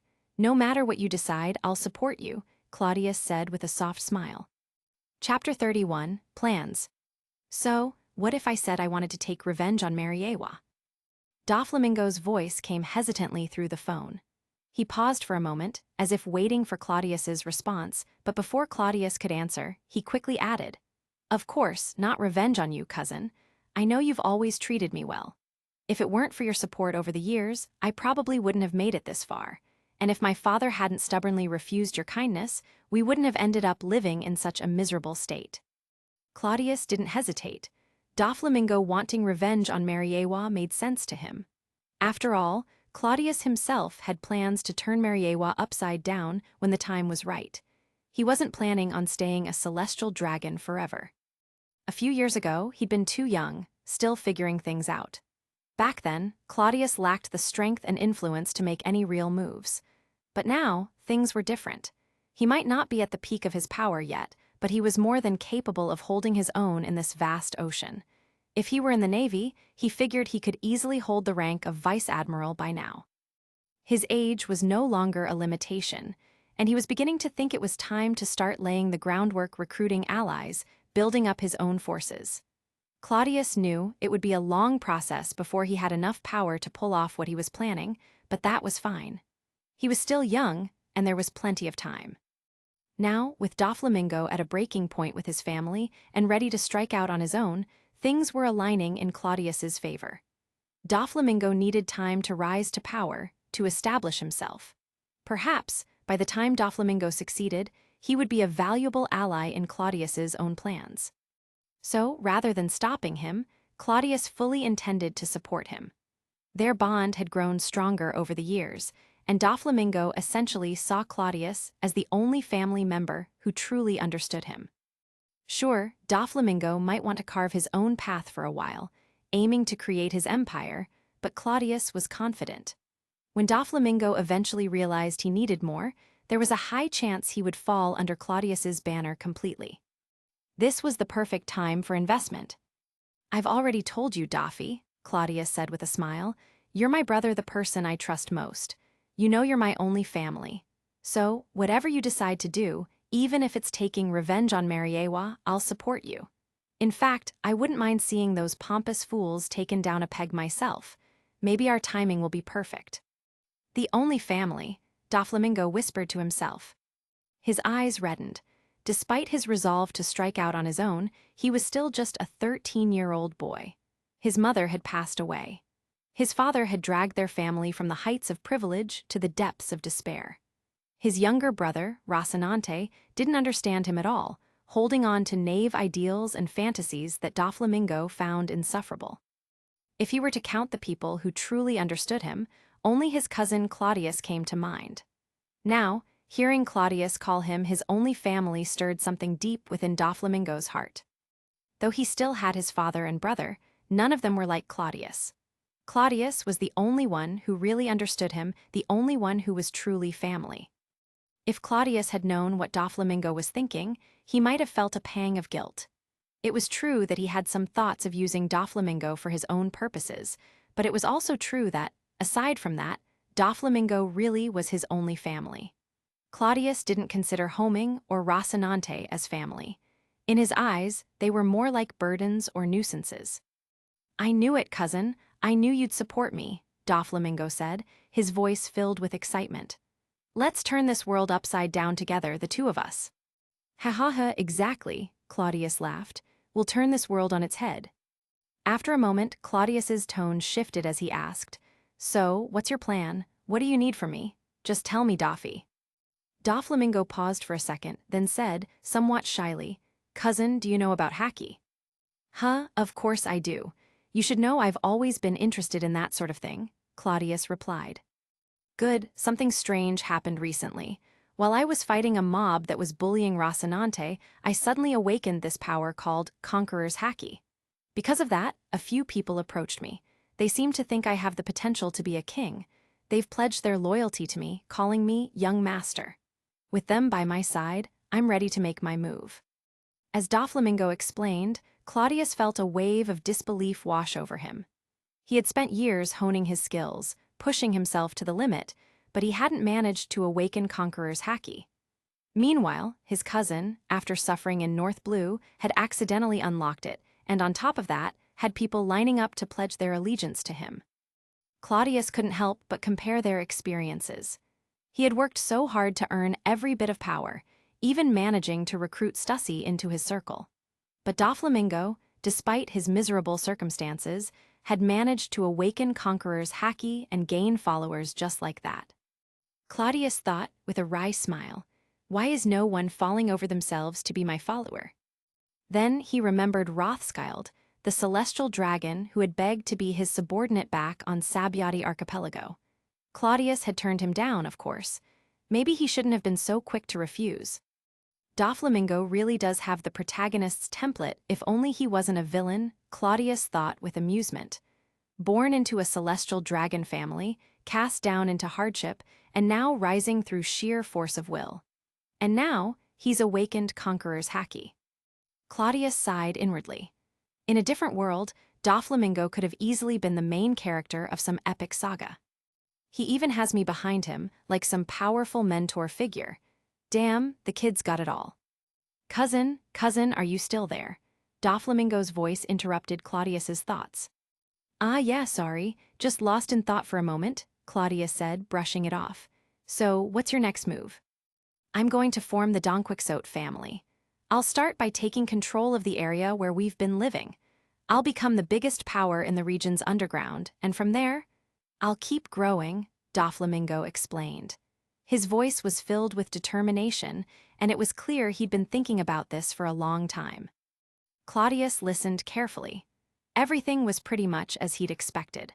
Doflamingo was planning to build his own crew, get involved in the underworld, expand his influence, and eventually take on the world government. There were a lot of holes in Doflamingo's plan, but Claudius knew those would get filled in over time. As Doflamingo gained experience, he would grow stronger, smarter, and eventually become the infamous Heavenly Demon. Once Doflamingo finished laying out his plan, Claudius asked, "So, how can I help you? What do you need from me?" There was a brief silence on the other end before Doflamingo spoke, sounding a bit embarrassed. "Well, I was hoping you could lend me some money, cousin, just to get started." Claudius blinked in surprise. All Doflamingo wanted was a loan. Given how difficult life had been for him in North Blue, Claudius had expected him to ask for something bigger. His heart went out to his cousin. It was clear how much Doflamingo had suffered. Feeling a surge of brotherly affection, Claudius spoke generously. "We're brothers, Doffy. You don't need to borrow anything from me. When you left Mariawa, you gave me all your slaves. Think of this as me returning the favor. I'll send you 1 billion Baileys to start. Is that enough? If you need more, don't hesitate to ask." One billion? Doflamingo stammered. Having lived in poverty for so long, he had lost touch with the value of money. For years, he'd been scraping by, barely able to earn enough to survive. Now, his cousin was offering him 1 billion Baileys as if it were nothing. It was more than he could have imagined. Moved to tears, Doflamingo said emotionally, "Cousin, you're the best. Don't worry, I won't let you down. I'll make something great of myself and I'll repay your trust." "Ha, you're part of the Donquixote family, Doffy. I know you'll rise to become someone important. Work hard, and if you ever need anything else, just let me know." "As long as I can help, I will," Claudius said with a hearty laugh. After exchanging a few more words, the call ended. Claudius put the receiver down and gazed out toward the island that was now in clear view. Finally, the wheels are in motion. The figures of this era are slowly starting to move. "I can't afford to lag behind," Claudius muttered to himself, a sense of anticipation swelling in his chest. Nia, standing nearby, heard his words and asked, "Your Highness, what are you thinking about?" Ha, nothing too serious. Just feeling a bit reflective," Claudius replied with a grin. Meanwhile, at the port of Cornillo Island, Dragon had just stepped off a small boat. He turned to glance toward the horizon and noticed a larger ship flying the world government's flag approaching the dock. "That's probably him," Dragon said quietly, watching the ship draw closer. "It's been years since we last met. I wonder if Mr. Crow has changed, and if he'll agree with my ideas." Instead of leaving, Dragon stayed at the harbor, waiting for the ship to dock, curious to see if the man he had invited Claudius was indeed on board. At the same time, in the holy land of Mariawa, the headquarters of the world government, the 5 elders were gathered together, deep in discussion. The tides of the era were shifting, and by 1496, the tremors of change had already begun to be felt around the world. Chapter 32, Meeting Dragon. In a hot spring hotel on Cornillo Island, Claudius and Dragon were soaking in the hot spring, steam rising around them as they relaxed. Claudius had a feeling Dragon was planning something big, so to avoid unwanted attention, he had instructed his butler Nia to book the entire hotel for them. With no one else around, they could speak freely without fear of being overheard. Dragon leaned back in the hot water, his expression much more relaxed than before. With a sigh of relief, he said, "It's been years since we've seen each other, Mr. Crow. You've changed so much, I almost didn't recognize you. If it weren't for Miss Nia by your side, I would have walked right past you." Claudius smiled and replied, "You've changed a lot too, and that tattoo on your face, what's the story behind it?" He gestured toward the lines now etched across Dragon's face. When Claudius had met him at naval headquarters a few years ago, Dragon hadn't had that tattoo. Now, it seemed like a permanent fixture, sparking Claudius's curiosity. "This," Dragon touched his cheek lightly, then smiled. "A mark of my resolve, I suppose." Seeing that Dragon didn't want to go into more detail, Claudius didn't push him further. After all, what if it was the result of a smack from Garp? That would be a bit awkward to explain. Changing the subject, Claudius asked, "I heard you resigned from your position as Vice Admiral earlier this year. That caught me by surprise. From what I remember, you were on track for promotion to Admiral. Why give up such a promising career? With your skills and reputation, even the position of Fleet Admiral wasn't out of reach for you. So, why leave?" Dragon leaned his head back against the stones of the hot spring, smiling softly. "Paths diverge, and sometimes they can't be reconciled. After all these years, I realized I could never fully align myself with Marine's sense of justice. There was an insurmountable gap between us." "What do you mean by that?" Claudius asked, sinking deeper into the soothing waters. "The justice Marine fights for isn't the justice I believe in," Dragon said, his voice calm but tinged with regret. "If I had stayed, it would have only led to more conflict and bitterness. So, I chose to leave while I still could. Claudius nodded slowly. He had half expected this, knowing Dragon's nature. Dragon waited a moment, clearly expecting Claudius to ask more, but when the latter simply sat back and enjoyed the hot spring, saying nothing, Dragon's patience began to wane. "Mr. Crow, aren't you going to ask me what I'm planning next?" Dragon said with a sigh, sounding both amused and exasperated. Claudius blinked as if suddenly realizing what Dragon wanted and asked, "Oh right, Dragon, what's your plan?" "Can you be a little more sincere?" Dragon replied, shaking his head with a wry smile. The truth was that, over the years, Dragon had come to view Claudius as a close friend, someone who might share his vision for the world. He had hoped Claudius would be more invested in this conversation, given their similar ideals. But for now, it seemed like he'd have to be the one to push the topic forward. Claudius chuckled and leaned in slightly, giving Dragon his full attention. "All right, Dragon, so what's your plan now that you've left Marine, and why did you want to meet me here?" Dragon's expression grew serious as he replied, "I'm going to strike out on my own. I've thought it over for a long time, and now I'm ready to make my move. That's why I invited you here. I'd like you to join me." "Join you?" Claudius raised an eyebrow, his expression a mixture of curiosity and amusement. He was starting to understand where this was going. "It's like Roger back on Sabyati. He hardly knew me, yet he invited me to join his crew. And now here's Dragon doing the same thing, assuming I'll say yes without even considering the possibility of me turning him down." "Yes, join me," Dragon repeated earnestly. "You and we share some differences in our views, but we also have many common ideals. I still remember what you said to me in Marineford, that question you posed, 'What do you think justice is?' It resonated deeply with me. Since then, I've traveled the world, seen the suffering in countless nations, and realized what I need to do. So, I'm asking you, Mr. Crow, to walk this path with me." Claudius listened closely, but couldn't help but feel a bit wary. "Walk with you? Where exactly are you going?" Dragon hesitated for a moment, weighing his next words carefully. Then, he sighed, deciding to reveal his true intentions. "I want to dedicate my life to changing this world. It's rotten, Claudius. The corruption has spread too deep. I believe it's time to give this world a brighter future." Claudius stared at him for a moment before chuckling. "You still talk like that, huh? Dressing up rebellion with fancy words. Just call it what it is, Dragon. You want to start a revolution." Dragon couldn't help but laugh as well. "You're right, Mr. Crow. I am being a bit hypocritical with my words. Yes, I want to start a revolution." "A revolution against who, exactly?" Claudius asked, though he had a feeling he already knew the answer. "The biggest oppressors of all," Dragon said, his tone growing serious. "The celestial dragons. You should know better than anyone how corrupt and out of touch they are. They treat everyone like dirt, like slaves, while they sit on their thrones in Mariawa.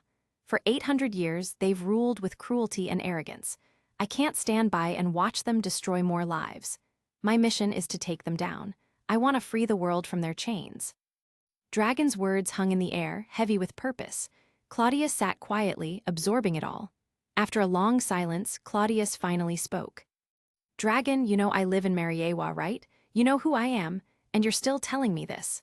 Claudius asked softly, his tone almost playful. Dragon nodded, his confidence unwavering. "I know you work for CP0. I know CP0 is the shield of the celestial dragons, answering directly to them." "Then why are you so willing to tell me all of this?" Claudius asked, genuinely curious. "I'll admit I was hesitant at first," Dragon said, a small smile on his lips. "I've been wrestling with this decision for months, but in the end I decided to trust you. Everything in life can be faked, except for one thing: your convictions. I believe in your convictions, Claudius. I'm convinced you'll join me." "You?" Claudius raised an eyebrow, now fully understanding what Dragon was implying. "Yes, to show you that I'm serious about this, I've already started gathering like-minded individuals. Together, we've formed a force, a revolutionary army. We're united by the same goal, to overthrow the celestial dragons and reshape this world." Claudius smiled slightly, impressed by Dragon's sincerity and the risks he had taken by revealing this much. "You've laid all your cards on the table, but I'm afraid I can't join you, Dragon." Dragon blinked, caught off guard. He had expected some resistance, but not a flat-out refusal. You haven't even heard my full plan. Why reject me so quickly? Claudius shook his head. Dragon, it's not about the plan, it's about something much more fundamental. I can't join you because. Because what? Dragon frowned, sensing something off. A nagging feeling of dread crept over him. Claudius paused, then smiled softly. The reason I can't join you, Dragon, is because I'm not actually a member of CP0. Huh? Dragon stared at him, confused. Isn't that better, if you're not CP0 then? Claudius raised a hand to stop him. Listen, while it's true I'm not part of CP0, if you're really going to go down this path then, the two of us are destined to be enemies. Enemies? Dragon repeated, his voice dropping as realization dawned on him. His body, still submerged in the hot spring, tensed as he whispered, You're. That's right, Claudius said, his voice calm but filled with a strange weight. I'm one of those corrupt, cruel celestial dragons you're talking about. Dragon's world seemed to stop. He froze, his mind racing. You're a celestial dragon. Claudius nodded, smiling faintly. That's right. My full name is Donquixote Claudius. I'm a member of the Donquixote family, one of the original 19 celestial dragon clans. Dragon's jaw tightened, his mind reeling from the revelation. He'd come here, exposed his deepest secrets, and now he realized he'd been talking about revolution with a celestial dragon. Chapter 33, Insider. Just moments ago, Dragon had solemnly declared he would devote his life to overthrowing the celestial dragons, only to find out his best friend was one of them. Did he just spill the beans to the worst possible person? If Claudius went back now and asked CP0 to do a thorough investigation, the fledgling revolutionary army would be squashed before it even had a chance to grow. Dragon's mind was in chaos. He realized that if he didn't eliminate Claudius right here, the secret would be exposed. But killing him would be an extreme gamble, a case of mutual destruction. When they first met at the port, Dragon had already sensed that Claudius was no slouch. While Claudius wasn't quite on Dragon's level, he was formidable. Plus, Claudius had people with him. If Dragon couldn't eliminate all of them, there'd be no hiding the fact that he had killed a celestial dragon. Once word got out that Dragon had killed a celestial dragon, it would be over for him and his movement. The revolutionary army was too small to withstand the full might of the world government. Its only fate would be total annihilation. Even though he was Garp's son, committing the crime of killing a celestial dragon meant certain death. No one could save him from that. That's why Dragon was losing it. He had considered many outcomes before coming here. Even if Claudius had turned out to be a high-ranking CP0 agent, Dragon believed he could still persuade him, because he had faith in the power of ideals. But no matter how he had strategized, he hadn't anticipated this Claudius was one of the celestial dragons. What kind of cruel joke was this? Why so glum? Claudius teased, amused by Dragon's despondent expression. Dragon, looking like he had just surfaced from a hot spring, sighed deeply. How can I not be? I gave up my promising future in the Marines to follow my ideals, to build something greater, and now, it's all going to be ruined at your hands. Arg. Why does it have to end at my hands? Claudius asked with a grin. I've laid my cards on the table. You're a celestial dragon. Do you think you'll let me go now? Dragon replied wearily. You haven't considered killing me here, ending this? Claudius asked, still smiling. I did, just for a moment, but it doesn't make sense, does it? Besides, I saw you as a friend, someone who shared my vision. And now you expect me to kill you? Dragon shook his head. Claudius chuckled. Exactly. You see me as a friend, and don't I see you as one too? So what? Dragon said, still at a loss. Didn't you say just now that thoughts don't lie? Claudius raised an eyebrow, teasing him. Dragon paused, frowning as he thought. Yeah, thoughts don't lie. But you, a celestial dragon, think like this. What are you trying to do, Claudius? What do you really want? Ha, it's simple, I want to shake things up. To change the world, Claudius said, laughing. Before Dragon could respond, Claudius continued. Honestly, if you hadn't come to find me, I would have come looking for you. Ever since you left the Marines, I knew you had something big on your mind. I was planning to recruit you, but it seems you've already found your own path. We don't have to walk it together, but that doesn't mean we're enemies. You want to rebel too? Dragon asked, bewildered. The idea of a celestial dragon starting a revolution was just too wild to comprehend. Rebel? No, don't lump me in with rough rebels like you. I'm a celestial dragon, I can't rebel against myself, can I? That would be idiotic, Claudius said matter-of-factly. Then what are you trying to do? Dragon asked, a little frustrated but increasingly curious. Your approach is from the bottom up, you call it rebellion. Mine is from the top down, I call it reform. See the difference? Claudius said with a smirk. Dragon blinked in surprise. Then, realization dawned on him. You want to seize power, take control of Mariawa and the world government, and then reshape it according to your ideas. More or less, Claudius nodded. Dragon was stunned, and then he muttered to himself, It makes sense. Given your position, that's the most logical path for you. I didn't expect. A celestial dragon with such ambitions. If I were in your shoes, I don't think I could do what you're doing. He stared at Claudius, shaking his head in disbelief. You really are something else, Claudius. Claudius rolled his eyes internally. This wasn't about ambition or heroism. If the world government weren't destined to collapse, he wouldn't be wasting his time on this. Being a carefree celestial dragon was much more appealing. This was just self-preservation, not some grand vision. After a moment of reflection, Dragon asked, So why are you telling me all this? As a friend, you've been honest with me. It's only fair I be honest with you. From a practical standpoint, I think there's room for cooperation between us, Claudius replied with a smile. Dragon fell silent, pondering the implications. After a long pause, he said, Yes, there is. You can work from the top, I'll work from the bottom. Together, we might be able to accomplish something incredible. Aren't you worried I'm just using you? Claudius asked, still smiling. Dragon met Claudius's gaze and smiled back. Do I really have a choice? Besides, thoughts don't lie, I believe you. Then let's work together, Claudius said with a grin. In Claudius's eyes, the celestial dragons were still relatively united and powerful, despite some internal squabbles.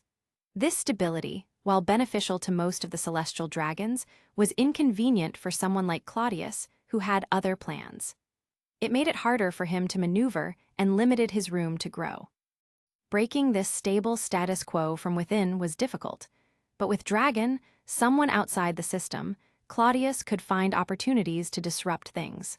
Dragon could be the tool Claudius needed to shake up the game.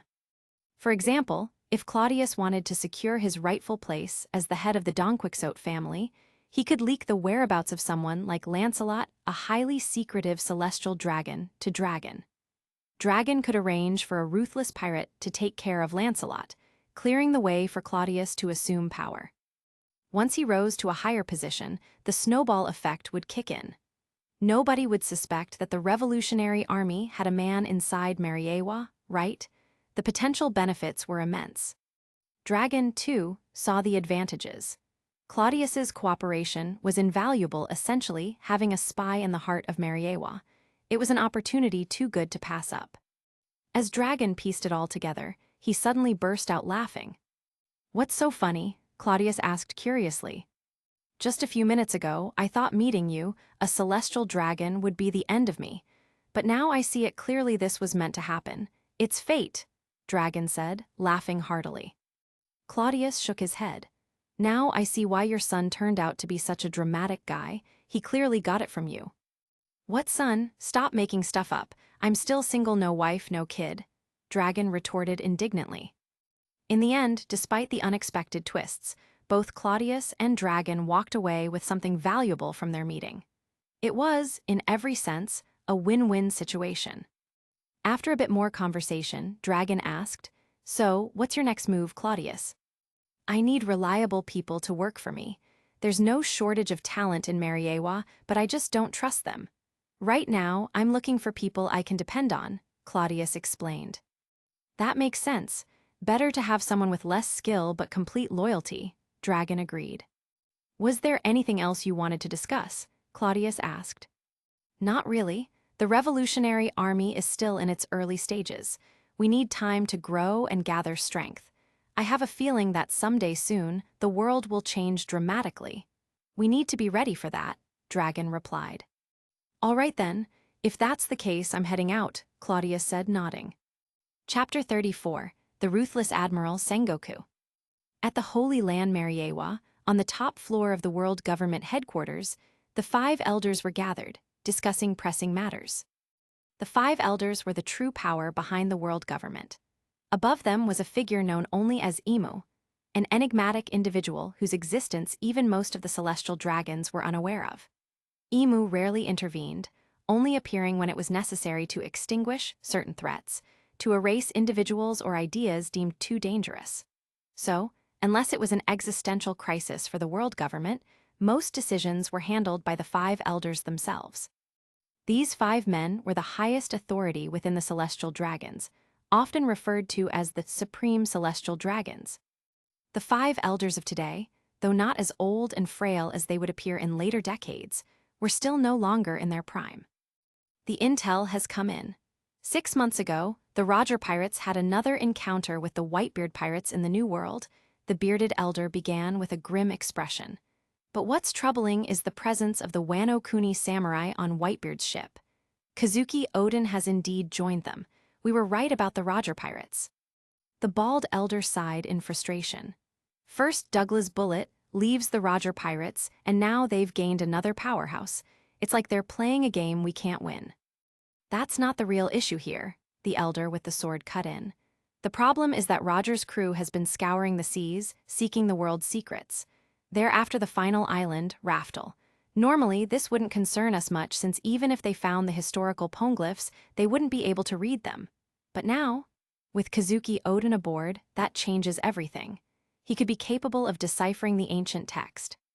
Then we must prioritize capturing the Roger pirates, said the elder with blonde hair calmly. We've already ramped up our efforts, but unlike Whitebeard, Shiki, or Big Mom, Roger doesn't have a fixed base or territory. They're always on the move. Finding them in the vast ocean is like finding a needle in a haystack, said the curly-haired elder gravely. And they don't just stay in the New World. They're all over the globe. Last we heard, they were spotted in the first half of the Grand Line, but we have no idea what they were searching for, added the bearded elder.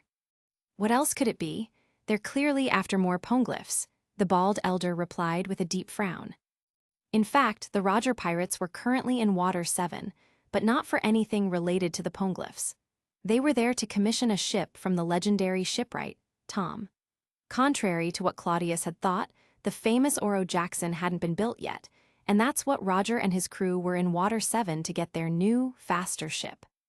The world government's fear of the Roger pirates had only grown over the last 6 months. With the addition of Kazuki Odin, who could potentially read the poneglyphs, the 5 elders had been pressuring the Marines to intensify their efforts to capture them. But the Roger pirates were not only trying to stay ahead of the world government. There was a deeper, more personal reason behind their urgency. Roger himself was suffering from a terminal illness. While they had found a doctor at Twin Capes who could temporarily suppress his symptoms, Roger's time was running out. The crew needed a faster ship to complete their journey before it was too late. To make matters worse, it seems there are other groups trying to uncover the truth of what happened 800 years ago. Scholars and other scattered forces across the seas are digging for ancient documents, some of which might include the poneglyphs, the blonde elder said grimly. The Marines have been sent out to deal with them multiple times, but we still haven't been able to identify exactly where they're coming from. The bearded elder sighed. Roger's crew is trouble enough. Now we've got these scholars sniffing around too. This is getting out of hand.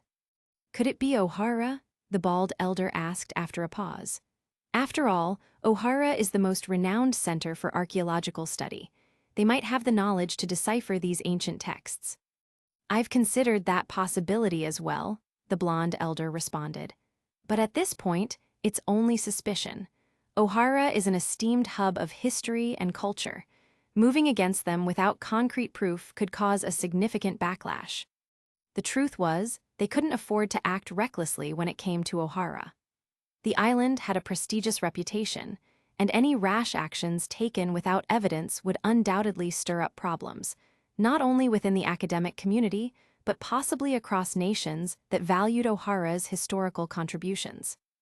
While they suspected that O'Hara scholars might be behind the recent archaeological expeditions, the 5 elders were hesitant to jump to conclusions. Ohara had been peacefully coexisting with the world government for centuries, and they believed it was unlikely that the island's scholars would jeopardize that relationship. After all, the government had been funding Ohara's research generously, allowing them to delve into ancient history and culture. But the five elders were underestimating the current generation of Ohara scholars. Unbeknownst to them, those scholars were more determined than ever to uncover the truth about the Void Century and Act that would eventually pit them directly against the world government. This is a delicate situation. We need to be cautious. I've assigned CP9's Chief Spanding to investigate. Though he's not the strongest or the most upstanding individual, he's diligent. I'm confident he'll bring us satisfactory results, the blonde elder added. Spanding was, of course, the father of Spandam, who would later go on to become the infamous leader of CP9. Claudius had encountered Spanding before, and he knew exactly what kind of person he was: a sycophantic, cowardly man who would practically grovel before the celestial dragons. But despite his lackluster personality, Spanding was surprisingly competent when it came to investigative work. He would indeed uncover the truth behind Ohara, setting the stage for its eventual destruction. However, expecting Spanding to find the ancient weapons, that was a long shot. Even the five elders didn't hold much hope in that regard. The bald elder suddenly spoke up, breaking the flow of conversation. What about the other matter? You didn't just put Spanding on this case. What about the ancient weapons? Any updates? The blonde elder shook his head. No, nothing substantial. Finding an ancient weapon is no easy task. I've merely told Spanding to test the waters. If he manages to uncover something, great. If not, there's no rush. Well, since the ancient weapons are tied to the historical texts, it makes sense to let him handle both tasks, the bald elder said with a nod. Spanding's reputation wasn't great, but at least in this instance, he would succeed in exposing Ohara. Claudius knew all too well what kind of chaos Spanding's investigation would cause in the years to come. The Ohara tragedy was fast approaching, though no one knew it yet. So, moving on to today's main issue, the bald elder said, pointing at a map on the table. What do you think of Sengoku's proposal? The map showed an island, Cornillo Island, one of the famous hot spring islands in the New World. Coincidentally, this was where Claudius and Dragon were currently located. Is the intel solid? Asked the bearded elder. It's been confirmed by CP0, the bald elder replied. The remnants of Captain John's pirate crew have been hiding out there. Then, justice must be carried out. The fleet from naval headquarters has been stationed nearby for a while now, correct? Said the curly-haired elder. The phrase, carry out justice, in this context meant only one thing: a buster call. Cornillo Island was about to be wiped off the map. Captain John had once been a member of the infamous Rocks Pirates before they were disbanded after the Battle of God Valley. After that, John went solo, but in recent years, he had been driven into a corner by Golden Lion Shiki. Shiki had been on a rampage, recruiting or destroying anyone who might oppose him, trying to recreate the fearsome Rocks pirates of old. So far, Shiki had crushed rival pirates like Achoku and Silver Axe. Now, he was gunning for Captain John, who had narrowly escaped one of Shiki's attacks. But John was not one to give up easily. He had hidden a vast treasure across the world, and if he managed to regroup and recover, he could easily return to power in a short time. But Admiral Sengoku wasn't about to let that happen. He had weighed the options and decided that the only way to deal with Captain John was to obliterate him and his crew. A buster call would ensure that no one, including John, could escape. Sengoku, often seen as calm and collected, was ruthless when it came to justice. He always chose the most efficient path, even if it was brutal. His cold logic would later be seen in the destruction of Ohara, and even during the Marineford War, where he was willing to sacrifice the entire naval headquarters to crush Whitebeard's forces. Sengoku wasn't just ruthless toward his enemies, he was willing to put everything on the line to protect the world government's interests, even if it meant heavy losses for the Marines themselves.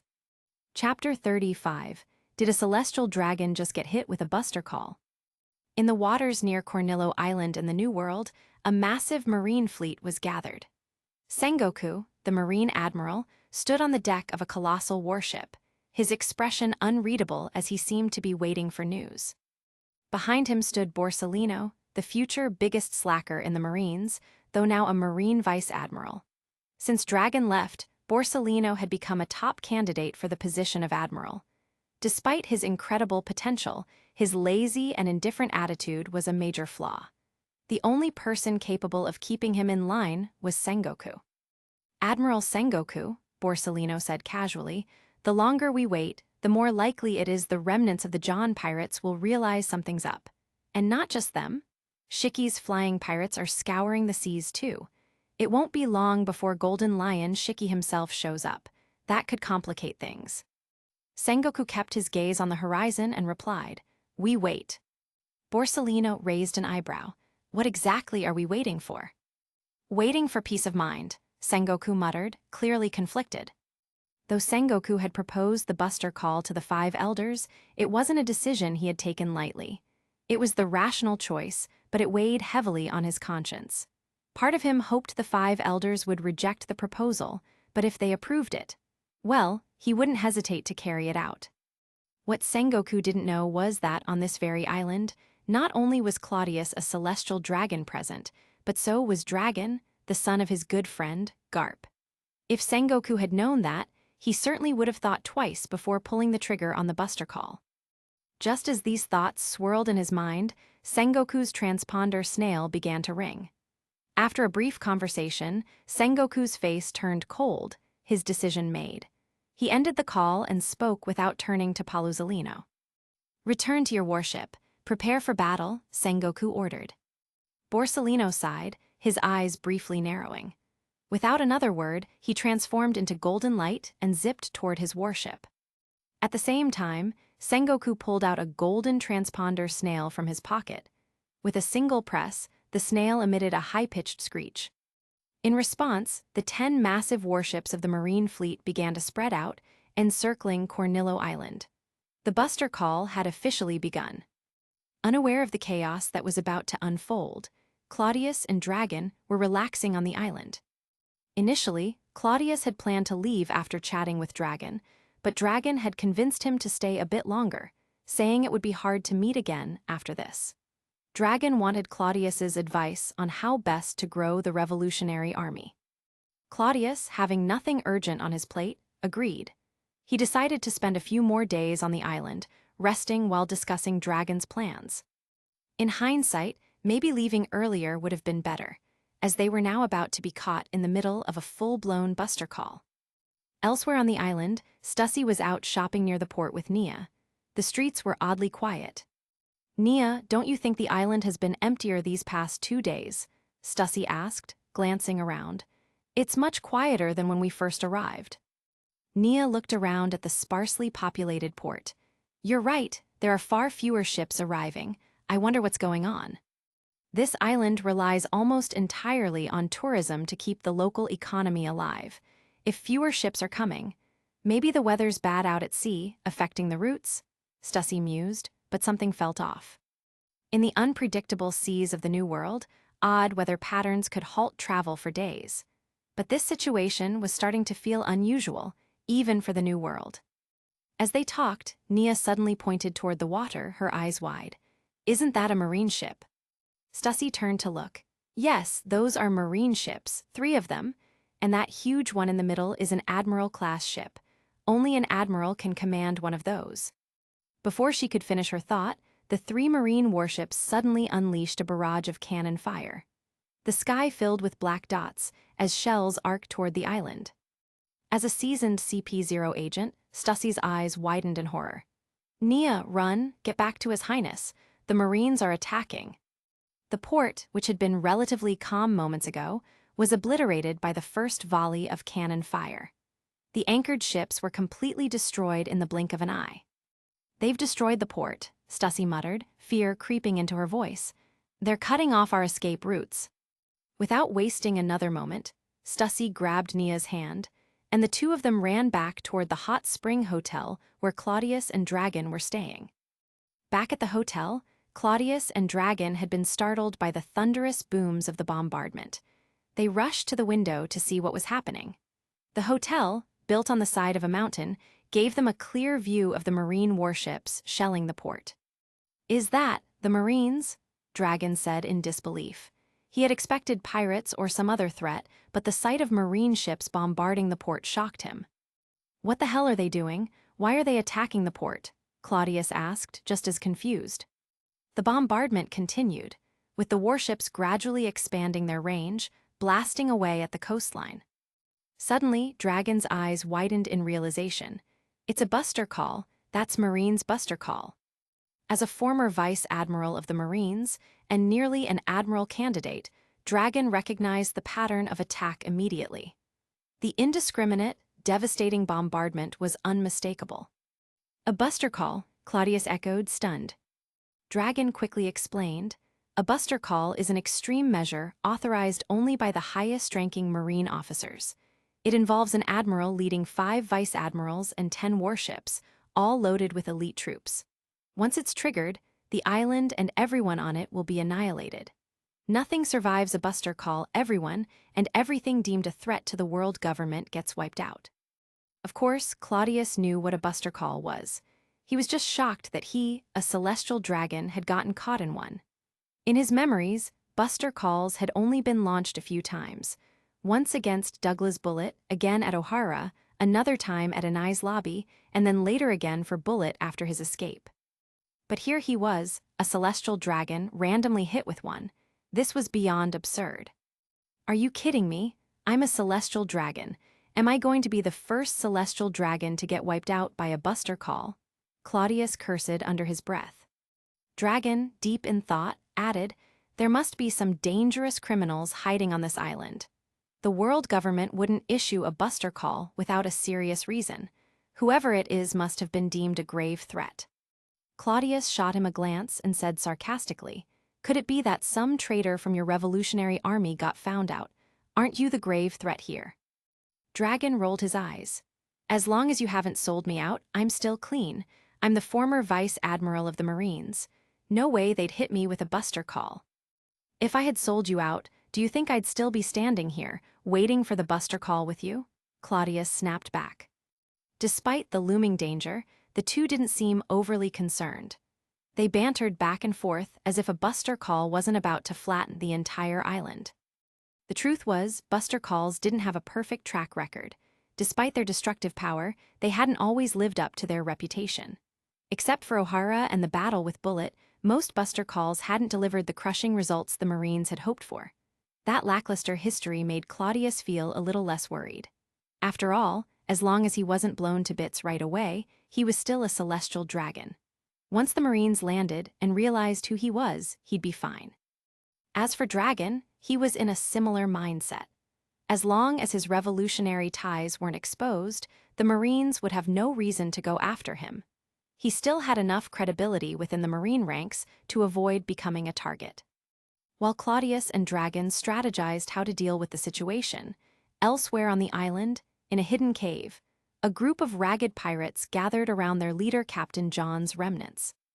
They had known they were exposed the moment the Marine fleet arrived. Now, gathered around their wounded captain, they were scrambling to find a way off the island. If Claudius had been there, he would have been surprised to see a familiar face among John's crew, none other than a young crocodile. The future warlord of the sea was still in his teens, a mere rookie pirate. Claudius had always thought Crocodile began his career after Roger's execution, but that wasn't the case. Crocodile had been in the game for years, even joining Captain John's crew after the disbandment of the Rocks Pirates. Crocodile had been part of John's crew ever since, gaining valuable experience in the harsh world of piracy. After Captain John met his end, Crocodile would eventually strike out on his own, famously challenging Whitebeard and later joining the 7 warlords of the sea.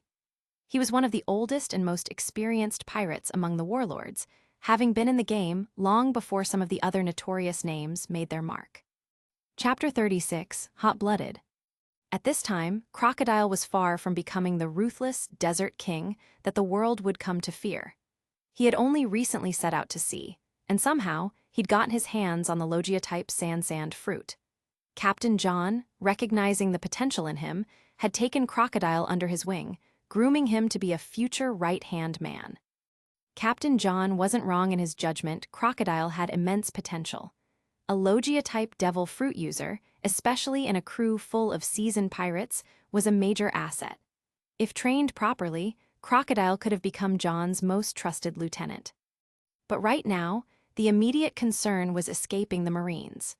John had bigger problems than nurturing Crocodile, and Crocodile's future as his second-in-command was suddenly uncertain. "Captain, let's fight them head-on," Crocodile said, full of youthful energy. Captain John looked at his crew and then, with a fierce grin, declared, "Yeah, we can't let those marine dogs think they've got us cornered. Even if we die, we'll go down biting. Fight to the death." Crocodile, fired up by John's words, shouted, "Yes, Captain.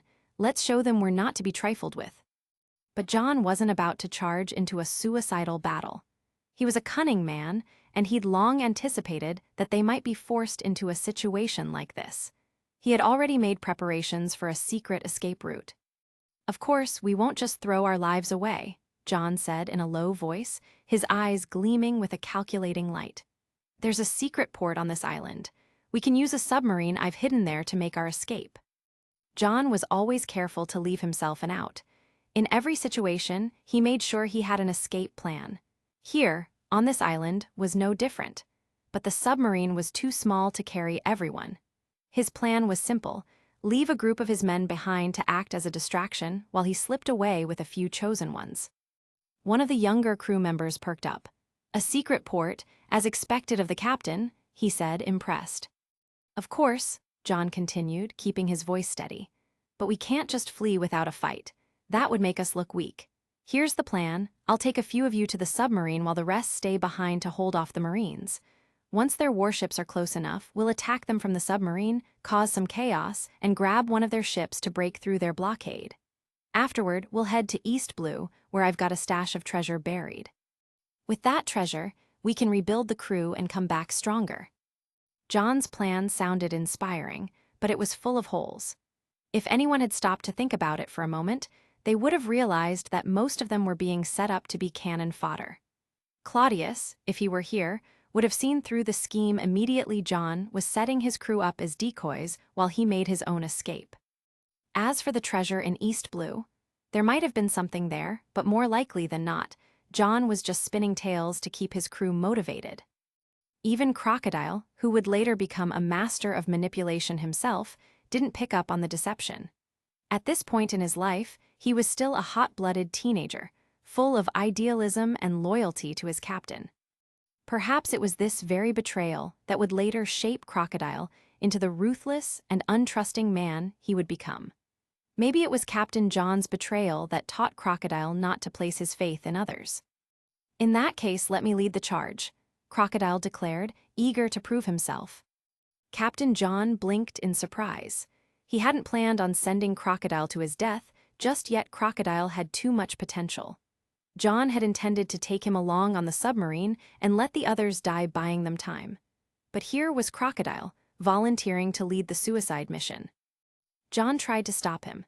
"No, Crocodile, you should come with me. I need you at the submarine."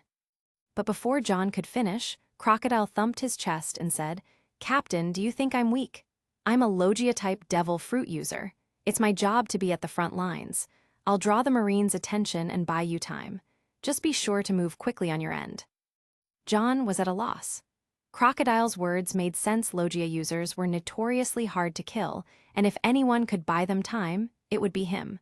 And if John objected too much, the rest of the crew might start to get suspicious.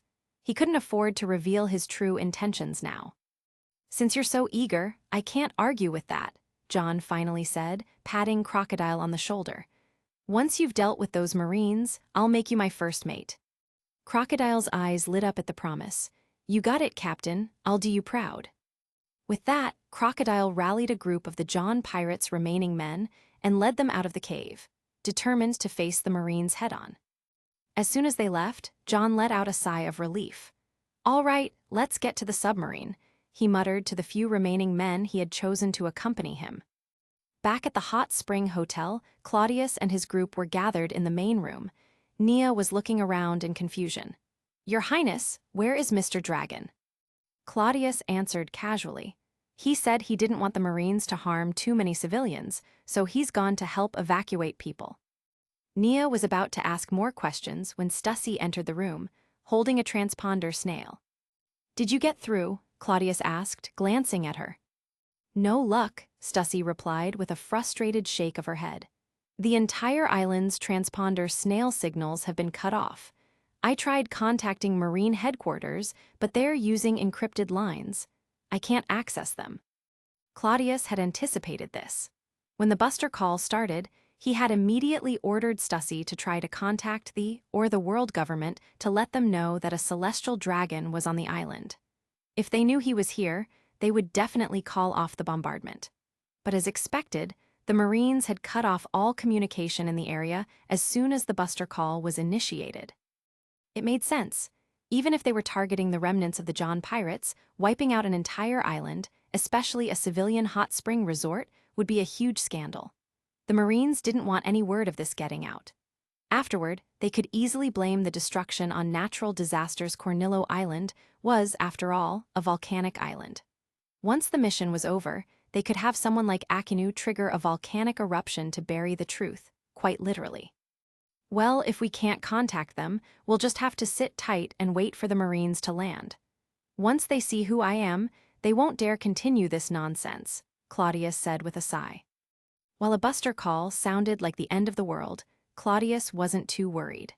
As long as he wasn't killed outright by the shelling, his status as a celestial dragon would protect him once the Marines realized who they were dealing with. The warship's cannons couldn't hit every part of the island, and the Hot Spring Hotel, nestled on the mountainside, hadn't been affected yet. He figured the bombardment was just to soften the island up. Before the real operation began, Marines would eventually come ashore to clean up. As expected, before long, Claudius spotted the Marine warships approaching the coastline. Soon after, he saw groups of Marine soldiers disembarking from the ships, led by officers. Stussy, peering through a telescope, lowered it and said quickly, "It's Admiral Sengoku. I saw him getting off the ship." "Sengoku, huh?" Claudius murmured. "He really likes to throw around Buster calls, doesn't he?" While Claudius watched the Marines, something else caught his eye. A group of rugged-looking men suddenly charged down the mountainside nearby, heading straight for the Marines. It was obvious from their appearance that these were pirates, likely the remnants of Captain John's crew, now making a desperate attempt to fight back. At first, Claudius didn't pay them much mind. He didn't really care who these pirates were or what crime had earned them a Buster call. But then, his eyes landed on one particular figure leading the charge, a young man who seemed oddly familiar. "Wait, is that?" Claudius squinted. "No way, I must be mistaken. That guy looks way too young. He shouldn't have even gone to sea yet." Just as Claudius was questioning his own eyes, a burst of yellow sand appeared from the battlefield. A small sandstorm whipped up, tearing through the Marines who had just landed. Claudius's jaw dropped in shock. "Holy crap, it is Crocodile," he exclaimed, recognizing the young pirate now. What the hell did he do to get the Marines to pull a Buster call on him? Among the group of pirates, Crocodile was still relatively weak compared to the more seasoned crew members, but the flash of his devil fruit powers was unmistakable. His abilities, even in their undeveloped state, were already dangerous enough to wreak havoc on the Marines. In a matter of moments, Claudius saw a Marine rear admiral go down, slashed and thrown by the sheer force of the pirates' attack. "Wow, that's brutal. These aren't your run-of-the-mill pirates, huh?" Claudius muttered to himself. "Makes sense, though. Crocodile wouldn't join just any weak crew.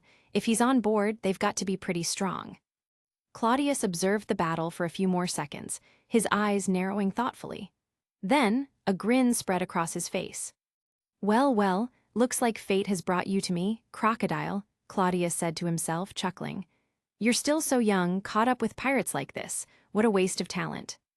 With that, Claudius's form shimmered, turning into a gust of wind as he vanished from the rooftop. "Your Highness," Nia called out in a panic as she saw Claudius disappear. Chapter 37, Capture.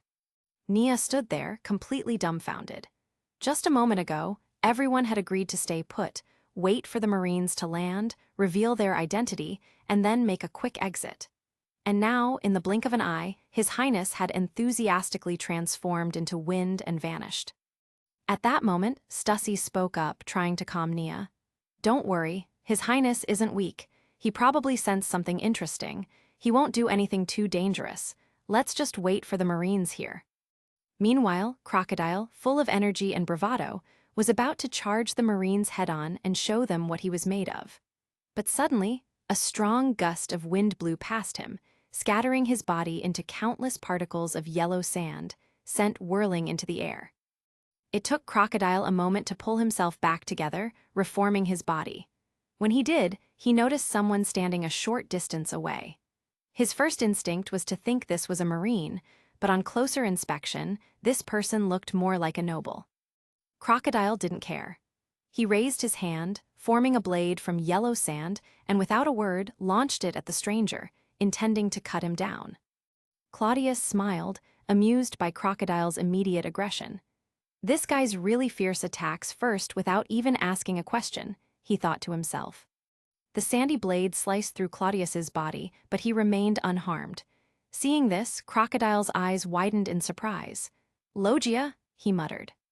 Claudius laughed. "Ha ha ha, yep, Logia, just like you, kid." "HMPH," Crocodile snorted. "Even among Logia users, there's a difference in strength. You're not Marine, so why are you stopping me?" If it were a lesser opponent, Crocodile wouldn't have bothered with any conversation, would have just killed them. But being proud of his Logia abilities, and now facing another Logia user, his curiosity was piqued. "I'm here to save your life. Do you even know what you're up against?" Claudius asked with a grin. "What else? Just some hypocritical Marines pretending to be righteous, right?" Crocodile said dismissively. "No, not quite. You are facing Marines, yes, but this is a buster call. If you rush out now, it won't end well for you," Claudius explained with a laugh. "With your strength, you'd be walking straight into death." "Buster call," Crocodile repeated, confused. Seeing that Crocodile had no idea what he was really facing, Claudius filled him in on what a buster call entailed. When he was done, he added, "So you understand now? Sengoku, an admiral from Marine headquarters, is on this island. Your little tricks won't pose any threat to him. If you charge out there, you're just signing your own death warrant." Just as Claudius finished speaking, a flash of golden light appeared on the distant coastline. Both Claudius and Crocodile turned their attention toward it. They watched as a massive golden Buddha, a manifestation of Sengoku's devil fruit power, unleashed a shockwave from its palm, obliterating a group of pirates trying to approach the warship, turning them into nothing more than scattered flesh and debris. "See that?" Claudius said, pointing toward the scene. "That's an admiral, one of the Marines' strongest fighters. Your small body would be reduced to ashes in seconds." Crocodile stood there, speechless. He had heard stories of buster calls and admirals, but seeing it in person shook him. Still, he wasn't willing to give up so easily.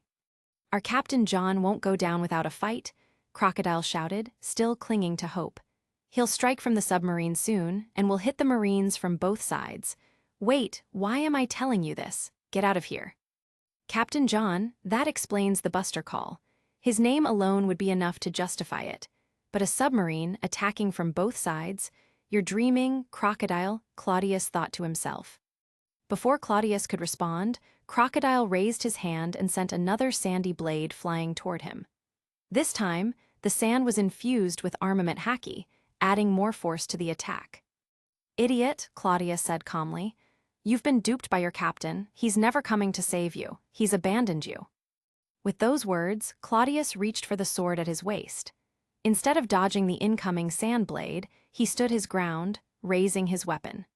The two clashing forces of armament Haki met, and with a deft movement, Claudius deflected the sand blade with minimal effort. The sword Claudius wielded wasn't just any blade, it was the demon sword Shinda, which he had acquired from the Sabyati archipelago years ago. "Don't talk nonsense. Captain John isn't that kind of person." Crocodile yelled, enraged, and lunged at Claudius, intent on turning him into a desiccated corpse. As Crocodile reached out, yellow sand began to pour from his hand, aiming to drain the life from Claudius's body. But Claudius wasn't having it. "Damn, Crocodile, how did you go from being so cunning in the future to being this knave now?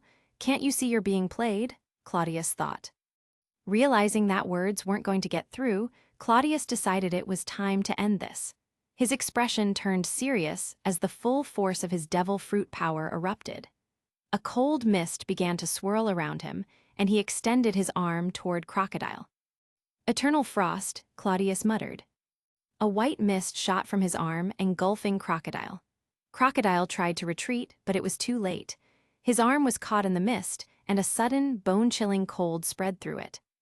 Moments later, Crocodile's arm was completely numb. He staggered back, barely avoiding the rest of the mist. When he glanced down at his arm, it was covered in a layer of frost. With a light touch, the arm crumbled into dust. What kind of power is this? Is it some kind of ice logia? Are you Cusin?" Crocodile stammered in shock. Claudius didn't bother answering.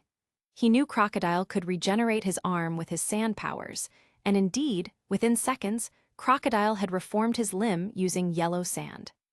"No, my name is Claudius," he said with a grin. "And I'm here to save you, kid. You and I are destined to meet, so how about you stop wasting your time with this pirate nonsense and come work for me instead? Trust me, being my subordinate has a lot more potential than being stuck in some pirate crew." Crocodile scowled.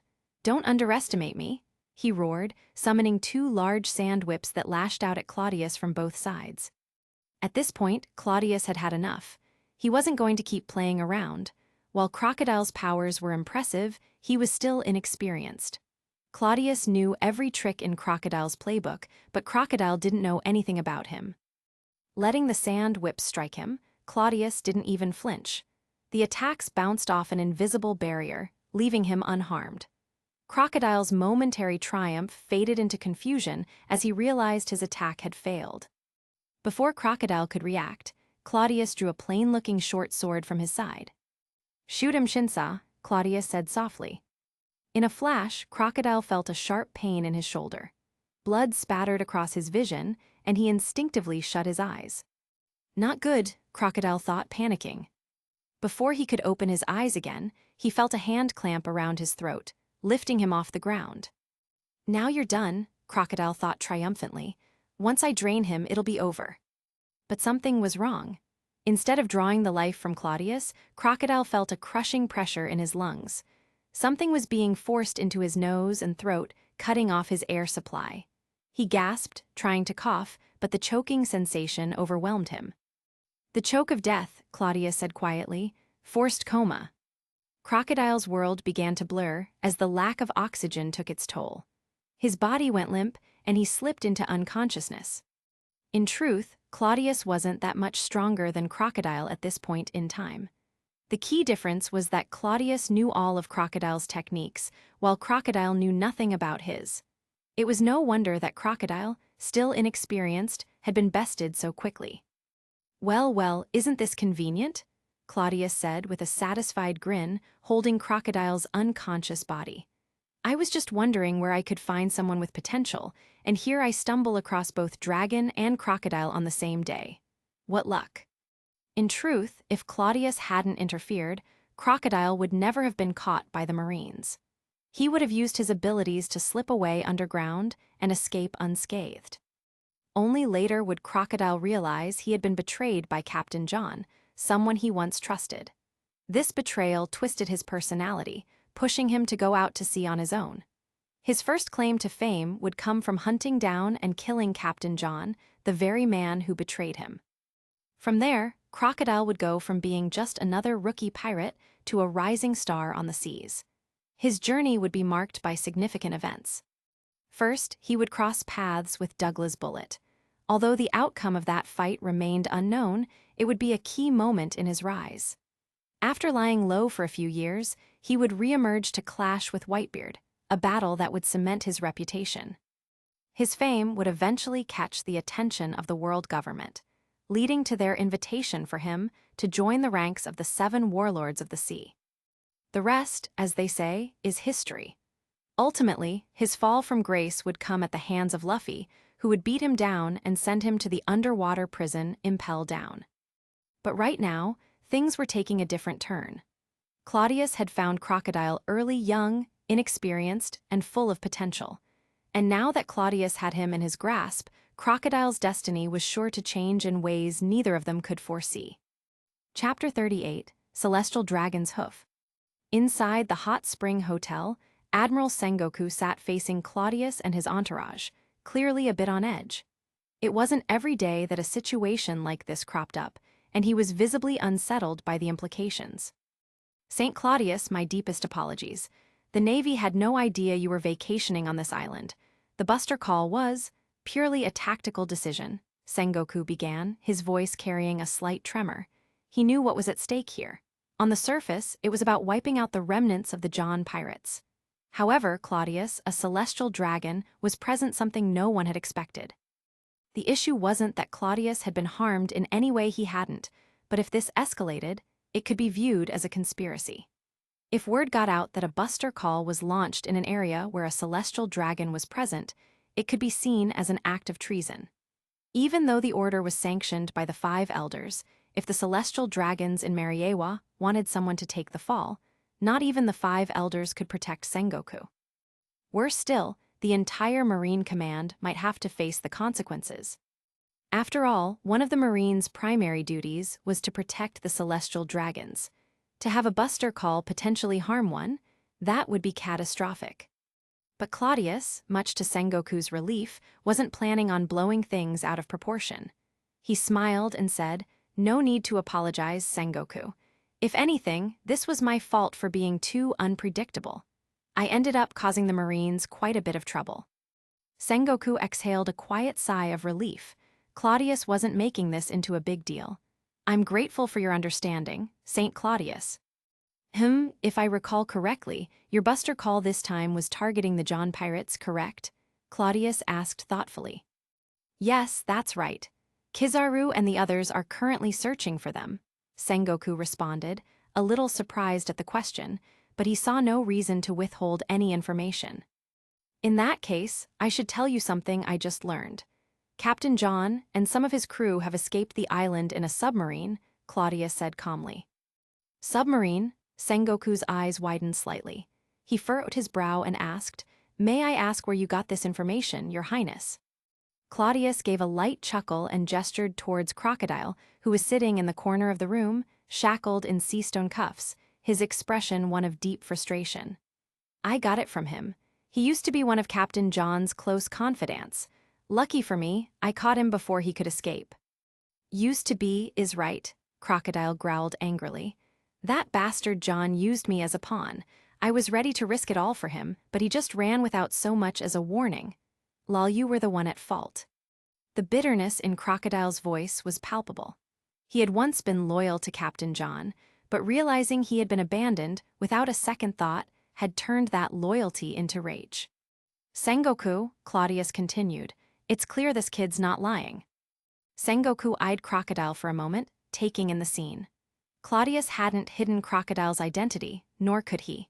The Marine was already aware of Crocodile as a rising figure in John's crew. He was even on their watch list due to his Logia Devil Fruit abilities. Claudius didn't bother with subterfuge. There was no need. Sengoku already knew. After a moment of contemplation, Sengoku pulled out his den mushi and made a call. "Kyuzin," he said after a few seconds of conversation, "freeze the surrounding waters. We've got reliable intel John's trying to escape in a submarine." He hung up the phone, his expression firm. Without Claudius' tip, John might have gotten away. But now, not a chance. Ayakiji's ability to freeze the sea made it impossible for submarines of this era to escape. They couldn't dive deep enough or move fast enough to evade his ice.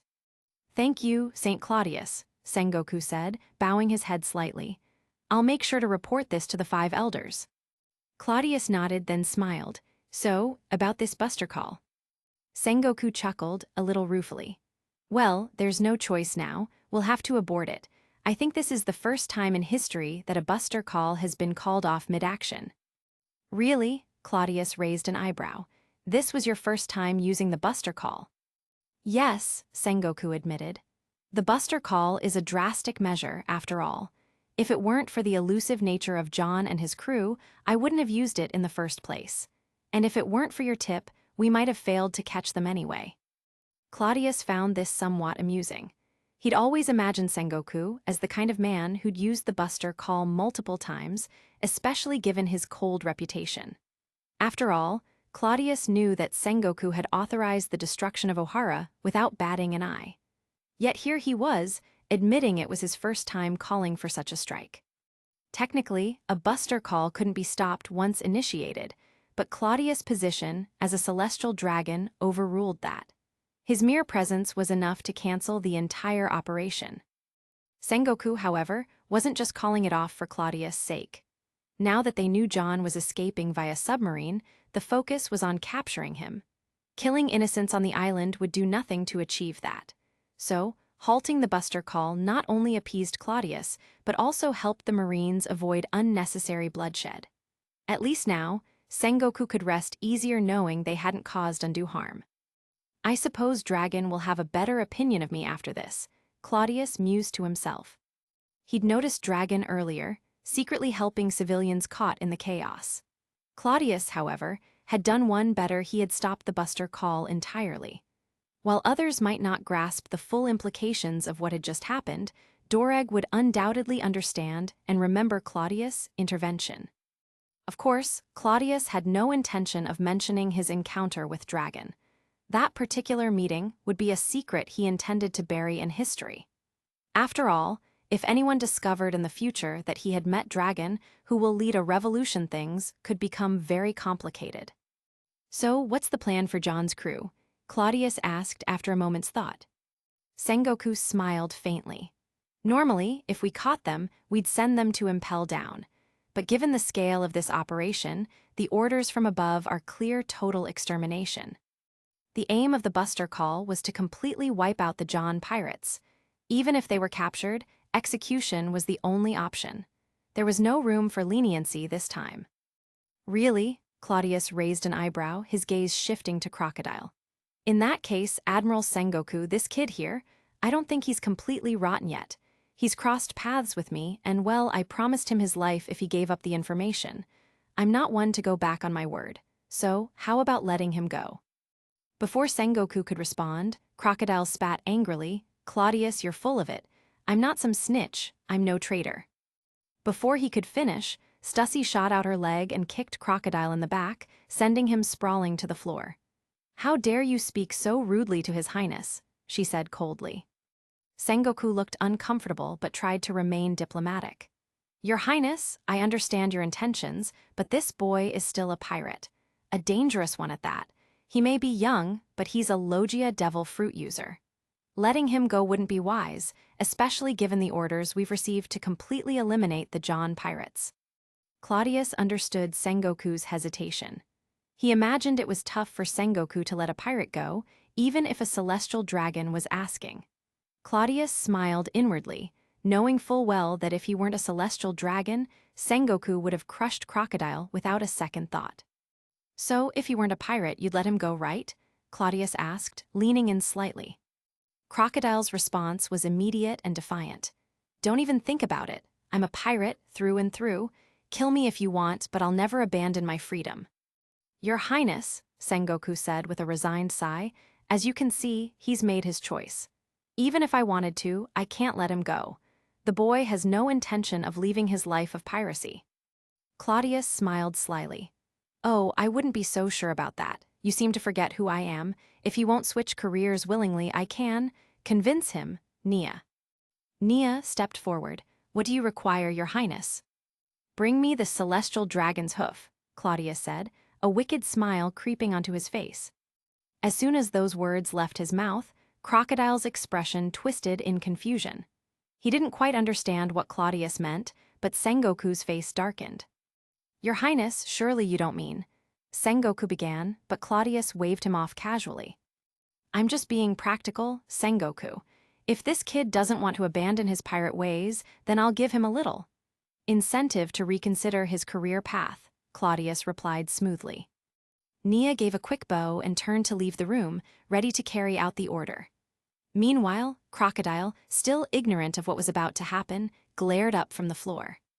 You can kill me, Claudius, but don't think for a second that you can humiliate me into submission. Crocodile barked defiantly. Stussy rolled her eyes and nudged him with her foot. You really don't know when to shut up, do you? Sengoku sighed heavily, realizing there was little he could do to stop what was coming. It seems your highness truly has everything planned out. Fine, if you're so determined, I won't interfere. Claudius' smile widened as he looked at Crocodile. Oh, you'll learn soon enough. Sometimes, it just takes a little push in the right direction. The door opened again, and Nia returned, carrying a metal branding iron in the shape of the infamous, celestial dragon's hoof, the symbol burned into the flesh of slaves owned by the celestial dragons. Crocodile's eyes widened as the realization finally hit him. You can't be serious," Crocodile muttered, his voice shaking with both disbelief and rage. Claudius leaned in, his voice low and menacing. "Oh, I'm very serious. Either you accept a new path in life, or you bear the mark of the celestial dragon. It's your choice." As the gravity of the situation dawned on Crocodile, Sengoku watched in silence.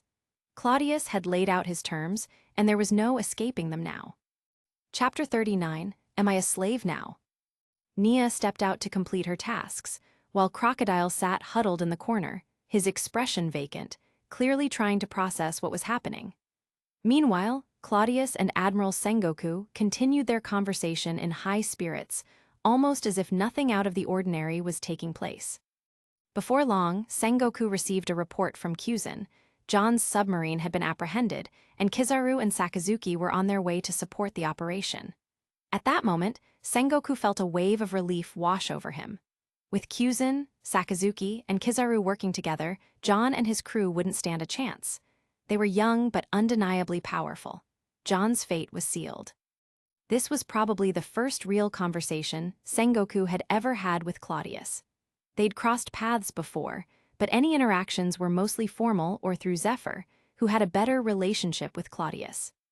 Zephyr had often spoken of how different Claudius was from the typical celestial dragons, but now, after their exchange, Sengoku was beginning to understand what Zephyr meant.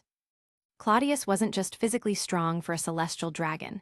He was sharp, well-spoken, and far from the spoiled, entitled aristocrat Sengoku had expected. In their interaction, Claudius could have easily used his status to force Sengoku into bending the rules to protect Crocodile. But instead, he chose a more nuanced approach, one that allowed Sengoku to save face while still achieving his own goals. In that moment, Sengoku couldn't help but think, what a shame Claudius is a celestial dragon. If he had been a marine, with proper training, Claudius could have become as remarkable as Kyuzin, Sakazuki, or Kizaru. Just as Sengoku was reflecting on this, the door opened and Nia returned, holding a red-hot branding iron in his hand. The sight of it caused Sengoku to let out a resigned chuckle. "Zephyr told me you weren't like the other celestial dragons, Claudius, but I didn't expect to witness something like this today." Nia respectfully handed the branding iron to Claudius, who took it with a mischievous smile. "Well, Admiral Sengoku, even I have my celestial dragon moments. After all, a bit of cruelty runs in our blood." Sengoku smiled wryly. "I wouldn't call this cruelty, Your Highness. If anything, you're simply guiding others onto the right path." Claudius laughed. "Who would have thought? The Marine Admiral just called one of my acts a good deed. Maybe I should do more good in the future." Sengoku could only shake his head with a helpless smile. There really wasn't much he could say. Claudius turned to Stussy. "Hold him still and get his back ready. From now on, he belongs to me. Let's see if he still wants to be a pirate after this." Stussy complied without hesitation, stepping forward and pressing Crocodile to the ground. With swift, practiced movements, she tore his clothes apart, exposing his muscular back. Crocodile, sensing the gravity of the situation, began to struggle, but the sea-stone cuffs sapped his strength, leaving him powerless. Stussy, a skilled fighter herself, easily pinned him down. Crocodile's arms were locked in place, leaving him no choice but to shout in frustration. "What the hell are you doing, Claudius? Let me go," Crocodile yelled, his voice laced with panic. Claudius strolled over, the branding iron in hand, and grinned. "Relax, kid, I'm saving your life. After today, you're no longer a pirate. Your bounty will be wiped clean and you'll have a fresh start. You should be thanking me." In his mind, Claudius couldn't help but find the situation amusing. This is Crocodile, one of the future 7 warlords, and now I get to brand him with the mark of a celestial dragon. "Let me go, you can't do this." Crocodile's voice trembled with terror. Sure, the promise of having his bounty erased sounded nice, but something about this whole situation felt wrong. He couldn't shake the feeling that he was stepping into an even deeper trap. Nia, standing by, said, "You should know what's happening, Crocodile. His Highness is about to mark you with the celestial dragon's hoof. Once it's branded onto you, there's no removing it. From that point forward, you'll belong to him, for life. Of course, there are perks. Most people won't dare to touch you as long as you're under His Highness protection. But if you disobey, well, we'll make sure you understand what it means to wish for death." Crocodile's face contorted in rage and disbelief. "A slave? You think I'll become a slave? I'd rather die here than live with that brand on me. Crocodile will never be anyone's slave. In time, you'll come to accept this, maybe even embrace it. I'm not like the other celestial dragons. I don't just collect slaves for fun. You'll still have your freedom, to some degree. Even Admiral Sengoku here can testify that I'm a reasonable man." "Reasonable?" Crocodile spat, trying to struggle free. "Go to hell." "Relax," Claudius said, his voice calm but firm. "This is all for your own good." With those words, Claudius pressed the searing hot brand onto Crocodile's back. A sickening sizzle filled the room as the mark of the Donquixote family. The celestial dragon's hoof burned into his skin. Crocodile let out a scream of pure agony. "Claudius, you bastard, I swear I'll make you pay for this." Claudius casually pulled the branding iron away, handing it back to Nia. Crocodile lay on the ground, his body drenched in sweat, his muscles twitching from the excruciating pain. The brand, still fresh and red on his back, marked him as property of the Donquixote family. He glanced at Nia, who promptly took the branding iron away. "Make sure he's treated. We saved his life. No point in letting him die from infection or something trivial." Stussy nodded and began to drag the weakened crocodile out of the room. As they left, Sengoku, who had been watching the entire scene, spoke up with a slight frown. "Your Highness, are you sure Crocodile won't try to harm you in the future? I don't think he's the type to submit easily." Claudius smiled confidently. "That's the fun part. I don't need him to submit right away. I didn't mark him just to turn him into a mindless slave. I see potential in him. He'll either come around and be useful to me, or he'll keep fighting. Either way, I win. If John could win him over, why can't I?" Sengoku shook his head slightly, a smile tugging at the corners of his lips. "Well, if you're that confident, I won't argue. Now that the situation with John is under control, I should go see how things are progressing. Once we've finished with the John pirates, I'll personally escort you back to Mariawa." Claudius chuckled. "Looks like I have no choice but to accept. After all, your Marines blew up my ship when you launched the buster call. Can't exactly swim back, can I?" Sengoku grinned, though it was tinged with embarrassment. "We'll make sure you're taken care of, Your Highness." After Sengoku left, Nia approached Claudius. "Your Highness, should we really return with the Marines? Weren't we planning to travel a bit more and scout for new talent?" Claudius smiled. "Don't worry, Nia. We've already had an unexpected windfall. Crocodile has plenty of potential. We'll be fine." Nia frowned slightly, still skeptical. I'm not sure. He doesn't seem very cooperative." Claudius laughed heartily. "Trust me, Nia. Give him time. We can work on his IQ later." Chapter 40, Golden Lion. Not far from Cornillo Island, a massive ship hovered high in the sky, one that would make any experienced pirate or marine tremble in recognition. If anyone saw the distinctive flag it flew, they'd immediately exclaim, "Golden Lion." Yes, this airship was none other than the flagship of Golden Lion Shiki's infamous fleet. Over the past few years, Shiki had become one of the most notorious pirates, his reputation soaring to unparalleled heights. "Captain, no, Admiral. We've cracked the Marines' communication signals from Cornillo Island and intercepted critical intel." A pirate, dressed in shabby but practical clothing, rushed to Shiki's side, his voice excited yet filled with awe. Shiki's sharp eyes lit up, and a powerful, almost tangible pressure radiated from him. This wasn't just his Conqueror's Haki. It was the natural aura of a man who had stood at the pinnacle of the pirate world for decades. His very presence screamed dominance and command. After all, who was Shiki?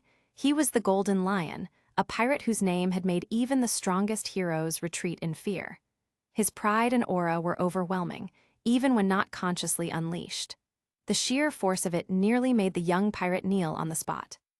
"Oh, finally cracked it, huh? What are those bastards up to? Who's leading the operation?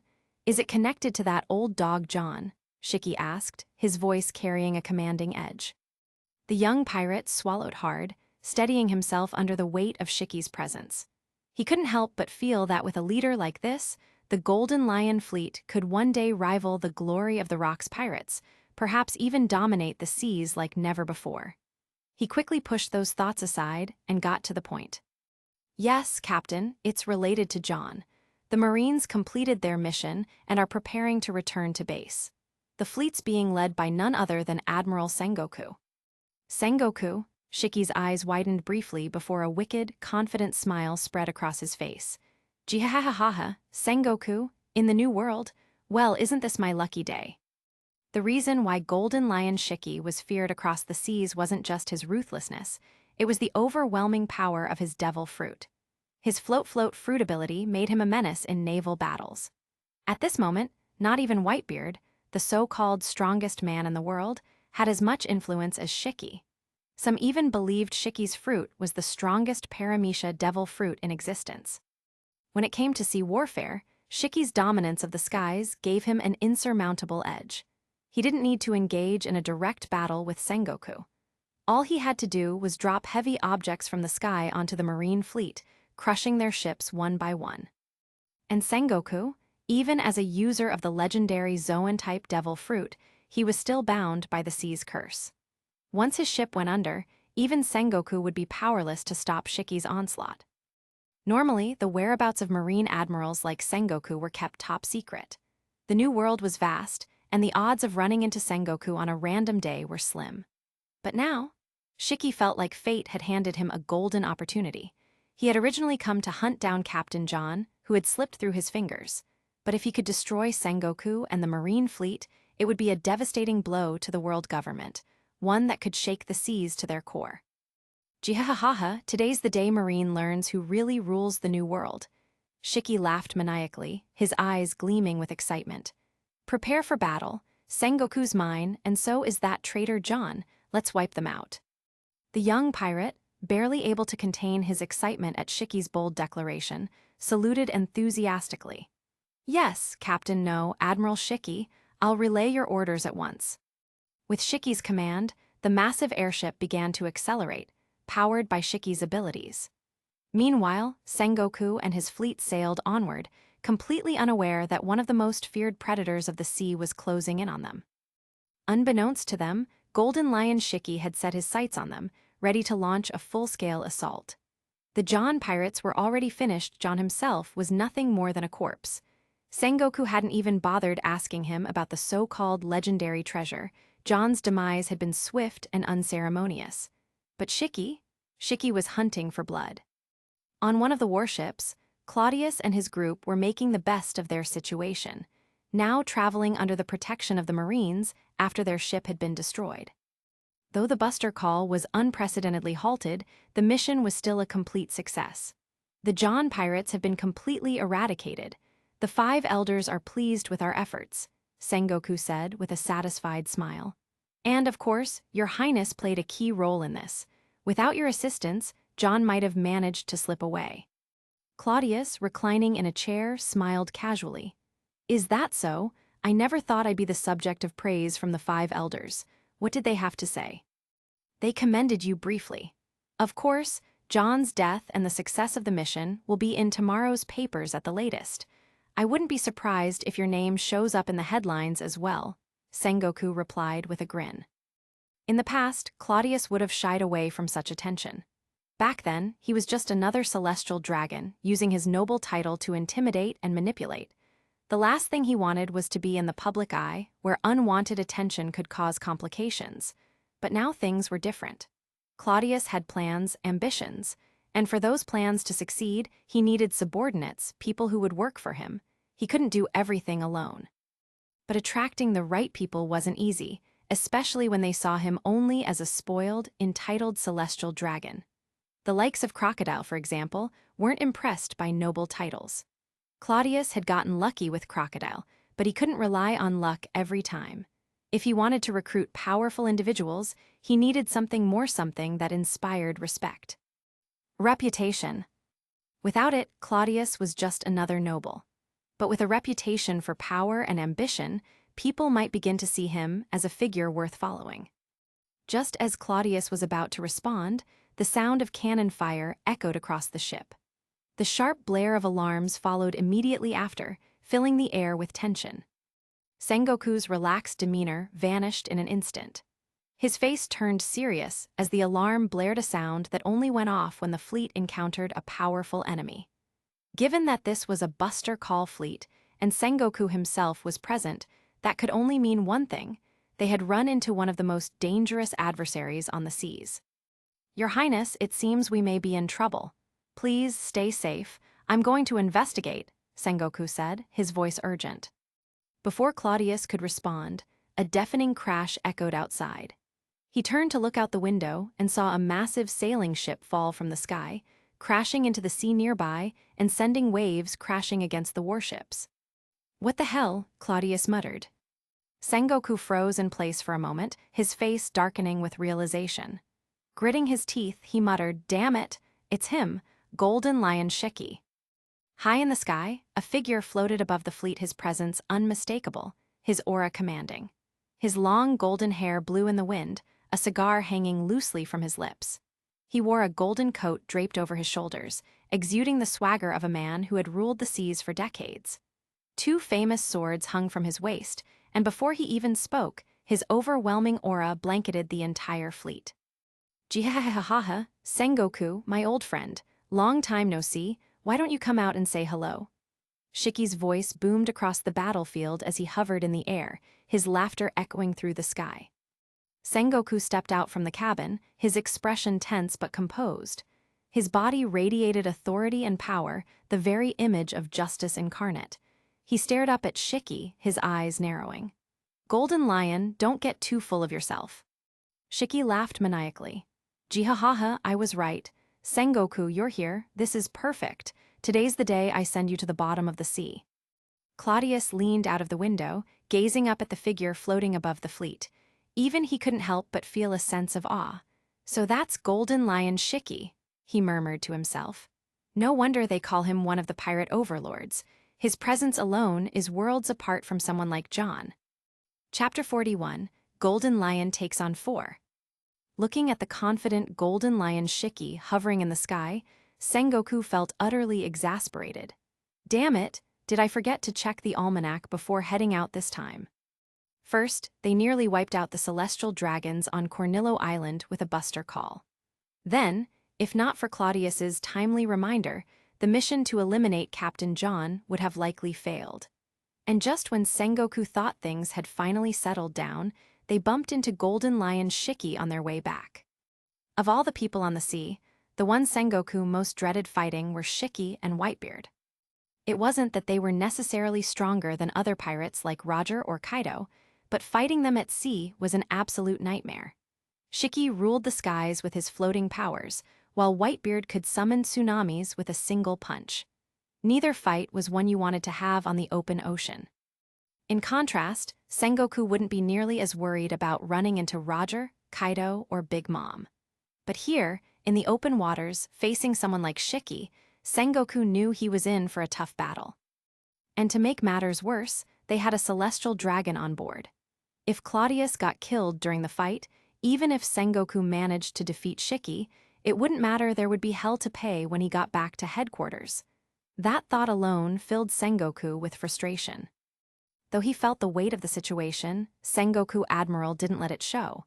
He met Shiki's arrogance head-on, shouting, "You think you're going to kill me here, Shiki?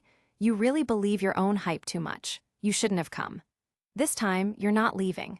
I've already reserved a nice, comfy cell for you in Impel Down." "Jihahaha, Sengoku, your bark's gotten louder since we last met."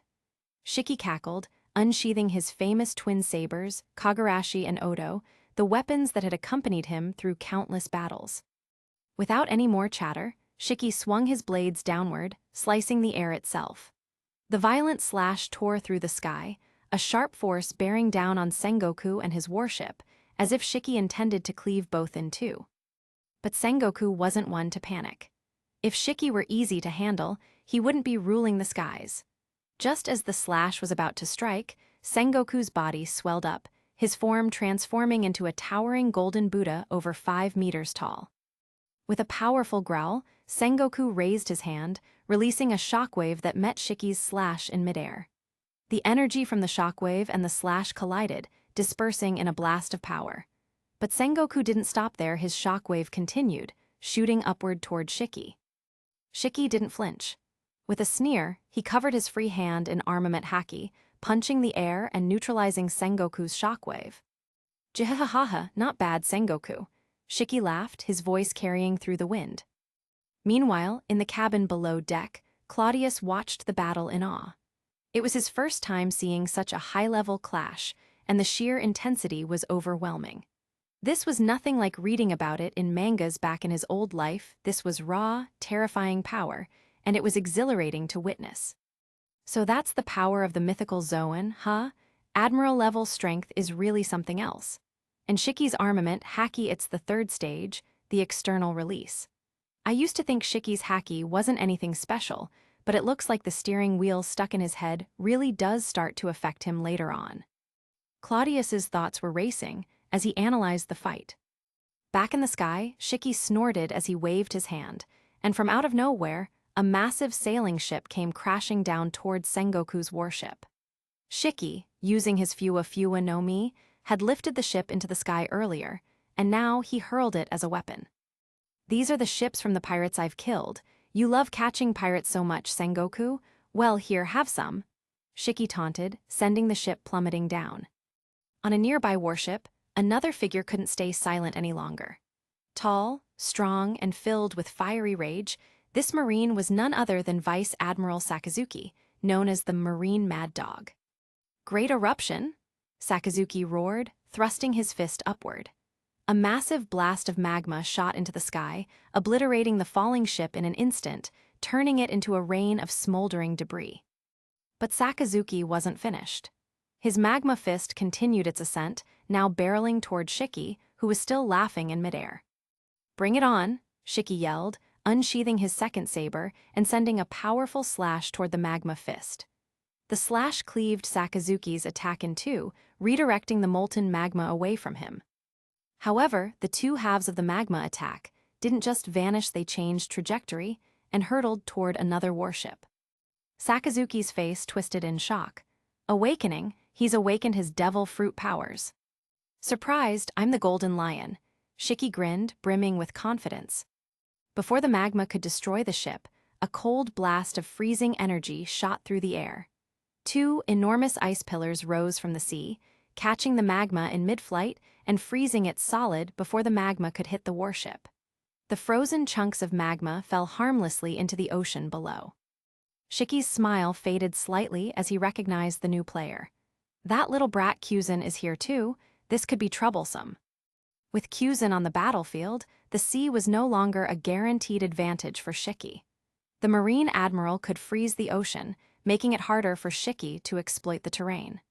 Shiki had come here with the goal of sinking the Marine fleet, but now that seemed far less likely. Just as Shiki pondered his next move, a blinding golden light streaked through the sky, hurtling straight toward him. Shiki moved to dodge, but the light transformed into the form of a man none other than Borsalino, the future Marine Admiral Kizaru. "Ever felt what it's like to be kicked at the speed of light?" Borsalino quipped as his foot shot toward Shiki. Shiki, with his wealth of battle experience, didn't fall for Borsalino's theatrics. He caught Borsalino's ankle midair, smirking as he said, "A bit too soon to try kicking me, kid." As Shiki raised his blade to sever Borsalino's leg, Sengoku's voice boomed from below. "Now, everyone attack." Sengoku, Kyuzin, Sakazuki, and Borsalino all surged forward, using Jeppo to launch themselves into the air. They closed in on Shiki, attempting to surround him. Borsalino, managing to pull his leg free, drew his sky cloud sword and slashed at Shiki. But Shiki still wore a smile on his face, unbothered by the Marines' combined assault. With a slight movement of his fingers, Shiki summoned iron pillars from one of the floating ships. The iron beams shot toward the Marines with incredible speed, imbued with his own haki, cutting through the air like missiles. "Fighting me in the air, Sengoku, you've got some nerve," Shiki laughed. Sakazuki charged in first, his body transforming into magma. But even with his quick reflexes, several of the iron pillars struck him, forcing him to shift into his elemental form just in time. If not for his quick thinking, the haki-infused iron would have severely injured him. "Iron Lion," Shiki roared, and the iron pillars merged into a massive iron beast, enveloping Sakazuki. The Iron Lion then plummeted toward the sea, with Sakazuki trapped inside. Sakazuki, being a devil fruit user, was in serious danger of being drowned. Kyuzan, recognizing the threat, immediately halted his attack on Shiki. He fired a wave of freezing energy toward the ocean, creating a massive ice sheet just as the Iron Lion hit the frozen surface. The impact caused the Iron Lion to melt into a pool of molten iron, but Sakazuki re-emerged, standing tall on the ice. Still, even on solid ground, Sakazuki knew he couldn't keep up with a sky battle. Gritting his teeth, he stayed back, ready to apply pressure from below. Meanwhile, Claudius watched the aerial battle from the warship's cabin, feeling a mix of awe and excitement. Incredible! One man is holding off an admiral and 3 vice-admirals, all without breaking a sweat. No wonder Shiki's one of the strongest pirates out there. He's as powerful as Whitebeard in his prime. Nia nervously urged, "Your Highness, we should escape while the Marines are holding him off. This place is too dangerous." Claudius, however, wasn't interested in running. "Escape? Where to? Kyuzan's already frozen the sea, there's no moving the ship now. And besides, how often do you get to see a fight like this up close? I'm not about to run away with my tail between my legs," Claudius said with a grin, his eyes locked on the chaotic battlefield in the sky. Nia, still on edge, tried again, "But Your Highness." Claudius waved her off, his excitement undiminished. "Relax, this is a rare opportunity. How often do you get to witness the Golden Lion take on an admiral and 3 vice-admirals? And besides, I doubt there's a safer place on this frozen sea than right here." Nia bit her lip, realizing that Claudius had made up his mind. Still, she couldn't shake the anxiety gnawing at her. At that moment, another figure entered the room. It was Stussy, looking equally concerned but more composed. "Your Highness, I've already contacted Naval Headquarters and CP0. They're mobilizing to send reinforcements as quickly as possible. Help is on the way." Claudius chuckled, waving dismissively. "Help? At this rate, by the time they get here, it'll be too late. We'll either have one or, well, we'll be fish food. There's no point in pinning our hopes on anyone coming to the rescue." Chapter 42, King of the World. Watching the battle from inside the cabin didn't seem to satisfy Claudius anymore. After observing for a while, he made the decision to head to the deck for a closer view of the action. "Your Highness, isn't that too dangerous? I may not know much about naval warfare, but even I know that Golden Lion Shiki is one of the world's top pirates. Right now, even Sengoku Admiral is struggling against him," Nia said anxiously, trying to dissuade him. "Ha ha ha ha, what are you so afraid of?" Claudius laughed casually. "Look, Sengoku and the others are having trouble because they don't have the advantage in the sky. Even if I stay in this cabin, I'm not any safer than I would be on the deck. If things get really bad, I'd rather be out there, at least I might get a chance to seize the moment." Nia was about to continue pleading with him, but Stussy intervened. "His Highness is right. The danger is the same whether we're inside or outside. It's better to be where we can act if necessary." With that, she draped a dark brown coat over Claudius's shoulders. The way he looked now arrogant, calm, and dressed like a boss oozed confidence. Still not feeling completely ready for his grand appearance, Claudius made one last stop before heading out. He rummaged through Sengoku's quarters and found a pack of cigars, the kind that were reserved specifically for Marine admirals. These are probably high quality, Claudius thought to himself. Without a second thought, he cut one, lit it up, and took a puff. With the cigar clenched between his teeth, he strutted onto the deck, looking every bit like a man in control. "I swear, Your Highness, you're starting to look more like a villain by the minute," Stussy teased. Claudius smirked, blowing a cloud of smoke into the air. "Villain, hero, it's all the same to me. As long as I get what I want, who cares what they call me?" Meanwhile, the battle in the sky was growing more intense. Shiki, the infamous pirate, fought with unparalleled aggression, his advantage in the air allowing him to keep Sengoku and the Marines on the back foot. Despite being one of the most powerful figures in the Navy, Sengoku was struggling to keep up with Shiki's relentless attacks. The golden Buddha form of Sengoku shimmered in the sunlight, sending out shockwaves with every punch, but even that wasn't enough to push Shiki back completely. Palm of the Buddha, Sengoku roared, seizing an opportunity. Paluzolino, using his speed, had managed to drive Shiki backward with a precise laser strike, giving Sengoku the opening he needed. His giant palm, glowing with golden energy, slammed downward as if compressing the very air around it, creating a crushing force that aimed to end the fight right then and there. Shiki's playful expression disappeared, replaced with one of grim determination. "Don't underestimate me," he shouted, his voice filled with rage. His arms, now coated in an intense black armament haki, met Sengoku's blow head-on.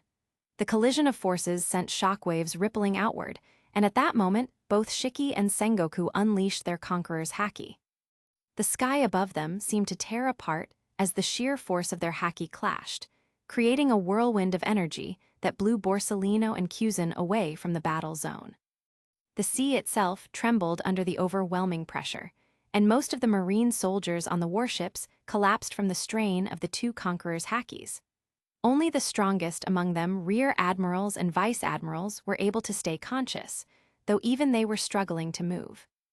On the deck where Claudius stood, Nia was the first to fall, knocked unconscious by the sheer force of Shiki and Sengoku's power. If not for Stussy holding her up, she would have hit the floor. Even Stussy, though far stronger, was clearly suffering under the immense pressure. Claudius, on the other hand, stood firm. Though he could feel the weight of the haki pressing down on him like two massive mountains trying to crush him, he refused to buckle. His legs trembled slightly, but his body didn't move. "I was born noble above all others. A mere conqueror's haki, you think that's enough to overwhelm me?" Claudius whispered to himself, his voice filled with quiet determination. His eyes flashed, and then he spoke louder, with a confidence that shook his very core. "I am the king of the world." As the words left his mouth, Claudius felt the weight of the pressure lift. What had been suffocating moments before now felt like nothing more than a cool breeze. He straightened up, his movements fluid and relaxed, the pressure from the Conqueror's haki completely gone. Frowning slightly, he touched his forehead. That felt strange. It was like something was about to erupt from within me. Could it be Conqueror's haki? Unlike armament and observation haki, Conqueror's haki was something you were born with, a power that came from deep within your soul. You either had it or you didn't, there was no learning it. Claudius had never thought too much about whether he possessed it. He never obsessed over it because, in his mind, Conqueror's was more of a symbolic power than a practical one. It was nice to have, sure, but it wasn't the be-all and end-all of strength. But now it seemed that Claudius did have Conqueror's haki, and not just a weak version of it. The fact that even the combined pressure from Shiki and Sengoku hadn't been enough to force it out fully. It was clear that Claudius's haki was on another level entirely. A grin spread across his face. With Shiki locked in a stalemate against Sengoku, and Borsalino and Kuzan temporarily out of position, Shiki was fully focused on the Marine Admiral. He wouldn't expect a sneak attack, especially from someone like Claudius, who was still an unknown factor. "This is my chance," Claudius thought, his eyes flashing with excitement. Shiki's wide open. Without hesitation, Claudius drew Shinsa, the shorter of the two swords hanging at his waist. It was fast, lethal, and perfect for the kind of strike he was about to make. Locking his eyes on Shiki, who was still engaged with Sengoku in the sky, Claudius took a deep breath. "Go, shoot him, Shinsa."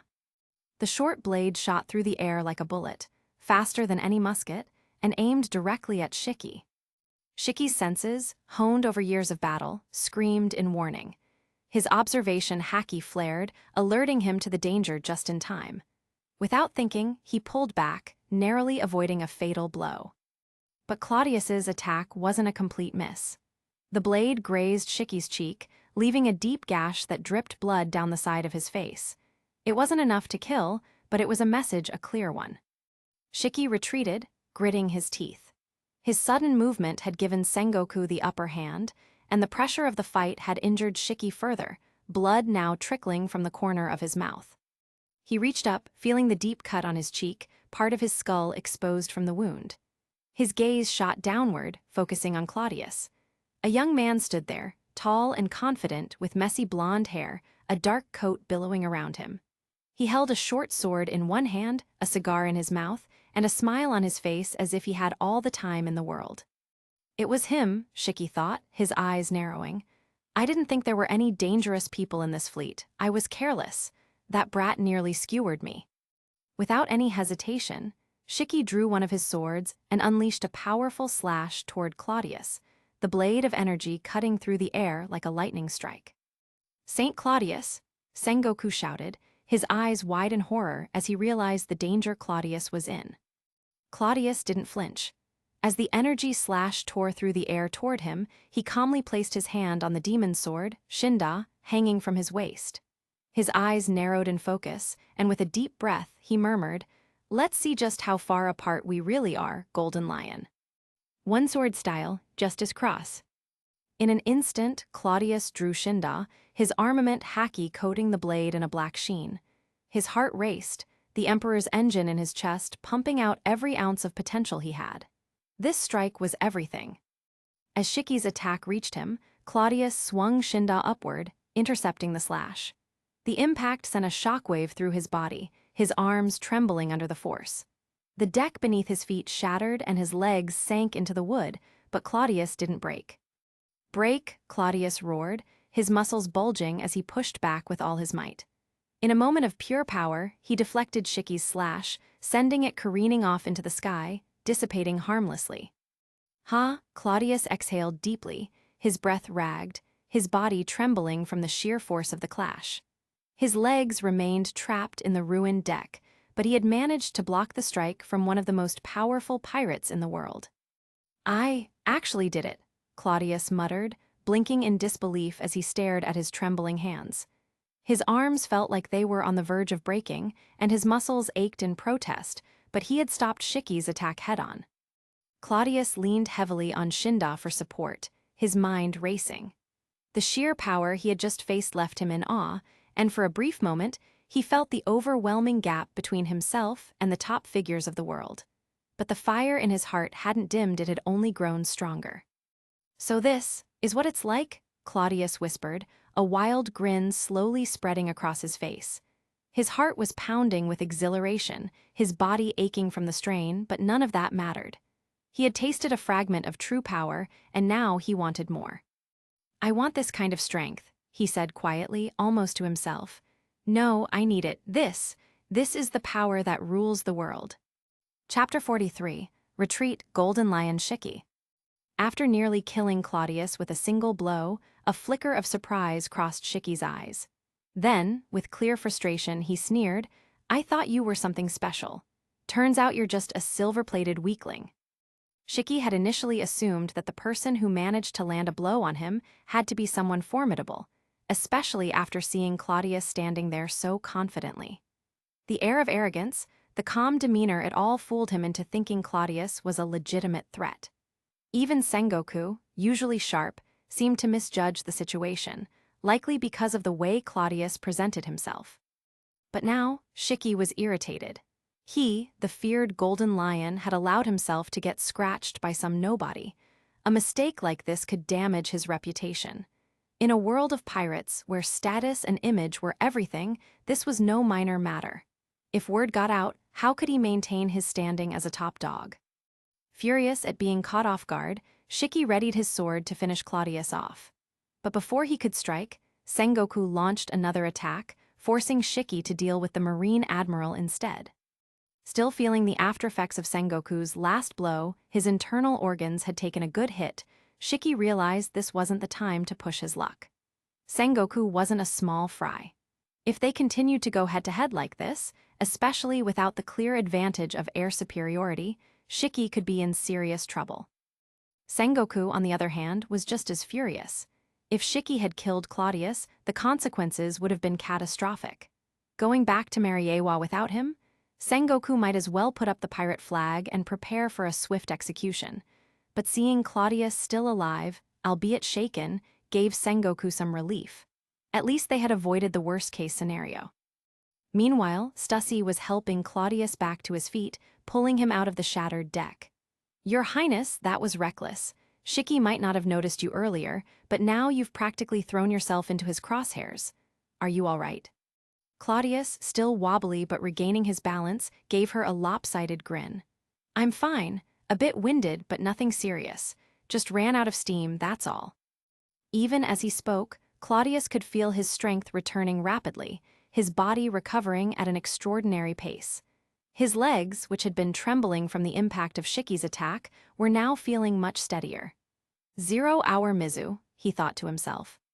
When he had first inherited this strange power, Claudius assumed it could only be used at specific times, as its name suggested. But after much experimentation, he had realized that the power had transformed along with his physical capabilities. Instead of being a fixed store of energy, the 0-hour Mizu allowed him to rapidly replenish his stamina and strength, drawing from the reserves he had built over the years. This meant that as long as he didn't overextend himself, he could recover from exhaustion in no time. Smiling to Stussy, Claudius continued, "I thought I might be able to kill or severely wound Shiki with that last hit, but I underestimated him. He's not just any pirate, he's one of the most feared men on the seas. It was foolish of me to think I could bring him down so easily." Stussy sighed, relieved that Claudius was recovering but still concerned about his safety. "Even so, your Highness managed to injure him, and that created a window for Sengoku and the others to press their attack. It wasn't for nothing." Claudius nodded thoughtfully. "True, and I've learned a bit more about his weaknesses. He's powerful, but he's not invincible. He relies on his air superiority. If I can just disrupt that..." Claudius trailed off, a plan forming in his mind. Stussy, noticing the shift in his tone, looked at him curiously. "You have another idea, don't you? What are you planning now?" Claudius grinned, that same glint of mischief returning to his eyes. "Remember, I'm not just any noble. I ate a devil fruit, and not just any devil fruit. I have powers that could shift the tides in our favor." Stussy raised an eyebrow, still unsure. "But I've rarely seen you use your abilities, and none of what I've seen so far seems like it could stop someone like Shiki." Claudius let out a confident laugh. "That's because I haven't had to go all out yet. You forgot, Logia users are some of the most dangerous in the world. There's a reason we're considered the strongest of the 3 devil fruit types. Watch this." With that, Claudius took a deep breath and raised his hand toward the sky, as though he were reaching out to grasp something invisible. Immediately, Stussy felt a shift in the air around them. The wind, which had been relatively calm, began to stir, and a powerful force radiated from Claudius's body. The sky above the battlefield darkened, clouds swirling and condensing as the wind picked up speed. Claudius, wielding the power of the nitrogen fruit, was drawing on the nitrogen in the atmosphere, manipulating it to create a cyclone high above. The air pressure began to drop, and soon a powerful vortex formed in the sky, pulling the clouds into its growing spiral. Shiki, still dodging attacks from Sengoku and Paluzolino, suddenly felt the shift. His instincts screamed at him, and he glanced down toward the source of the disturbance. What he saw made his blood boil. That same young man, the one he had dismissed as a nobody, was now conjuring a storm. "No way, this brat can control the weather," Shiki snarled, his fury rising. The Golden Lion's greatest fear was a storm. His devil fruit gave him incredible control over floating objects, but in a fierce storm, his precision and stability would be severely compromised. It was his one significant weakness, and now it was being exploited. Sengoku noticed the sudden change in Shiki's demeanor and grinned. "Looks like the tables have turned, Shiki. Your greatest advantage is now your biggest weakness." Shiki, already feeling the powerful winds tugging at his control, realized that the longer he stayed, the worse it would get. Evading another one of Sengoku's shockwaves, he snarled, "Don't get cocky, Sengoku. You might have pushed me back today, but this isn't over. Sooner or later, I'll crush you all, Marines and your precious celestial dragons included." Without wasting another second, Shiki turned and shot upward, fleeing the battlefield with as much speed as he could muster. He knew when to cut his losses. He might have taken a few hits, but his pride was still intact. There would be another day for revenge. Claudius watched from the deck as Shiki made his retreat, a look of surprise crossing his face. Well, I didn't expect him to retreat that quickly. Guess he's smarter than I gave him credit for. Sengoku returned to the ship shortly after, shaking his head. It's a shame we couldn't capture him. We had a real chance today. Claudius, still catching his breath, shrugged. Honestly, we're lucky to be alive. If you think about it, we're not equipped to take him down right now. At least not without losing half the fleet. Sengoku let out a tired sigh but nodded. You're right, it's better this way. We'll fight him another day. With Shiki gone, Kyuzen and Sakazuki worked together to thaw the ice surrounding the ships, allowing the fleet to return to its original course. They had narrowly escaped disaster. Back in the cabin, Sengoku turned to Claudius with an appreciative smile. After thinking it through, Sengoku realized that without Claudius on board, the situation would have been very different.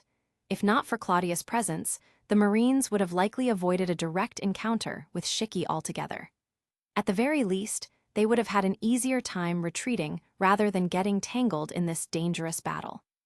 No Shiki, no near-death experience, no battle at all, just a straightforward, albeit frustrating, search for John on Cornillo Island. After releasing a buster call and coming up empty, Marine would have stuck around to scour the place until they found something or finally gave up. In that scenario, Shiki might not have even bothered with them. He wouldn't have had any reason to pick a fight, and the Marine fleet could have avoided this entire deadly confrontation. Sengoku shook his head at the thought, sighing internally. This was one of those moments where everything seemed to spiral out of control for no good reason. But dwelling on what could have been wasn't going to change anything. Best to focus on what actually happened. With that, Sengoku shifted gears and gave a tired smile. Regardless, it's fortunate we had your help today. I didn't expect you to have the ability to manipulate the weather like that. Your power is nitrogen, Claudius interrupted with a casual smile. To put it simply, I control the nitrogen in the air. Since it's an invisible gas and makes up most of the atmosphere, I can use it to influence the climate, at least to a certain extent. Sengoku could tell Claudius didn't want to go into too much detail about his power and respected that boundary. He nodded, deciding not to press further. Well, your control over it is remarkable. Without you here, it's hard to say how much worse today could have gone. Shiki is always difficult to deal with, but you really tipped the scales. While Sengoku expressed his gratitude, Claudius couldn't help but feel a bit conflicted. If not for his involvement, Shiki likely wouldn't have attacked in the first place. Claudius' mere presence on the ship had drawn attention to the fleet, and that attention had nearly gotten them all killed. After all, if Sengoku and the others had been on Cornillo Island as originally planned, scouring the ground for any sign of John, Shiki probably wouldn't have cared enough to intervene. There wouldn't have been any reason for him to pick a fight with the Marines, especially one as serious as this. But there was no point in bringing that up now. What mattered was that they survived, and they even managed to push Shiki back. Chapter 44, The Five Elders. Mariawa port was bustling with activity as several Marine warships slowly made their way to berth. Claudius, however, wasn't in any rush to disembark. Instead, he sat back, leisurely flipping through a newspaper with a smirk on his face. The headlines grabbed his attention. Navy headquarters kills the infamous pirate John and engages in battle with Golden Lion Shiki in the New World. Claudius chuckled to himself and said, "Well, that's one way to get people's attention." Standing nearby, Nia smiled. "Your Highness's identity has also been mentioned in the news, but fortunately, Sengoku and the others know how to keep things under control. They didn't publish your photo."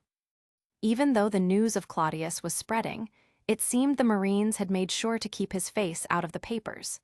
Nia, ever loyal, was relieved to see her master's name gaining fame without compromising his security. Stussy, who stood on the other side, spoke up. "I know Morgans, the Birdman who runs the World Economy newspaper. He's just recently come into contact with the world government. Without approval, he wouldn't have dared to print anything about your Highness." The World Economy newspaper, owned by the ambitious Birdman Morgans, had been around for a while, but it never used to be a major player in the media landscape. However, once Morgans established ties with the world government, his paper started getting first access to some of the most crucial stories, and its influence grew rapidly. Morgans knew where his bread was buttered and was quick to keep certain things quiet when necessary, all in the name of maintaining his newfound government connections. I must admit, Claudius said thoughtfully, he's done a remarkable job turning that paper around in just 2 years. It's on the path to dominating the newspaper industry. In the years to come, Claudius knew Morgans would develop the World Economy newspaper into a global powerhouse, wielding influence that could secretly sway world events. Morgans wasn't just a newsman, he was a kingmaker, pushing stories that could alter the balance of power, as he did with Luffy's rise as the 5th emperor, which was, in fact, largely due to Morgans hyping him up. Of course, Claudius also understood that while Morgans was useful to the world government now, there might come a time when his influence grew too dangerous. But for now, Morgans was just a pawn in a much larger game. I'll deal with him when the time comes, Claudius mused to himself. No need to rush. For now, Morgans had played up Claudius' role in John's death, even exaggerating the incident with Shiki. He made sure everyone knew Shiki was injured by Claudius, and the paper even claimed the scar on Shiki's face would be a lasting reminder of his defeat. Thanks to Morgan's embellishment, Claudius' name was starting to spread across the world. Meanwhile, high in the skies above the New World, Shiki himself was fuming as he read the newspaper. His forehead veins bulged in fury. "Damn it, that brat with celestial dragons?" Shiki growled, crushing the paper in his hands. "Sengoku called him Your Highness, but how did a celestial dragon manage to injure me?" Shiki's fingers brushed against the scar on his cheek. It would leave a permanent mark, a reminder of the day he was humiliated by a so-called trash celestial dragon. The thought that his reputation had been tarnished, not by a top marine, but by someone from the pampered class of celestial dragons, made him boil with rage. "Donquixote Claudius," Shiki hissed, his voice filled with venom. "You'd better pray we never cross paths again. Your royal status won't save you from me next time." While Shiki stewed in his anger, elsewhere in the City of Water, the pirate king himself, Gall D. Roger, was laughing uproariously as he read the same headline.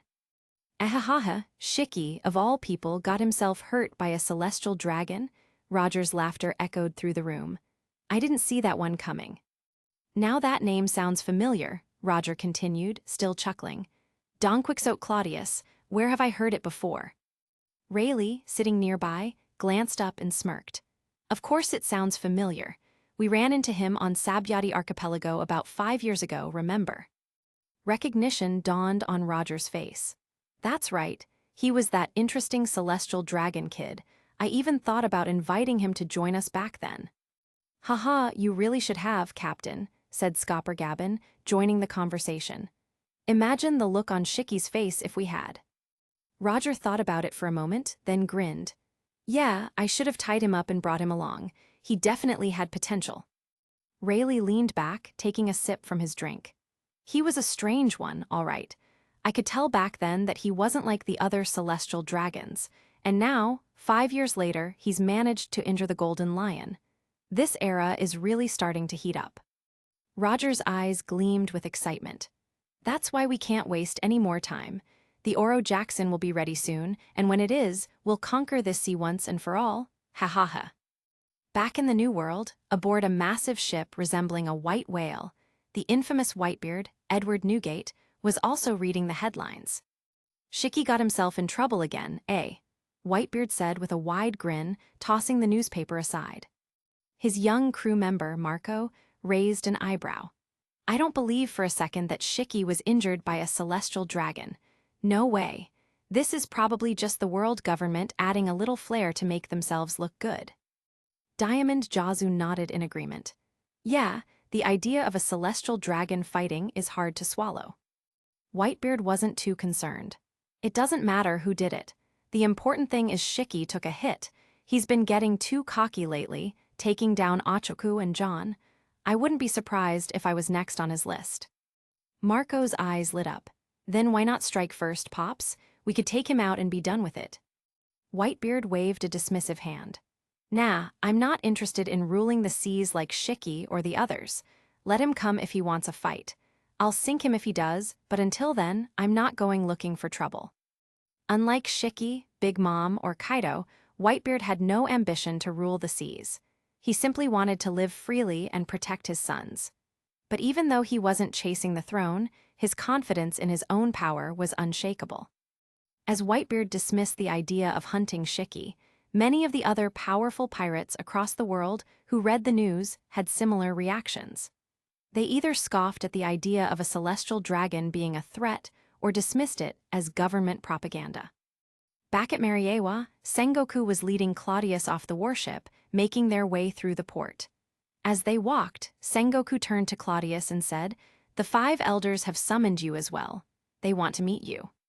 Claudius raised an eyebrow, surprised. "Me, they want to meet me." Sengoku nodded. "Yes, they were quite clear about it. I believe it's related to your recent activities." Claudius smirked. "So, the lowest of the celestial dragons is being called to meet the highest. Must be because of all the noise we caused with Shiki." "Indeed," Sengoku said with a smile. "You've caught their attention. Frankly, I'd be interested in meeting you too if I were them." Sengoku knew the 5 elders well enough to understand their curiosity. Most celestial dragons were content to live off their status, but Claudius was different. He had shown potential, something rare among the so-called gods. 5 elders likely saw in Claudius an opportunity, a way to reshape the world's perception of celestial dragons, to show that not all of them were entitled, lazy, or corrupt. Claudius could become the face of a new kind of celestial dragon, one who was capable, competent, and strong. And that, Sengoku thought, was an opportunity the 5 elders would not want to miss. Chapter 45, Test. In the holy land of Mariawa, Claudius felt more than familiar with his surroundings. After all, this was where he lived. But despite having passed by the world government's headquarters countless times, he had never set foot inside, let alone visited the top floor, where the 5 elders, those who held the highest authority in the world, had their office. The entire floor belonged to them, spacious and prestigious.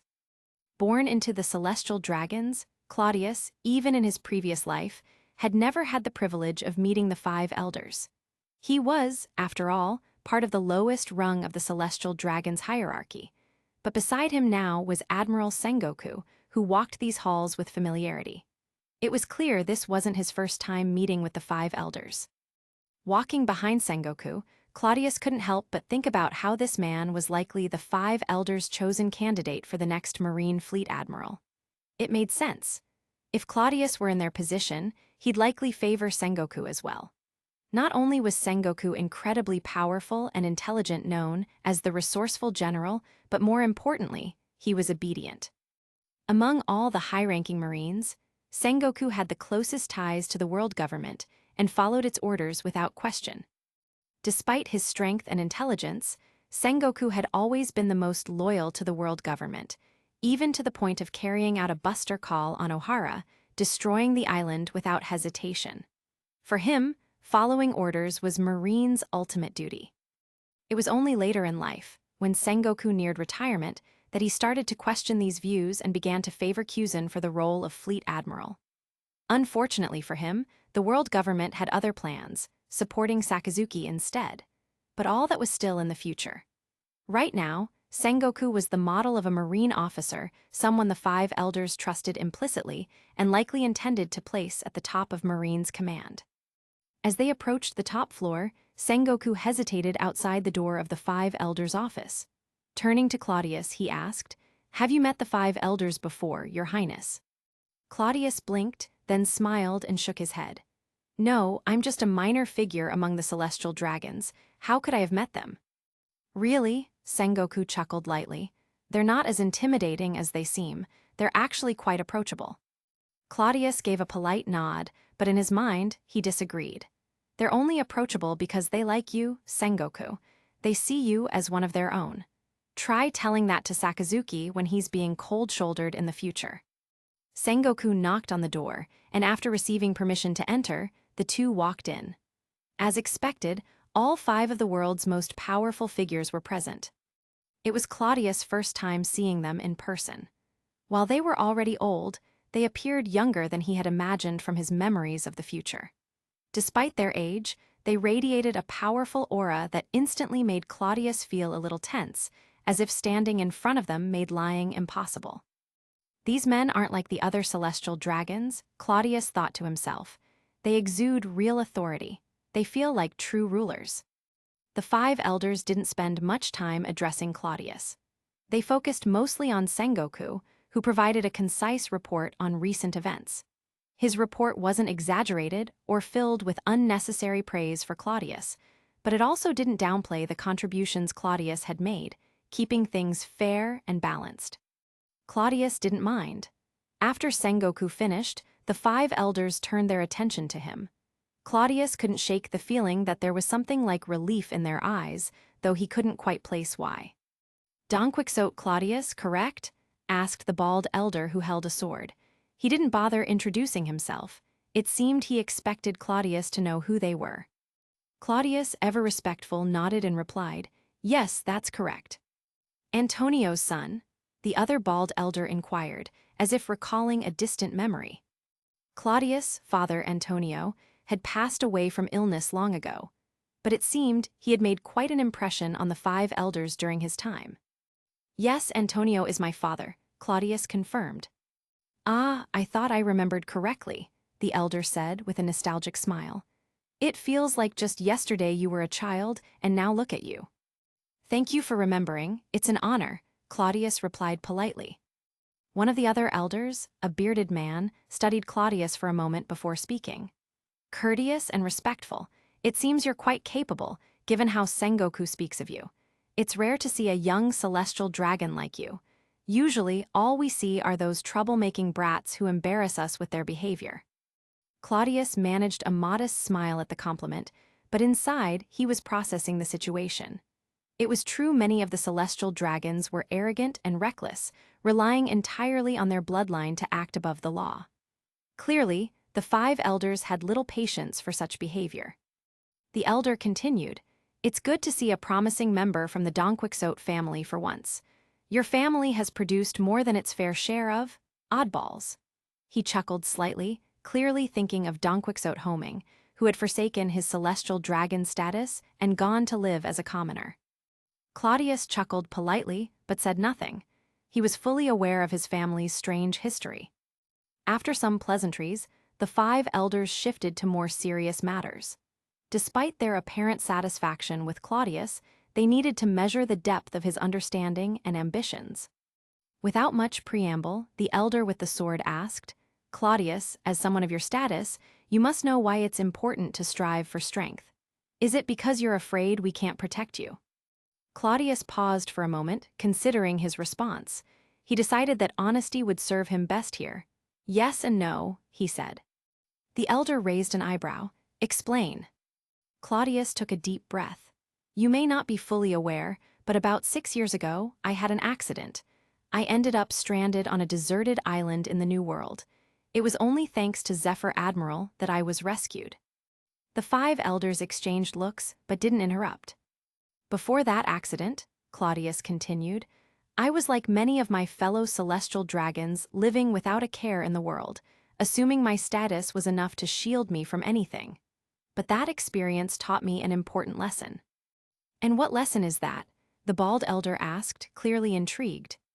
"In this world, everything you have without strength is just an illusion. It may seem grand and secure, but it can all be taken away in an instant. If you don't have power, then everything you possess, status, wealth, even your life, is at the mercy of others. So, I believe a person must rely on themselves above all else." As soon as Claudius finished speaking, the elder with the sword laughed heartily. "Well said, boy, you're absolutely right. In this world, strength is everything." Claudius nodded. "That's why I seek strength. On the one hand, I trust that you can protect me, but on the other hand, I want to be strong enough to protect myself. That's why I've been working to grow stronger." The 5 elders exchanged approving glances. The elder with the beard spoke next, his tone thoughtful. "You've got ambition, and that's a good thing. But what are your thoughts on the future? How do you see the world, and more importantly, how do you see our world government?" Claudius felt a slight chill at this question. They're testing me, he realized. He couldn't reveal his true thoughts, his desire for power and control over the world government itself. If they sensed even a hint of disloyalty, they could crush him on the spot. Carefully choosing his words, Claudius replied, I believe the world as it is today is stable, but that stability won't last forever. There are forces in the world, like the Golden Lion Shiki and others, who seek to challenge our rule.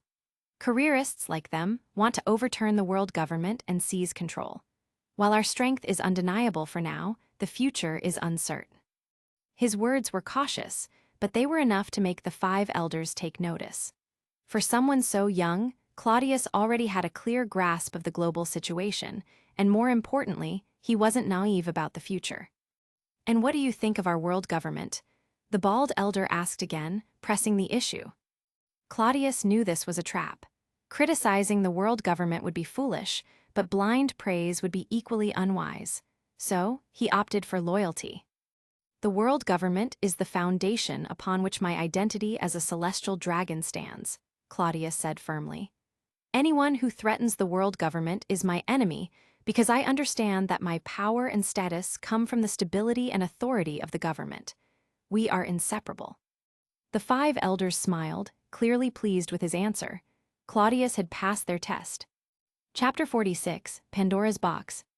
After that, the 5 elders continued asking Claudius a few more questions to gauge him thoroughly.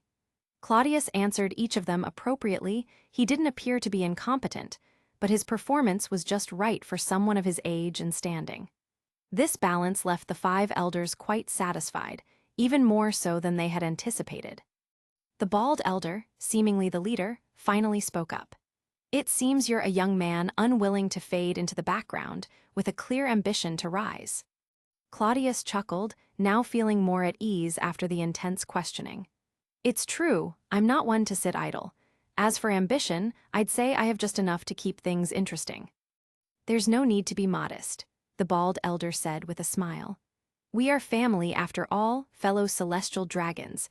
You don't have to hide your ambition or tone down your confidence in front of us. Claudius found this a bit amusing. These 5 elders were indeed more approachable than he initially expected. But then again, it made sense he shared the same bloodline, the same elite status. He was one of them. The elder with the mustache then chimed in. You've shown that you're far from idle. Helping Marine bring down John and even forcing Golden Lion Shiki to retreat is no small feat. You've damaged the power of these pirates and reinforced the world government's authority in the process. That's no small contribution. Combining these merits, it's only right that we offer you a reward. So, tell us, what do you want, Claudius? Claudius had anticipated something like this. Before all of this, he had thought long and hard about how to maneuver himself into the 5 elders' good graces, to place himself in their line of sight. After all, while being a celestial dragon gave him a status few could touch, it didn't grant him automatic influence over the internal workings of the world government. Gaining favor with the 5 elders, however, would change that. Now that he'd unexpectedly gained their attention through his role in these events, it was the perfect opportunity. As soon as the mustached elder finished, the blonde elder, who hadn't spoken much yet, laughed and added, You seem to be close to both Zephyr and Sengoku. They hold you in high regard. Maybe you're thinking of joining Marine, Ha ha ha. Sengoku, standing nearby, laughed as well. If His Highness were to join the Marines, I would be the first to welcome him. There's always a need for more talent in our ranks. In my opinion, His Highness has the potential to rise to the rank of Admiral. An admiral, huh? The bald elder raised an eyebrow, clearly amused. Seems like you think highly of Claudius Sengoku. The mustached elder, however, shook his head with a sigh. As good as that sounds, it's not appropriate for someone of Claudius standing to join the Marines. Claudius had briefly considered the idea, but he knew joining Marine was not the path for him. 5 elders wouldn't approve of a celestial dragon lowering himself to serve, and besides, the thought of merely being an admiral didn't hold much appeal for him. Even sitting on the Marine's top seat like Sengoku didn't particularly entice him. He was after bigger things. Sengoku, sensing the mood, nodded with some regret. Yes, I suppose that's true. It is a pity, though. Having someone like His Highness in Marine would have been invaluable. Claudius smiled and spoke up. Joining Marine is indeed out of the question, but I do have some ideas that I'd like to discuss. The elder with the tufted hair raised an eyebrow. Oh, well then, let's hear it. Don't hold back. For someone like you, we are always open to hearing new ideas and proposals. Claudius hesitated for just a moment, then said, I have a bit of an unconventional idea, one I think could be of great value to the world government. Go on, the bald elder urged. We have time today, and we're eager to hear your thoughts. Well, Claudius began, I'd like to propose forming a new organization, or perhaps a new department. The room quieted. A new organization? The bald elder asked, puzzled. What exactly do you mean? For now, let's call it CPX. It would be an offshoot of the current CP system, but with a different focus. Claudius could see he had their interest, so he pressed on. As you all know, being a celestial dragon, I've had regular contact with the CP organizations. In fact, one of my trusted subordinates, Stussy, is a member of CP0, though I've had her assigned to protect me personally now. Through this relationship, I've gained a deeper understanding of the CP's structure. Seeing no objections yet, Claudius continued. While Marine's main focus is to maintain stability across the seas, the CP agencies deal with matters that require more discretion, handling tasks that cannot be made public and protecting celestial dragons. But both Marine and the CP have their limits. The bald elder nodded. That's correct. So, what exactly do you have in mind for CPX? Strengthening the current CP forces? Claudius shook his head. Not quite. The CP organizations are already powerful enough. In fact, they might even overshadow Marine in some aspects, right, Sengoku? Sengoku chuckled softly, nodding. Yes, sometimes the CP can overstep, given their direct ties to the celestial dragons. Exactly, Claudius said. My proposal is for CPX to be independent of the CP system. It would act as a hidden backup plan for the world government, an organization that operates in the shadows, capable of stepping in when neither Marine nor the CP can handle a situation. The 5 elders exchanged glances. Sengoku and the elders both smiled at the idea, though Claudius could tell they weren't taking it too seriously.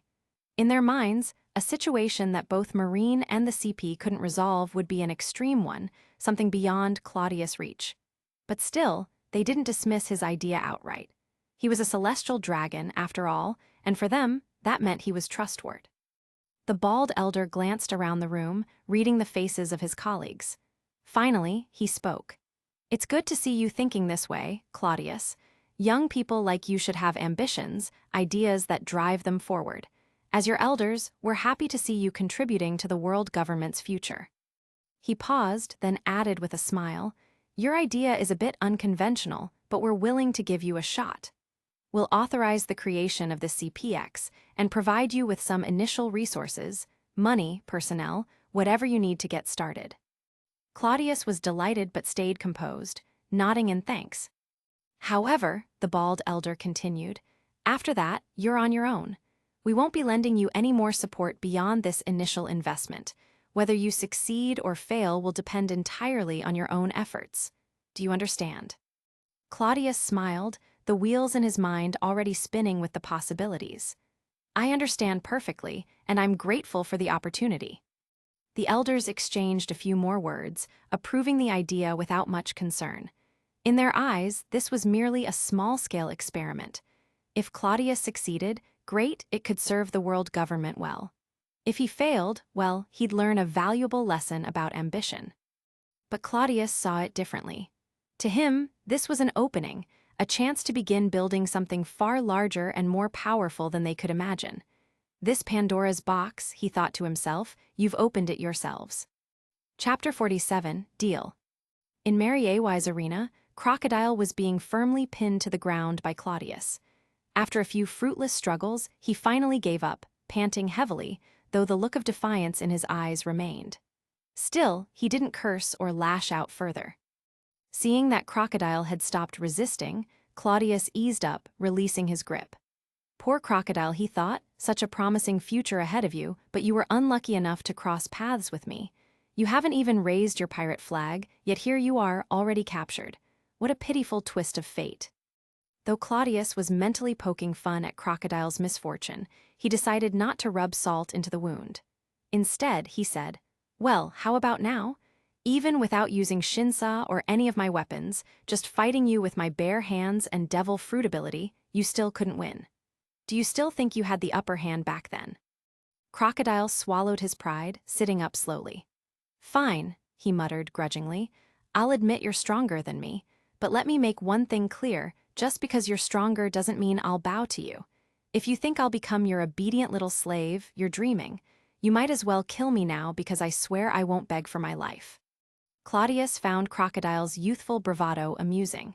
The future warlord and kingpin, once a proud teenager, now reduced to this.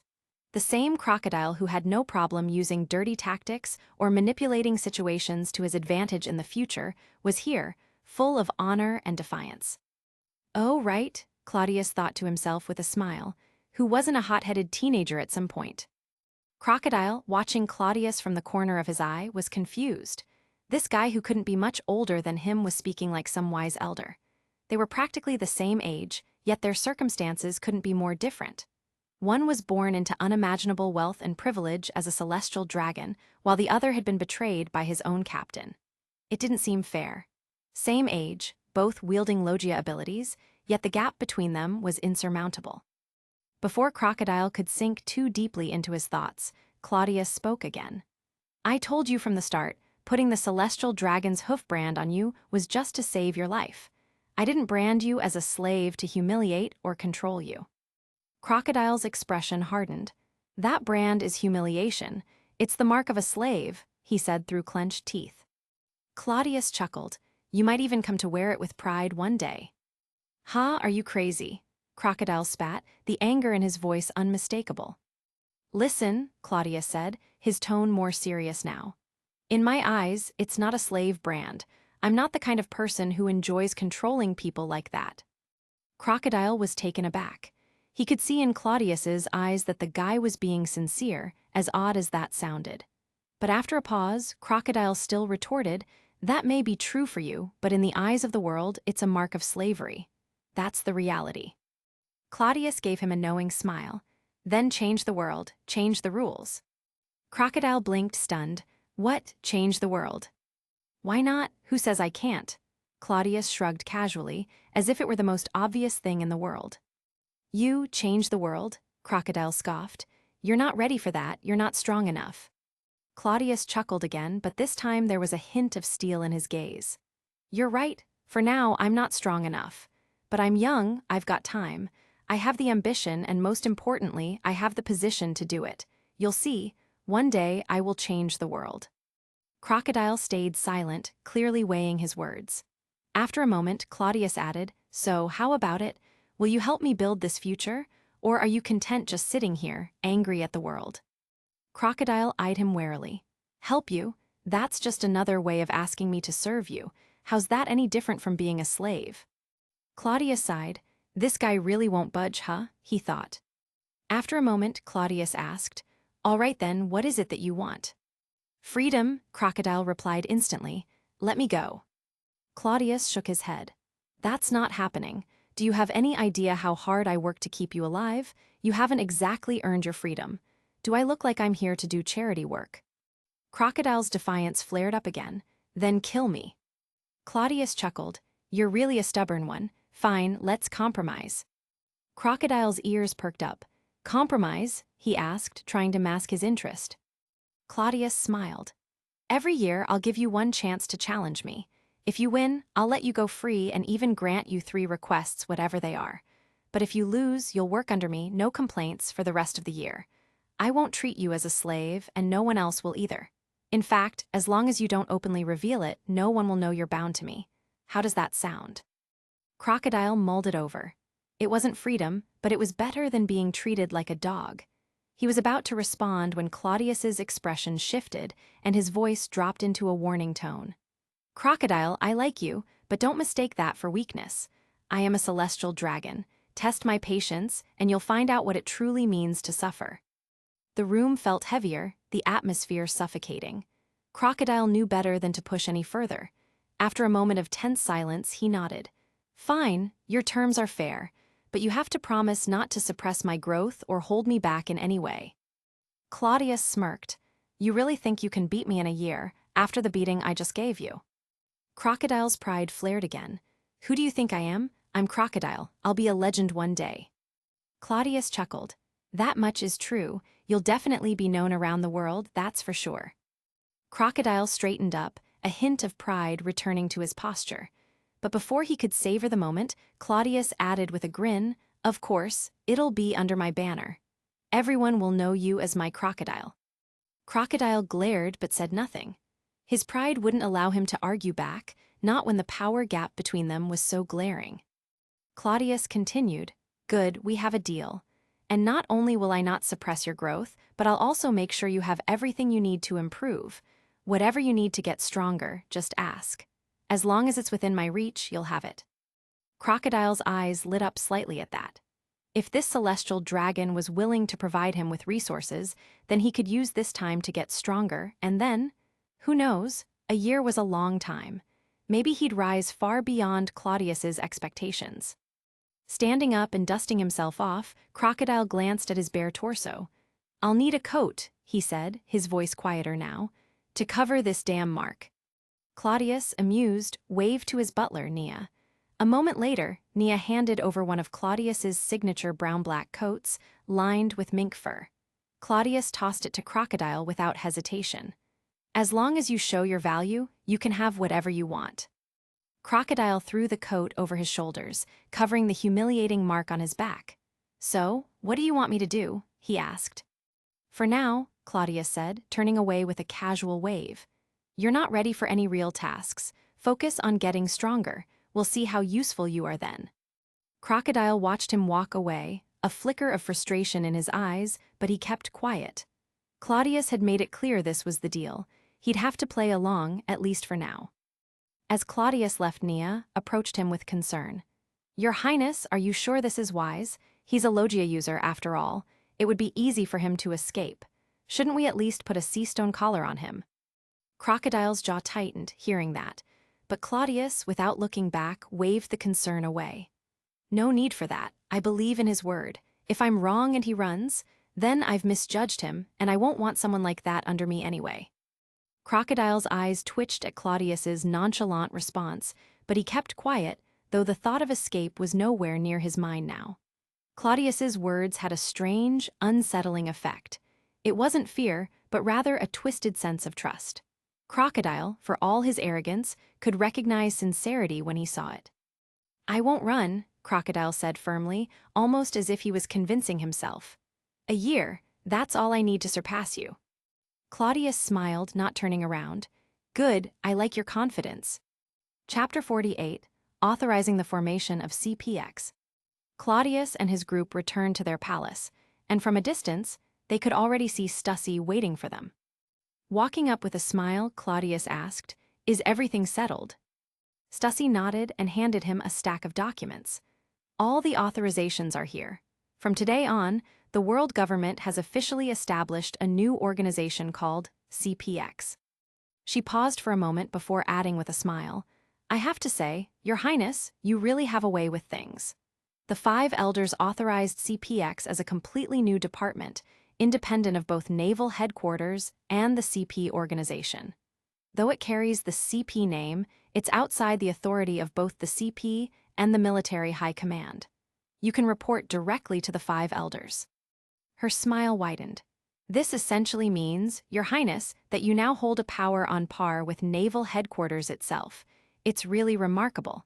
Is this the influence of the celestial dragons?" Claudius didn't seem particularly surprised, because this was exactly what he had requested from the 5 elders. He had known this was coming for a while now, so why act shocked? Although Stussy had emphasized how powerful this new organization could be, Claudius knew better. Right now, CPX was just an empty shell with no manpower or resources. No matter how much potential it had, without people to fill the ranks, it was meaningless. The real challenge would be turning this potential into reality. If he could build CPX into a strong and efficient force, then its creation would truly be something worth celebrating. Until then, there was no reason to get too excited. That didn't stop Claudius from boasting a little. "What did you expect? I'm the celestial dragon most favored by the 5 elders. Naturally, I hold considerable power." Stussy, knowing how Claudius liked to show off, didn't tease him. Instead, she played along, smiling as she said, The more capable your highness is, the happier I'll be. After all, I've now been transferred from CP0 to become the chief officer of CPX. Even though Claudius had requested a seemingly enormous power, the fact was that he currently had no one to fill the ranks of this new organization. The only people he could trust were Stussy and Nia. But Nia, while competent in her role, had no combat ability whatsoever and was mainly responsible for managing Claudius' daily affairs. She couldn't be expected to run CPX that left only Stussy, who was more than capable of taking on such a role. Claudius patted Stussy on the shoulder. Do your best. You'll find that this organization will offer you a much wider platform to show your talents than CP0 ever could. I trust you completely, Your Highness, Stussy responded without hesitation. Regardless of whether CPX would succeed or fail, as long as she stayed close to Claudius, a celestial dragon favored by the 5 elders, Stussy knew she had everything to gain. And it didn't hurt that Claudius admired her abilities as well. Loyalty to a strong and influential person, coupled with the promise of a bright future, made Stussy's choice clear. Turning her gaze to Crocodile, who was sitting at the table devouring the food meant for Claudius, Stussy asked curiously, "It seems like you've already tamed that tough one." Crocodile, who no longer wore a slave collar, was eating like a starving man, with no sense of shame. Naturally, Stussy assumed Claudius had managed to bring him under control. Claudius glanced at Crocodile, who seemed completely absorbed in the feast, and said, "Of course, I just had to shake my sleeve a little and he came around. He's on our side now. Though he's still somewhat weak at the moment, his potential is good. I'll give him some time to grow stronger. Maybe one day he'll be able to handle something more important." Crocodile grunted in dissatisfaction at Claudius' words, but didn't argue. Seeing this, Stussy didn't pursue the topic further. Instead, she shifted the conversation. "So, Your Highness, what's our next step with CPX? The 5 elders have already given us a startup capital of 500 million berries." Neither Stussy nor Nia, who had been with Claudius for a while now, was particularly impressed by the amount. In their world, such a sum wasn't anything special. However, Crocodile, who had known poverty, couldn't help but react. 500 million, that's a lot of money, Crocodile exclaimed. Nia shot him a disdainful look. 500 million is nothing. His Highness' swords are worth 800 million each. Crocodile looked at the 2 swords hanging from Claudius, waist in astonishment. Claudius chuckled at Crocodile's awe and teased him, "What, are you tempted by them?" Crocodile hesitated for a moment before shaking his head. "As valuable as they are, I don't know how to use a sword. It'd just be a waste in my hands." "At least you know your limits. Don't worry, stick with His Highness, and you won't be lacking in opportunities down the line," Nia said sharply. Crocodile shot her a glare but quickly dismissed it, realizing there was no point in getting angry at someone who was essentially harmless. Claudius laughed at the exchange. 500 million, huh? It seems like the 5 elders don't have high hopes for me, giving me that amount. It's almost like they're telling me to just have fun with it." Before Stussy could respond, Claudius continued, "It's fine, though. I've been hoarding my own private funds over the years, and some of the gifts people have given me in the hopes of currying favor have been sold off. I've accumulated quite a bit. The only thing I lack now is people I can rely on." "Do you want me to go out and find some capable individuals?" Stussy asked, already knowing that Claudius wasn't keen on recruiting from within the world government. Claudius shook his head. "No need for now. You can have the CP organization keep an eye on the seas for me. If anyone I've been interested in pops up, let me know. I'm not eager to wander the vast oceans, only to risk running into another buster call." Stussy nodded, "Understood, Your Highness." After a moment of thought, Claudius asked, "Nia, I remember that before we left Mariawa, a businessman named Umit gave me a sizable amount of money to curry favor. Do you remember that?" Nia thought for a moment before replying, "Yes, Your Highness. Umit gave us 1 billion berries as a donation, hoping for protection for his business in Mariawa." "What's his business again?" Claudius raised an eyebrow. Nia, who had an excellent memory, immediately answered, "He's in the shipping industry. He wants to establish a foothold in Mariawa because, without Fishman Island, Mariawa is the major transit point between the Grand Line and the New World. Controlling the shipping routes here means controlling the flow of goods between both seas. Claudius remembered now. Umit, the name sounded familiar because, in the future, this man would become the king of shipping in the dark underworld, a very powerful figure. But at the moment, Umit was still trying to gain a foothold and hadn't secured the connections he needed. Seems like he might be a useful guy. At the very least, he could make some money for me. After all, if I want to strengthen CPX, I'll need a lot of funds. And while I'm not exactly short of money, more is always better. Get in touch with Umit for me when you can. I want to have a conversation with him. Claudius smiled, then added, "Oh, and tell him to bring another billion as a meeting gift. I'm not the same person I was before." Back then, Claudius had been just another celestial dragon with no real power. But now, things had changed. He was no longer at the bottom of the hierarchy. He had the favor of the 5 elders, and that meant Umit needed to pay double if he wanted to secure Claudius' protection. "Don't worry, Your Highness," Nia replied. "Even if you asked for 2 billion more, I'm sure Umit would gladly bring it." Claudius smiled and said, "All right, enough about that. Since I'm on the rise, I don't intend to let my cousin in the North Blue struggle alone. Go fetch my phone snail. I'm going to reach out to him. It's about time someone up top looked out for him." Claudius grinned, clearly thinking highly of himself. "I've always got Doffy's back, haven't I? Let's reserve a high-ranking spot in CPX for him, just in case." As Nia went to get the phone, Claudius turned back to Stussy and said, "Stussy, you're a very capable woman. Keeping you by my side for all these years has held you back in some ways, hasn't it?" Stussy looked surprised, then quickly responded, "It's an honor to serve you, Your Highness. How could there be any complaints?" Claudius smiled and waved his hand. All right. I know you're loyal to me, but that's not an excuse to keep you tied down. Stussy, I've built a much broader platform now, and I think it's time to let you stretch your wings and show what you're truly capable of. You've got strategy and talent, more than enough to handle greater responsibilities." Chapter 49, Doflamingo is on board. Stussy had left Mariawa, setting out on the task Claudius had assigned to her. It wasn't anything too complicated, just a return to her old business. Claudius had tasked her with establishing a force known as Happy Street. In the original timeline, had Claudius not intervened, Stussy would have likely received this assignment from CP0 anyway. After all, as Claudius knew, this was the period during which the future heavyweights of the Dark World were beginning to carve out their empires. Morgans, the Birdman, had already aligned himself with the world government.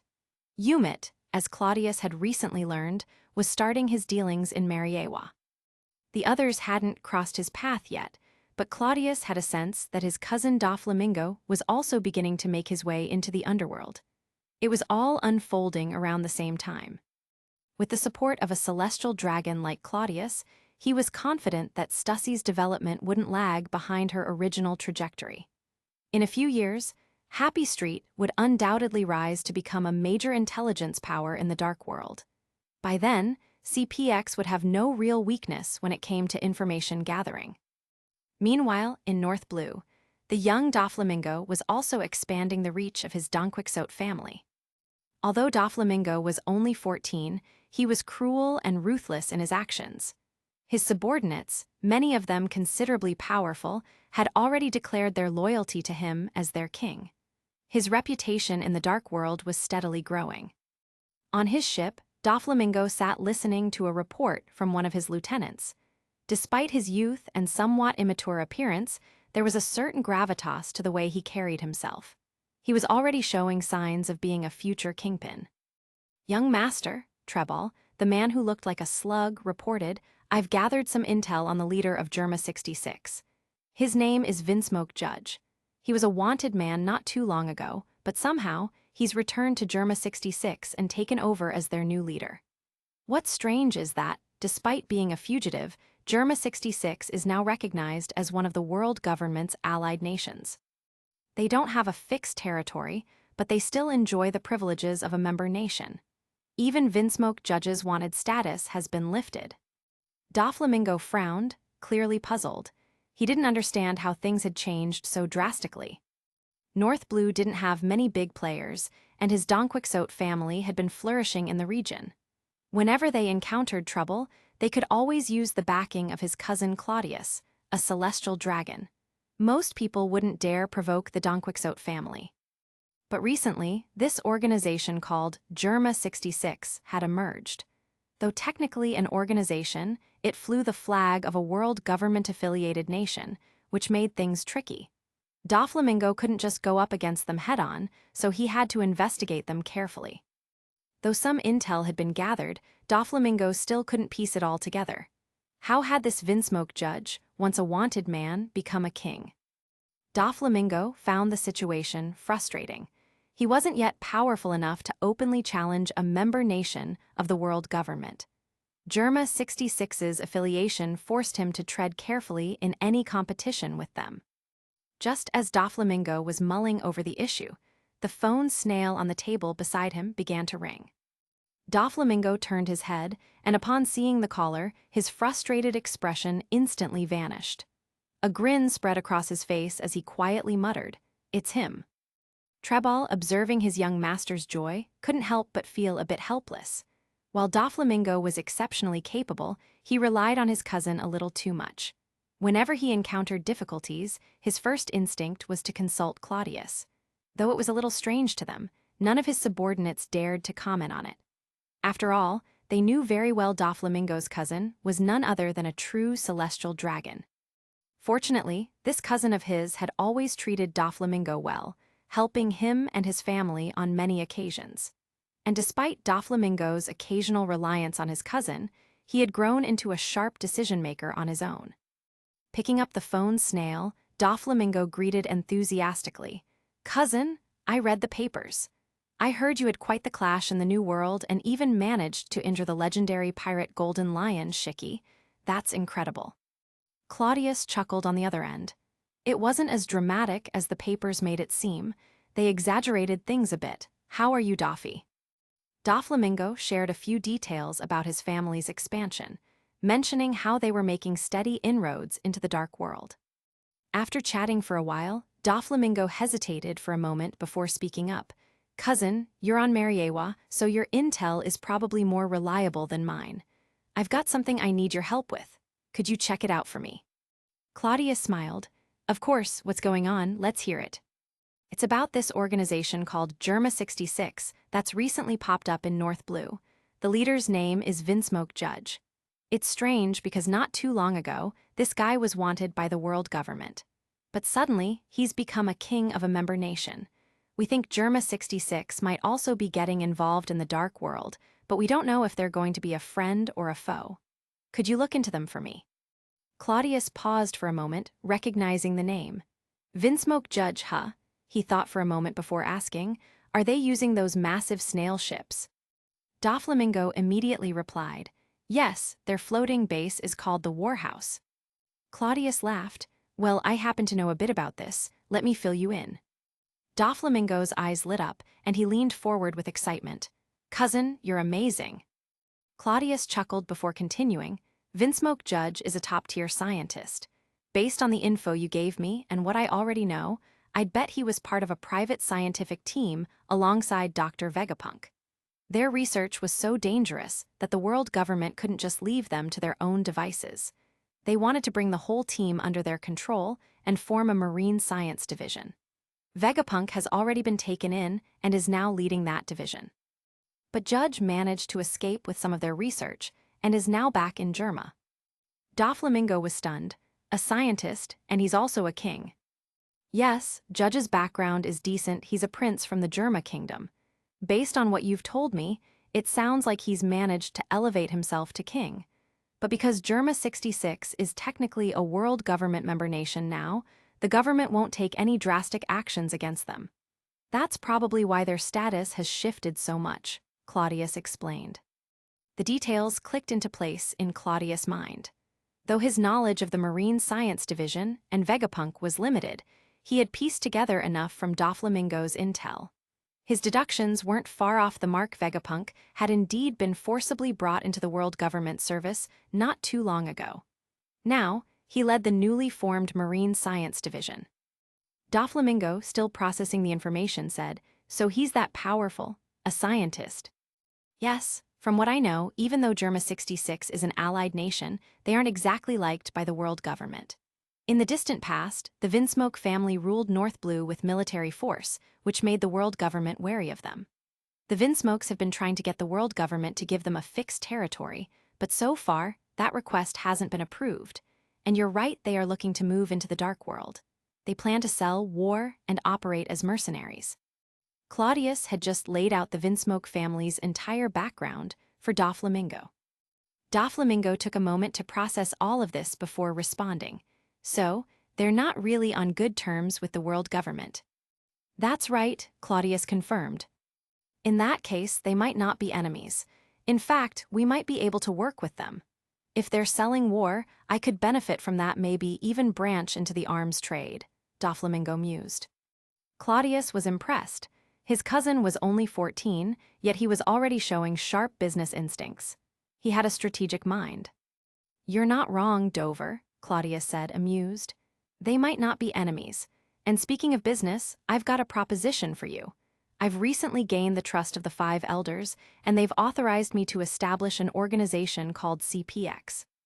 Claudius went on to explain the details of CPX and what he had in mind. Doflamingo listened carefully, then exclaimed, "That's incredible, cousin. As my cousin, I'd like to invite you and your Donquixote family to join CPX. What do you think? I see it as a mutually beneficial arrangement. You're already making moves on your end, and when it comes to business, this could serve as a protective cover, making everything seem legitimate." Doflamingo didn't hesitate for a second. After all, the Donquixote family wasn't a major power, yet more like a small seedling still growing. As his cousin had pointed out, this partnership would give him more freedom to take bold actions. Using the world government's banner to bolster his own strength, while secretly plotting to eliminate those arrogant celestial dragons sitting high above. Wasn't that a thrilling thought? "Cousin, since you've invited me, of course I'll agree," Doflamingo said without delay. "Ha ha ha, that's what I expected from my younger brother. That's all I wanted to say. If you need anything, don't hesitate to reach out," Claudius said lightly. Chapter 50, Retirement. In the middle of the C-Circle calendar year 1497, largely unnoticed by the world, a new organization called Happy Street began to emerge and expand within the underworld. Meanwhile, Umit had essentially taken control of the shipping business in Mariawa. This small ripple, like a butterfly flapping its wings, might seem insignificant now, but could lead to major changes in the future. Inside the grand palace of Mariawa, Claudius sat leisurely in a rocking chair, engrossed in a book. His butler, Nia, entered the study holding an account ledger. Hearing the door open, Claudius glanced up and smiled at Nia. Nia returned the smile and said, "I saw Crocodile storming out earlier. Did he upset you again, Your Highness?" "Me? No, not at all. I'm far too generous for that. It's just that he lost to me again during our morning training, and instead of closing the gap between us, it seems to have widened. He's been sulking all day." Claudius chuckled softly. Nia, clearly not surprised, shrugged. "Crocodile might be skilled, but how could he compare to you, Your Highness? Of course he lost." "Working for free, is he? He should be ashamed," Nia continued with a snicker. "You've fed him, given him drink, even let him study Zephyr's teachings without charge, and he still dares to challenge you. If he loses, it's only what he deserves." Claudius smiled again. "Young talents need proper nurturing. Let him struggle now. One day, he might grow into someone worth my attention." Changing the topic, Nia placed the ledger on Claudius' desk. "Your Highness, this is Umit's account book for the year. As per our agreement, he's given us 30% of his profits. That's about 4 billion berries." "Not bad," Claudius nodded, though he didn't bother looking at the ledger. He trusted Nia completely when it came to finances. Though Umit had aligned himself with Claudius, Claudius never fully trusted the man. Umit was ambitious, and Claudius sensed that deep down. So, he didn't bring Umit into CPX or any of his inner circles. Instead, he just demanded 30% of Umit's business profits annually, no negotiation. Claudius had noticed Umit's reluctance, but as a powerful celestial dragon, and with the backing of the 5 elders, Claudius could shut down Umit's business with a mere word. Umit had no choice but to comply. Any issues with the account? Claudius asked. No discrepancies. The numbers check out, Nia replied. Good, split it in half. Send one half to Stussy and keep the rest for emergencies. Umit might be obedient now, but we can't be too sure about the future. Nia then asked, would you prefer to replace him? After all, someone like him can be swapped out anytime. Claudius shook his head. Not yet. He's competent enough for now. Once his business grows large enough, and I find someone more reliable, I'll take both him and his empire in one stroke. Seeing that Claudius had no further plans for Umit at the moment, Nia moved on. There's news from the Sabyati archipelago. Roger's crew has been spotted there again. Roger, huh? Claudius mused, a smile playing on his lips. This might be the last time they enter the New World. By mid-1497, Claudius knew that in about a year and a half, Roger would find the final island, Raftel, and become the Pirate King, a title that would threaten the world government. Afterward, Roger would disband his crew, marry in South Blue, and then, with his health failing, surrender to the Marines. His execution in East Blue's Logtown would mark the start of the Great Pirate Era. Did Garp catch them? Claudius asked. No, unfortunately. Garp Vice Admiral is currently in the New World. Roger's crew has been spotted in a tavern in the lawless area, Nia replied.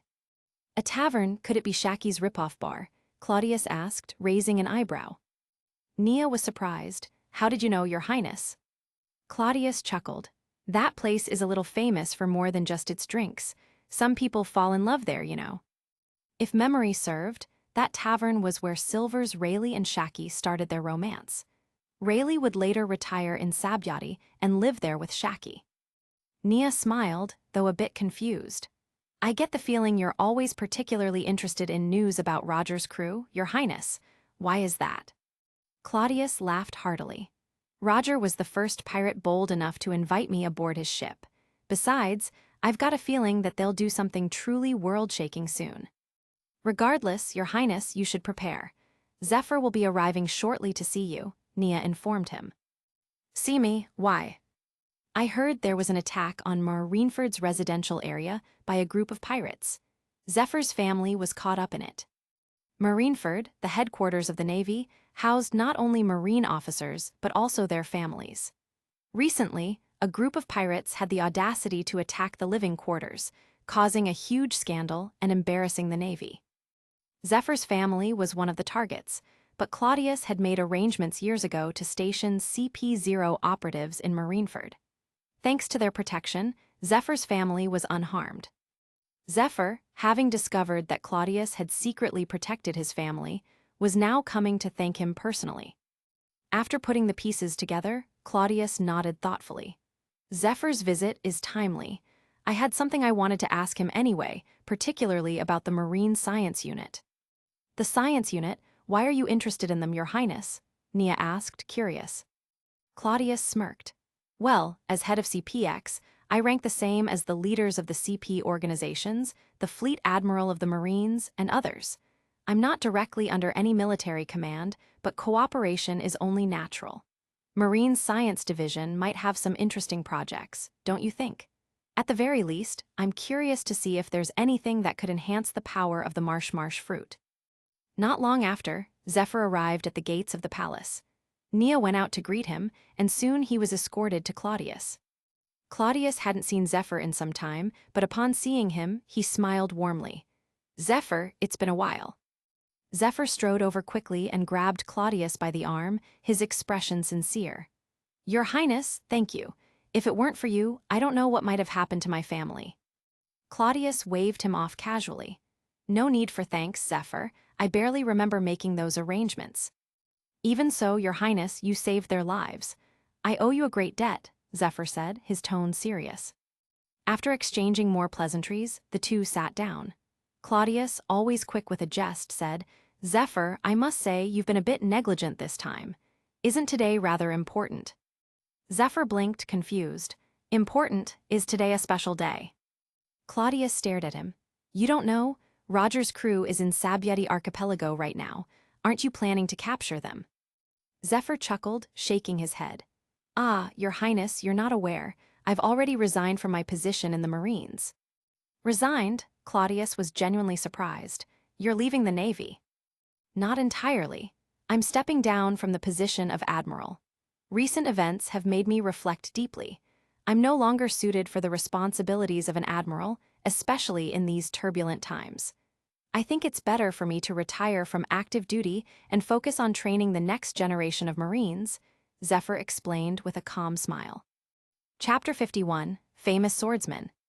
After chatting for a short while, food was ready, and Claudius invited Zephyr Admiral to join him for dinner. Zephyr didn't hesitate to accept the offer. Typically, Claudius dined with Nia. At first, Nia had found it difficult to relax during these meals, but over time she had grown accustomed to the routine. However, when guests were present, she reverted to her more formal duties, standing behind Claudius and assisting him as needed, pouring drinks or attending to minor tasks. Claudius didn't pay much attention to Nia's formalities, instead continuing his conversation with Zephyr. From what I see, the situation on the seas will only worsen over the next couple of years. Zephyr, is it really a good time for you to step down? The Marines will be down 2 admirals. Doesn't that leave the Navy vulnerable? Claudius asked casually between bites of food. Zephyr didn't hold back. He knew Claudius well by now, and their relationship was close enough that formalities were unnecessary. After swallowing a mouthful of food, Zephyr chuckled. As expected, the food here is top-notch. He paused for a moment before continuing. You're right, Your Highness. The situation is definitely growing worse, especially with the pirates in the New World becoming more restless. Once they start moving, it stirs up every scoundrel across the seas. Take that attack on Marineford, for example. I've been in the Marines for decades, and it was the first time I'd ever seen pirates dare to attack our base directly. Claudius laughed quietly. It was something he could never have predicted either, despite his knowledge of the future. Zephyr then added, but while things are deteriorating, my stepping down doesn't necessarily affect me. As for the admiral vacancies, I was anxious about it at first, but the more I think about it, the less it matters. There's always Garp. Even if he refuses the admiral title, no one would dare look down on him. And just because I'm no longer an admiral doesn't mean I can't still fight when Marine needs me. It's just a title.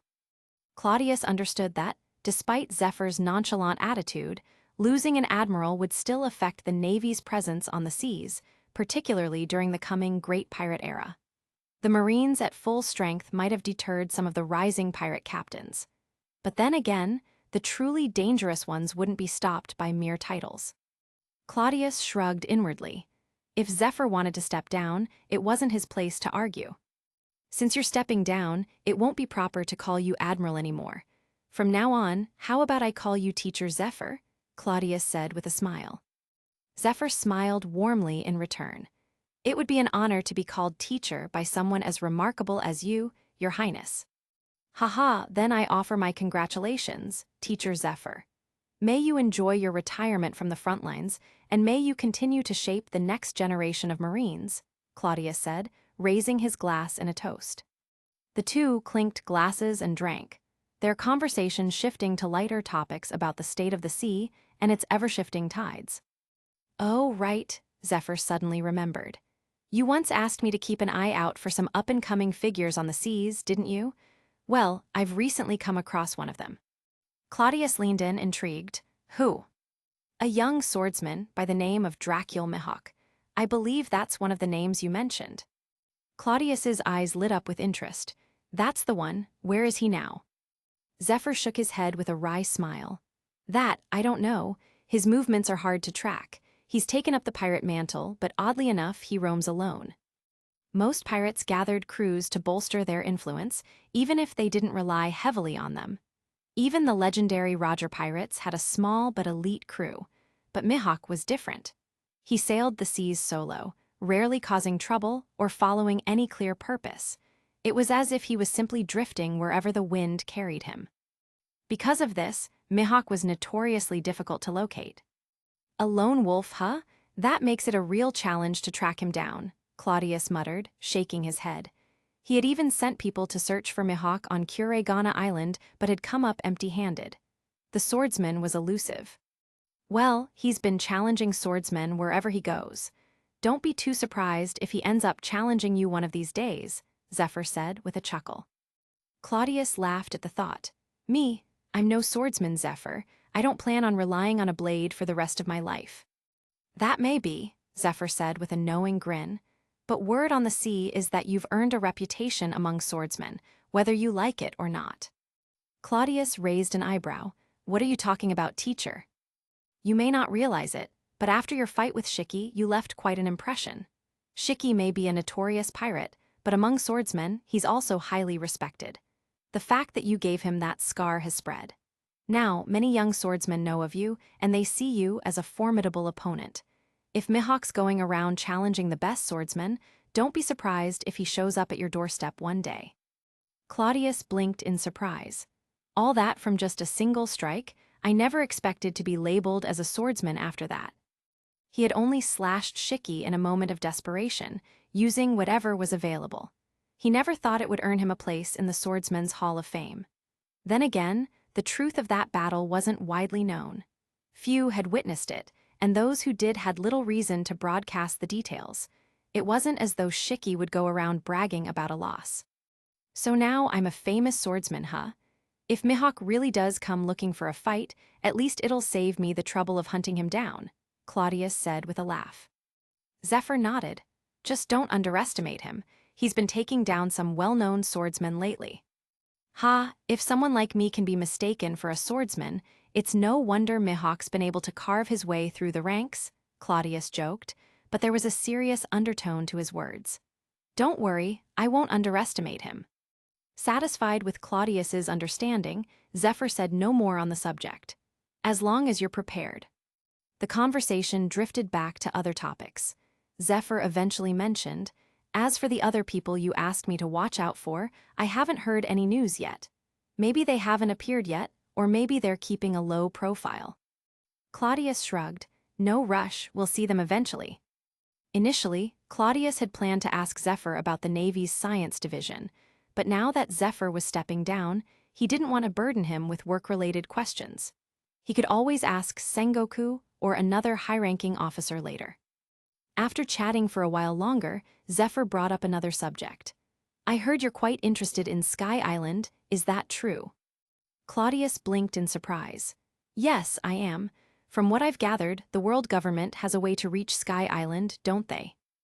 In his memories, Sky Island was typically reached by catching the unpredictable knock-up stream, but Claudius knew there had to be other methods. Zephyr nodded. Yes, there's an upward weather current in the West Blue that leads to Sky Island. However, it's extremely dangerous. Out of 100 people who try, maybe a handful make it. That's why we rarely use that route. Claudius nodded in understanding. So, there's still a way, but judging from your tone, it sounds like you have more to say. Zephyr smiled. Indeed, there is more. Vice Admiral Tsuru will soon be leading a marine warship to Sky Island. This would be her 4th trip. If you're truly determined to visit, I figured this might be a safer option for you than braving the soaring currents. Claudius grinned. Teacher, you really do know me well. If I had made up my mind, I'd go even if it meant riding the currents. But I appreciate the suggestion. I think I'll take you up on it. Zephyr chuckled. I thought as much. Chapter 52, one of the strongest devil fruit. In this world, there are 3 types of seas. The Blue Sea, the White Sea, and the White Sea. The Blue Sea refers to the ocean most people are familiar with, which includes the 4 blues, East Blue, West Blue, North Blue, and South Blue, the Grand Line, and the Calm Belt. Above the Blue Sea, however, lie 2 more mysterious oceans, the White Sea and the White Sea. The White Sea is located approximately 7,000 meters above the Blue Sea, while the White Sea is even higher, around 10,000 meters above sea level. Sky Island, also known as Skypia, is a well-known location within the White Sea, floating at an altitude of 10,000 meters. Though it is real, many people on the Blue Sea consider it to be just a legend or myth due to its inaccessibility. Sky Island remains shrouded in mystery because the world government rarely intervenes in matters concerning these high-altitude seas. While some of the more powerful pirates and seasoned adventurers in the New World are aware of its existence, the general populace tends to dismiss it as mere folklore. Most ordinary folk and weaker pirates dismiss Sky Island as a mere fantasy, a tale spun by the sea's dreamers. Meanwhile, those who know the truth, the world's elites, are too disinterested to bother correcting them. As a result, the phrase Sky Island is just a myth has become the dominant belief among the masses. Now, high above West Blue at 10,000 meters, Crocodile stood aboard a marine warship, gazing at the vast, cloud-like expanse of the white sea with awe. Despite having set foot on the Sea of Clouds, the experience still felt surreal to him. I've heard stories about the white sea and Sky Island, but I always thought it was just a joke or a legend. I never expected there to be such a miraculous place above the sky, Crocodile muttered, his voice full of wonder. Claudius, standing beside him, chuckled. Ha ha ha ha, people's dreams never end, Crocodile. This world is full of surprises. Your old captain didn't tell you that Sky Island is real. Crocodile shot him a glance, shaking his head. No, I didn't spend long with the John pirates. I was mostly in hiding, trying to avoid the Golden Lion. Didn't have time to ask about things like that. Is that so? Then you were running with the wrong crowd. But now that you're with me, your world is only going to get bigger, Claudius said confidently, smiling. Under different circumstances, Crocodile might have snapped back with a sarcastic retort, but standing here, gazing out at the endless sea of clouds, he couldn't bring himself to argue. The sight was simply too overwhelming. After a moment, he nodded slightly, his eyes filled with complex emotions. A bigger world, maybe. It's not a maybe, it's a certainty, Claudius said firmly. He paused before asking, "How are you feeling? Better?" Crocodile took a deep breath, exhaling slowly. Much better. At first I was short of breath, but now I'm used to it. That means your body's adapted well. You're getting stronger, worthy of the man who costs me hundreds of millions of berries a year, Claudius joked with a grin. Crocodile scowled at him. The investment you've made in me will be repaid twice over in the future. Good to hear, ha, Claudius laughed. Because the white sea sits at such a high altitude, the air is much thinner than at sea level. Most people suffer from altitude sickness when they first arrive, struggling to breathe. Crocodile had felt the effects earlier, but now seemed to have adjusted. Claudius, being a Logia user with control over gases, felt nothing out of the ordinary. In fact, it almost felt like his element was more in tune with this place. Not long after discussing Sky Island with Zephyr, Claudius had decided to join Suru on her mission to Sky Island. Opportunities to visit the sky were rare, ships to the white sea were dispatched only every few years, and relying on the chaotic upward currents was too risky to consider. So, when this chance came, Claudius didn't hesitate to seize it. Now here he was, sailing through the sky with Vice Admiral Tsuru and her crew. Tsuru, a seasoned veteran of Sky Island expeditions, navigated the dangerous currents with practiced ease. Though they lost over a dozen marine soldiers during the ascent, the majority of the crew made it safely to the white sea. Claudius had wisely left Nia behind on this trip. Nia, while loyal, was completely defenseless and would have been more of a liability. Instead, he brought Crocodile along, hoping the experience would open the younger man's eyes and prepare him for the future. Tsuru was here on an official mission for the world government. With the upcoming World Summit in 2.5 years, the government was looking to strengthen its alliances, particularly as the seas were growing more chaotic. They had already scoured the blue seas for potential allies, but there were limits to what they could find there. So, they had turned their gaze upward, toward Sky Island, hoping to recruit new member nations and harness the Sky Islanders' unique shell technology. Contrary to popular belief, Sky Island wasn't just one place. There were several islands in the white sea, including Angel Island and Burka, the latter being the home of the infamous Enel. Even Kaido had once attempted suicide by jumping from one of the Sky Islands. But Claudius wasn't interested in politics or alliances. He was here for something far more important, the Thunder Fruit. Yes, Claudius knew how cliched it sounded. But cliches aside, the Thunder Fruit was no joke. It was widely considered one of the strongest devil fruits in existence. Some even called it the most powerful Logia fruit and possibly the strongest devil fruit of all. When Claudius had first arrived in this world, one of his greatest regrets was that his predecessor had squandered the opportunity to gain a truly powerful ability. The nitrogen fruit, while impressive, had been wasted due to the original Claudius's ignorance. If Claudius had the chance, he would have much preferred to seek out the thunder fruit, an ability capable of devastating entire islands. As Claudius was lost in thought, Crocodile stood at the edge of the deck, captivated by the surreal sight of the sea of clouds. Claudius, meanwhile, had grown bored of the view and was about to head back to his cabin when a crisp voice called out from behind him. "What are you staring at?" Claudius turned, a smirk playing at the corners of his mouth. "Just admiring the view. Why?" The speaker was a tall, strikingly beautiful woman. It was none other than Jin, the marine swordswoman Claudius had crossed paths with back at Marineford. Jin had matured since their last encounter. She now bore the rank of vice admiral and carried herself with a more refined presence. "Back then, I really thought you were just a member of the CP organization. I never expected you to be a celestial dragon. This trip to the White Sea is dangerous. Why would someone of your status take such a risk?" Jin asked, a hint of curiosity in her voice. Claudius smiled and shrugged. "I am part of the CP organization, don't forget. I'm the leader of CPX, directly reporting to the 5 elders. In terms of administrative rank, I'm equal to the fleet admiral. As for being a celestial dragon, no one ever asked me if I wanted the title." Jin raised an eyebrow. Claudius's behavior was certainly far removed from what anyone expected of a celestial dragon. Who had ever heard of a celestial dragon risking their life, let alone for something as trivial as adventure? "Come on, we both know CPX is just a figurehead organization. It might sound impressive, but it's all bark and no bite. You're using it as a cover, aren't you?" Jin said, a smirk tugging at her lips.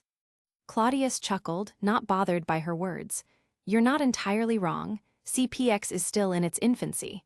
That's why I'm here to hunt for treasure." "Treasure on Sky Island, you mean the dials?" Jin asked, puzzled.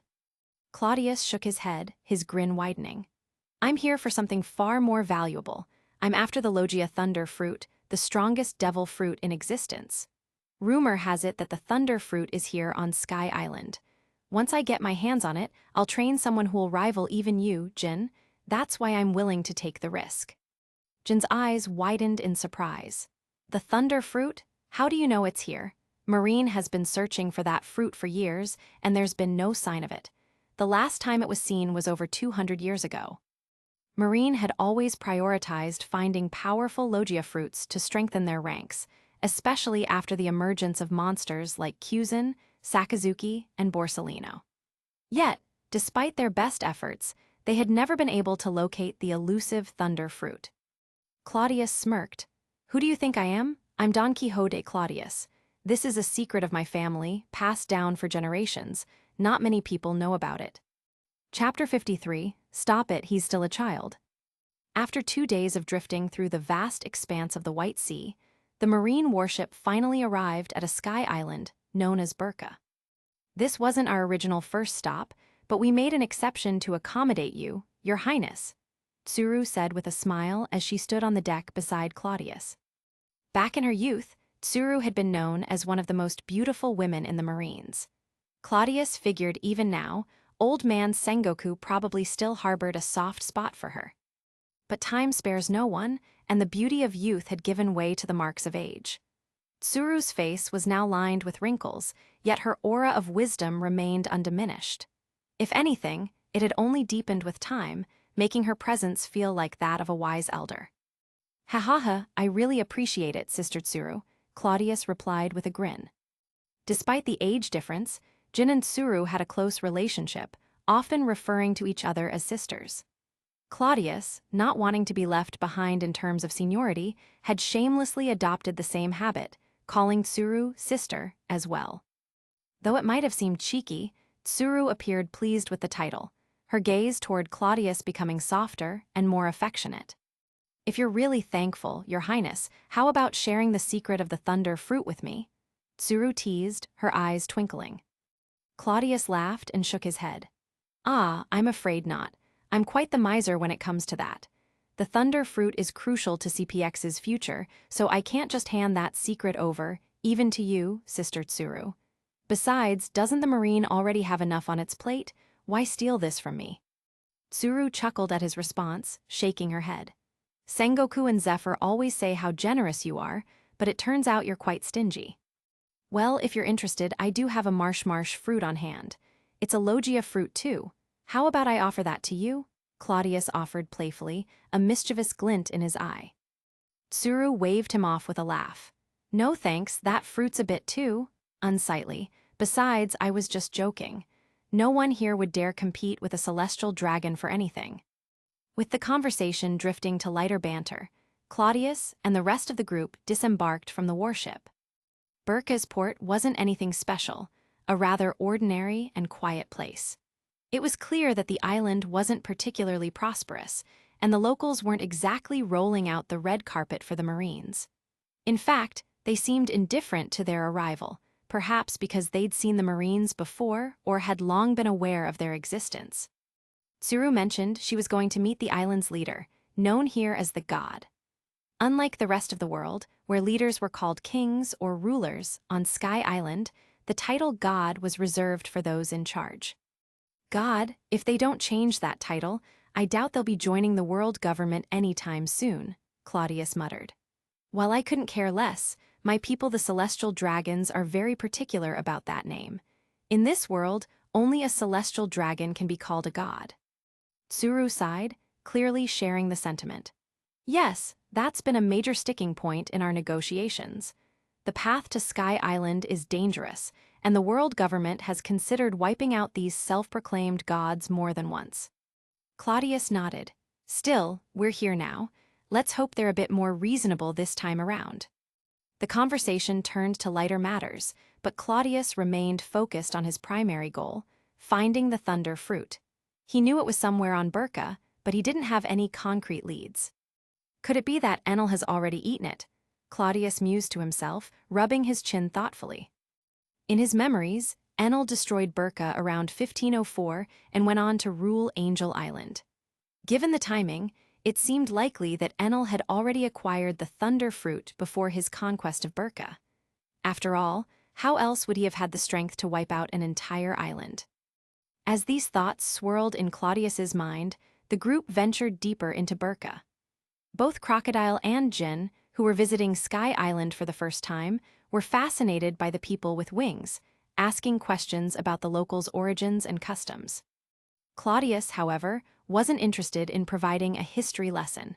He knew most Sky Islanders were descendants of the Lunarians, but that wasn't what concerned him. His thoughts were still preoccupied with how to locate the thunder fruit. If worse comes to worst, I'll just turn this whole island upside down, Claudius thought to himself. Burka wasn't that large, it wouldn't take too long to search the entire place. Just then, a sharp cry broke through the air.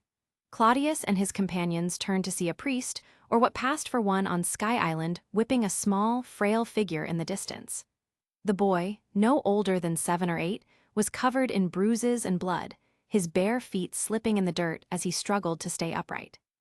You worthless, wingless brat, the priest spat, cracking the whip again. Weren't you acting all high and mighty before? Now look at you powerless. Filthy creatures like you should learn their place as slaves. What's a wingless man? Crocodile asked, glancing at Claudius. However, he quickly noticed that Claudius's gaze was locked onto the child, his eyes glowing with sudden intensity. Tsuru, sensing the tension, answered, Wingless men are those without the characteristic wings of Sky Islanders. They might be the descendants of outsiders who found their way here, or even people like us who came from Blue Sea. They're treated as inferiors, little more than slaves. So they look down on us too, huh? Crocodile frowned. Yes, Tsuru replied, her tone resigned. I've visited Sky Island 4 times, and each time they made it clear how little they think of us. Then why bother negotiating with them? Doesn't seem like they'd ever agree to join the world government, Crocodile remarked. You try diplomacy first, Tsuru said with a sigh, and if that fails, well, there are always other methods. Crocodile chuckled dryly. Looks like even the Marines don't have it easy. But before he could say more, Claudius suddenly shouted, his voice ringing out across the square. Stop, he's still a child, Claudius roared. Before anyone could react, Claudius raised his hand. The priest who had been whipping the boy suddenly felt a sharp pain in his chest, as if something had struck him. With a loud thud, the priest was flung backward, crashing into the wall behind him. Everyone froze in shock. Crocodile's jaw dropped. Even the Marines who had accompanied them were left speechless. Since when did a celestial dragon care so much about a random child? Weren't they the ones usually causing trouble, not stopping it? But Claudius wasn't paying attention to their reactions. His heart was racing. He recognized that child. Those long earlobes, that wingless body, it was unmistakable. This kid was none other than Enel. And from what the priest had said, "You can't use your power," Claudius realized something even more important. Enel was wearing sea-stone shackles around his ankles. That meant he had already eaten the thunder fruit, but hadn't yet mastered its full potential. Enel's already eaten the thunder fruit, and he's just a kid, Claudius thought, his mind racing. Enel was currently nothing more than a slave on Burka, but he would eventually break free and return with a vengeance, destroying the island. That act of destruction had seemed so out of character, but now Claudius understood. This kid had suffered immensely, and when he gained the power to fight back, he unleashed all his pent-up rage on those who had wronged him. But now that Claudius had found Enel, he wasn't going to let him slip through his fingers. He had no intention of walking away from Sky Island empty-handed. If Enel already had the thunder fruit, then Claudius would just take the boy himself. Yes, Enel had the potential to be a powerful ally. His natural observation Haki was exceptional, and with the thunder fruit, he could monitor entire islands. His arrogance in the future would be his downfall, but Claudius could see how to mold him. Trained properly, with the right guidance, Enel could easily reach an admiral level of strength, perhaps even more. Best of all, Enel was still young. There was plenty of time to shape him into something formidable. The Sky Islanders had no idea what a treasure they had in their midst, and that ignorance would be their undoing. "I didn't expect to find you like this, but no matter." Without wasting a moment, Claudius rushed forward, catching the stumbling Enel before he fell to the ground. Gently, Claudius supported the young Enel, his voice soft and comforting as he spoke. "Are you all right?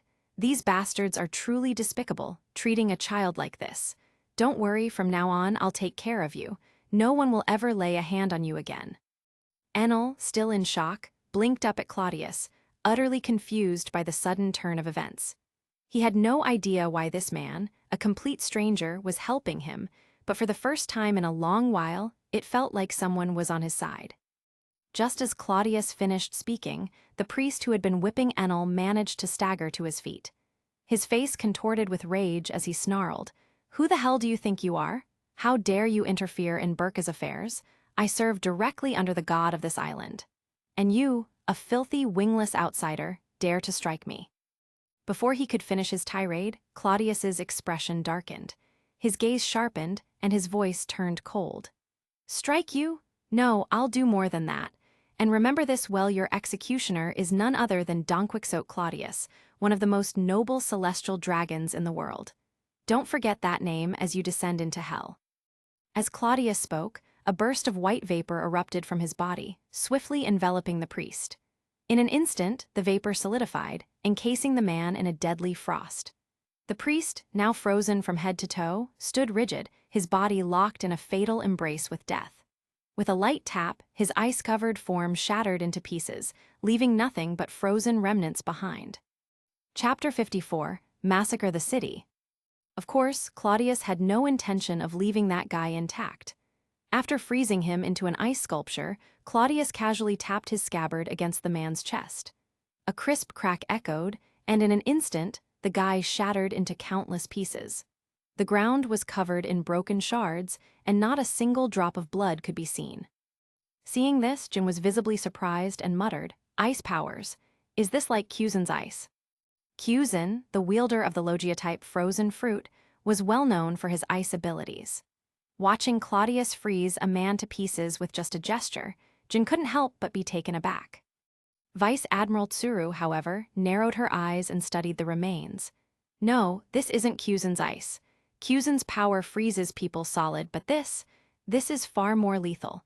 His ability seems different from Cuzin's, but I'm not sure how." Though Tsuru didn't fully understand it, she was right. Cuzin's ability freezes the exterior, encasing people in ice, but it doesn't usually kill them instantly, Strong individuals like Whitebeard or Doflamingo could even break free from it. Claudius's freezing power, on the other hand, worked differently. His liquid nitrogen froze from the inside out, rapidly absorbing all the surrounding heat, making it far more deadly. The result? A person reduced to fragile shards with no chance of survival. However, while Claudius's ability was more lethal, it had its limitations. His freezing wasn't as fast as Cusin's. Cusin could freeze an entire sea in the blink of an eye, while Claudius couldn't. Cusin could also control the degree of freezing, even leaving someone alive after being encased in ice. Claudius's liquid nitrogen had no such control. Once it was used, the damage was irreversible, with no possibility of melting someone back to life. As the realization of what had just happened settled in, panic spread among the remaining people of Burka. One woman, her voice trembling with fear, screamed, "Demons! These wingless people are demons! They killed the envoy! Somebody kill them!" Claudius stood there, holding the boy Enel in one hand, his expression thoughtful. He murmured, "It's true.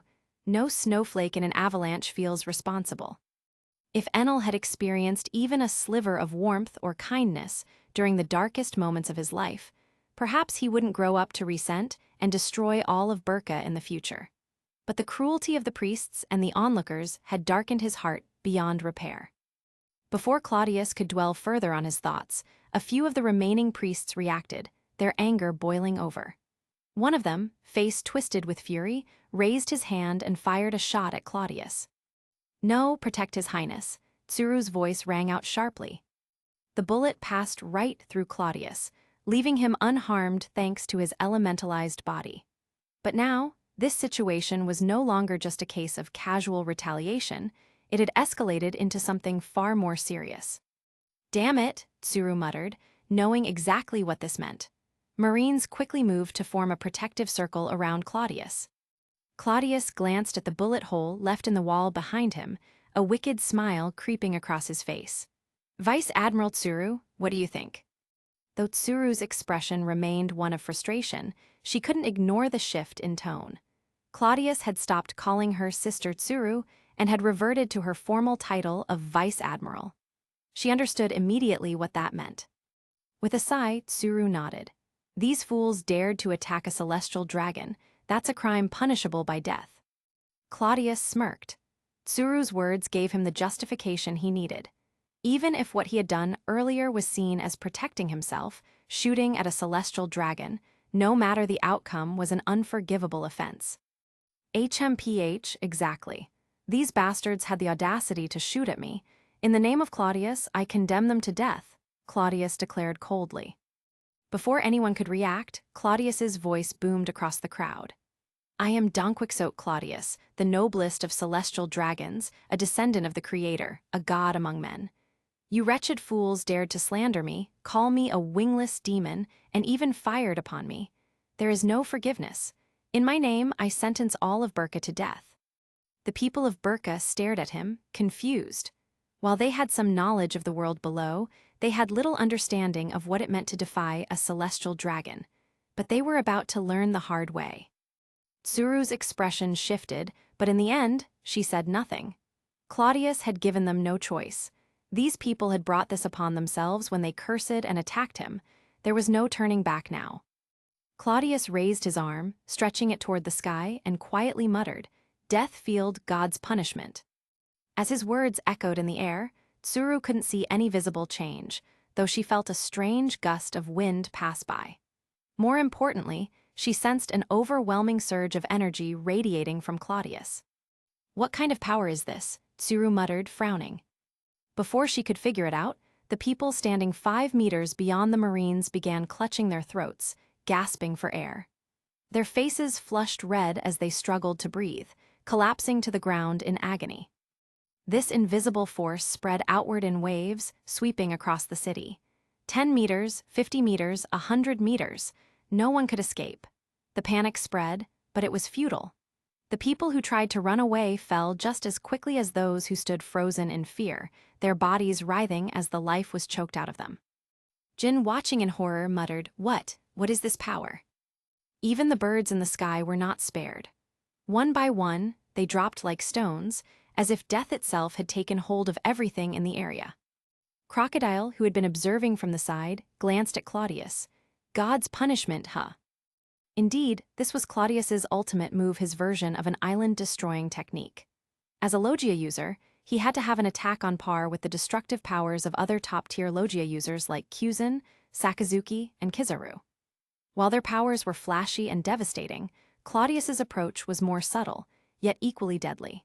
His attack suffocated everything in its path, draining the air and life from any living being that relied on oxygen. Within moments, the once bustling city of Burka was deathly silent. No birds chirped, no animals stirred.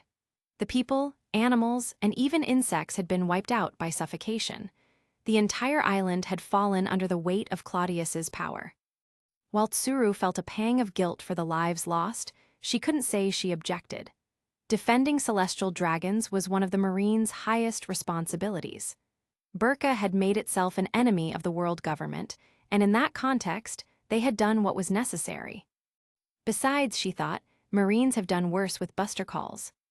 Your Highness, Tsuru began hesitantly, now that the city is gone, I suppose our mission is a failure.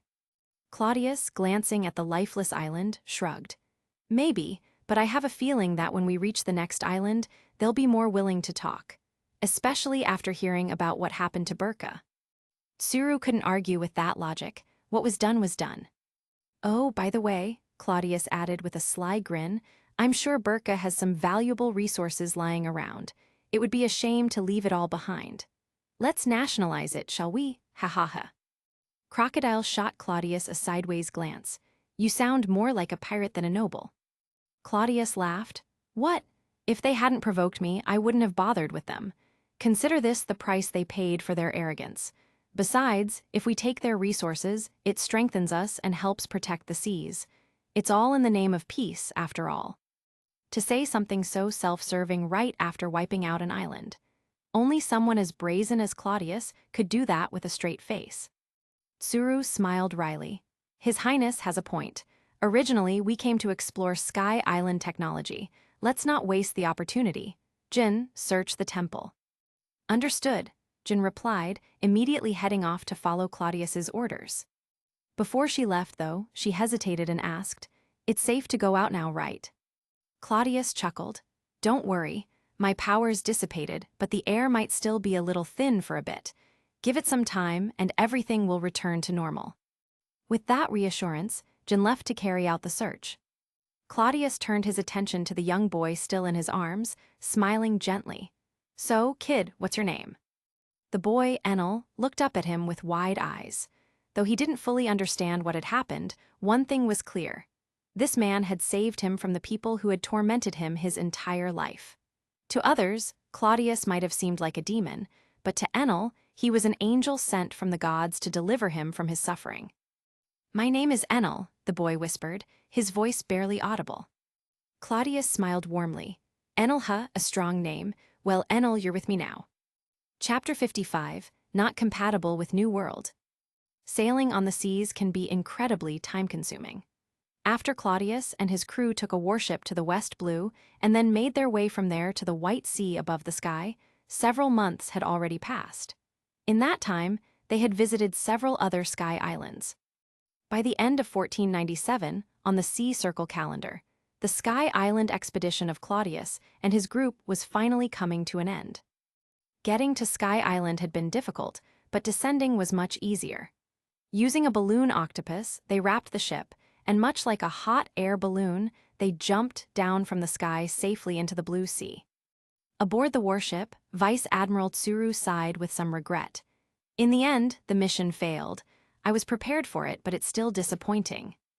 That was right. After they annihilated Burka, Vice Admiral Tsuru had led the group to visit a few more sky islands. Claudius had been particularly curious about Angel Island, but they failed to reach it. The other sky islands they visited were also unwilling to join the world government, despite their fear of what had happened to Burka. While Tsuru regretted the outcome, Claudius wasn't particularly surprised. To be fair, Sky Island was somewhat of a paradise. Whatever happened down below didn't affect them much. Why would they join the world government? Seek protection? From what? They had no enemies, and the Marines couldn't exactly send a lot of forces up there to protect them if something did happen. It would just feel like they were paying a pointless protection fee. Joining the world government wouldn't give them any benefits, only the obligation to pay taxes. Why would they want that? Claudius smiled and turned to Tsuru. Still, it wasn't a wasted trip. We managed to gather some of Burka's Sky Island technologies, right? Though we only have enough special shells to arm a small unit for now, it's a start. Tsuru nodded. Yes, but it's a pity we only brought one warship. If we had an entire fleet, we could have evacuated all of Burka's resources and created a fully armed special unit. Claudius laughed. Imagine what we could have done if we had more ships. Those power shells would be invaluable for naval battles, especially when boarding enemy ships or landing on beaches. Tsuru smiled but quickly caught herself. I almost forgot we're Marines. For a moment, I felt like a pirate thinking that way. Ha, didn't it sound like that? Claudius joked. They exchanged a few more words before Tsuru's expression shifted to something more serious. But I think the greatest gain from this trip wasn't technology. It was that boy, Enel. I didn't expect your highness to have such a kind moment, rescuing a Logia-type devil fruit user, no less. And he turned out to be the wielder of the thunder fruit. If I'd known that, I would have acted first. Tsuru, who had been with Claudius the entire time, knew full well that he had no reason to know that the boy had such a powerful fruit ability when he saved him. She assumed Claudius had just been feeling particularly generous at that moment, and by sheer luck, he had stumbled upon a treasure. Little did she know that Claudius, with his knowledge of the future, had specifically targeted Enel. If it had been anyone else, Claudius likely wouldn't have bothered. After all, he wasn't someone who went around saving everyone. But that wasn't something he could explain, so Claudius just smirked and said, "Ah, see? Good deeds are rewarded. It looks like I'll need to do more in the future. Do a good deed, and you're bound to gain something from it." Tsuru chuckled but couldn't help thinking to herself, if good deeds for Claudius involve wiping out entire islands, the sea might not survive another year of him. After a moment, Tsuru's expression turned serious again. "Your Highness, this Enel boy is still young. Perhaps it would be best to send him to Marine training. I can guarantee that we'd use the best resources to train him. With his abilities, he could easily become an admiral one day. It's a bright and promising future for him." Claudius immediately waved her off, cutting her off mid-sentence. "Sister Tsuru, stop trying to steal my treasure. That's not happening." He then grinned mischievously. "The whole reason I took the risk of going to Sky Island was to find the thunder fruit. I didn't find the fruit, but I found the boy who possesses it, so my goal is achieved. Enel will be a great asset to me. I know what resources Marine can offer him, but don't worry, my CPX will provide just as much, if not more. He'll be one of my trump cards in the future, so I'm not handing him over to you." Tsuru's expression showed clear frustration. The thunder fruit was one of the strongest Logia-type fruits, and Enel was still a blank slate. If they trained him within Marine, he would become a powerful and loyal force for the government. "Your Highness," Tsuru said, trying again, "as a celestial dragon, don't you think that by entrusting Enel to Marine, you'd be serving your own interests as well? Marine is here to serve you, after all. With him on our side, we could stabilize the seas more effectively. Surely we can discuss this." But Claudius shook his head again, still grinning. "Nope, this is non-negotiable. Besides, you've seen how close Enel is to me. He wouldn't want to join Marine anyway. Forcing him would be pointless."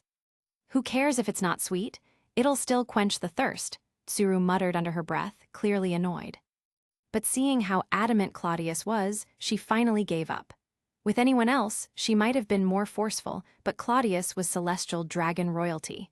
Who would dare take something from him? "It's a shame," Tsuru sighed. "Both you and Enel would be great assets to Marine. If only you were on our side, the seas would be much safer." Just as Tsuru lamented the situation, Jin approached. "Vice Admiral Tsuru, we're approaching the edge of the White Sea." "Good, let's prepare for the descent," Tsuru nodded. "According to the map, the New World waters should be below us. It's not too far from the Red Line, so this is the quickest route back to Mariawa." While they had ascended to Sky Island from the West Blue, they were now descending into the New World.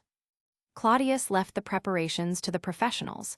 he had little experience with sailing and no expertise in navigation. This was a job best left to the Marines. Soon enough, the warship was securely wrapped in the balloon octopus, and they began their descent from the White Sea. Claudius couldn't help but feel the rush of excitement as they plunged through the sky. "When we get back to Mariawa, the first thing I'm doing is soaking in a nice, hot bath," Claudius said, his voice a little shaky from the adrenaline. Tsuru, standing next to him, was about to respond when she noticed something strange. Following Claudius's gaze, her eyes widened in horror. It wasn't just her. Jin too was frozen in place, her face pale with fear. Panic quickly spread throughout the warship. A massive storm was forming in the sky, not far from their position. Worse yet, it was moving directly toward them. "Are you kidding me?" Claudius cursed. "I made a joke about taking a bath, and now this storm shows up like a death flag." Encountering a storm in the New World was dangerous enough, but to hit one in the air was practically a death sentence. Claudius couldn't help but feel cursed. His past experiences in the New World hadn't exactly been smooth. The first time, he'd been shipwrecked and killed in a conspiracy, only to be revived in this new body. The second time, he had eaten his way into trouble during a Buster Call mission. And now, the third time he came to the New World, he was staring down a giant storm while still midair. "Does the New World just hate me?" Claudius muttered. Tsuru, too, was stunned. She had descended from Sky Island 4 or 5 times before and had never encountered a storm in this area. This region, surrounded by spring islands, was known for its stable climate. How could they have been so unlucky?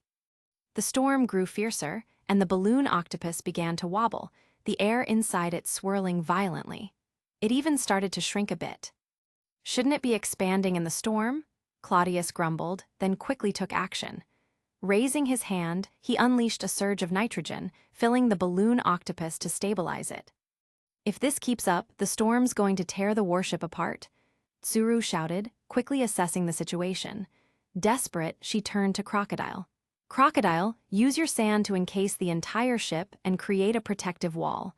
It's our only shot." At this point, it wasn't about strength, it was about survival. Tsuru, being a Paramecia user, couldn't do much against a storm of this magnitude, but Crocodile's abilities could provide some protection. Without hesitation, Crocodile activated his powers. Yellow sand poured from his body, wrapping around the entire warship. In moments, the ship was encased in a thick protective barrier of sand. From the outside, it looked like the balloon octopus was floating through the sky, carrying a massive sandball. Not long after Crocodile's sand enveloped the ship, the storm fully hit them. The warship shook violently, the fierce winds trying to tear it apart. If Crocodile hadn't anchored the balloon octopus to the ship with his sand, it would have been blown away by now. Inside the sand shell, Tsuru breathed a slight sigh of relief, but her expression remained grim. "This storm is only going to get worse. Even if we survive it, we have no idea where it will take us." Claudius could do nothing but shake his head, resigned to the situation. At this point, it's all up to fate. What Claudius didn't know was that this storm was steering their warship, which was already on the brink of destruction, toward a mysterious and unexpected location: the Sea of Edwar. Chapter 56, The Battle of Edwar. At Marine Headquarters, Marineford, inside Kong's office, Garp was currently enduring one of his lectures. The intelligence has been confirmed. The Golden Lion Shiki ambushed the Roger pirates near the waters of Edwar. Given the timeline, they're probably already fighting as we speak. This isn't the time to sit around talking. We need to head to the New World immediately. That's all. Garp, who was picking at his ear, responded uncomfortably. The Roger pirates and Shiki's flying pirates don't get along. The two groups are bound to wear each other down. While it's unlikely the Marines can intervene in the middle of their battle, we still need to make our way to the New World. We don't know how this fight will end. Shiki may be powerful, but Roger is no pushover. If Shiki loses, we might be able to swoop in and deal with the aftermath, just like we did with the last major pirates Achoku and John. Kong understood the rationale and didn't argue further on the topic. Instead, he switched gears and said, "Sengoku has already been dispatched to deal with Shiki and Roger. Garp, we need to talk about you." Garp immediately began to zone out. Zephyr has stepped down as Marine Admiral, leaving Sengoku as the sole Admiral. This has left a significant gap in our top command structure. You need to step up, Garp. The Marines need the full power of all 3 admirals. When will you take responsibility and accept the promotion to Admiral? Before Kong could finish his sentence, Garp stood up, waved dismissively, and walked out of the office, grinning carelessly. I didn't make Zephyr step down, so why are you telling me all this? I'm not going to be an admiral. Hey, Garp, you bastard, get back here. I haven't finished talking. Kong shouted angrily, but Garp just laughed as he shut the door behind him. Ha ha ha, even though you didn't finish, I already heard enough. Garp yelled back with a big smile. That damn bastard. Kong cursed under his breath before laughing helplessly. There was nothing he could do about Garp. The man was just too stubborn. Hitting him wouldn't work, he was too strong. And scolding him, Garp's skin was thicker than the walls of Marineford. After leaving the office, Garp began preparing to head for the New World to see what would happen at Ed War. Kuzin and the others, who had been waiting outside, followed him. Kuzin, smiling, said, Hey, Mr. Garp, that was pretty cool of you to reject Fleet Admiral Kong's promotion order like that. Ha ha ha, becoming an admiral would just tie me down. I don't want to lose my freedom. Besides, we don't have time for that nonsense right now. If we don't hurry, Sengoku will have already taken care of everything. Garp laughed. At the same time, Vice Admiral Saul, a giant of Marine headquarters, yawned. Can't this sea take a break? I just got back from a mission. Kuzin looked over at Saul, asking curiously, By the way, I heard you've been working with CP9 lately. Is that true? Saul nodded. Yeah, I caught a group of scholars. Those guys had nothing better to do than study ancient texts. Don't they realize that's a crime punishable by death? It's hard to understand why they'd risk their lives over something like that. At this point in time, Saul had not yet met Robin's mother, Nico Alvia, so he hadn't begun to question the justice of the world government. He simply followed orders, believing in their righteousness. After all, the world government had repeatedly emphasized the prohibition of studying ancient texts. From a legal standpoint, these scholars were criminals, and it was Marines' duty to arrest criminals. Saul didn't think twice about it. As they chatted, Garp and the others arrived at the port. There, they saw Sengoku already on board a warship with Borsellino and the rest of his unit, ready to set sail. Leaning against the railing on the deck, Sengoku noticed Garp and his crew approaching. His casual expression shifted into a frown. Garp, wasn't Kong talking to you? Shiki's already my responsibility. Don't meddle. Garp waved dismissively. Ah, don't worry, I'm just here to join the fun. I'll leave the credit to you. Damn it, Garp, you know that's not what I meant. Sengoku grumbled. The two of them often bantered like this. If Vice Admiral Tsuru were present, Garp would have probably hitched a ride on her ship, but since she wasn't around, he boarded his own ship with Kuzin and the others, setting off to join Sengoku's fleet in the New World. Meanwhile, in the waters of Ed War, the Oro Jackson, flagship of the Roger Pirates, found itself surrounded by Shiki's fleet of flying ships. This is really bad. Shiki isn't someone who can be reasoned with, and now we're blocked right when we got a lead on the Poneglyphs, Rayleigh said with a sigh, standing on the deck as he looked up at the massive flying ships overhead. Over 10 years ago, Roger's crew had discovered the pseudo-final island, Lodestar Island, where they learned that another island, Raftel, was the true final destination. To reach Raftel, they needed 4 road poneglyphs. Ever since, Roger's crew had been scouring the world for the road poneglyphs, but most of what they found were only historical poneglyphs, which, while valuable, didn't help in their quest. This time, they had learned that Charlotte Linlin Big Mom possessed one of the road poneglyphs, and Roger was planning to steal it. Yes, steal it, not fight for it. It wasn't that Roger was afraid of Big Mom, he just didn't see the point in wasting time. Time, for Roger, was incredibly precious. His plan was to sneak in, steal the poneglyph, and get out. But before they could even set sail for Tato Land, Shiki had shown up with his fleet. The timing couldn't have been worse. If they couldn't avoid this fight, they might not survive to continue their quest for Raftel. Shiki's reasons for confronting Roger were simple. Since the Battle of God Valley, Shiki had admired Roger, believing him to be someone capable of achieving great things. For years, Shiki had persistently tried to persuade Roger to join forces with him. Despite Shiki's pride, He was willing to lower himself, not to ask for Roger's surrender, but to propose an equal partnership. But Roger was as elusive as ever.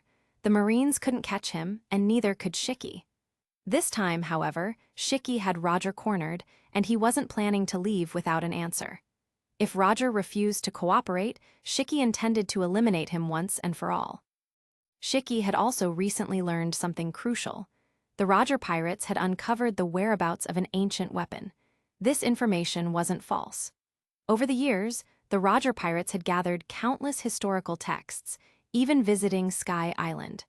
They had come across many hidden secrets from the Void Century, including information about the ancient weapons.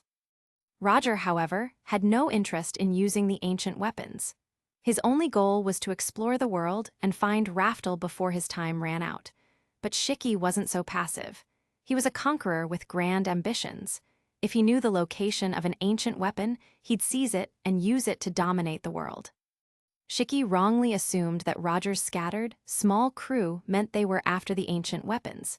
He believed Roger was quietly gathering power. So when he stopped Roger's ship this time, he had two plans in mind. Plan A, Roger would agree to cooperate. With Roger's knowledge of the ancient weapons and Shiki's military might, they would conquer the world together. Shiki was even willing to share power equally with Roger. No tricks, no deception. He admired Roger that much. Plan B, if Roger refused, Shiki would bury the Roger pirates at Ed War, eliminating the one man who could stand in his way.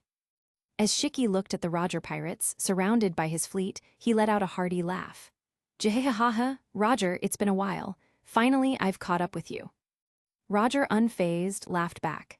Ahahaha, Shiki, good to see you. What happened to your face? Don't tell me you let a celestial dragon take you down. Shiki's expression darkened at the mention of his old wound. The incident had been a stain on his pride, and he didn't appreciate Roger bringing it up. With a snort, Shiki responded, Enough with the jokes, Roger. You know why I'm here. Yeah, it's about your ridiculous ambitions, isn't it? Roger said bluntly. That's right, Shiki confirmed. I know you have the knowledge of the ancient weapons, so I'm going to ask you one last time. Will you join forces with me? With your brains and my military power, the world will be ours in no time. I swear on my name, Golden Lion, that I'll share the world equally with you. Shiki's offer was made with absolute sincerity. But before Roger could respond, Shiki's tone shifted, becoming cold and threatening. Of course, if you refuse, then Ed War will become the graveyard of the Roger pirates. What do you say, Roger? Chapter 57, Shiki, what the hell is this? Before Roger could even respond, Buggy, the trainee idol, blurted out in panic. Captain Roger, why don't we just agree to his terms for now? It's a huge gamble, but we can always look for a chance to escape later. Ha ha ha ha, Buggy, are you scared? Shanks teased with a laugh. Both Shanks and Buggy were interns aboard Roger's ship. Unlike the overly cautious Buggy, Shanks had an adventurous spirit and welcomed any opportunity for excitement. Even with Shiki showing up at their doorstep, he wasn't afraid in the slightest. Shanks, that's the Golden Lion Shiki we're talking about. That guy's ruthless. He'd even kill his own men if it suited him. We don't have as many people as he does, so help me convince the captain. Buggy urged, his voice trembling. What's there to be afraid of? It's not like you're gonna get hacked to pieces, Shanks replied nonchalantly. You bastard, who do you think caused me to end up like this in the first place? Buggy snapped, momentarily forgetting about Shiki as his rage at Shanks took over. The two immediately began bickering, paying no mind to the imminent danger. Seeing his young apprentice's spirited behavior, Roger couldn't help but laugh heartily. Then, turning to Shiki, he shouted, Listen up, Shiki. I, Galdi Roger, have never done anything that goes against my principles or makes me regret in my entire life. Your ambitions, as grand as they may be, seem utterly boring to me. So, I'm turning you down. As soon as Roger finished speaking, Shiki's eyes narrowed, and his presence became overwhelming. The aura of the Golden Lion, with all its arrogant majesty, began to spill out. He bit down on his cigar and spoke in a menacing tone, So, you've made your choice. Are you saying I should kill you right here and now? Roger's lips curled into a grin as he shook his head.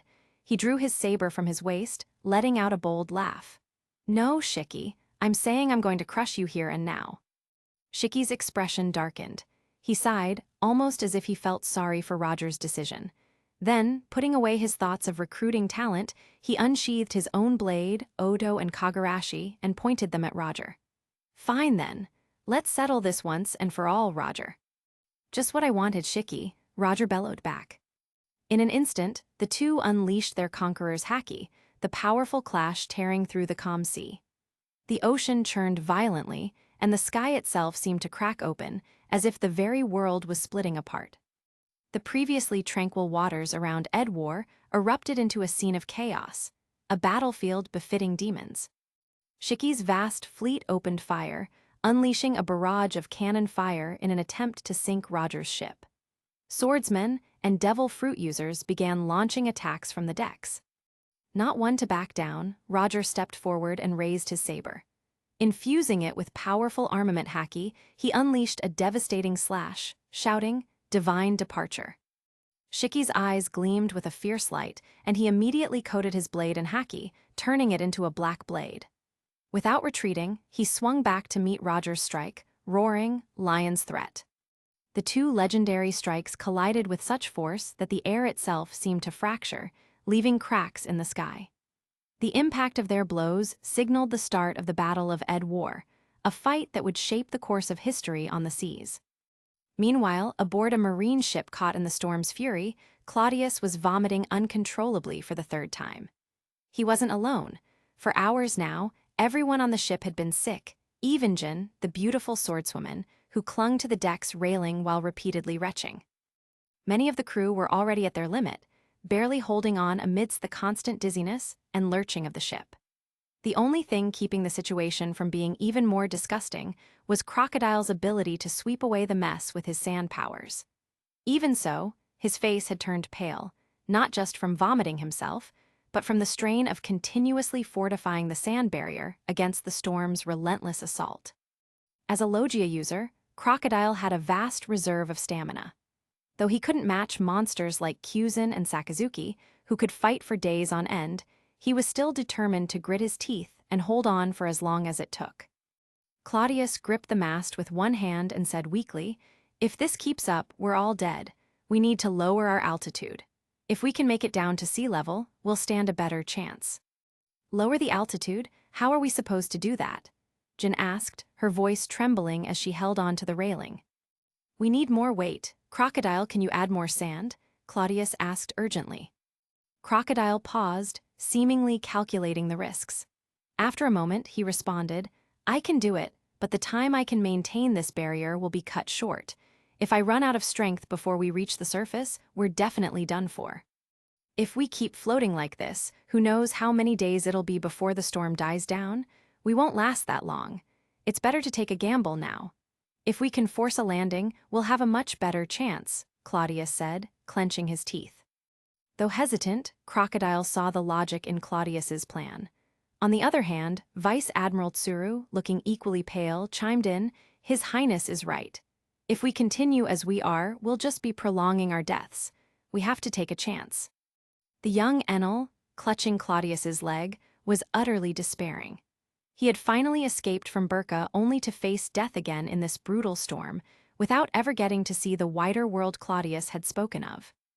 With most of the crew in agreement, Crocodile steeled himself and shouted, "Fine, then. If we're going down, let's go down swinging.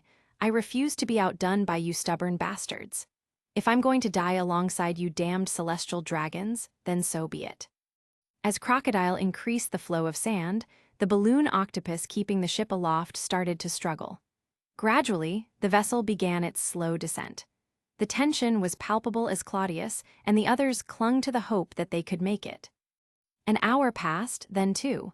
With every effort from Crocodile, the ship drew closer to the turbulent sea below. His face grew paler by the minute, his strength almost completely drained. "I can't keep this up for much longer.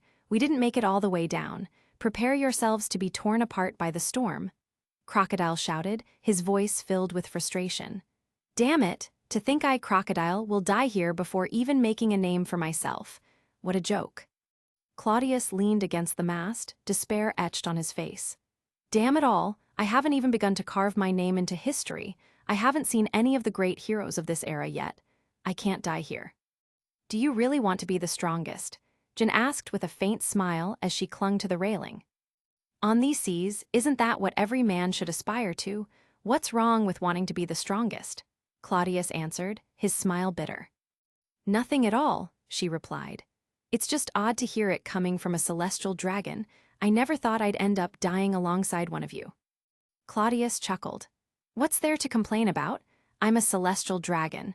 Plenty of people would kill for the chance to be buried with me. But I have to admit, having a beauty like you for company on the way to the underworld isn't the worst way to go. Meanwhile, out over the storm-tossed waters of Edwar, Shiki hovered in disbelief, grumbling to himself. What the hell? Didn't they say there wouldn't be any storms for the next few days? Those damn weather forecasters. Before confronting Roger, Shiki had ensured his meteorologists had checked the weather forecasts thoroughly. Yet here they were, right in the middle of a fierce storm. It was as if fate was mocking him, undermining all the effort he had put in to corner Roger. Damn it all, he shouted in frustration. Roger, you're not getting away that easily. Storm or not, I won't let anyone take victory from the Golden Lion, not the weather, not the sea. But Roger was already taking advantage of the chaos. With the storm giving him cover, his ship, the Oro Jackson, tore through the encirclement. Seeing his opportunity, Roger laughed heartily. Ahahaha, Shiki, fate seems to be on my side today. If you don't withdraw now, it'll be too late. Despite their strength, naval battles were not Roger's forte compared to men like Whitebeard or Shiki, especially since Shiki's mobility in battle was unparalleled. Roger knew they might withstand a fight for a few days, but in the end, defeat was inevitable. Yet fate had other plans. Just hours into the confrontation, the sudden appearance of a storm had turned the tide. Roger couldn't help but feel that destiny was favoring him today. Shiki, seeing Roger's smug expression, was furious. But before he could give the order to retreat, a massive ball of sand appeared in the storm, seemingly out of nowhere, hurtling straight toward his fleet. What the hell is this? Shiki shouted, bewildered and alarmed. Could this be some kind of divine punishment? He thought for a split second as the massive sand ball barreled towards his ship. In the next moment, the enormous mass of sand smashed directly into Shiki's gigantic flying vessel, causing chaos to erupt throughout his fleet. Chapter 58, On Shiki's Face. The violent collision and the storm's fury tore apart Shiki's massive flagship in an instant. The rudder on the deck was also shattered, as if by fate itself. With a fierce impact, it slammed into Shiki's head. In the chaos, Shiki didn't immediately realize what had happened. All he felt was a sharp pain in his head, and blood began streaming down, turning his once golden mane into a blood-soaked mess. Before he could make sense of it, the shattered debris and sand engulfed him. In his daze, Shiki thought he saw the remnants of a broken warship. Meanwhile, Claudius and his crew, trapped inside a ball of sand, couldn't see the outside. Based on their calculations, they hadn't fallen all the way to sea level yet, but the sudden jolt from a violent impact left them rattled. Did we crash into a mountain? If that's the case, we might still be alive, Claudius thought briefly. As the thought crossed his mind, another powerful impact sent him flying. The sturdy warship they'd been on was instantly shattered. The sand cocoon burst apart, and Claudius regained his vision. To his surprise, they hadn't hit a mountain, they'd crashed into a ship. Swept along with the yellow sand, Claudius felt himself propelled towards a familiar figure. But everything was happening too fast, he couldn't immediately recognize who it was. In the next second, he and the sand buried the figure on the deck. A fierce gust of wind followed, sweeping away all the sand. Only then did Claudius notice that his hand was pressing down on something round and sticky. Wait a minute, did I just land on a girl? That'd be awkwardly exciting. Is it Jin? But it doesn't feel right, it's too hard and kind of gross. Claudius thought to himself with a hint of dirtiness. He shook his head sharply, trying to clear the dizziness. When he opened his eyes, he realized his hand was pressing down on the head of someone whose face was smeared with blood. The worst part? It was a man. What the hell, it's a dude's head. I was hoping for something better, Claudius muttered in disappointment. Still feeling woozy, Claudius was about to move when he suddenly heard an enraged voice from beneath him. Claudius, it's you. Startled by the familiar voice, Claudius snapped out of his dizziness and looked closely. No way, it was Shiki. How did this guy end up here? Could it be? Did we crash into his ship? But wait, what's up with the rudder on his head? Did we hit it? Is that why it's stuck there? Claudius began to speak, but a wave of nausea hit him hard. It was as if he was drunk, there was no stopping it.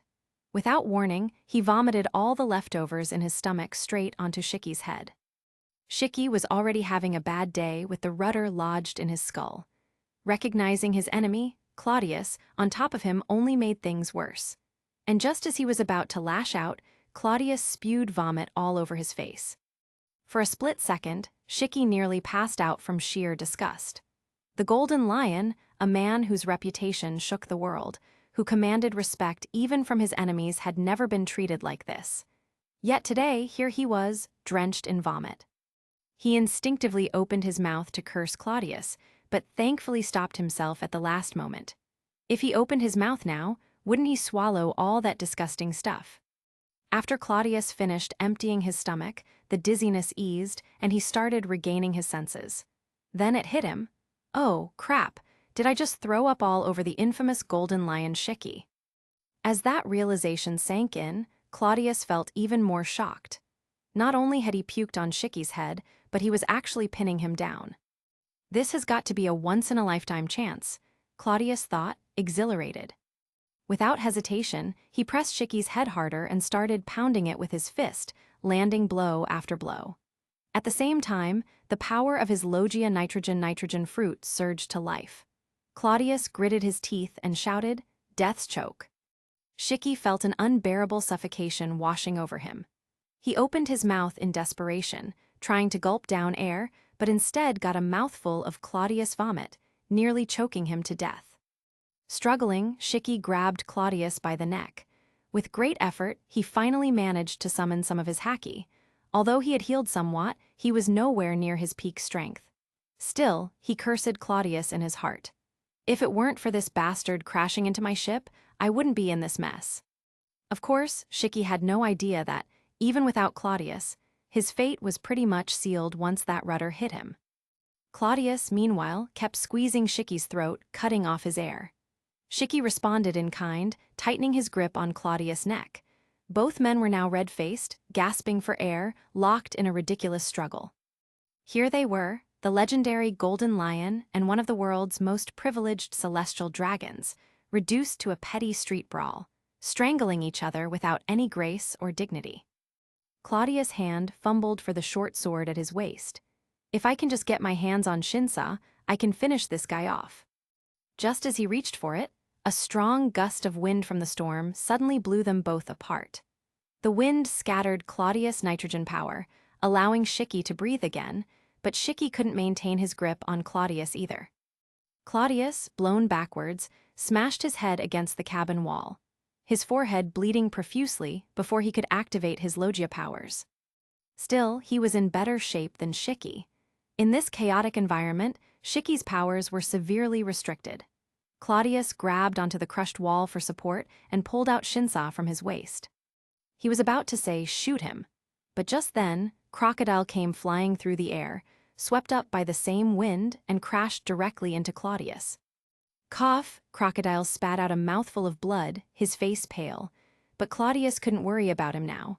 If Shiki recovered, none of them would stand a chance. Pushing Crocodile aside, Claudius pointed Shinsa at Shiki and growled, "Shoot him, Shins." Before he could finish the command, the storm surged, slamming the broken ship into the sea with a force that completely destroyed what was left of it. The impact sent Shinsa flying from Claudius' hand. He lost his balance and was thrown into the air once again, landing right back where Shiki was. This time, Claudius was ready. He grabbed Shiki's arm as they collided, pinning them together, and pressed Shinsa against Shiki's abdomen. "Shoot him, Shinsa," Claudius roared with all his strength. At such close range, Shiki had no chance to dodge. Pain exploded in his gut as Shinsa stabbed into him, and his injuries compounded, leaving him in utter despair. "Die, you brat!" Shiki managed to summon enough strength to grab his saber, and with a bit of Haki, he slashed at Claudius' side. The searing pain nearly made Claudius let go, but instead it only triggered the viciousness deep inside him. He wasn't about to let go now, not after coming this far. The king engine kicked into high gear, his heartbeat thundering in his chest. Amidst the storm's noise, Shiki could clearly hear the rapid thumping, and for the first time, he felt a pang of panic. Claudius didn't care about honor or fairness at this point. He released Shinsa, leaving it lodged in Shiki's body, and with his free hand, he grabbed the rudder stuck in Shiki's head. He pulled hard. A sharp, searing pain shot through Shiki's head. He struggled, trying to push Claudius away, but with the king engine boosting his power, Claudius held on tight, refusing to let go. "I'm gonna turn you into a dead lion today," Claudius growled through gritted teeth. He yanked the rudder again, harder this time. Shiki's eyes rolled back, and before he could stab Claudius again, everything went dark, and he passed out cold. Feeling Shiki go limp, Claudius relaxed a little, thinking, "Did I kill him? Man, this rudder really is dangerous. It's been jammed in his head this whole time." But sensing that Shiki was still alive, Claudius realized he'd only knocked him out. "Damn, that was rough," Claudius muttered. One hand held onto Shiki's lifeless body, while the other pressed against his own waist, trying to stem the bleeding. Blood flowed freely from between his fingers. "Still, this is a win, right?" Claudius thought triumphantly. "First thing CP0 and Naval Headquarters will do is scramble to capture the great pirate Golden Lion Shiki, bringing him to justice," Claudius thought joyfully. But before he could bask in his victory, the storm showed no mercy, the ship beneath them still creaking and groaning. He held onto Shiki's limp form, blood still pouring from his own wounds. Shiki's unconscious body was barely hanging on, and Claudius himself wasn't in much better shape. Chapter 59, Jin's heart skipped a beat. The storm came fast and left just as quickly. Using the remnants of the shattered ship to stay afloat, Claudius and the others weathered a few more waves. The sky slowly began to clear, with the storm seemingly chasing after Roger's group. Lying on the wreckage of the deck, Claudius glanced over at the unconscious Golden Lion, Shiki. He didn't have any seastone handcuffs to properly restrain him. The knife still stuck in Shiki's abdomen meant pulling it out could cause even more blood loss. Claudius briefly wondered if the infamous pirate would bleed to death before he did. Summoning what little strength he had left, Claudius grabbed a piece of hemp rope from a broken barrel and tied it around Shiki's waist. Then, with a swift kick, he sent Shiki's body into the sea, leaving most of it submerged. It wasn't as effective as seastone, but it was better than nothing. After doing all that, Claudius finally allowed himself a moment to relax. He leaned against the remains of the mast, breathing heavily. Time passed slowly. Claudius had no idea what fate had in store for them, whether another storm would come and finish them off, or if, by some miracle, they'd drift to an island and survive. As for everyone else, he didn't care much. He only knew that Crocodile had been lucky enough to crash near him and hadn't died. He'd passed out after falling into the cabin. Probably overexerted himself, as usual. "If I make it back to Mariawa alive, I'll buy you a whole box of tonics," Claudius muttered with a weak smile. The sea eventually calmed down, and a few survivors, both Marines and pirates, could be seen clinging to floating debris, just hoping to stay alive. At this point, it didn't matter who was who. Everyone was just trying to survive. Just when Claudius thought he might actually bleed out, a figure leapt from the broken half of the ship in the distance, landing with impressive power. "Bunny girl," Claudius managed a faint, blood-stained smile. Jin froze for a moment, stunned by the sight before her. She, Vice Admiral Tsuru, and the others had been relatively lucky. They hadn't suffered as much damage, and once the storm subsided, they immediately began searching for Claudius. After all, losing a celestial dragon of his status was unacceptable, and they were friends. Now, seeing Claudius in such a miserable state, Jin didn't know what to say. Snapping out of it, she tore a strip of cloth from her tattered justice cloak and hurried over to Claudius. As she approached, her eyes fell on the knife stuck in his side. "Looks like your Highness was rather unlucky, running straight into a blade, but don't worry, it doesn't seem to have hit any vital organs. I'll stop the bleeding for you." "Ran into a blade?" Claudius paused. "I'm a Logia user, remember?" Then he gave a weak, bitter laugh. If only that were the worst of it, you have no idea what I've just been through. Jin blinked, confused, and asked, "What exactly did you go through, Your Highness?" Just as Claudius was about to brag that he'd taken down the legendary golden lion, a sharp pain shot through his waist, cutting him off. Jin, by accident, had yanked the knife from his side. Maybe be a little more gentle next time," Claudius gasped, blood dripping from the corner of his mouth. Ignoring his comment, Jin quickly bandaged him up, then studied the knife more closely. "This knife, I feel like I've seen it before." As one of the top swordswomen of the Marine, Jin was familiar with many famous blades. This one seemed oddly familiar, but she couldn't quite place where she'd seen it. Claudius weakly pointed toward the nearby hemp rope and said, "The owner of that knife is tied up over there. If it feels familiar, why not take a look?" Jin turned to where Claudius was pointing, and her eyes widened in shock. "Golden Lion, is that? Shiki, no wonder this is Yubashiri." In a flash, Jin rushed over to Shiki's limp body. A knife was lodged in his abdomen, probably Claudius' work, and there was a rudder embedded in his head. Half of his body was submerged in the sea, with a rope tied around his waist. He looked completely pathetic. Realizing that Claudius had managed to subdue and restrain the infamous pirate, Jin felt a wave of disbelief. "Wait, we were just on the same warship, and somehow during all this chaos, you took down the Golden Lion." "Your Highness, you actually captured Shiki, the Golden Lion, but how? How did this even happen?" Jin hurried back to Claudius, completely flustered, unsure of what to say. Claudius coughed up 2 mouthfuls of blood, then smiled weakly. "Just lucky, I guess. Shiki must have gotten caught in the same storm. You know, his abilities are pretty much useless in these conditions. Especially with that rudder stuck in his head, he couldn't even use Haki properly. He was practically powerless." Seeing Claudius trying to keep talking, Jin gently interrupted him. "Your Highness, maybe you should save your strength and stop talking." "Did you find everyone else? What about Enel?" Claudius asked, his voice tinged with concern. Although capturing Shiki was a huge success, Enel was the main reason for this mission. If Enel had been lost in the storm, it would have been a major setback. Jin quickly reassured him, "Enel's fine. He passed out, but Vice Admiral Tsuru has him. We haven't found Crocodile yet, though. He might have." Her voice trailed off, sadness filling her eyes. After all, if not for Crocodile, they might not have survived the storm. He'd overexerted himself, and now he was missing. Since Crocodile was a devil fruit user, if they couldn't find him soon, it was very likely he had already drowned. Claudius let out a sigh of relief when he heard Enel was safe. Then he gestured toward the broken cabin. "As for Crocodile, I tossed that bastard into the cabin earlier. He's probably still unconscious. Go check on him." Jin's eyes brightened. She nodded and quickly disappeared into the cabin. Moments later, she emerged, dragging the unconscious Crocodile behind her. "He's fine, just passed out." After ensuring Crocodile was safe, Jin took out a flare gun from her belt and fired it into the air. The bright flare signaled to the other Marines and confirmed to Vice Admiral Tsuru that the important individuals, Claudius and Crocodile, were still alive. As for the pirates, well, saving them wasn't a priority. They were left to their own fate. "Do you think we'll make it back alive?"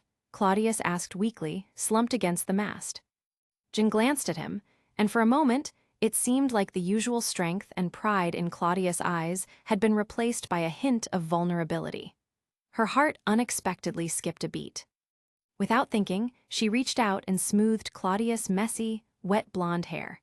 A gentle smile appeared on her lips as she said softly, "We'll definitely make it back alive, so don't worry."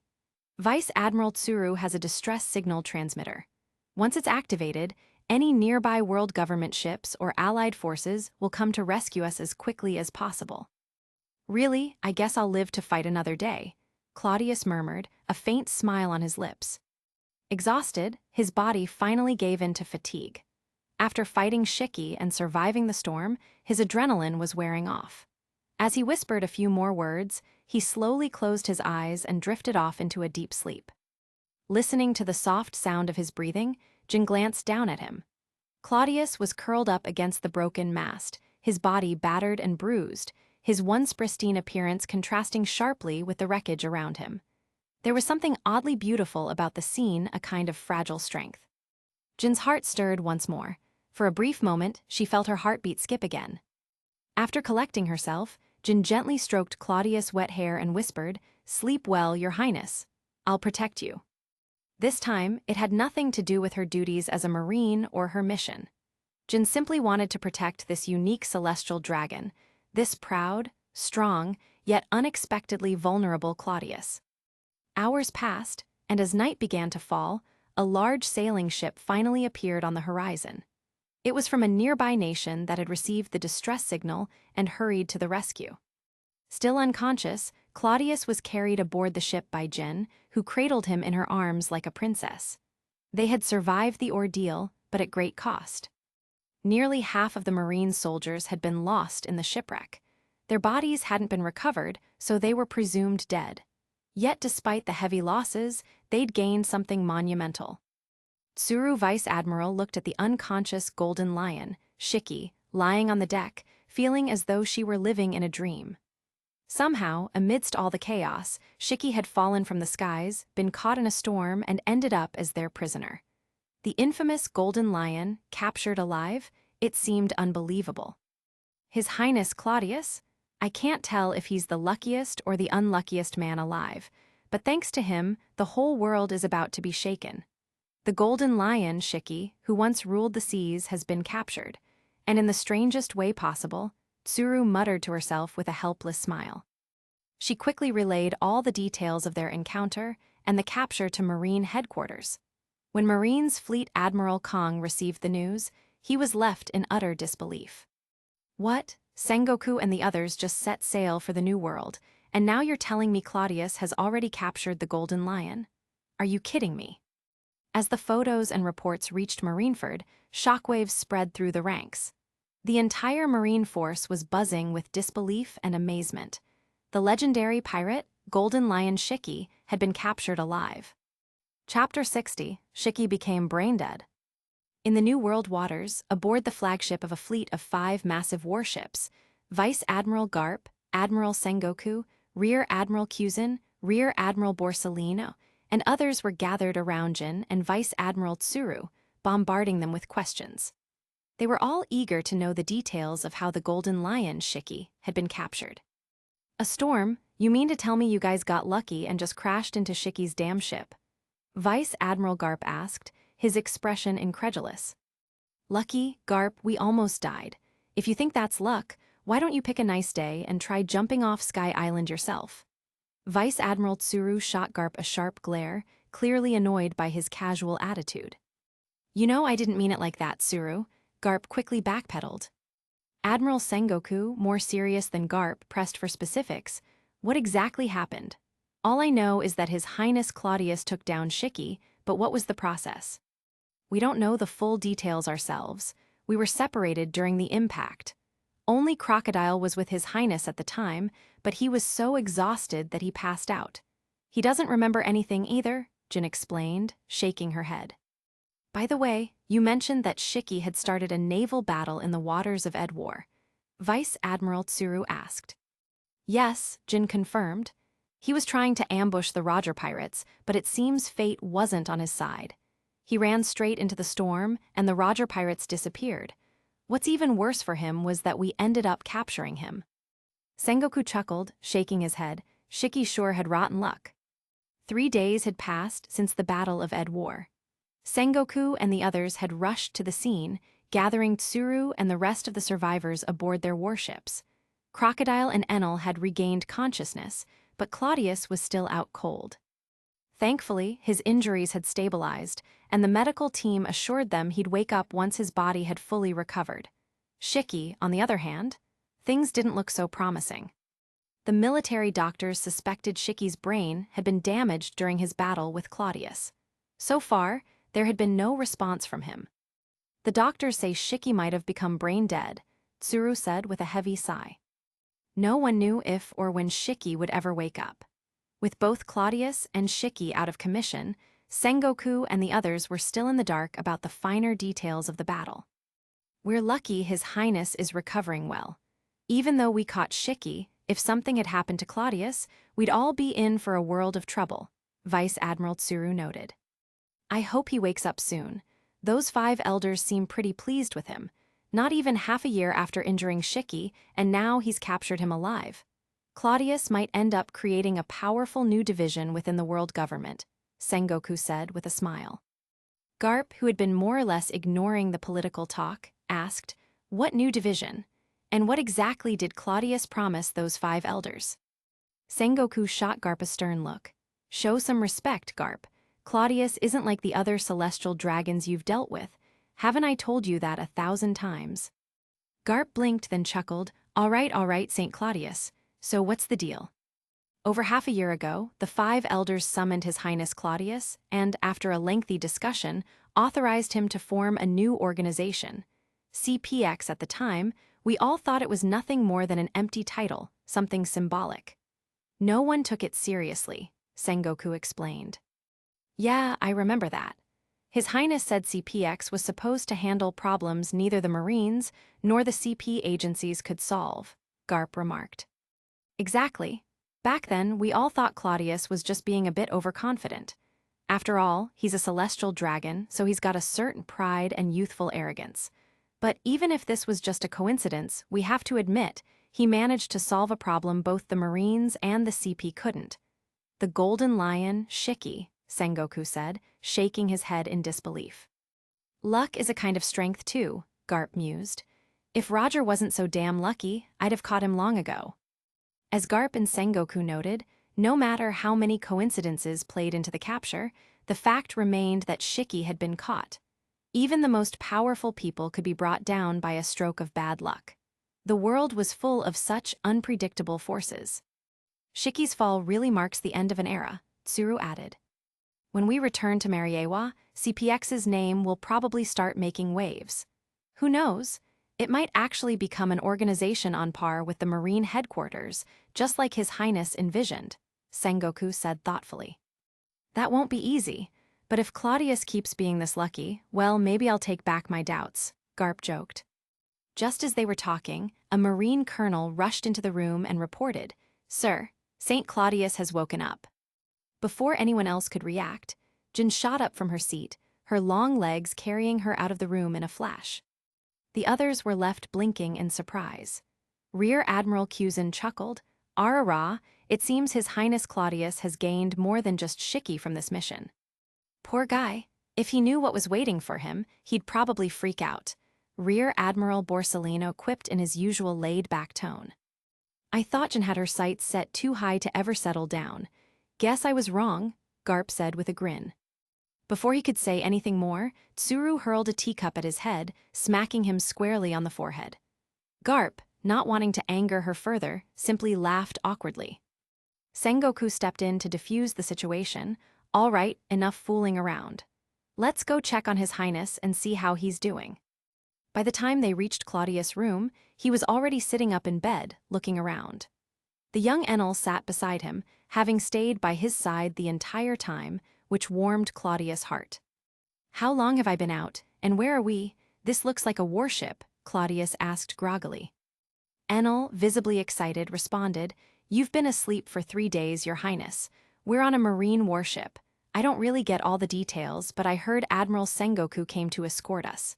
We're heading back to, what's it called again? Marie something. Mariawa, Claudius corrected, smiling slightly. That's where my home is.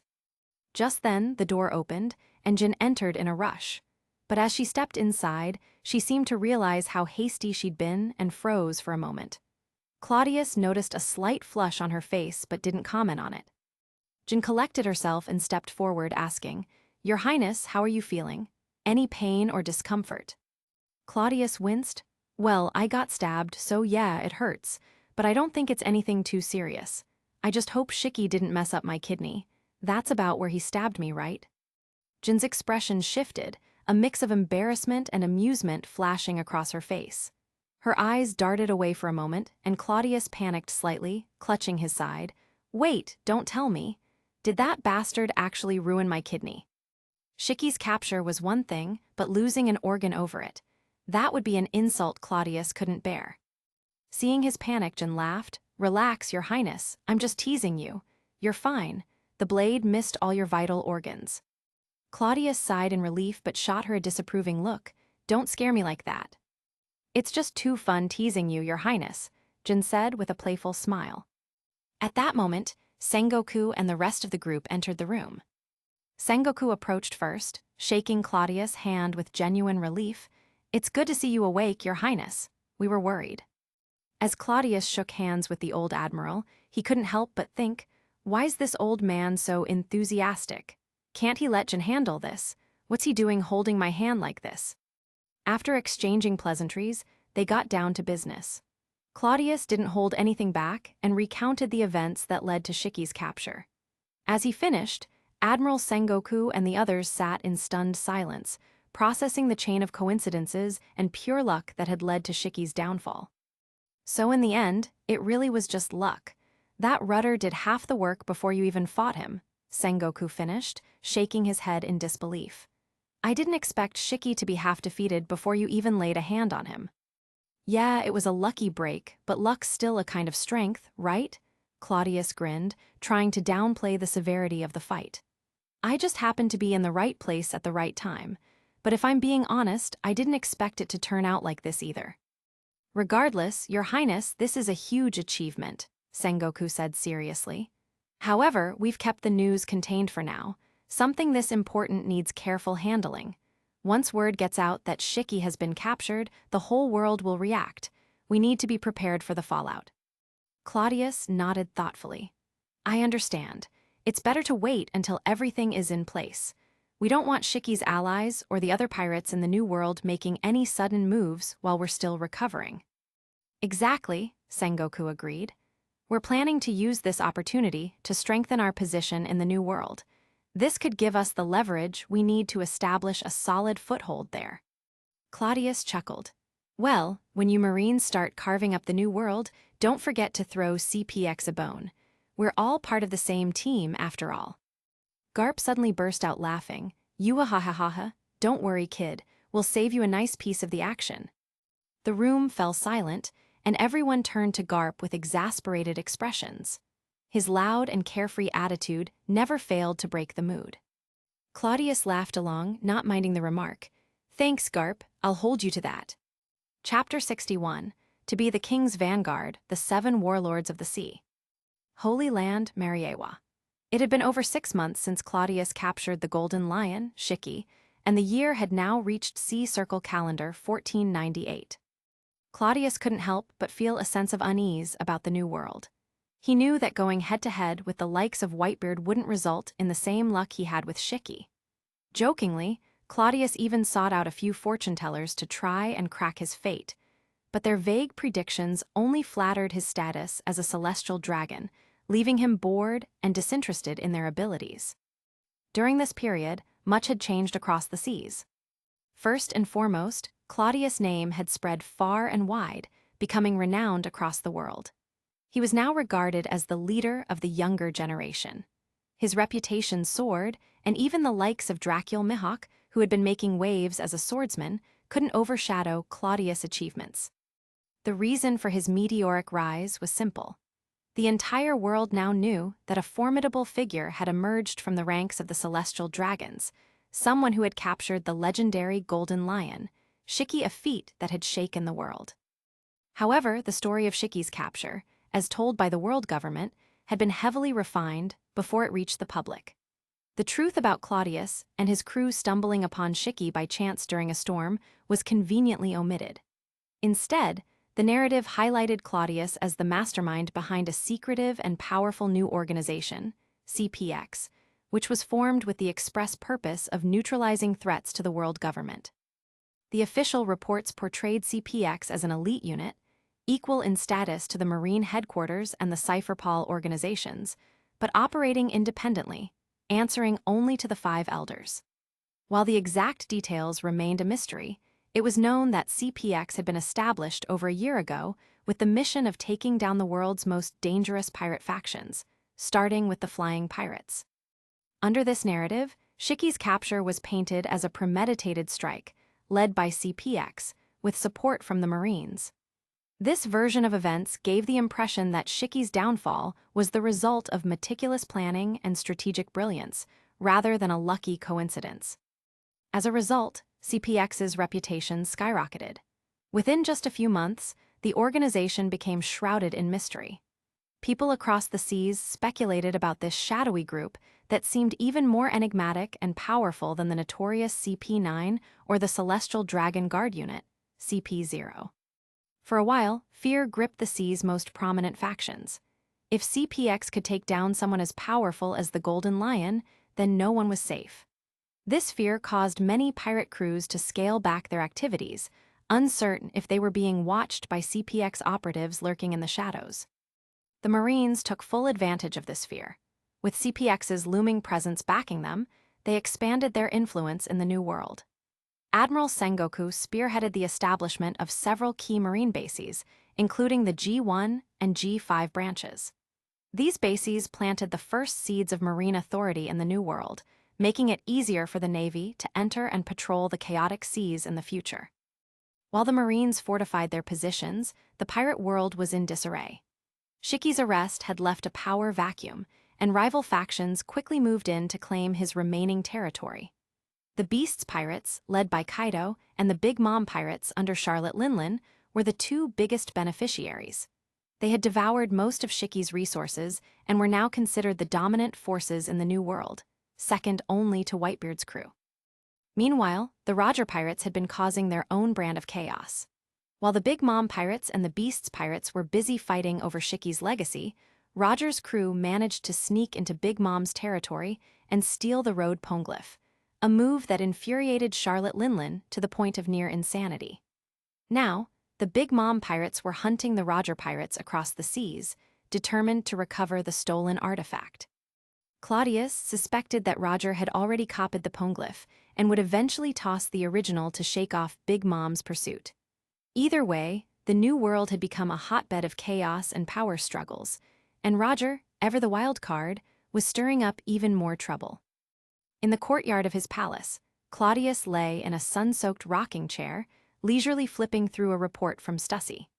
It detailed the various upheavals in the New World, Charlotte Linlin eating one of her own children in a fit of madness, Beasts Pirates' quiet alliance with the closed-off country of Wano, and their silent consolidation of Shiki's former territories. Claudius chuckled at the absurdity of it all. Stussy, who was from CP0 and now ran the intelligence network known as Happy Street, had proven herself invaluable. Despite its name, Happy Street had become a powerful player in the underworld, and with Claudius backing, it had secured a solid foothold in the dark world. Meanwhile, Doflamingo, Claudius' distant cousin, was making his own waves in North Blue.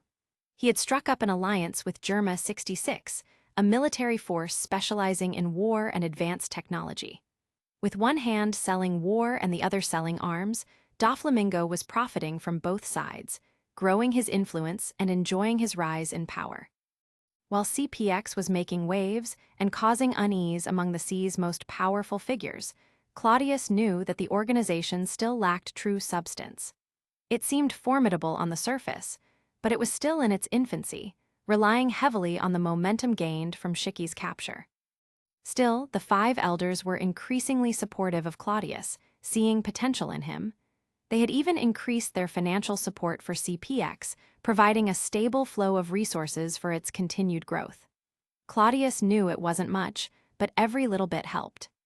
Shiki, still in a coma, hadn't been sent to Impel Down, as many had expected. Instead, he was held in a special prison at Marineford, reserved for the most dangerous criminals. Though his hands and feet were bound with seastone, the Marines were still attempting to, humanely, treat his injuries, as if there were any hope of reviving him. "Your Highness, lunch is ready," came the soft voice of Nia approached Claudius with a polite smile. Claudius snapped out of his thoughts and smiled back. "All right." Not far away, Enel was sparring with Crocodile under the hot sun. Over the past 6 months, Enel had grown noticeably stronger. His once skinny frame had filled out, and his obsession with covering his body in strange things had only grown. He had embedded taiko drums into his back, giving him a distinctive and rather bizarre look. He also had a strange fondness for gold, adorning himself with thick gold wristbands, chains, and wielding a gold staff that made him look like a gaudy, over-the-top noble. Despite his extravagant appearance, Enel proudly bore the emblem of the celestial dragon's hoof, the symbol of Claudius, engraved on his back. Unlike Crocodile, who was indifferent to such displays, Enel embraced it with pride. To him, the emblem represented Claudius' trust and acknowledgement. In his eyes, that was all that mattered, being Claudius' loyal confidant. "Hey, you two, take a break and come have lunch," Claudius called out with a laugh. Crocodile and Enel paused their sparring and joined Claudius for lunch. Meals like these, where there were no outsiders, had a relaxed and familial atmosphere. Over the past couple of years, Crocodile had come to understand Claudius' nature. Despite being technically labeled a slave, Claudius never treated him that way. Instead, he was regarded as a trusted subordinate, someone worth investing in and developing. Looking back at his time under Captain John, Crocodile couldn't help but scoff. That had been a miserable existence compared to what he had now. Originally, Crocodile had planned to repay Claudius' kindness by defeating him, breaking free of his slave status, and resuming his life as a pirate. But over time, that plan had shifted. While he still wanted to prove himself by beating Claudius, he no longer intended to leave. Instead, he saw CPX as a viable path for his future. Once he bested Claudius, he would formally join as a subordinate, shedding the slave label once and for all. Claudius, for his part, noticed this change in Crocodile's attitude. Seeing that it was a positive development, he didn't press the issue. As they enjoyed a lavish lunch together, Claudius suddenly remembered something. "Crocodile, in a year or two, when we reach the 1500s, I'm planning to let you loose." Crocodile raised an eyebrow, frowning slightly. "What? Have you finally acknowledged my strength?" Claudius smirked. "Not exactly, but you can't improve by staying cooped up here forever. You need to go out into the world, test yourself in real combat." Crocodile nodded, but there was still a question lingering in his mind. "So, what's the catch? What do you want me to do?" Claudius leaned back in his chair, a mischievous glint in his eyes. "I want you to be a pirate," he said with a wicked smile. "Go out there and sail the seas." Crocodile stared at him, puzzled. "Be a pirate? What kind of game are you playing, Claudius? Do you want me to cause trouble for the Marines?" Claudius chuckled softly. No, I'm not sending you out to create chaos. Not immediately, at least. I want you to operate under the radar. You'll be an undercover pirate, infiltrating the ranks of the pirate world. This will make it easier for you to gather intelligence and act when the time comes." Crocodile narrowed his eyes, still not fully understanding Claudius' larger plan. Infiltrate the pirates, and then what? Claudius leaned forward, his voice dropping to a conspiratorial whisper. "I have a big plan in the works, something that will take years, maybe even a decade or two to fully unfold. But if it succeeds, it will shatter the very foundation of pirate power in the world. Every major pirate force, now and in the future, will be reduced to nothing more than scattered dust." Crocodile's interest was piqued. "What kind of plan are we talking about?" Claudius' eyes gleamed with ambition. "For now, let's call it the 7 Warlords of the Sea project. A system where we handpick the most powerful pirates and turn them into our pawns. They'll work under the banner of the world government, keeping the rest of the seas in check. And you, Crocodile, will be the vanguard of that system, a king among pirates, a pioneer for this new world order." Chapter 62, Roger Dominates the Grand Line. In the year 1499 of the Sea Circle calendar, an event occurred that would shake the entire world. The Grand Line, which had remained unconquered for 800 years, was finally claimed by the Roger pirates. After gathering the 4 road poneglyphs, Roger, with the assistance of Kazuki Odin, successfully reached the fabled island of Raftel, the true final destination. At first, this news spread as mere rumor across the seas.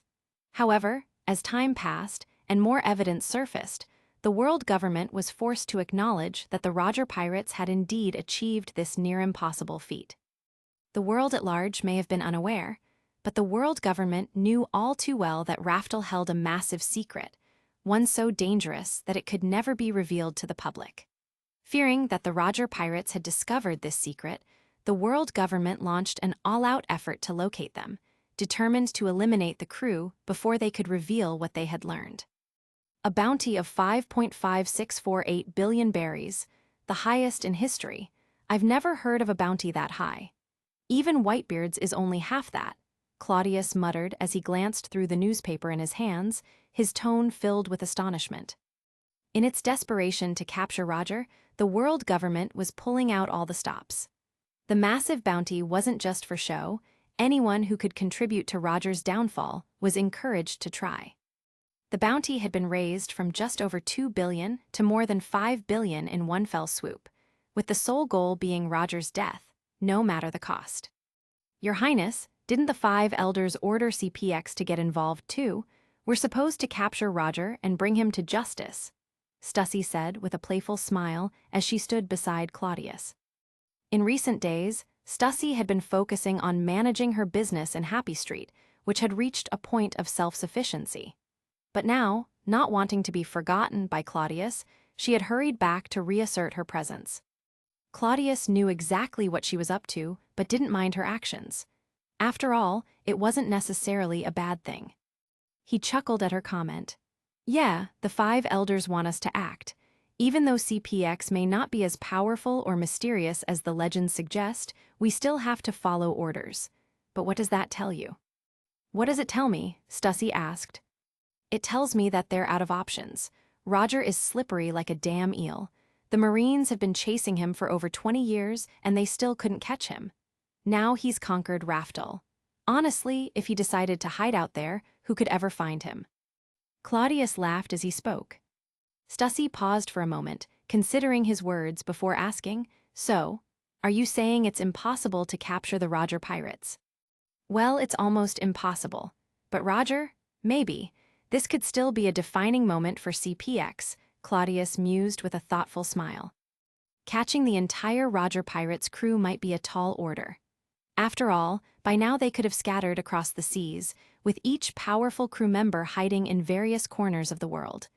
Claudius had some ideas about where a few of them might go, Rayleigh, for example, or Dr. Crocus. But the rest, he wasn't sure. Crocus wasn't a threat, though. He had only joined to treat Roger's illness and had no interest in the pirate life. Claudius wasn't planning to go after him. As for Rayleigh, well, it wasn't worth the trouble right now, and there was no pressing need. But Roger, he was the key target. Claudius's memories told him that soon Roger would travel to South Blue, to the island of Batarilla, where he would marry his lover, Rouge, and leave behind his bloodline. Then, before his illness could claim him, Roger would surrender himself to the Marines. This would provide some relief to the world government. They would be able to announce his capture, setting the stage for his execution in his hometown, the future legendary site of Logtown in East Blue. Of course, this entire narrative could be manipulated. Roger's self-surrender could easily be spun as CPX's success in capturing him. With this in mind, Claudius began plotting his next move. CPX was developing well, but it needed more influence, and Roger could be the stepping stone to even greater power. If I play my cards right, I might even secure a position among the highest ranks of the celestial dragons, Claudius murmured to himself. What was that? Stussy asked, having not quite caught what he'd said. Nothing, just thinking out loud. There's a lot of potential here, Claudius replied with a smile. Among the 19 celestial dragon families, the Donquixote family headed by Lancelot held significant power. Claudius, however, operated mostly independently, with little connection to his family. In the past, Lancelot had never viewed Claudius as a threat, but by the time he realized Claudius had become a prominent figure in the eyes of the 5 elders, it was too late for him to do anything about it. Claudius hadn't originally intended to oppose Lancelot, but now that their interests were once again colliding, they had become rivals. Claudius knew that in order to keep advancing, he would need to wrest control of the Donquixote family's power from Lancelot. I didn't think I'd have to waste time on such trivial matters, Claudius thought to himself, but maybe I can use the momentum of current events to crush Lancelot entirely. As he pondered this, Nia entered the room holding a special edition of the newspaper. Your Highness, you should take a look at this. Today's World News has just released a special issue. The world government is officially calling Roger the Pirate King. Claudius froze for a moment, then took the paper. The world government had already admitted that Roger had reached Raftel, but the title of Pirate King hadn't been used until now. It seemed the world government was growing desperate. They were gearing up to crown Roger and then destroy him. Pirates were a proud and competitive bunch, especially the powerful ones. Now that a pirate king had been declared, many of them would likely be itching to challenge Roger. If anyone could find him, they'd surely want to take him down. So, Pirate King Gold Roger. They've completely hidden the D from his name, Claudius muttered quietly. Roger's real name was Gall D. Roger. When he had first made a name for himself, the world government had referred to him by his full name. But as his fame grew, they slowly began to obscure the D, rebranding him as Gold Roger to hide his ties to the infamous D lineage. Now, as they pushed the narrative of him being the Pirate King, it was clear that they were doing everything they could to erase his real identity from the public's mind. Over time, the world would likely forget the name Gall D. Roger entirely. Chapter 63, Farewell Roger. On an unnamed island in the New World, a peaceful spring island with a mild climate that never changes, two of the most legendary pirates in the world were sitting under a sakura tree. One of them was Gall D. Roger, recently crowned the Pirate King by the world government. The other was none other than Edward Whitebeard Newgate, the man known as the world's strongest. Newgate, a towering figure who looked almost like a giant as he sat beneath the tree, drank from a massive bowl of sake. By comparison, Roger appeared far more ordinary, his stature nothing remarkable. But the air around the two men buzzed with history, rivalry, and mutual respect. They sat opposite one another, sipping from their bowls, chatting like old friends. Roger and Newgate had a unique bond, rivals on the seas, but with deep mutual respect. This meeting wasn't for battle or business. Roger had come to say his final farewell. As for Odin, Roger began with a smile, I'm pretty sure he's already back in Wano. He seemed to have some urgent matters to take care of. It looks like his father isn't going to return him to you. If you still want him aboard, you'll have to go to Wano and get him yourself. Newgate drained his bowl in one gulp and grimaced. What kind of booze is this? It's terrible. Terrible? Roger looked offended. This is from my hometown. I brought it with me all the way from East Blue. It's been aging for over 20 years.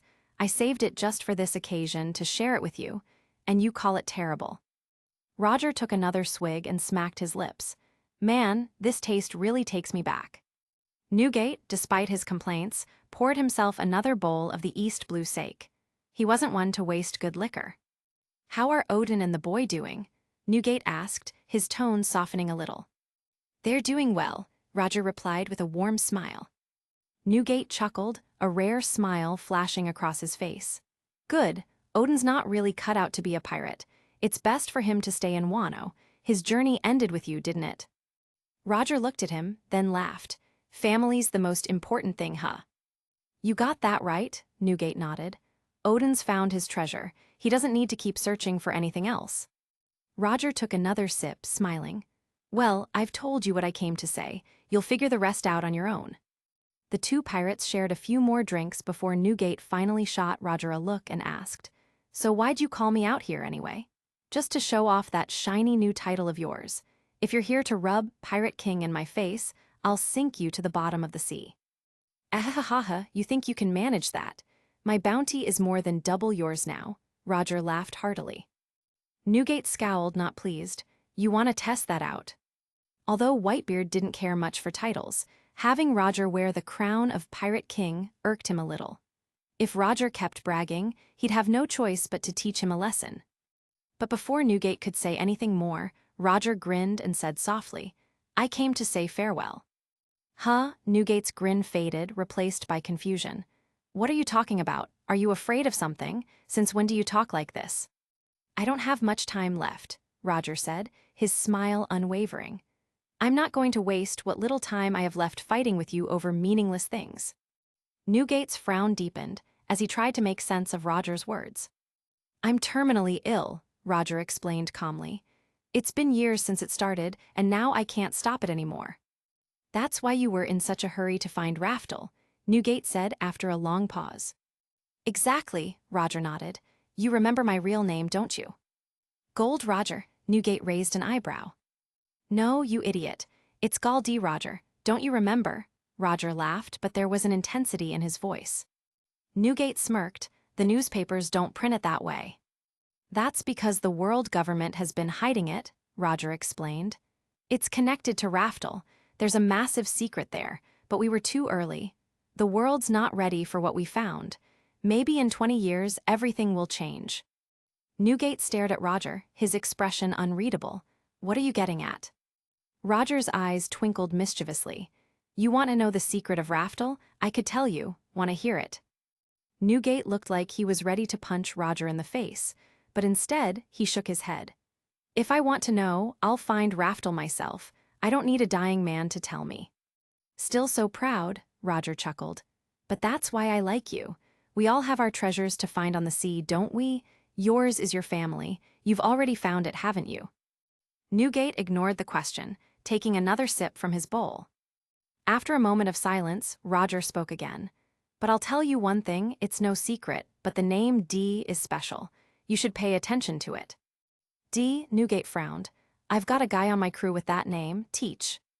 Maybe someone like him will find the treasure I've left behind. I'm waiting for that person, Roger said with a soft smile. Waiting, huh? Newgate muttered, not asking any more questions. After a few more words exchanged between them, Roger downed the last of his sake, and Newgate knew what that meant. Roger was about to leave, and this would be the last time they would ever meet. So how was it? The sake from my hometown wasn't so bad, right? Roger asked with a laugh. Newgate finished his drink as well, smiling. Just like you, unforgettable. That's good to hear. I've told you enough and I've had my fun. Now it's time for me to go. The Roger Pirates, we're disbanding. This sea belongs to you now. Get the hell out of here, Newgate grinned. You trying to piss me off with that line? Roger didn't respond. He simply stood up and with his trademark carefree swagger, walked away. When he was almost out of sight, he waved, not looking back. That was his goodbye. Farewell, Roger, Newgate whispered softly, watching his old friend disappear from view. Chapter 64, Shameless Garp. At the port of Marine headquarters, Marineford, Claudius had just disembarked from a warship. Walking beside him was Vice Admiral Garp, who had been chattering non-stop since they'd set foot on land. Holding his forehead in frustration, Claudius sighed. Garp, I've told you countless times, I don't know where the Roger Pirates are. Why do you keep bothering me? It's not about the Roger Pirates as a group. They've already disbanded. Everyone knows that, Garp said, waving his hand dismissively. Breaking up has its advantages, sure, but it also means news will leak more easily. Aren't you CPX guys supposed to be good at gathering intel? Just tell me if you hear anything especially about that BD Roger. I'm as anxious as you are. The 5 elders have been breathing down my neck about this. Why do you think I came to Marine headquarters in the first place? I'm here looking for information too, Claudius replied.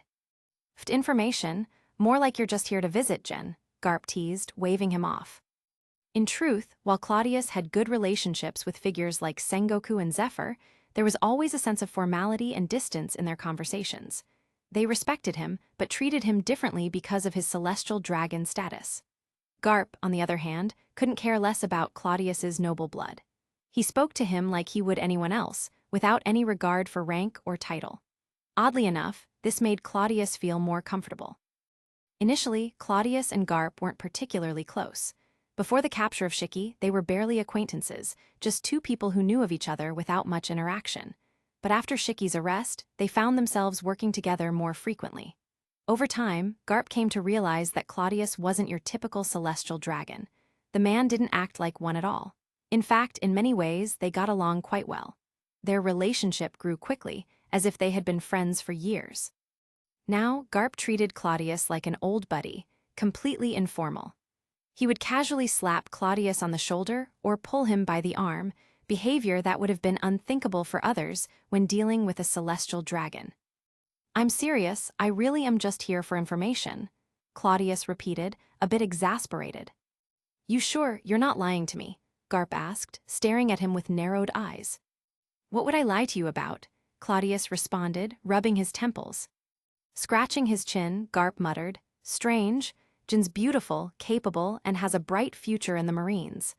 Plenty of people want to chase after her, so why are you not showing any interest? Maybe because I'm not in the Marines, Claudius shot back, feeling a little annoyed. Garp grinned and mumbled to himself, maybe I should tell Jen not to waste her time on you. What was that? Claudius asked, not catching what Garp had said. Ahahaha, nothing, forget it. Let's go, let's go. I'll show you what you want to see, Garp laughed awkwardly, changing the subject and pulling Claudius along by the arm. Once they were inside Garp's office, Claudius sat down and sipped some tea while Garp looked at him with confusion. What's this about? You seemed like you were in a rush back at the port. Weren't you looking for some information? Now you're acting all casual. Claudius chuckled, a bit embarrassed. Well, I was just trying to strengthen my position, you know. Anyway, don't change the subject. Do you have what I'm looking for or not? Garp paused, his expression serious for a moment. You're talking about that new scientific unit Marine established, right? It's supposed to be top secret. How did you find out about it? Claudius smiled slyly. Come on, Garp. Did you forget who I am? I might not be able to gather intel like we do for the public, but I have access to a lot of information within the world government. My authority lets me know more than you think. Garp shook his head in resignation. I swear, Claudius, you've got all these skills, but you never use them for anything productive. You've got your eye on Marine all the time. Why don't you focus on finding Roger instead of digging into our stuff? I'm working on it. Maybe I'll have Roger in chains in a few days, Claudius muttered, his patience wearing thin. It felt like everywhere he went, someone brought up Roger. Garp's expression grew serious again. Claudius, let me remind you, don't get too cocky just because you helped capture Shiki. Roger is a different beast. He's incredibly dangerous. If you find any leads on him, cooperate with Marine headquarters.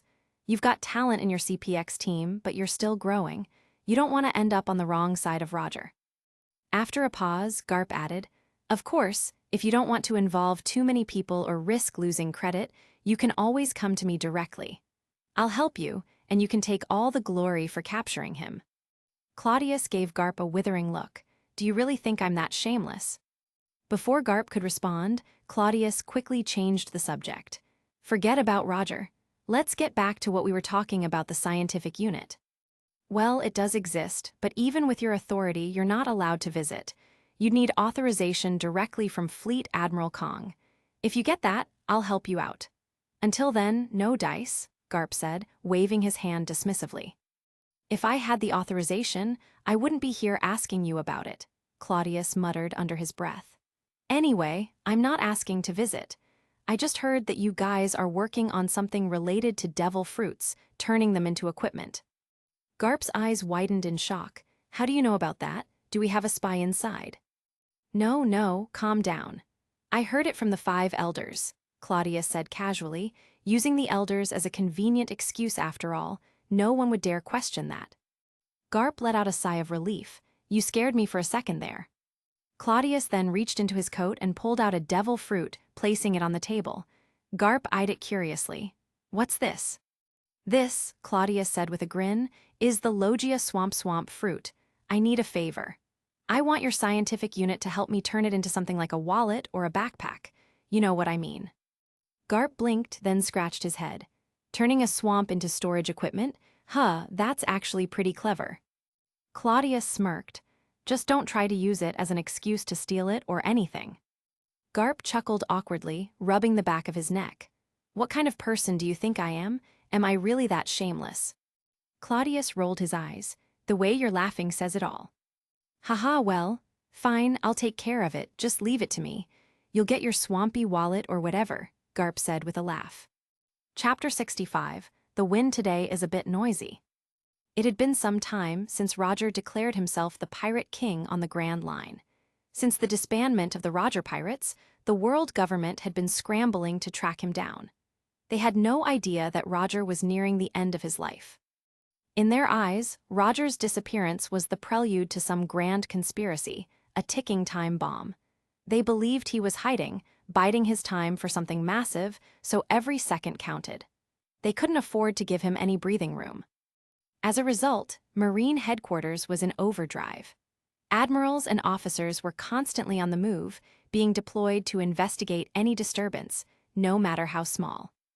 the CP agencies weren't any different. They, too, were spread thin, tasked with hunting down rogue scholars and other potential threats. Ironically, their workload was so heavy that they had eased up on certain operations, giving some of these scholars more time to escape unnoticed. In the holy land of Mariawa, in front of the towering world government headquarters, Stussy stood quietly, waiting for someone. The soft wind rustled through her hair, brushing against her face as she gazed down the long road leading to the building. As officials passed by, many of them greeted Stussy warmly. It wasn't just because of her striking beauty, though that certainly helped, but also because of who she represented. Stussy was known to be Claudius' right-hand woman, and Claudius himself was a rising star in the eyes of the 5 elders. The more perceptive officials had already started to treat Stussy as if she were more than just an aide. They whispered that she might be Claudius' lover, not just his subordinate. After all, how could someone as charming and influential as Stussy be just a colleague to someone like Claudius? Stussy was well aware of the rumors, but she didn't bother correcting them. She knew the power of perception and how dangerous it could be, especially among the celestial dragons. Being misinterpreted as Claudius' woman was far safer than drawing the unwanted attention of other ambitious or lecherous nobles.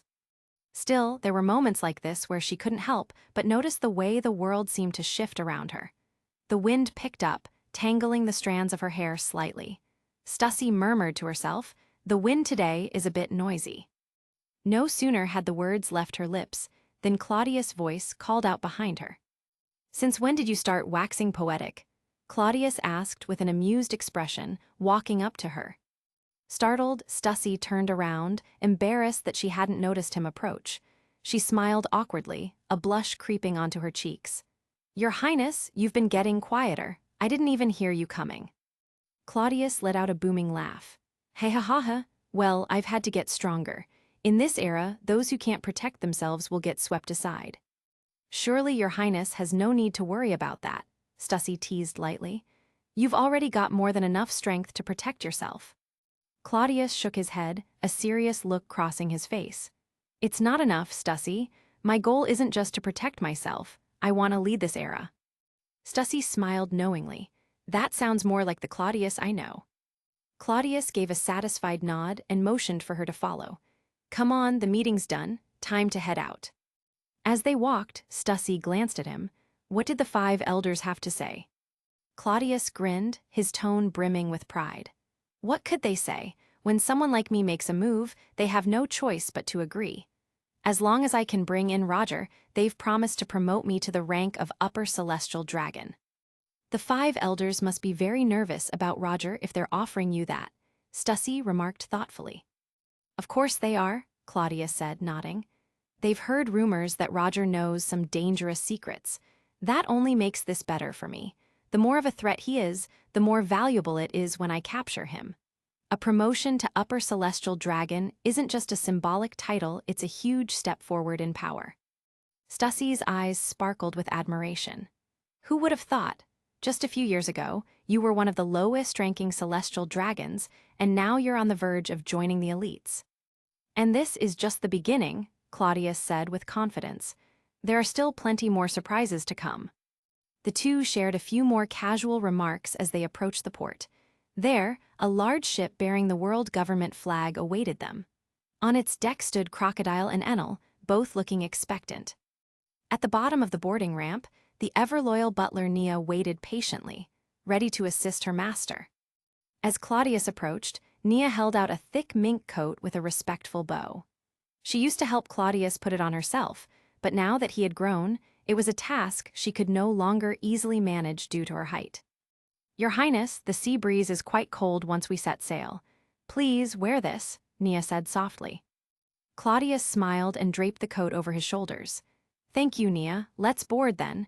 It's time to set sail." As the ship began to pull away from the dock, Crocodile, leaning against the railing, glanced over at Claudius. "So, are you going to tell us where we're headed now?" Claudius chuckled. "What's the rush? We're headed to South Blue this time. There's plenty of fun to be had there." "South Blue?" Crocodile raised an eyebrow. "I thought we were going after Roger. Doesn't that mean going to the New World?" Claudius shrugged dismissively. Who says Roger has to be in the New World? He could be anywhere, even South Blue. But for pirates, the New World is the safest place to hide. It makes more sense for him to be there, Crocodile replied, sounding exasperated. Claudius waved his hand, clearly not concerned. Relax, we're just taking a little detour. What could possibly go wrong in South Blue? Besides, Nia, you checked the almanac, right? Nia, always prepared, nodded. Yes, Your Highness, it's an auspicious day for travel. Claudius laughed heartily. See, no need to worry, all is well. Set sail, men, South Blue awaits. Let's call this a mission vacation. Chapter 66. Let Sengoku find a celestial dragon wife. At naval headquarters in Marineford, in Admiral Sengoku's office, a small group had gathered. Garp, Tsuru, Zephyr, Jin, Kyuzin, and a few others. This wasn't an official meeting, just a casual get-together during a rare break in their busy schedules. For almost a year now, they had been relentlessly chasing leads all over the world, trying to find Roger.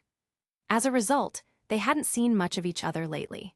So, now that everyone happened to be in the same place, they decided to gather in Sengoku's office to catch up and share any new information. There were rumors that Scopper Gabin was in West Blue, Kyuzin said lazily. I went there, checked it out, but found nothing. It was a complete waste of time. Jin teased, if you had found him, maybe you would have been defeated. Hey now, I'm pretty strong, okay? Kyuzin shot back with a grin. You're looking at an admiral candidate here. Speaking of which, we've got 2 open admiral slots, why not just give me one? Sengoku rolled his eyes. You're still too green, Kyuzin. Sure, you've got the strength, but you lack experience and the other qualifications. Be patient and wait your turn. See, you guys keep saying you want to fill all 3 admiral positions, but here I am, offering myself up and still no takers, Kyuzin said, waving his hand dramatically. Of course, he was joking. Kyuzin knew perfectly well that he still had a lot to learn before taking on the mantle of admiral. I ran into Douglas Bullet in the New World, Garp said between bites of senbei, but since he's been away from Roger's crew for a long time now, I didn't bother with him. The priority is still finding Roger. There have been rumors about Pluton and sightings of Silver's Rayleigh in the Sabyati archipelago. I spent a long time staking it out, but I couldn't find him. Still, I have a feeling something's off, Tsuru said, frowning slightly. Sabyati archipelago? Sengoku blinked in surprise. If that's true, Rayleigh's got some nerve, showing up right under our noses. Maybe he thinks the most dangerous place is the safest, Tsuru said with a sly smile. Then he's got some serious guts, hiding out in Sabyati, Zephyr added with a laugh. Zephyr had been staying at headquarters lately, training new officers and bringing fresh blood into the Marines now that he'd stepped down as an admiral. As they continued talking, it became clear that no one had made any significant progress in their search for Roger. Sengoku sighed and asked, So, what about the CP agencies? Any word from them? I wouldn't count on it. We don't have the best relationship with them, Garp said carelessly. Even if they have found something, they're probably keeping it to themselves, worried that we'll steal the credit. The others nodded in agreement. It was an open secret that the CP agencies were always playing their own games, even in times like these.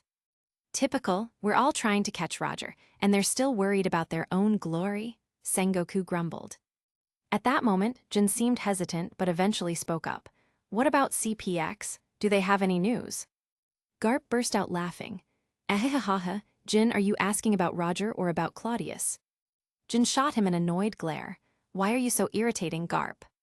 Garp just laughed it off, unbothered as always. The two of them had a good relationship, so she knew he was just teasing. Jin composed herself and said, What's wrong with asking about both? I heard that before His Highness Claudius left Mariawa, he had a conversation with the 5 elders. I'm curious if he discovered anything, and if it might be related to Roger. No one else teased her like Garp did. Sengoku smiled and said, Actually, I do have some news about that. Huh? Jin looked at him with interest.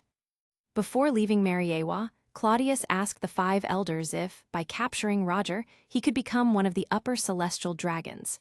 And the 5 elders agreed, Sengoku said with a smirk.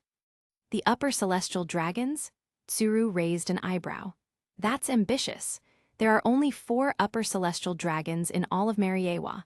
Most of the celestial dragon families don't even get close to that kind of power. Keep this under wraps, though, Sengoku warned. It's still a secret. Claudius might be preparing to make a move against the Donquixote family. Don't worry, we Marines have no interest in getting involved in celestial dragon politics, Zephyr said, waving his hand dismissively. After a moment, Zephyr remembered something. Oh, Tsuru, I heard you're about to be promoted to Chief of Staff. Yes, but that'll have to wait until Roger is dealt with. If we can even manage that, Tsuru replied calmly. Hold on, weren't we talking about CPX? Jin interrupted, trying to steer the conversation back on track. Ha, you're really interested in Claudius, aren't you? Sengoku teased with a smile. Before Jin could respond, Sengoku continued. Unfortunately, there hasn't been much progress on Claudius's end. It's been 3 months, and he doesn't seem to be making any serious efforts. I've even fed him some rumors about Roger, but he hasn't shown any interest in following up. For the past few months, he's been hopping from island to island in South Blue. Honestly, it looks more like he's on vacation than anything else. Vacation, Tsuru added dryly. Yeah, vacation, Sengoku nodded. I heard he lost more than 2 billion berries gambling while rolling dice in South Blue. Jin sighed, exasperated. While they were all working hard, Claudius seemed to be taking it easy. An unbalanced feeling crept into her chest. So he's just living it up while we're out here sweating? Must be nice, being a CP agent under the celestial dragons. Garp, never one to miss an opportunity for mischief, grinned and said, Sengoku, you're pretty handsome yourself. Why don't you head over to Mariawa and find yourself a celestial dragon wife? Then when you become fleet admiral, we can all take it easy like Claudius. The moment Garp said this, Sengoku shot him a deadly glare. He then subtly glanced at Tsuru, as if hoping she hadn't heard Garp's ridiculous comment. But Tsuru didn't even acknowledge it, much to Sengoku's silent relief. After a bit more chatter, Garp pulled out a sleek black wallet from his coat and said, Since things have been quiet lately, and we're all kind of at a standstill, I think I'll head down to South Blue. I've got some business to take care of with Claudius anyway. Chapter 67, Encountering Bartholomew Kuma. In the South Blue, a small cruise ship drifted leisurely across the vast sea. Though the ship was small, it had all the comforts of a luxury yacht. On the deck, Claudius lay back on a sun lounger, a glass of freshly squeezed juice in one hand and a book in the other. His entire demeanor radiated laziness as he soaked up the sun. Not far from him, Crocodile and Enel sat at the edge of the deck, each holding a fishing rod, seemingly focused on catching something. Both of them were far more relaxed than usual. Stussy and Nia were nearby, both dressed in bikinis, exuding elegance and beauty. Nia was busy cutting fruit, while Stussy leaned casually against a cannon, holding a den mushi, presumably giving instructions to her subordinates on Happy Street. The whole atmosphere on the ship was incredibly laid back. No one would guess they were supposedly on a mission to track down Roger. It looked more like a vacation than anything else, and no one could argue otherwise. Lift the rod, you idiot, Crocodile barked, knocking Enel on the head before raising his own fishing rod. A massive fish dangled from the end of Crocodile's line. Enel's eyes lit up with excitement. I did it, lunch is here. HMPH, if I hadn't helped you, that fish would have gone away, Crocodile scoffed, grinning slightly. Enel glared at him. I could have caught it on my own without your help. The two started bickering, as they often did, and Claudius chuckled at the sight. He closed his book and looked up just in time to see Nia place a plate of freshly cut fruit on the small table beside him. Your Highness, Nia asked softly, are those two fools interrupting your reading? I can make them quiet down if you'd like. Claudius waved his hand, still smiling. No, let them be. It's all in good fun. He gazed out at the seemingly endless expanse of the ocean and sighed contentedly. What a beautiful view. No matter how many times I see it, I never get tired of it. There really is something magical about the sea. Stussy, having finished her conversation on the den mushi, walked over with a smile. Maybe it's because your heart is as vast as the sea, Your Highness. Claudius chuckled. Stussy, your flattery is getting better and better. He paused before adding, but I have to admit I like it, ha. As they laughed and chatted, Stussy's eyes narrowed slightly, focusing on the horizon. Your Highness, it seems we have a visitor. Claudius, noticing the distant silhouette of a small boat approaching, grinned. Well, well, I didn't expect to run into him here. It's been years. A small sampan was making its way toward their ship, carrying two figures, one ordinary in size, the other towering and imposing. As the boat drew closer, a familiar voice called out. An old friend's come to visit. Won't you let down the ladder and invite us up, Your Highness? Claudius remained in his lounger, his smile widening. You've gotten cheekier since you revealed your true identity. In a flash, one of the figures appeared beside Claudius. It was Dragon, the man Claudius hadn't seen in years. It's a bit surprising to hear someone like you talk about cheekiness, Claudius, Dragon said with a smirk. A moment later, the other figure landed heavily on the deck, his presence imposing Bartholomew Kuma. Claudius recognized him immediately. Kuma, the future revolutionary and infiltrator of the 7 warlords of the sea, known to many as Tyrant Kuma. Dragon, now fully relaxed, smiled as he spoke. I just came to South Blue for some business and got wind that you were hanging around here. I decided to swing by, and lucky me, here you are. Nia hurried over, placing another sun lounger beside Claudius. Dragon, without any hesitation, plopped down into it. I have to say, Claudius, you celestial dragons really know how to live. Meanwhile, I've been busting my ass trying to build something from scratch these past few years. It's rough out there. Dragon leaned back, looking at the clear blue sky. What about you? What are you doing in South Blue? Are you on vacation? Because it sure looks like you're on vacation. Claudius couldn't help but laugh. Which one of your eyes thinks I'm on vacation? Both, Dragon shot back with a grin. You're seeing things, Claudius replied. I'm actually on a very important mission. Dragon raised an eyebrow. A mission? Is this that so-called amazing CPX I've been hearing about? Come on, how did you manage to catch Shiki? Did the Marines give you credit for something they did? Claudius sat up and looked at him seriously. Do you really think I'd take credit for something I didn't do? No, I caught Shiki with my own hands. As for CPX, it's still pretty new, nothing impressive yet. Honestly, it's like your revolutionary army at the moment, just a bunch of rookies trying to find their footing. Dragon laughed. Hey, don't lump us in with that. Our revolutionary army is coming along nicely. By the way, do you know who this is? Dragon gestured toward Bartholomew Kuma, who had been silently observing the interaction from a distance. Claudius chuckled. Do you take me for a fool? Of course, I know who he is. Bartholomew Kuma, former king of the Sorbet Kingdom. After offending the world government, he was overthrown, and now he's known as Tyrant Kuma.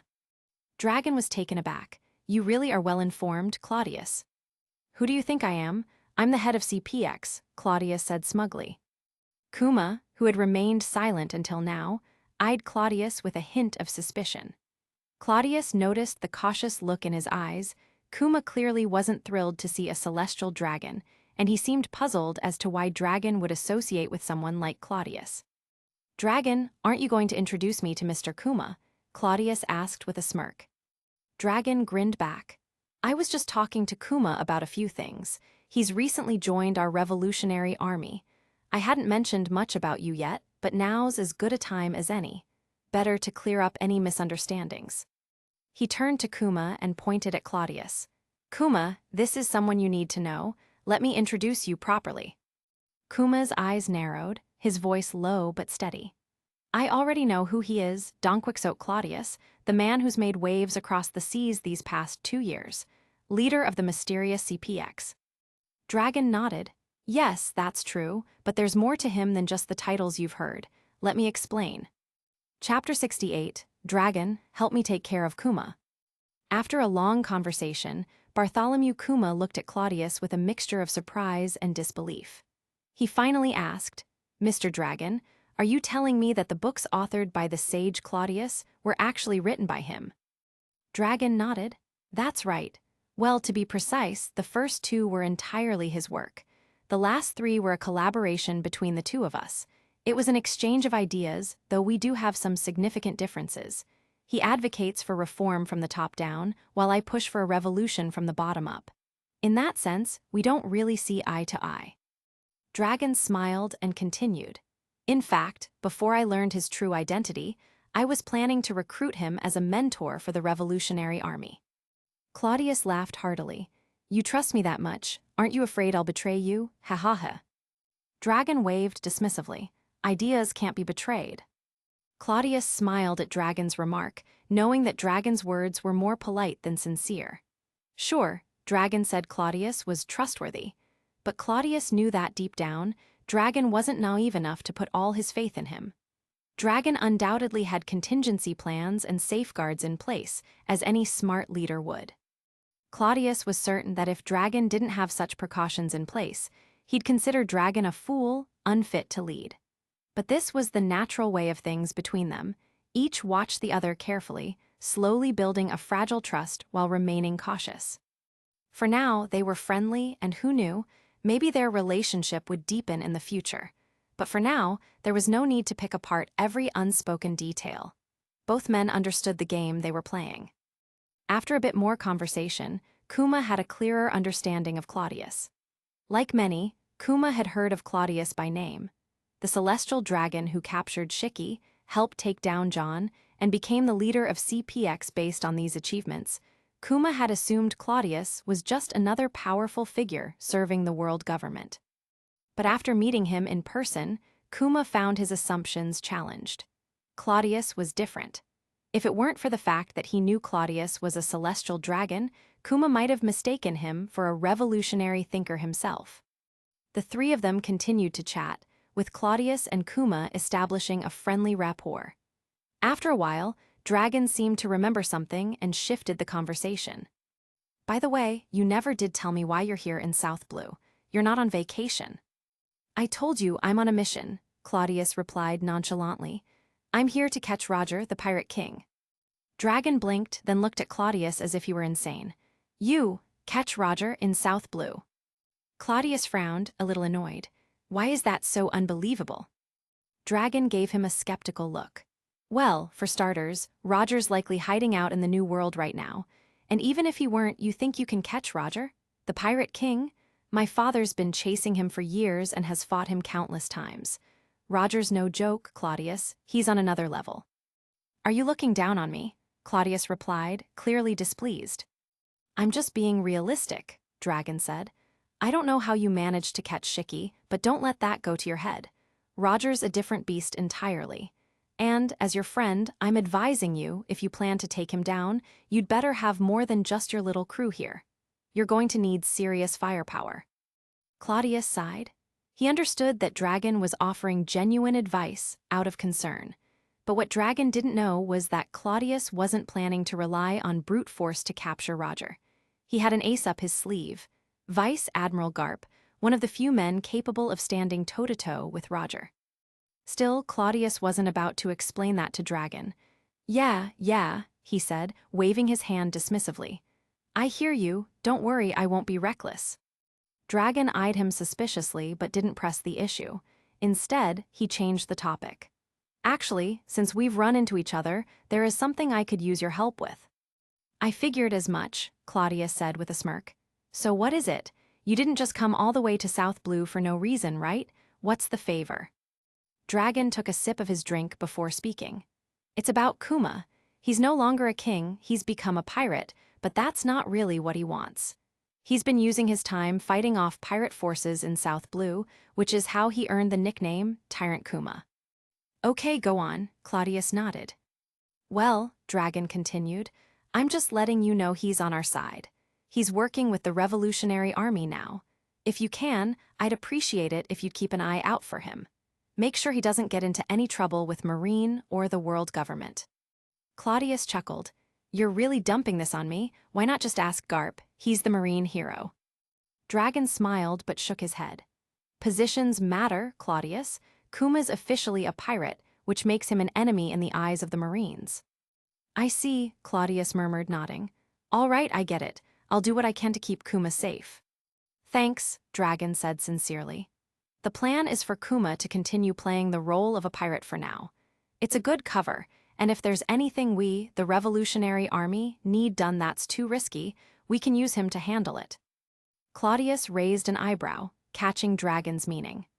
Dragon was subtly hinting that if Claudius needed any discreet favors in the future, Kuma could help out, no strings attached.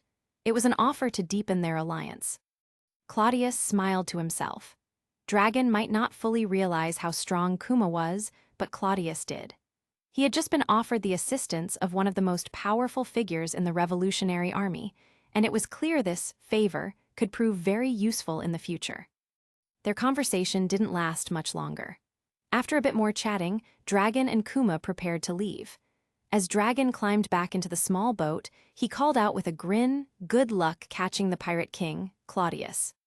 With that, Dragon and Kuma sailed off, as swiftly as they had appeared. After they were gone, Claudius smiled to himself and stretched lazily on his sun lounger. "All right, it's time to move. Anchor up. Let's head to Batarilla Island. I've heard the scenery there is stunning, and who knows, maybe something interesting will happen." Chapter 69, Bet. Batarilla Island, located on the outskirts of the South Blue, was a small, peaceful place. The island had a single small town with few residents. The climate was perfect, the scenery picturesque, and the pace of life was unhurried. It was the kind of place where people lived simply, with everything self-sustained, and there was little need for outside trade or tourism. As Claudius's small cruise ship slowly docked at the island's port, it became clear just how quiet this place was. The only other boats around were small fishing sampans. No large ships or merchant vessels, no tourists bustling about. This was a place that time seemed to have forgotten. "What's so special about this place? It's just some backwater island," Crocodile grumbled as he stepped off the boat, taking in the surroundings with an unimpressed scowl. "You need to clear your head, Crocodile," Claudius snapped, shooting him an irritated glance. "Don't forget, you lost over 2 billion to me in that dice game back on Ricklandy Island. Consider this a chance to cleanse your filthy, gambling-addicted soul before you throw it all away in another casino." That's right.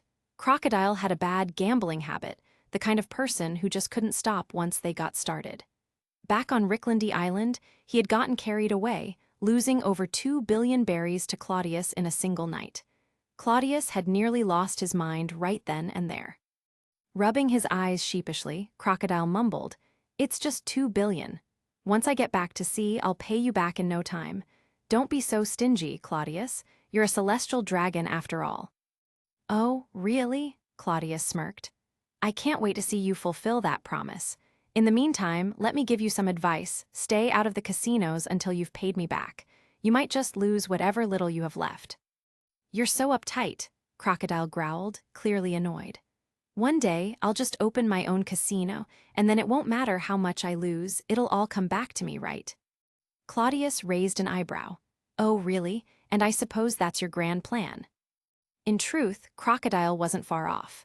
Later in life, he did open a massive casino in the rain-battered region of Alabasta.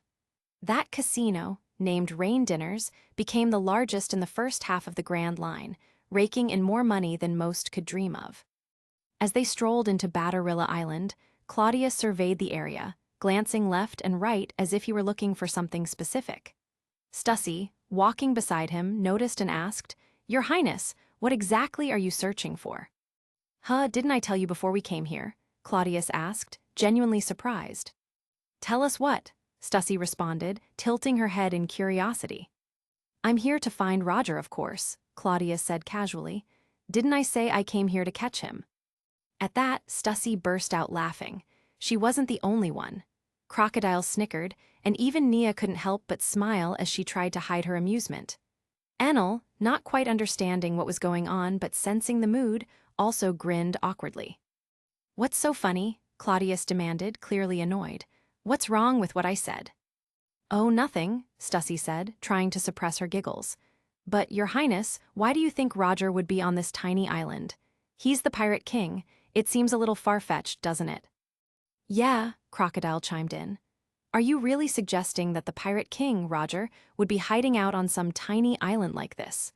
What, did he decide to retire here and live the simple life as a farmer?" "I mean, come on, if you really want to find Roger, we should be heading to the New World," Nia added, her voice gentle but clearly unconvinced by Claudius's logic. Claudius waved them off. "Forget the New World. I've got a bad feeling about that place, nothing but trouble there. Look at me, I've been in South Blue for months, and it's been smooth sailing, not even a storm. What does that tell you? It means South Blue is my lucky spot. I'm staying put. He then crossed his arms confidently.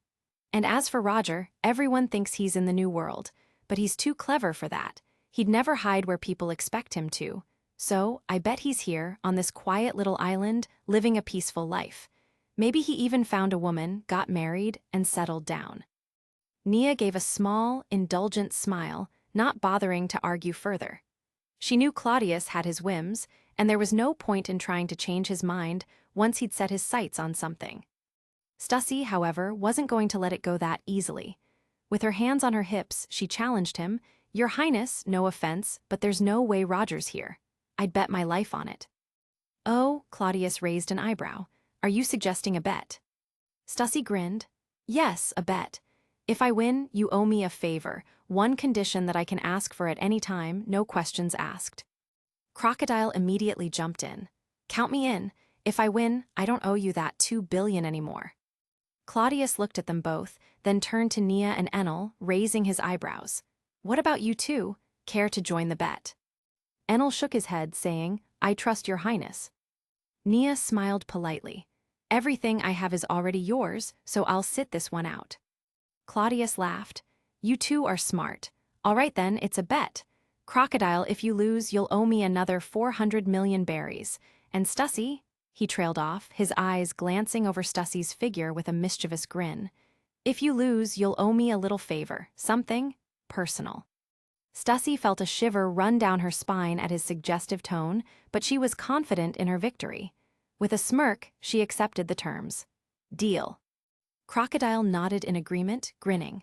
"Let's find out where Roger's hiding." Claudius stood tall and stretched. "All right then, let's go find Roger, shall we? Ha ha ha." Chapter 70, Roger. Crocodile was in an excellent mood. He felt like he was about to wipe out his 2 billion berry debt. If Claudius kept betting with him like this, maybe after a few rounds, he'd even have Claudius owing him money. Sigh, Crocodile let out a contented sigh, lost in thought. Claudius glanced at him, his expression curious. "What are you sighing about? Feeling good, huh?" "I was just thinking," Crocodile began with a smug grin, "if I'd been betting with you from the start, I wouldn't be in debt at all. You'd be the one owing me money by now." "Oh, is that so?" Claudius chuckled. "Well, Crocodile, let me give you some advice, don't get too happy just yet." "Ha ha ha ha, what are you talking about?" Crocodile laughed, feeling even more confident. "I'm about to win back more than 2 billion berries." "Or maybe you're about to lose 400 million more," Claudius said, his voice laced with amusement as he gave Crocodile a mischievous smile. "You really think so?" Crocodile scoffed. "No way, Stussy agrees with me, right?" However, when Crocodile turned to his comrade-in-arms for confirmation, he noticed something strange. Stussy wasn't laughing or smiling. Instead, her eyes were fixed on a distant fruit stand, her expression frozen. Confused by her silence, Crocodile followed her gaze. And then he saw it. His face paled, his heart skipped a beat, and his lips quivered as he whispered, "No way. Is that really him?" Stussy looked at Claudius with wide, astonished eyes, as if seeking confirmation.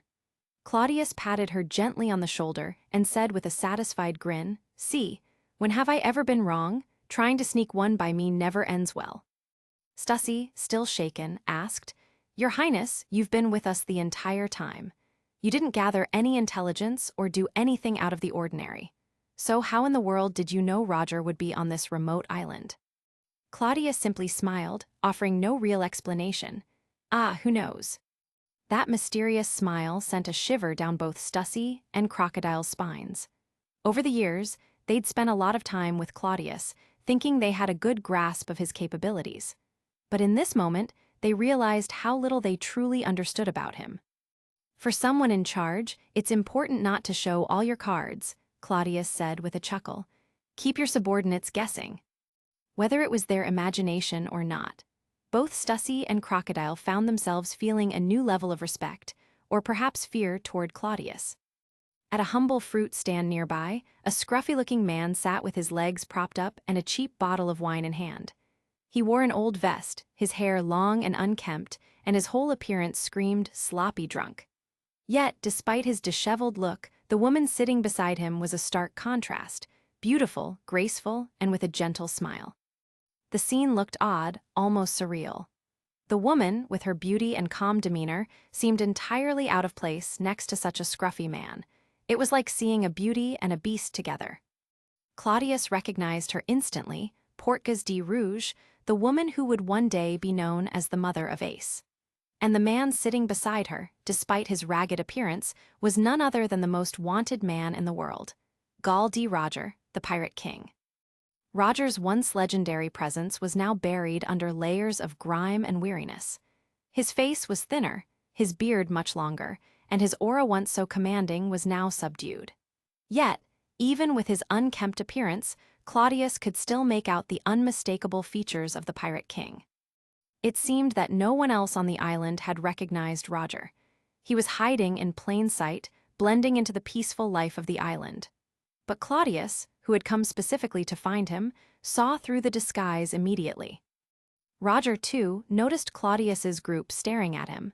His carefree expression tensed as he recognized the celestial dragon. He had seen Claudius before, back on the Sabyati archipelago, and with Claudius's reputation growing in recent years, there was no mistaking him. Roger wasn't worried for himself, he had faced countless dangers before. But now, for the first time in a long while, he felt anxiety, not for his own sake but for Rouge, his family. His fingers tightened around the neck of the cheap wine bottle, and his piercing eyes locked onto Claudius as the distance between them closed. Claudius approached the fruit stand, grabbed 2 oranges from the table, and casually said, "2 oranges, please." Rouge, still smiling warmly, reached out to take payment. But just as she extended her hand, Claudius glanced up and said, "I didn't expect to find you here, Roger." At those words, Rouge froze mid-movement, her hand hanging in the air. Before Roger could say anything, she quickly tried to recover. "You must be mistaken. My husband's name isn't Roger. He's just a simple man." But Roger interrupted her, his voice calm. "No, Rouge, it's no use." He turned to Claudius, offering a faint smile. "Long time no see, Claudius, or should I say, Your Highness?" "Call me whatever you like," Claudius replied with a grin as he began peeling one of the oranges. He popped a slice into his mouth, his eyes lighting up. Not bad. The perfect balance of sweet and sour, I like it." Roger laughed heartily. "Ahahaha, my wife grew those herself. Impressive, isn't she?" Claudius nodded appreciatively. "Very impressive. I have to say, I'm a little envious. A scruffy guy like you managed to find such a beautiful wife." Roger, now 53 years old, looked every bit his age, while Rouge appeared no older than 24 or 25. The age gap was almost comical. Claudius couldn't help but be amazed that Roger, in his later years, had managed to win over someone so much younger. It was clear that Roger, the old cow, had found himself some tender grass, and Claudius couldn't help but feel a little envious. Roger rubbed his scruffy beard, grinning cheekily. "Maybe it's because I'm handsome." Claudius gave him a look of disdain. "Is that why they call you the Pirate King? Because of your thick skin?" Roger laughed even harder. After taking a swig from his bottle, he stretched his neck and asked, "So, what's the plan, Claudius? Are you here to catch me?" Claudius tossed the orange peel into a nearby trash can, his expression casual but his intent clear. He didn't try to hide anything.